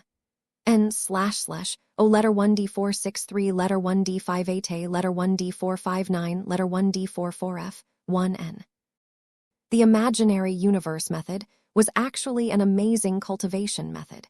It had been derived from other cultivation methods and had especially been customized for Blinky. Together with the refinements and optimizations made by Cynthia, Blinky had a large chance of becoming a spiritual powerhouse in his own right. "Who do you want to delegate this work to, then?" his wife asked next. "Do you want to assign a new project to the Tea Institute?" Vess shook his head. "No, this project is too big for our research institute. No offense to them, but none of the existing researchers have a strong background in this stuff. The Tea Institute will almost certainly need to hire a lot of specialists, and given that it is still based on the Dragon's Den, the new recruits can only be second-raters as best. If I want to gain the capabilities of a first-class cranial implant, I will need to gain the assistance of the best possible first-class specialists. So you have decided to look for help outside of our clan?" "Yes. There are only a handful of first-class powers that you can cooperate with. Will you work with the Terrans?" "No," Vess shook his head. "I thought about it. I am sure that the cultivators among them will be interested in my spiritual supercomputer, but I don't think that the Terran ancient clans are united enough to pool their resources and manpower together. I would much prefer to work with the transhumanist faction. Human augmentation is their bread and butter, and I bet that they are actively working on reviving a lot of ancient cultivation stuff. I can think of no better candidate to cooperate with. The transhumanists have much to gain from this research, so I think they will be the most enthusiastic out of all of the possible parties." I can understand your logic. Have you been in contact with the transhumanist faction as of late?" "No, but that doesn't mean much. Just because I have developed a more intimate relationship with the survivalists doesn't mean my relationship with the transhumanists have cooled. I know how the Mechers work. They are only interested in research and progress. As long as I present a good enough case, I am sure that they will be eager to work on this promising project. They might have already developed their own version of a spiritual computing system. It doesn't hurt to try my luck." He went through with this idea. Later that night, he entered a more private section of Diandi Base and called his most familiar contact from the transhumanist faction. The projection of Master Termanio Dervidian appeared after a minute. The man looked a lot brighter and more vigorous since Vess last saw him. It was as if he shed another layer of his weak and original humanity. This was a clear sign that the R-Ray Master Mech designer already benefited from the latest generation of augmentations that his faction had developed as of late. "Good day, Professor Larkinson." The projection of Master Dervidian bowed his head. "This communication request is not in our schedule, so I believe you have reason to approach me at this time." It appeared that Dervidian was a bit pressed for time. He did not bother with any small talk and went straight to the point. Since that was the case, then Vess needed to keep it short. "I have started a completely new research project that should be of great relevance to you. Let me give you a summary of what I have worked on as of late." It took Vess 10 minutes to compress his goals and ongoing research to Master Dervidian. While Vess had much more to say, he did not want to explain too much only to find out that the transhumanists could not assist him in this capacity. "Interesting," Master Dervidian eventually said. "Please wait for a minute." The man fell in thought as he mulled over what he heard, while also using his cranial implant to access any relevant information in the Red Association's internal database. Once a minute had passed, the Master Mech designer looked at Vess with an intrigued expression. It is rather impressive for you to create an entire universe made out of E-energy. We already expected that your companion spirits have high potential, but to be able to birth a complete new universe that contains its own laws of physics is a peak accomplishment. The fact that you can convert a fraction of its expanding internal space into a viable and working computing system has great promise. You have made the right decision to come to us for help. We have the knowledge and expertise to turn your primitive handmade proof of concept into a modern e-supercomputer. Master Dervidian began to share a few details on what the transhumanist faction had been working on as of late. It turned out that the transhumanists had indeed begun to work on developing digital systems in a spiritual format. They had already recognized the potential of turning spiritual constructs into computers. The biggest difference was that the transhumanists had not put any work into storing these prototype spiritual computer systems into separate pocket spaces that people could carry with ease. This was a capability that only Blinky possessed for the time being. E-objects are relatively fragile by nature and easy to break, Dervidian explained as he used the Red Association's definition of a spiritual construct. It does not matter how well they perform when any enemy with the capability to launch E-attacks can easily knock out our work. Defense has always been our greatest concern. We have been forced to divert much of our efforts into developing defensive measures, but we have discovered to our dismay that high-ranking Mech pilots can defeat them with ease. The only effective means we can use to protect our E-object from external harm is to defend them with our own high-ranking Mech pilots. That was anything but ideal. Expert pilots, ace pilots, and god pilots had better things to do than to babysit a fancy spiritual computer. Vess understood what this meant. He could already predict what Master Dervidian wanted to say next. Are you interested in my method of creating a separate universe inside my companion's spirit? He asked. We are, Master Dervidian frankly admitted. If we can create internal universes that can be attached to any companion spirit, then we can carry around much more powerful and useful E-objects without easily exposing them to external threats. The strategic possibilities are endless, especially if the internal universe can accommodate matter as well as E-energy. You would be making a great contribution if you can donate your unique method to our faction. It is not that easy to create a separate universe inside a companion spirit, Vess warned. I only managed to do it because I took advantage of special conditions. I am not entirely opposed to sharing my method to you, but you will have to adapt it to your own circumstances if you want to create a comparable internal universe. Let us discuss this further. A negotiation ensued between the two. Both sides wanted something from each other, and their desires were strong enough that they made quick progress. Although Vess was not willing to expose every secret relating to his companion's spirit, he knew that he needed to share a lot of important details about his cultivation method in order to satisfy the transhumanist faction's greed. After a lot of haggling, Vess and Dervidian eventually struck a new deal. The short version of it was that Vess agreed to share the Imaginary Universe Method version 2.0 to the transhumanist faction. He promised to transfer the complete text aside from a few redactions that revealed too much sensitive information. While the outdated version of this cultivation method lacked the optimizations made by his mother, Vess was sure that the transhumanists could rely on their force of cultivators to flesh out their own versions. In exchange for sharing this crucial information, the transhumanists agreed to set up a new research team that was devoted to computerizing the Blinkiverse. This research team would not strictly be responsible for developing e-computers from scratch. The transhumanist faction already set up existing research departments for this important purpose. Instead, the new research team would focus on translating existing designs of standard e-computers into Blinkiverse-adapted e-computers.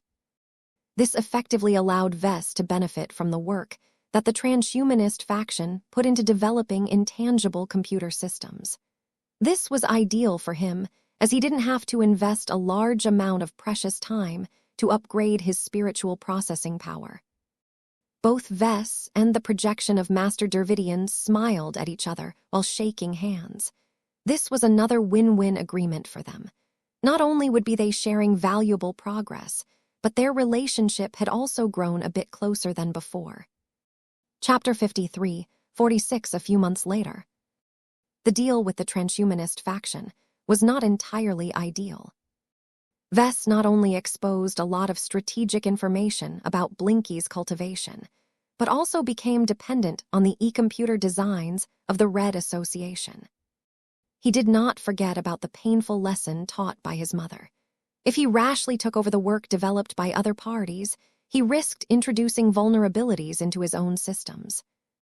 It would not be difficult for the transhumanists to tamper with the designs and pass on compromised computer designs to Vess.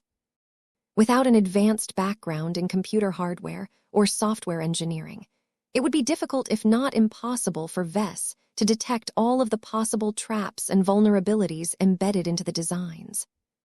Vess would be a fool to trust in the goodwill of the transhumanists. However, Vess already thought about this possibility beforehand. He insisted on adding special clauses to the contract to account for this risk. He managed to add a heavy punishment clause. If Vess ever managed to find proof that the work provided by the transhumanists ever contained any improper elements that fell outside of the scope of the agreement, Vess could immediately force them to pay a lot of compensation. This should be enough to discourage any abuse. After all, even if he did not understand how an e-computing system worked, he could always ask for Ilvain or an ace pilot to inspect whether there was anything improper. Aside from that, Vess had a more ambitious plan in mind. He did not want to completely rely on the work provided by the transhumanists, but use it as a basis for a more ambitious creation that should fully satisfy his demands. However, that was a problem for the future. He first needed a decent e-computing system that was roughly as powerful and filled with features as Gloriana's upcoming Mech design-oriented cranial implant. There was no point in exploring his latest idea when his homebrew e-computer was only powerful enough to display text. Time continued to pass after this. Vess no longer became obsessed with developing his own e-supercomputer, but entrusted this responsibility to the transhumanists. He had already spoken with the members of the new research team and found out that it would probably take a few months to a year in order to obtain a decent result. Although Vess was disappointed that he wouldn't be able to boost his internal processing power right away, he was patient enough to wait for years before he could meaningfully increase his productivity. In the meantime, he returned his attention to his usual routine while waiting for major developments to occur. Many different events occurred in the months that passed. Time flowed like a river. No major disruptions during this calm period, though Vess and his clan had made plenty of progress in other ways. Vess and the rest of the Larkinsons had made a lot of progress in their ongoing design projects. While none of the important or powerful ones had reached completion, it would not take long before they reached the finish line. This was a huge relief for the Larkinson Mech designers that were eager to undergo net deep immersion training. Vess and Gloriana's children had fully acclimatized to their new school. Despite the major discrepancies in augmentations, Aurelia, Andrast, and Marvain managed to keep up with their high-intensity studies and even have time left over to play with their friends and engage in their extracurricular activities. The survivalists, transhumanists, Terrans, and other groups regularly corresponded and exchanged with Vess and the Larkinson clan. They managed to advance their shared research projects and occasionally traded valuable knowledge and resources with each other. The Strion ancient clan had become more active and started to invest a lot more in the buildup of its armed forces. General Axeler Strion had yet to make any public moves. His Ouroboros had disappeared from public view, and few, if any, people could guess that his famed Ace Mech had received a profound upgrade. The DeVos ancient clan intensified its own military buildup and had actively begun to pursue closer ties with smaller Terrans clans. It was clear that the Devasins lacked the confidence to defend the Riston territory on their own, so they resorted to diplomacy to mitigate their shortcomings. The Golden Skull Alliance was back on track. The departure of Vess and other key personnel did not diminish everyone's enthusiasm for glory and adventure. After the expeditionary fleet completed its resupply in the Bordel system, it had ventured out towards the deep frontier yet again. The ongoing semester at the Eden Institute was nearing its end. Many of the students taught by Vess had made massive strides in their courses. None of them had slacked off and tried their best to perform well, if only to avoid shaming themselves in front of a Tier 3 galactic citizen. Rumors started to spread relating to the relative silence from the Red 2. While the Mechers and Fleeters introduced plenty of technological advances over the months, none of them were particularly huge and transformative in nature. Even the most ignorant Red human could tell that they were keeping a lot of surprises behind everyone's backs. The native aliens had begun to intensify their incursions of human space. More and more scattered and eclectic alien fleets arrived from the other parts of the Red Ocean and started to form into larger armadas for the purpose of committing devastating raids. Fortunately, the introduction of the new Elites program had invigorated so many different human powers that the border regions had become much harder to break. The upper zones, middle zones, and lower zones welcomed many new Mech fleets that earnestly pursued battle against the alien invaders. While the results were decidedly mixed, it gradually became clear which groups had acquitted themselves well enough to become warfighters, and which groups deserved to be eliminated from the competition.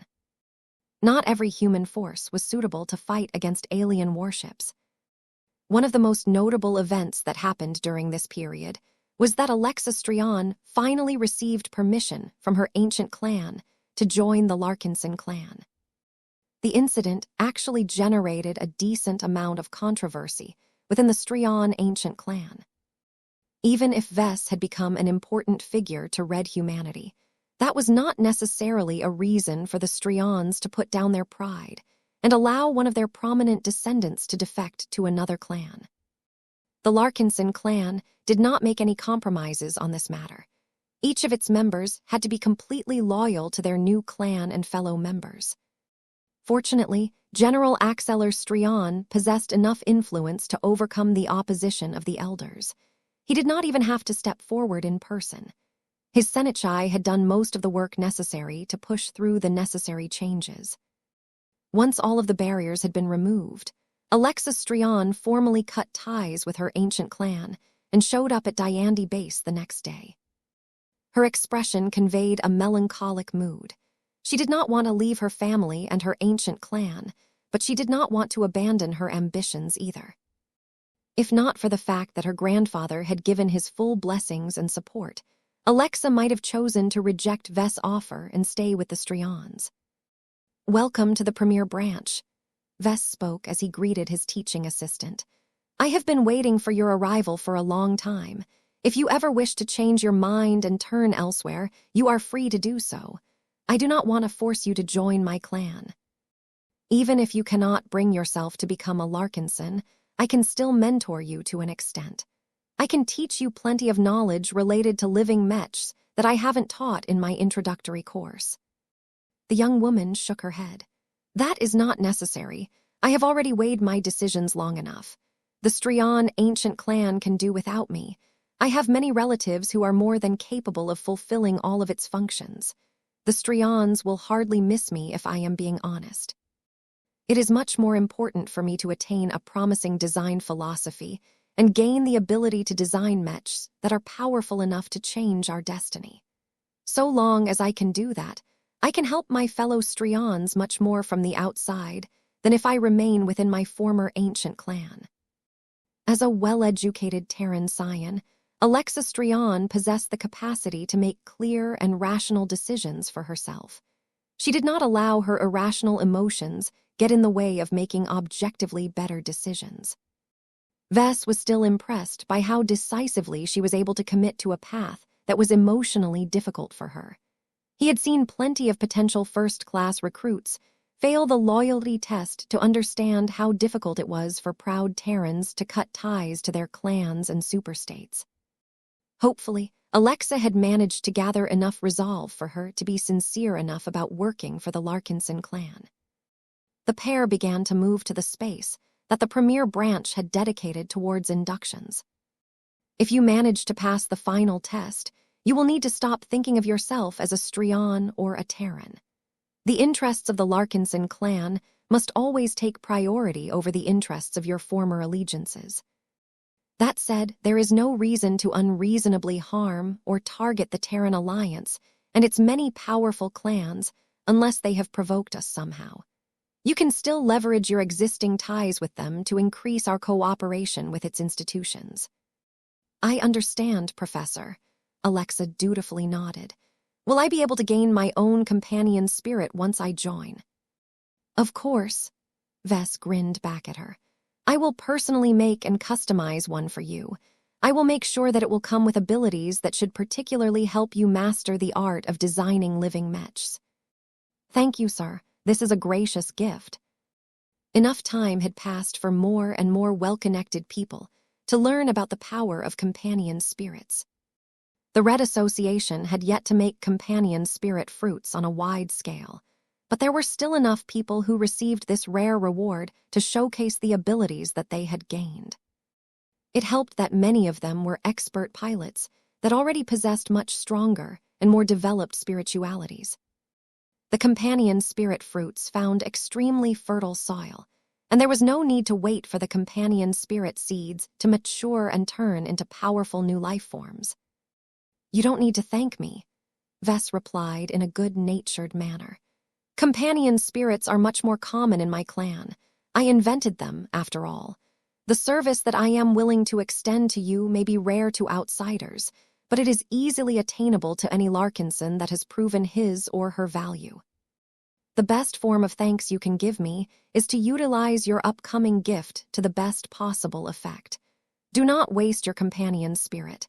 Make use of it to design better living mechs and help me relieve my workload. You are fully capable of designing first-class multipurpose mechs that are up to standard, correct? Partially, sir, Alexa answered. My experience is not high, but I am confident that I have learned more high technologies than the average Terran apprentice mech designer.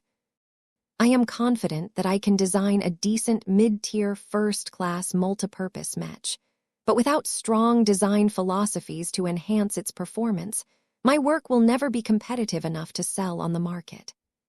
Vess did not mind this at all. That is already enough for a mech designer of your age.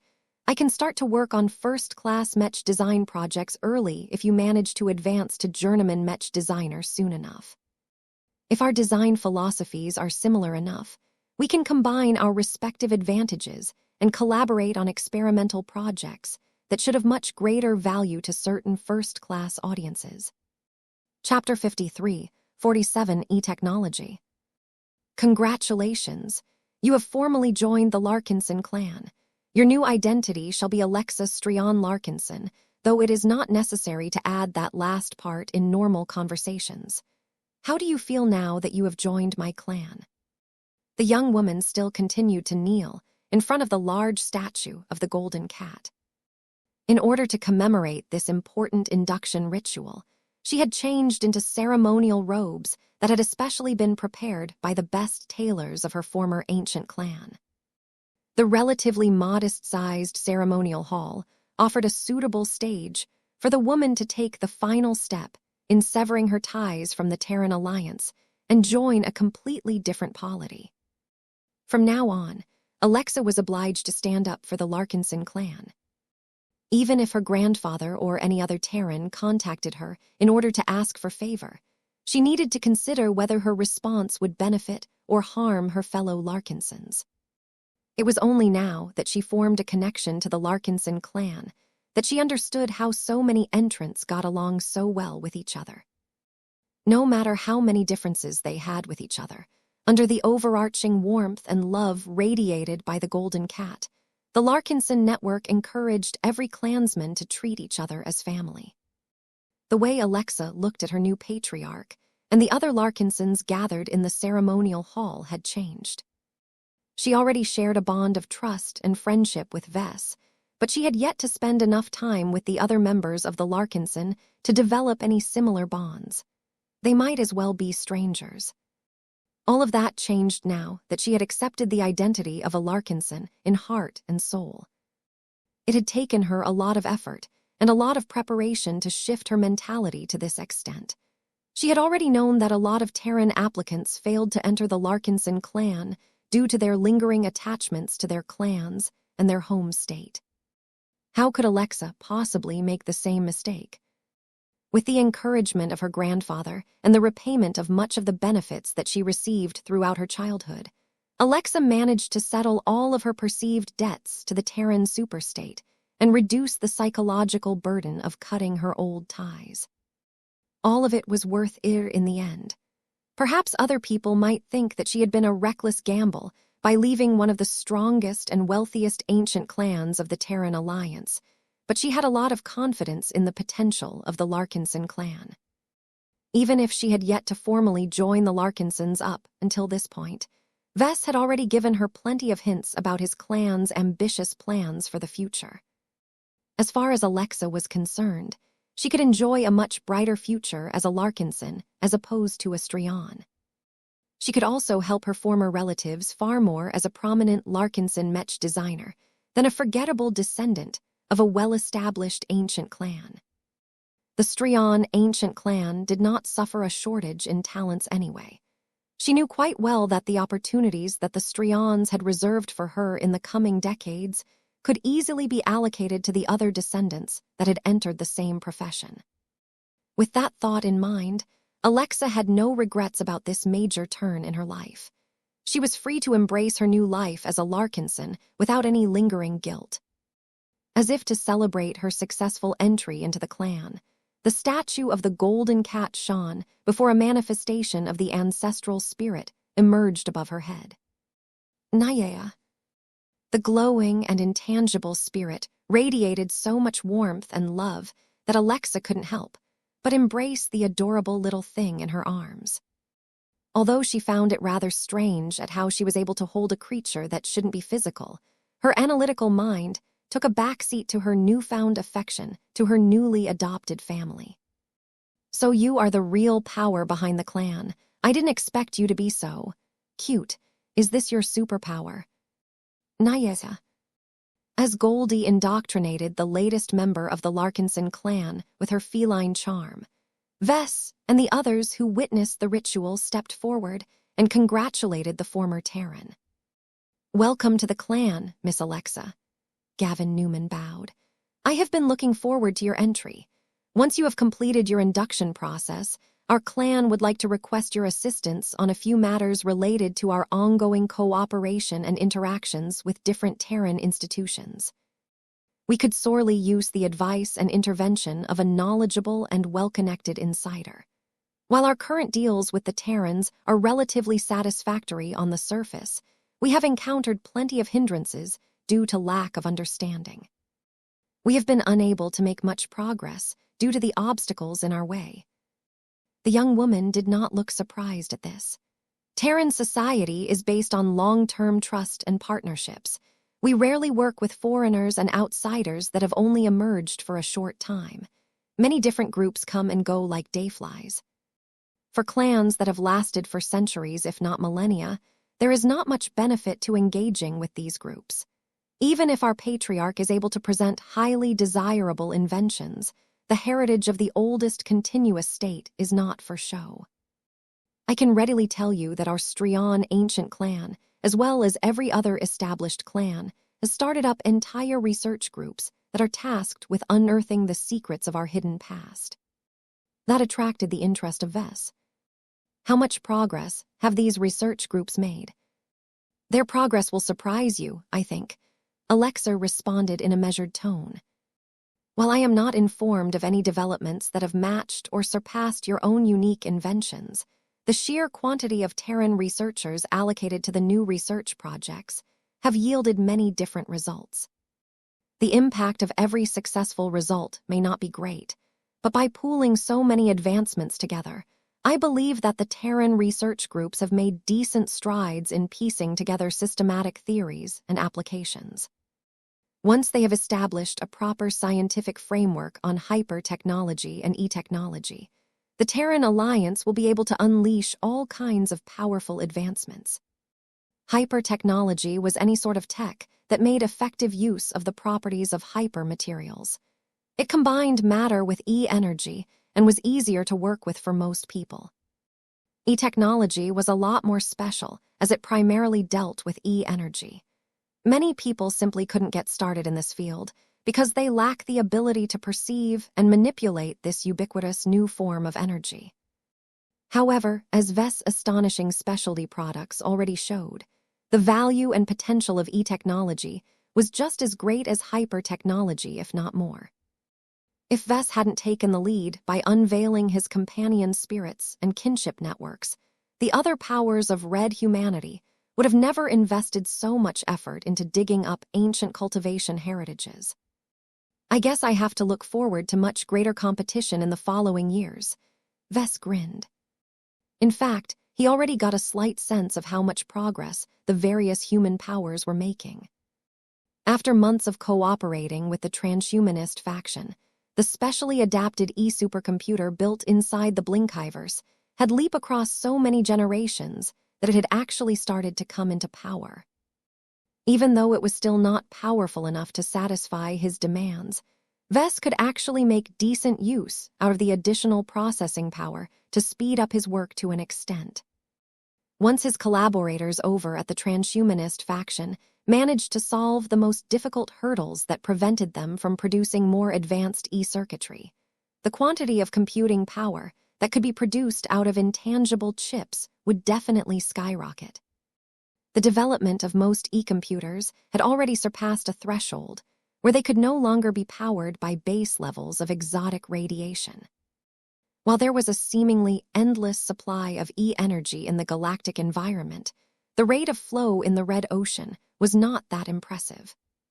Just like how absorbing light could never power a machine as large and demanding as a Mech, it was a dream to rely on passive e-energy radiation to power the more advanced e-computers. The transhumanists and other groups that were working on developing e-computers were having quite a headache about this issue. Blinky was different. The companion spirit specialized in absorbing lots of e-energy. Not only that, but the Blinkhiverse was not just a giant reservoir of energy, but also actively circulated it by simulating a real universe.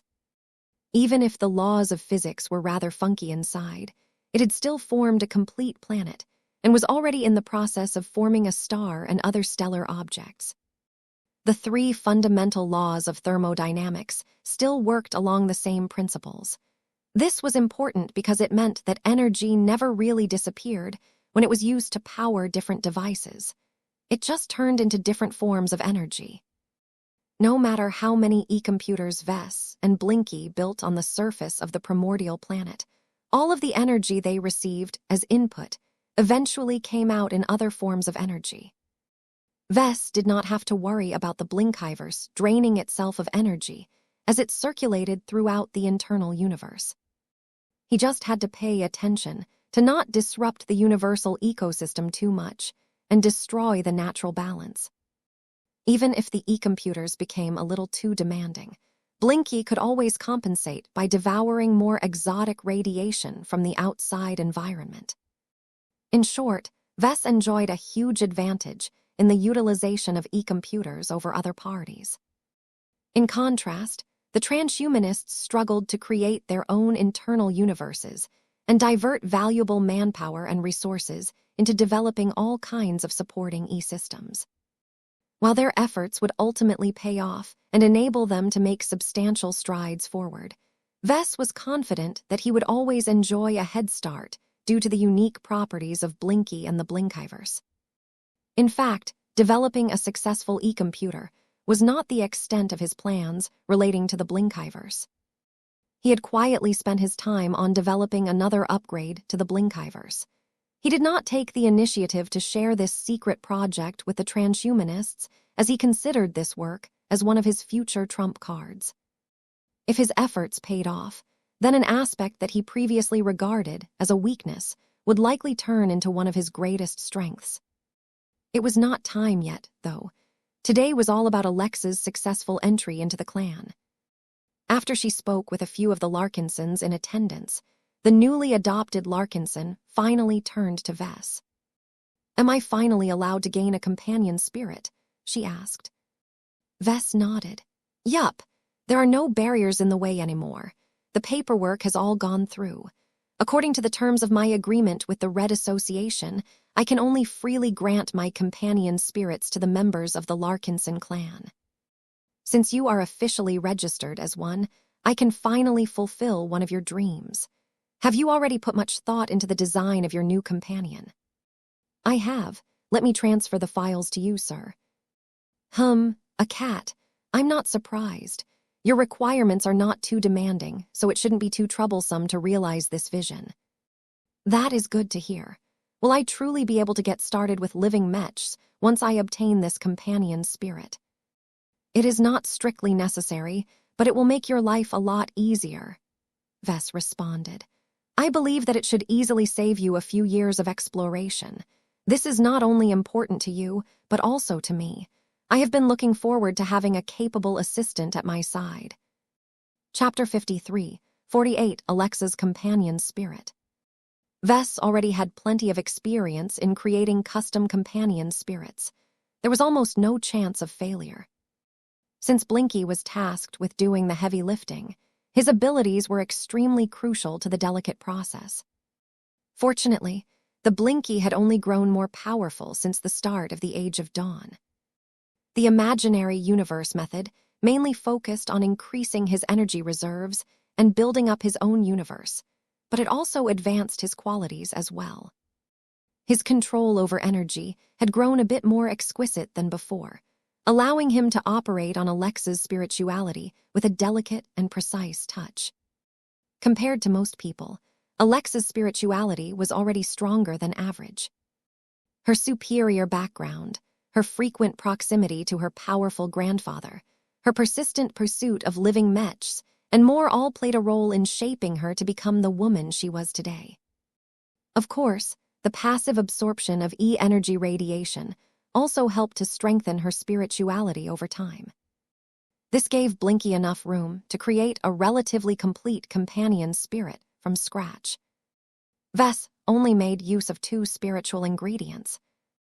While there was plenty room for more, he did not see the need to complicate this job by adding useless variables. Unlike the companion spirit seeds he designed for his children, Alexa was already a mature mech designer who knew what she wanted out of her career. This was why Vess devoted himself to creating a spiritual cat that was only made out of life energy.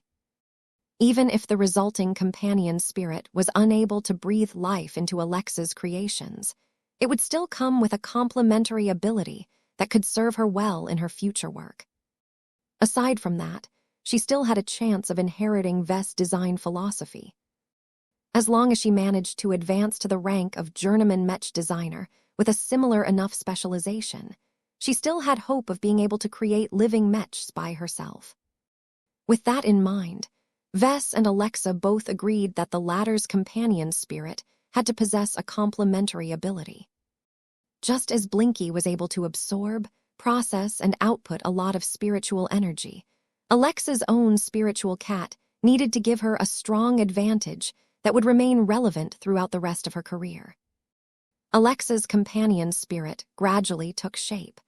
Blinky skillfully combined and sculpted the fragmented spiritual ingredients into a brand new life form. Vess only utilized 2 spiritual ingredients this time. He donated a considerably greater quantity of his own spiritual energy, given that it played a much more important role this time. He combined it with spiritual energy freely given by Gaia in order to add another dimension of life energy to the mix. It turned out that Vess did not need to worry about Gaia refusing his latest request. The recently emerged true god had already formed a cooperative relationship with General Axeler Strion. As his granddaughter, Alexa benefited from the favorable circumstances. The fact that she used to be a Terran also helped to increase Gaia's favor. The resulting companion spirit therefore combined some of the best traits of Vess and Gaia, leading to an outcome that Vess couldn't fully predict.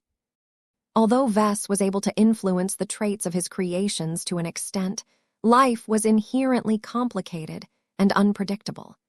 This was especially relevant in cases where he played with forces that he didn't fully understand.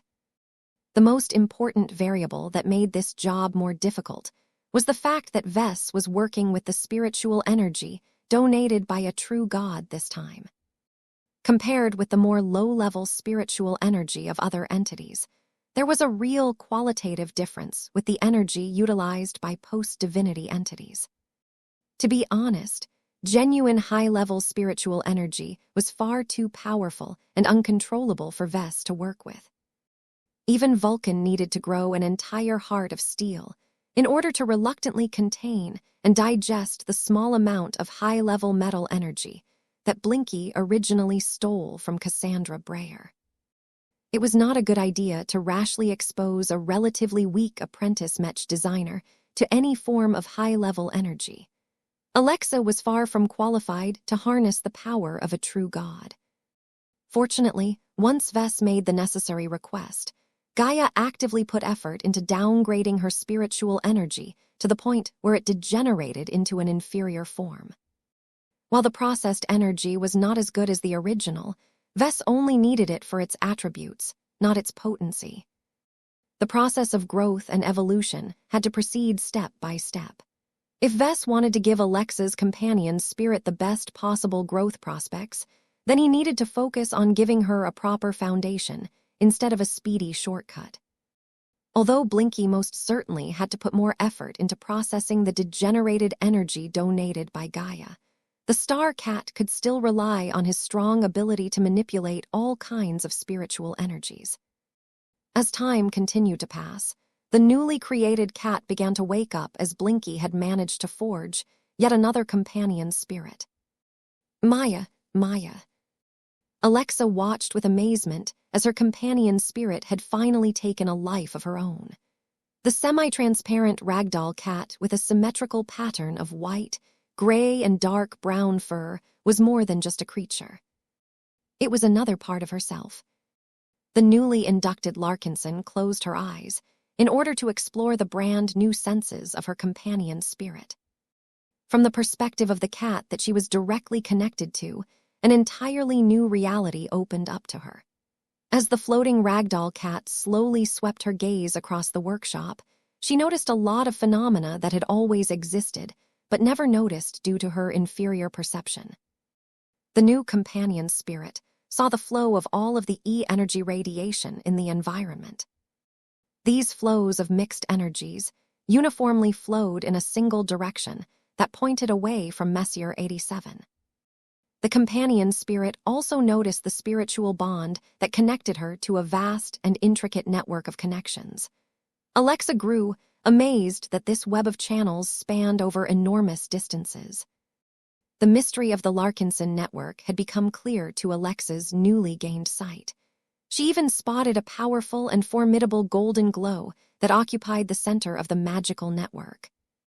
It wasn't until Alexa set her sights on her new patriarch and mentor that she was able to get to know a greater part of his true self. Similar to the golden cat, Vess had grown so powerful that he appeared to glow in her sights. Though Vess mostly kept this part of himself contained, he decided to unveil a part of it just to give Alexa an interesting sight. There was more to Vess that impressed Alexa. Her new companion spirit observed a flaming ball that was buried in the center of her patriarch's head. Alexa knew without a shadow of a doubt that it encapsulated the essence of his design philosophy.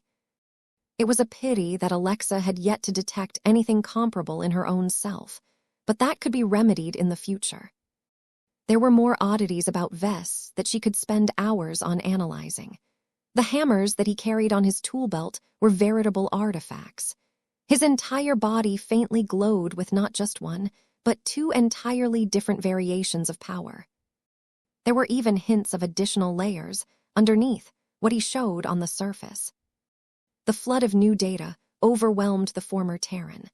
Alexa could not even begin to analyze all of the new sights that fought for her attention. "This is incredible," she gasped as she finally opened her own pair of eyes. "Is this what you and everyone else with a companion spirit see every day?" "Pretty much.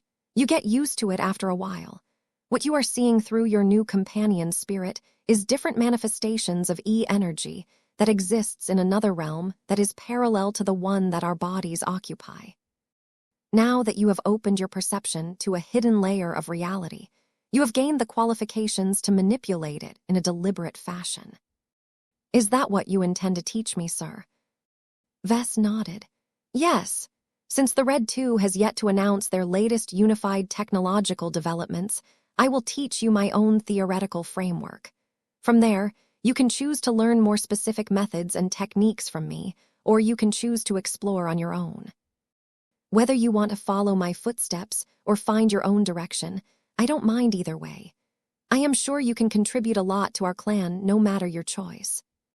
"Thank you," Alexa said with a grateful smile. "I have already made up my mind to an extent. If possible, I still wish to learn how to design mechs that can come to life under my power. Too few people can do this." The Seneschai had spent decades searching for other mech designers that could produce comparable works, but he never succeeded. This shows how rare you are. If I am able to learn your craft, then our clan and our society will no longer suffer an irreplaceable loss if anything happens to you. This is a strong and persistent concern to many leaders who have a vested interest in your work. Vess nodded in understanding. "Then we have little time to waste. Once you have recovered and familiarized yourself with your new companion spirit, I will start to teach you right away."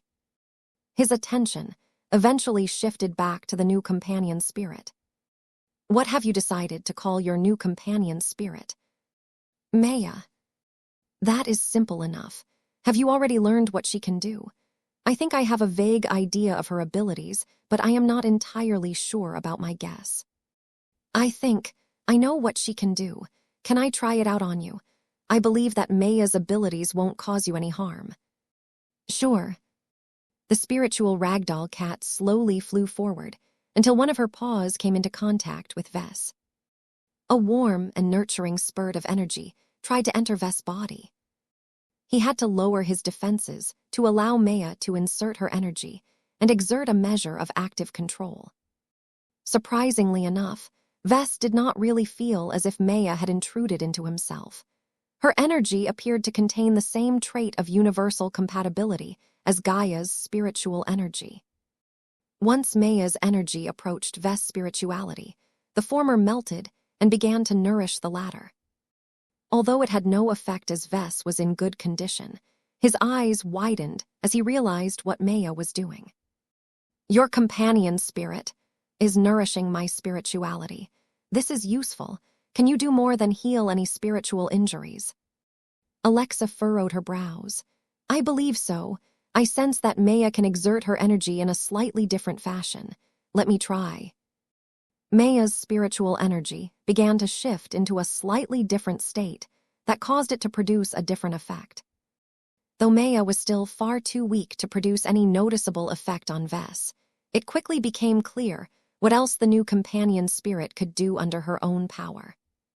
"If I am interpreting this correctly, your companion spirit should be able to use her energy to speed up the growth of comparable entities. It just didn't work for me because the gap between us is too great," Vess concluded. It might also be that this ability only worked on younger spirits. Alexa looked intrigued. "What does that mean, sir?" "This is really useful in my field of specialization. One of the greatest weaknesses of my design philosophy is that it takes a lot of time for living products to reach maturity. If Maya can cut this process short by several weeks or months, she can contribute a lot to enhancing the combat effectiveness of our new living mechs." These auxiliary abilities were enough to turn Maya into a valuable addition to the Larkinson clan. Chapter 53, 49 Introduction to Larkinson Mechs. Alexa Strion had become a Larkinson. This was a significant event. Her formal entry into the clan not only meant that the premier branch had gained a proper first-class Mech designer, but also gave the Larkinsons hope that Vess could effectively pass on his teachings. Although Vess himself cared little about this issue, many people placed a huge amount of importance on inheritance and continuity. As impressive as Vess may be, he was not immortal. He could die or disappear at any point. The fact that he managed to stay alive, and well given all of the times he put himself at great risk, did not comfort a lot of people. What if his luck ran out one day? What if he encountered an enemy that he and his forces couldn't defeat this time? What if he left the Larkinson clan on a voluntary or involuntary basis? The Larkinson clan's status and prestige would instantly plummet as a response. The lives of many Larkinsons would almost certainly become worse in the future. Without a brilliant Mech designer that could attract a lot of support from the Red Association and other first-rate powers, there was no reason for the Larkinson clan to merit as much investment as before. Human society could be cruel in that sense. While Vess had put a decent amount of effort into passing on his teachings to Gloriana, Kedis, Makel, and Xanthar, none of them had mastered the essence of his full inheritance. This was why the entry of Alexa was so significant. Even though she only became exposed to Vess' work relatively recently, her qualifications and potential were vastly superior. It did not matter whether Alexa was unable to live up to her promise. The Larkinson clan of today could afford to bet on multiple horses. If the former scion of the Strian ancient clan was not able to learn the art of designing living mechs, then Vess could always place his hopes on the first batch of graduates of the Eden Institute that had received his teachings. Not all of the 4th and 5th year Mech design students of today possessed any talent or interest in working with living mechs, but there should be enough of them to give Vess additional options. All of that was for the future. For now, the Larkinsons put in a modest amount of effort to welcome Alexa Strian into their clan.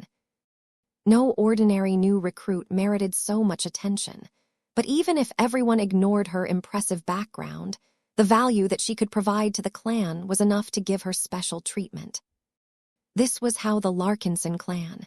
It was not so different from other powerful organizations in that regard. Merit and value always determined a person's importance. As the Larkinsons organized a small banquet to celebrate Alexa's entry, Vess carefully observed as the woman in question began to strike up a conversation with Gloriana. He knew his wife well enough that she always maintained a lot of vigilance towards any woman that came close to him. The problem became exacerbated when the woman was a Mech designer who was bound to work with Vess on a frequent basis going forward. "Welcome to our clan," Gloriana spoke in a calm and even tone. "I look forward to your contributions." Alexa responded with a charming smile. "I am eager to learn and assist in the design of my new clan's living mechs. I am also looking forward to studying your unique approach to mechs. Your husband has explained your God body method to me before. I have never been able to study it firsthand." "You are in luck, then," Gloriana smirked. "We have recently completed the Green Axe project and the Bloodripper project. They are both quasi-first-class expert mechs that incorporate some of our latest advancements. Their intended users are on their way to New Constantinople to test our latest high-end works and bring them back to the Middle Zones. Now that you have joined our clan, I can permit you to study our latest mechs. I look forward to receiving the input of a first-class Mech designer." Alexa responded with a modest smile. "Do not expect much from me. Much of my expertise is related to first-class technologies that are normally unrelated to second-class mechs. My overall experience and judgment of mechs cannot match that of a seasoned journeyman and masterwork mech designer such as yourself. As the pioneer of a means to enable mechs to upgrade their quality on an autonomous basis, I believe that you can teach me much about your own area of specialization. I would love to receive lessons from you as well." As the two women continued to talk with each other, Vess did not detect any signs of tension or conflict. The two apparently got along pretty well, They even started to talk about further cooperation. It was not until Alexa finally concluded her talk with Gloriana that she explained why nothing happened. I have already spoken to your wife numerous times in the past. A woman like her can be protective, but it does not take an excessive amount of effort to reassure her concerns. Vess looked impressed. Sure enough, first raters were different from other people, and an elite Terran scion like Alexa Strion was even better. A woman like her could easily navigate her way through complicated social situations. The fact that she had done her research on Gloriana and adopted the appropriate strategy spoke well for her ability to contribute to the clan in the future. Vess even thought about asking Alexa to tutor her daughter. In the days that ensued, Alexa began to immerse herself in the Larkinson clan. Although Diandi Base was too small compared to the expeditionary fleet, Vess and the other Larkinsons stationed on the planet tried their best to treat her as a genuine Larkinson. Alexa got introduced to all kinds of weird and unusual stuff that were common sense to any Larkinson, but completely unique to outsiders. From design spirits to totems, Vess did not hold back in introducing her to the various specialties that made his clan different. So this is the woman who promises to bring death at the first-class level? Helena asked in a flat tone. She's just an apprentice Mech designer. Your clan already has hundreds of them. What makes her special? Is it her companion spirit? Her cat reminds me of Gaia and our mother. Alexa truly appeared stunned at this time. Sir. Yes. There are sources that claim that you actually consider some of your creations to be your relatives. I never put much credence to these claims, as they do not sound plausible to my ears. But, do you truly consider her to be your sister? I am not just any sister. I am his eldest sister, Helena insisted as her energy manifestation flew closer to Alexa. I may not be older than him on a chronological basis, but I am most certainly his eldest on a mental basis. Even our mother acknowledges that I am the eldest and most mature out of the two of us. Anyway, I am pleased to meet you. I hope that you can improve quickly, so that you can take over the chores that occupy far too much of my brother's precious time. The former Terran responded with a controlled smile. I shall do my best, but I have much to learn before I can satisfy your request. Great. It was about time that Vess managed to get himself a decent assistant. I would love to introduce you to our mother, but she has been preoccupied as of late. Helena and Alexa chatted for a bit longer before the daughter of Death said goodbye and retracted her awareness. The apprentice Mech designer slowly turned towards Vess. Tell me the truth. Is she truly your sister, or is she a creation that is posing as one? It's complicated, Alexa, Vess sighed. The answer depends on your definition of life and kinship. I don't want to argue philosophy with you, so I will keep it simple. As far as I am concerned, Helena is my eldest sister, and the superior mother is my mother. Yes, I know it might not make total sense to you, but I am not ready to explain the full story behind them to you. Just treat them as they are my actual siblings, and you should be okay. Very well. Alexa probably contemplated whether Vess was insane. The probability that this was the case had shot up by quite a few percentage points. This strange incident did not depress her enthusiasm about the rest of the Larkinson clan. After familiarizing herself with many different aspects of her new family and organization, Vess and Gloriana finally introduced her to their latest completed works. The Green X Project and the Bloodripper Project were two vastly different expert mechs that also shared a lot in common. As products envisioned just before the Age of Dawn, but had only been completed after the Great Severing occurred, the two expert mechs already incorporated new advancements in hyper-technology. While neither of them ended up as masterwork mechs, they were still impressive in terms of power and quality. So these are the two expert mechs that you are about to deliver to the pair of expert pilots that have broken through not too long ago, Alexa asked as Maya playfully flew around her body. I can tell that they are much more powerful than the typical expert mechs designed for low-tier expert pilots. Are you not afraid that their new expert pilots cannot properly handle all of this power? That is indeed a concern, but not as much as you think. Vess calmly responded.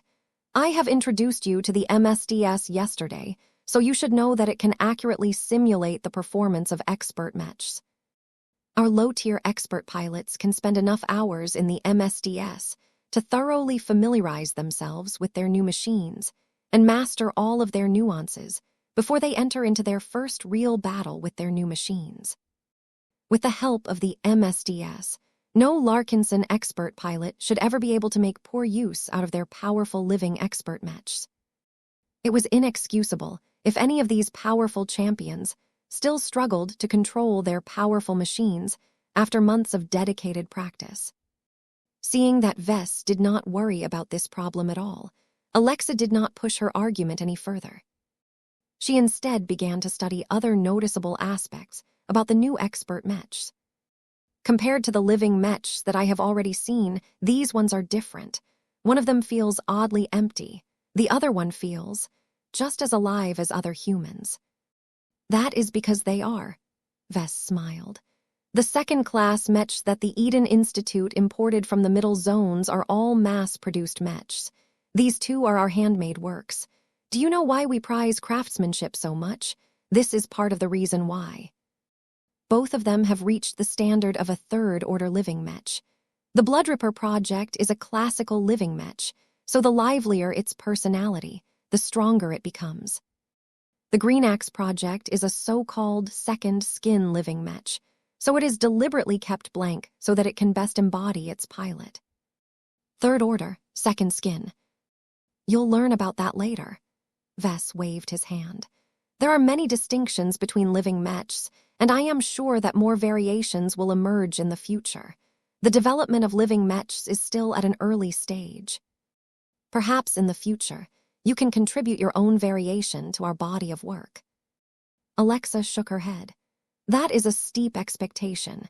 Even if your two expert mechs have not reached the first-class standard, I can judge that the work that you have done to them cannot be matched so easily. That's okay, Alexa. You still have plenty of time ahead of yourself. Just work towards becoming a journeyman first. Then you will get your chance to work on mech design projects like these. Chapter 53, 50 Testing New Advancements. It took a bit of time before the intended pilots of the Green Axe project and the Bloodripper project arrived in New Constantinople. Once the Blue Jay Fleet's courier vessel brought them over to Diandi Base, the expert pilots first went through a thorough examination in order to verify their current condition. Unlike the other expert pilots of the Larkinson clan, Venerable Colec Glendale and Venerable Pedro Rodrigo had yet to make use of any general cultivation elixirs. While these amazing elixirs had the effect of accelerating the growth of resonance strength, they were made to speed up the growth of expert pilots, not replace this essential process entirely. An expert pilot that forcefully boosted their resonance strength, yet never seriously fought with an actual expert mech, would become completely useless at the later stages.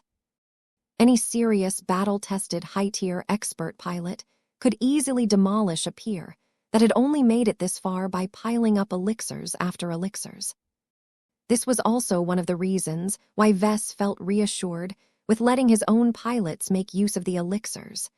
They had already fought and challenged powerful opponents plenty of times. Even now, the expeditionary fleet of the Golden Skull Alliance, as well as the Warborn under the command of General Ark Larkinson, had moved right back to the border regions in order to defeat more aliens. In any case, once Venerable Glendale and Venerable Rodrigo left with their new expert mechs, they would soon be able to speed up their growth in a controlled manner. The two pilots expressed great enthusiasm for their upcoming testing session. Once they had read through the manual and familiarized themselves with all of the unique settings, they soon changed into their newly issued piloting suits and waited for their turn to come. The Larkinsons decided to conduct the test on the proving grounds that was situated outside of Diandi Base. Vess and Gloriana had already anticipated the need of a large and extensive site to test the performance of their new mechs, so they commissioned the Terrans to construct the necessary facilities. There was nothing fancy about the proving grounds. There were large spaces, obstacle courses, bot dispensers, privacy screens, as well as more secure underground testing chambers in case there was a need for greater secrecy. Vess did not really care that much about maintaining total confidentiality this time. Neither the Green Axe nor the Bloodripper were all that strategically important to the Larkinson clan at this time. He wouldn't lose any sleep if the Mechers or the Terrans happened to observe the newly fabricated expert mechs. Vess, Gloriana, and Alexa had moved to a well-protected control tower that granted them a clear overview of the surrounding terrain. The lack of assistant mech designers increased their burden to an extent, but it was not a big issue. They could just go over the data logs after the tests had ended in order to gain a complete understanding of the performance of the new machines. Besides, Alexa alone was worth dozens of assistant mech designers by herself. Her ability to process data and interpret patterns were so good that Vess and Gloriana could focus on the areas that interested them the most. "Can I ask you a question, sir?" "Go ahead, Alexa. You're my disciple now. Asking questions comes with the territory." "I still do not fully understand why you are investing so much attention and effort into the Green Axe project and the Bloodripper project. These are extravagant machines at the second-class level. Even if their assigned pilots can reluctantly make use of all of their features, they are still disproportionately costly compared to other second-class expert mechs. If future breakthroughs happen at a higher frequency, it becomes increasingly less tenable for the two of you to commit so much energy into these kinds of projects." Vess smiled, even as he continued to set up his workstation. "You are partially right. We do not intend to invest an unreasonable amount of effort and resources into the development of second-class expert mechs going forward. Our second-class colleagues in the design department can pick up the slack while our attention shifts to first-class mech design projects. The Green Axe and the Bloodripper are the last of their kind. We started them, so we have to accompany them to the end of their initial development track." Gloriana provided an additional explanation. "The Green Axe and the Bloodripper have greater significance to us than to meet the needs of two of our low-tier expert pilots. They also serve as test beds of our latest technological innovations. They possess features that are not present in our older generation works. It is vital for us to test our latest advancements and collect enough empirical data. The results from these experiments are vital to the development of the Jupiter project and the Blood Star Mark Roman II project. In other words, the Green Axe and the Bloodripper could also be regarded as experimental works. They contained a lot of new and untested technological advancements that might not perform as stably and optimally as their developers wished. By testing them out in less important expert mech designs, the miracle couple could gain much more certainty that their upcoming high-tier expert mech designs would perform well despite pushing so many technological limits. Realization dawned in Alexa's eyes. "I understand. What are the key advancements that you intend to observe during the initial tests?" "There are several key systems that merit a lot of attention, but let us focus on the basics first. We should start with the Green Axe, as that is the simpler of the two machines." They waited as Venerable Collec Glendale entered the cockpit and settled inside his new battle partner for the first time. Unlike many of the other Larkinson expert mechs, the Green Axe lacked a distinct personality and ego, so it did not actively respond to its expert pilot on its own initiative. The Green Axe was rather dull in that aspect, but this was a deliberate design feature. It wasn't until Venerable Glendale activated his powerful machine and interfaced with it that the Green Axe truly came alive in a way that could not be fully described. Venerable Glendale already started to resonate with his machine, despite not having practiced this skill. The more Alexa gazed at the Green Axe that had been placed in the middle of a field down below, the more she had the illusion that she was looking at a giant version of its expert pilot. She let out a small gasp. So this is what you mean by second skin.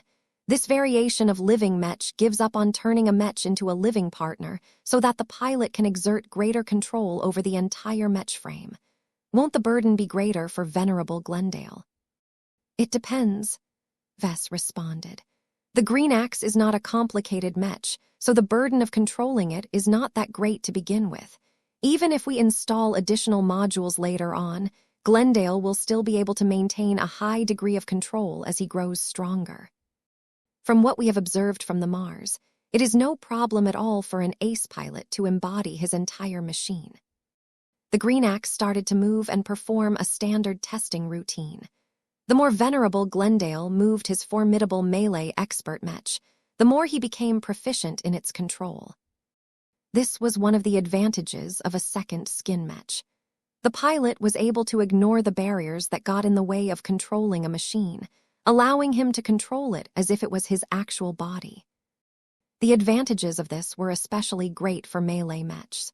When the green axe started to lift up its green-edged great axe and started to swing it around, the machine immediately displayed exquisite control and fluency over its own movements.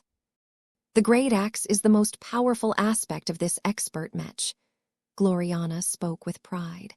With the help of a local development company, we managed to invent a new transphasic alloy mixture that combines a resonating exotic with a hyper material. This key feature allows the green axe to cut through solid matter with crushing force. More importantly, we believe that it should be able to cut through transphasic energy shields with much greater efficiency, especially if it reaches masterwork quality in advance. I anticipate that it should only take 3 to 4 months before the great axe can improve in quality, and that is only because the weapon is so massive. That caused Alexa to grow confused. Shouldn't it take years for the God body method to produce a qualitative transformation? That is indeed the case for my past works, but I have improved my design application since then. Gloriana confidently smirked. I have recently completed the development of my second-generation God body method. The green axe and the bloodripper are the first of my works to benefit from this advancement. How is it different from the first generation? I am glad you asked, Alexa. Compared to the first generation of my tech, the second generation is faster and more efficient in every way. The greatest difference is that my expert Mechs are embedded with concentrated hypermaterial nodes. You can think of them as seeds that are especially good at absorbing energy. These hypermaterial nodes can absorb a greater amount of spiritual feedback and exotic radiation to accelerate the transformation of a Mech. That is not the extent of what these new hypermaterial nodes can do, Vess added. My husband is right. The original reason why I developed these nodes is to facilitate the process of selective advancement and repairs. You see, as long as the pilot or living Mech sets priority on one or a handful of these hypermaterial nodes, much of the energies absorbed by a God body Mech will only focus on improving the quality of a part of the Mech frame. This is useful in many ways. The green axe can concentrate on improving its axe first, thereby making it stronger and more effective at breaking through strong defenses. This is the most effective means of improving the expert Mech's combat performance in the short term. The other parts of the expert Mech can wait. Alexa looked impressed. I see. This is even more useful for repairs. Indeed, Gloriana grinned. It is difficult for the Mech designers and the Mech technicians in the field to reproduce parts of masterwork quality. Outside of my husband and I, no one else in the clan can reproduce the high-quality parts. There will be circumstances in the future when our local branches and detachments have to take care of this problem themselves. With my second-generation God body solution, the logistics of bringing a damaged masterwork Mech back to peak conditions have become much simpler. Vess nodded in agreement. The Larkinsons in the field can simply fabricate a replacement part of lesser quality and install it onto the damaged Mech in question.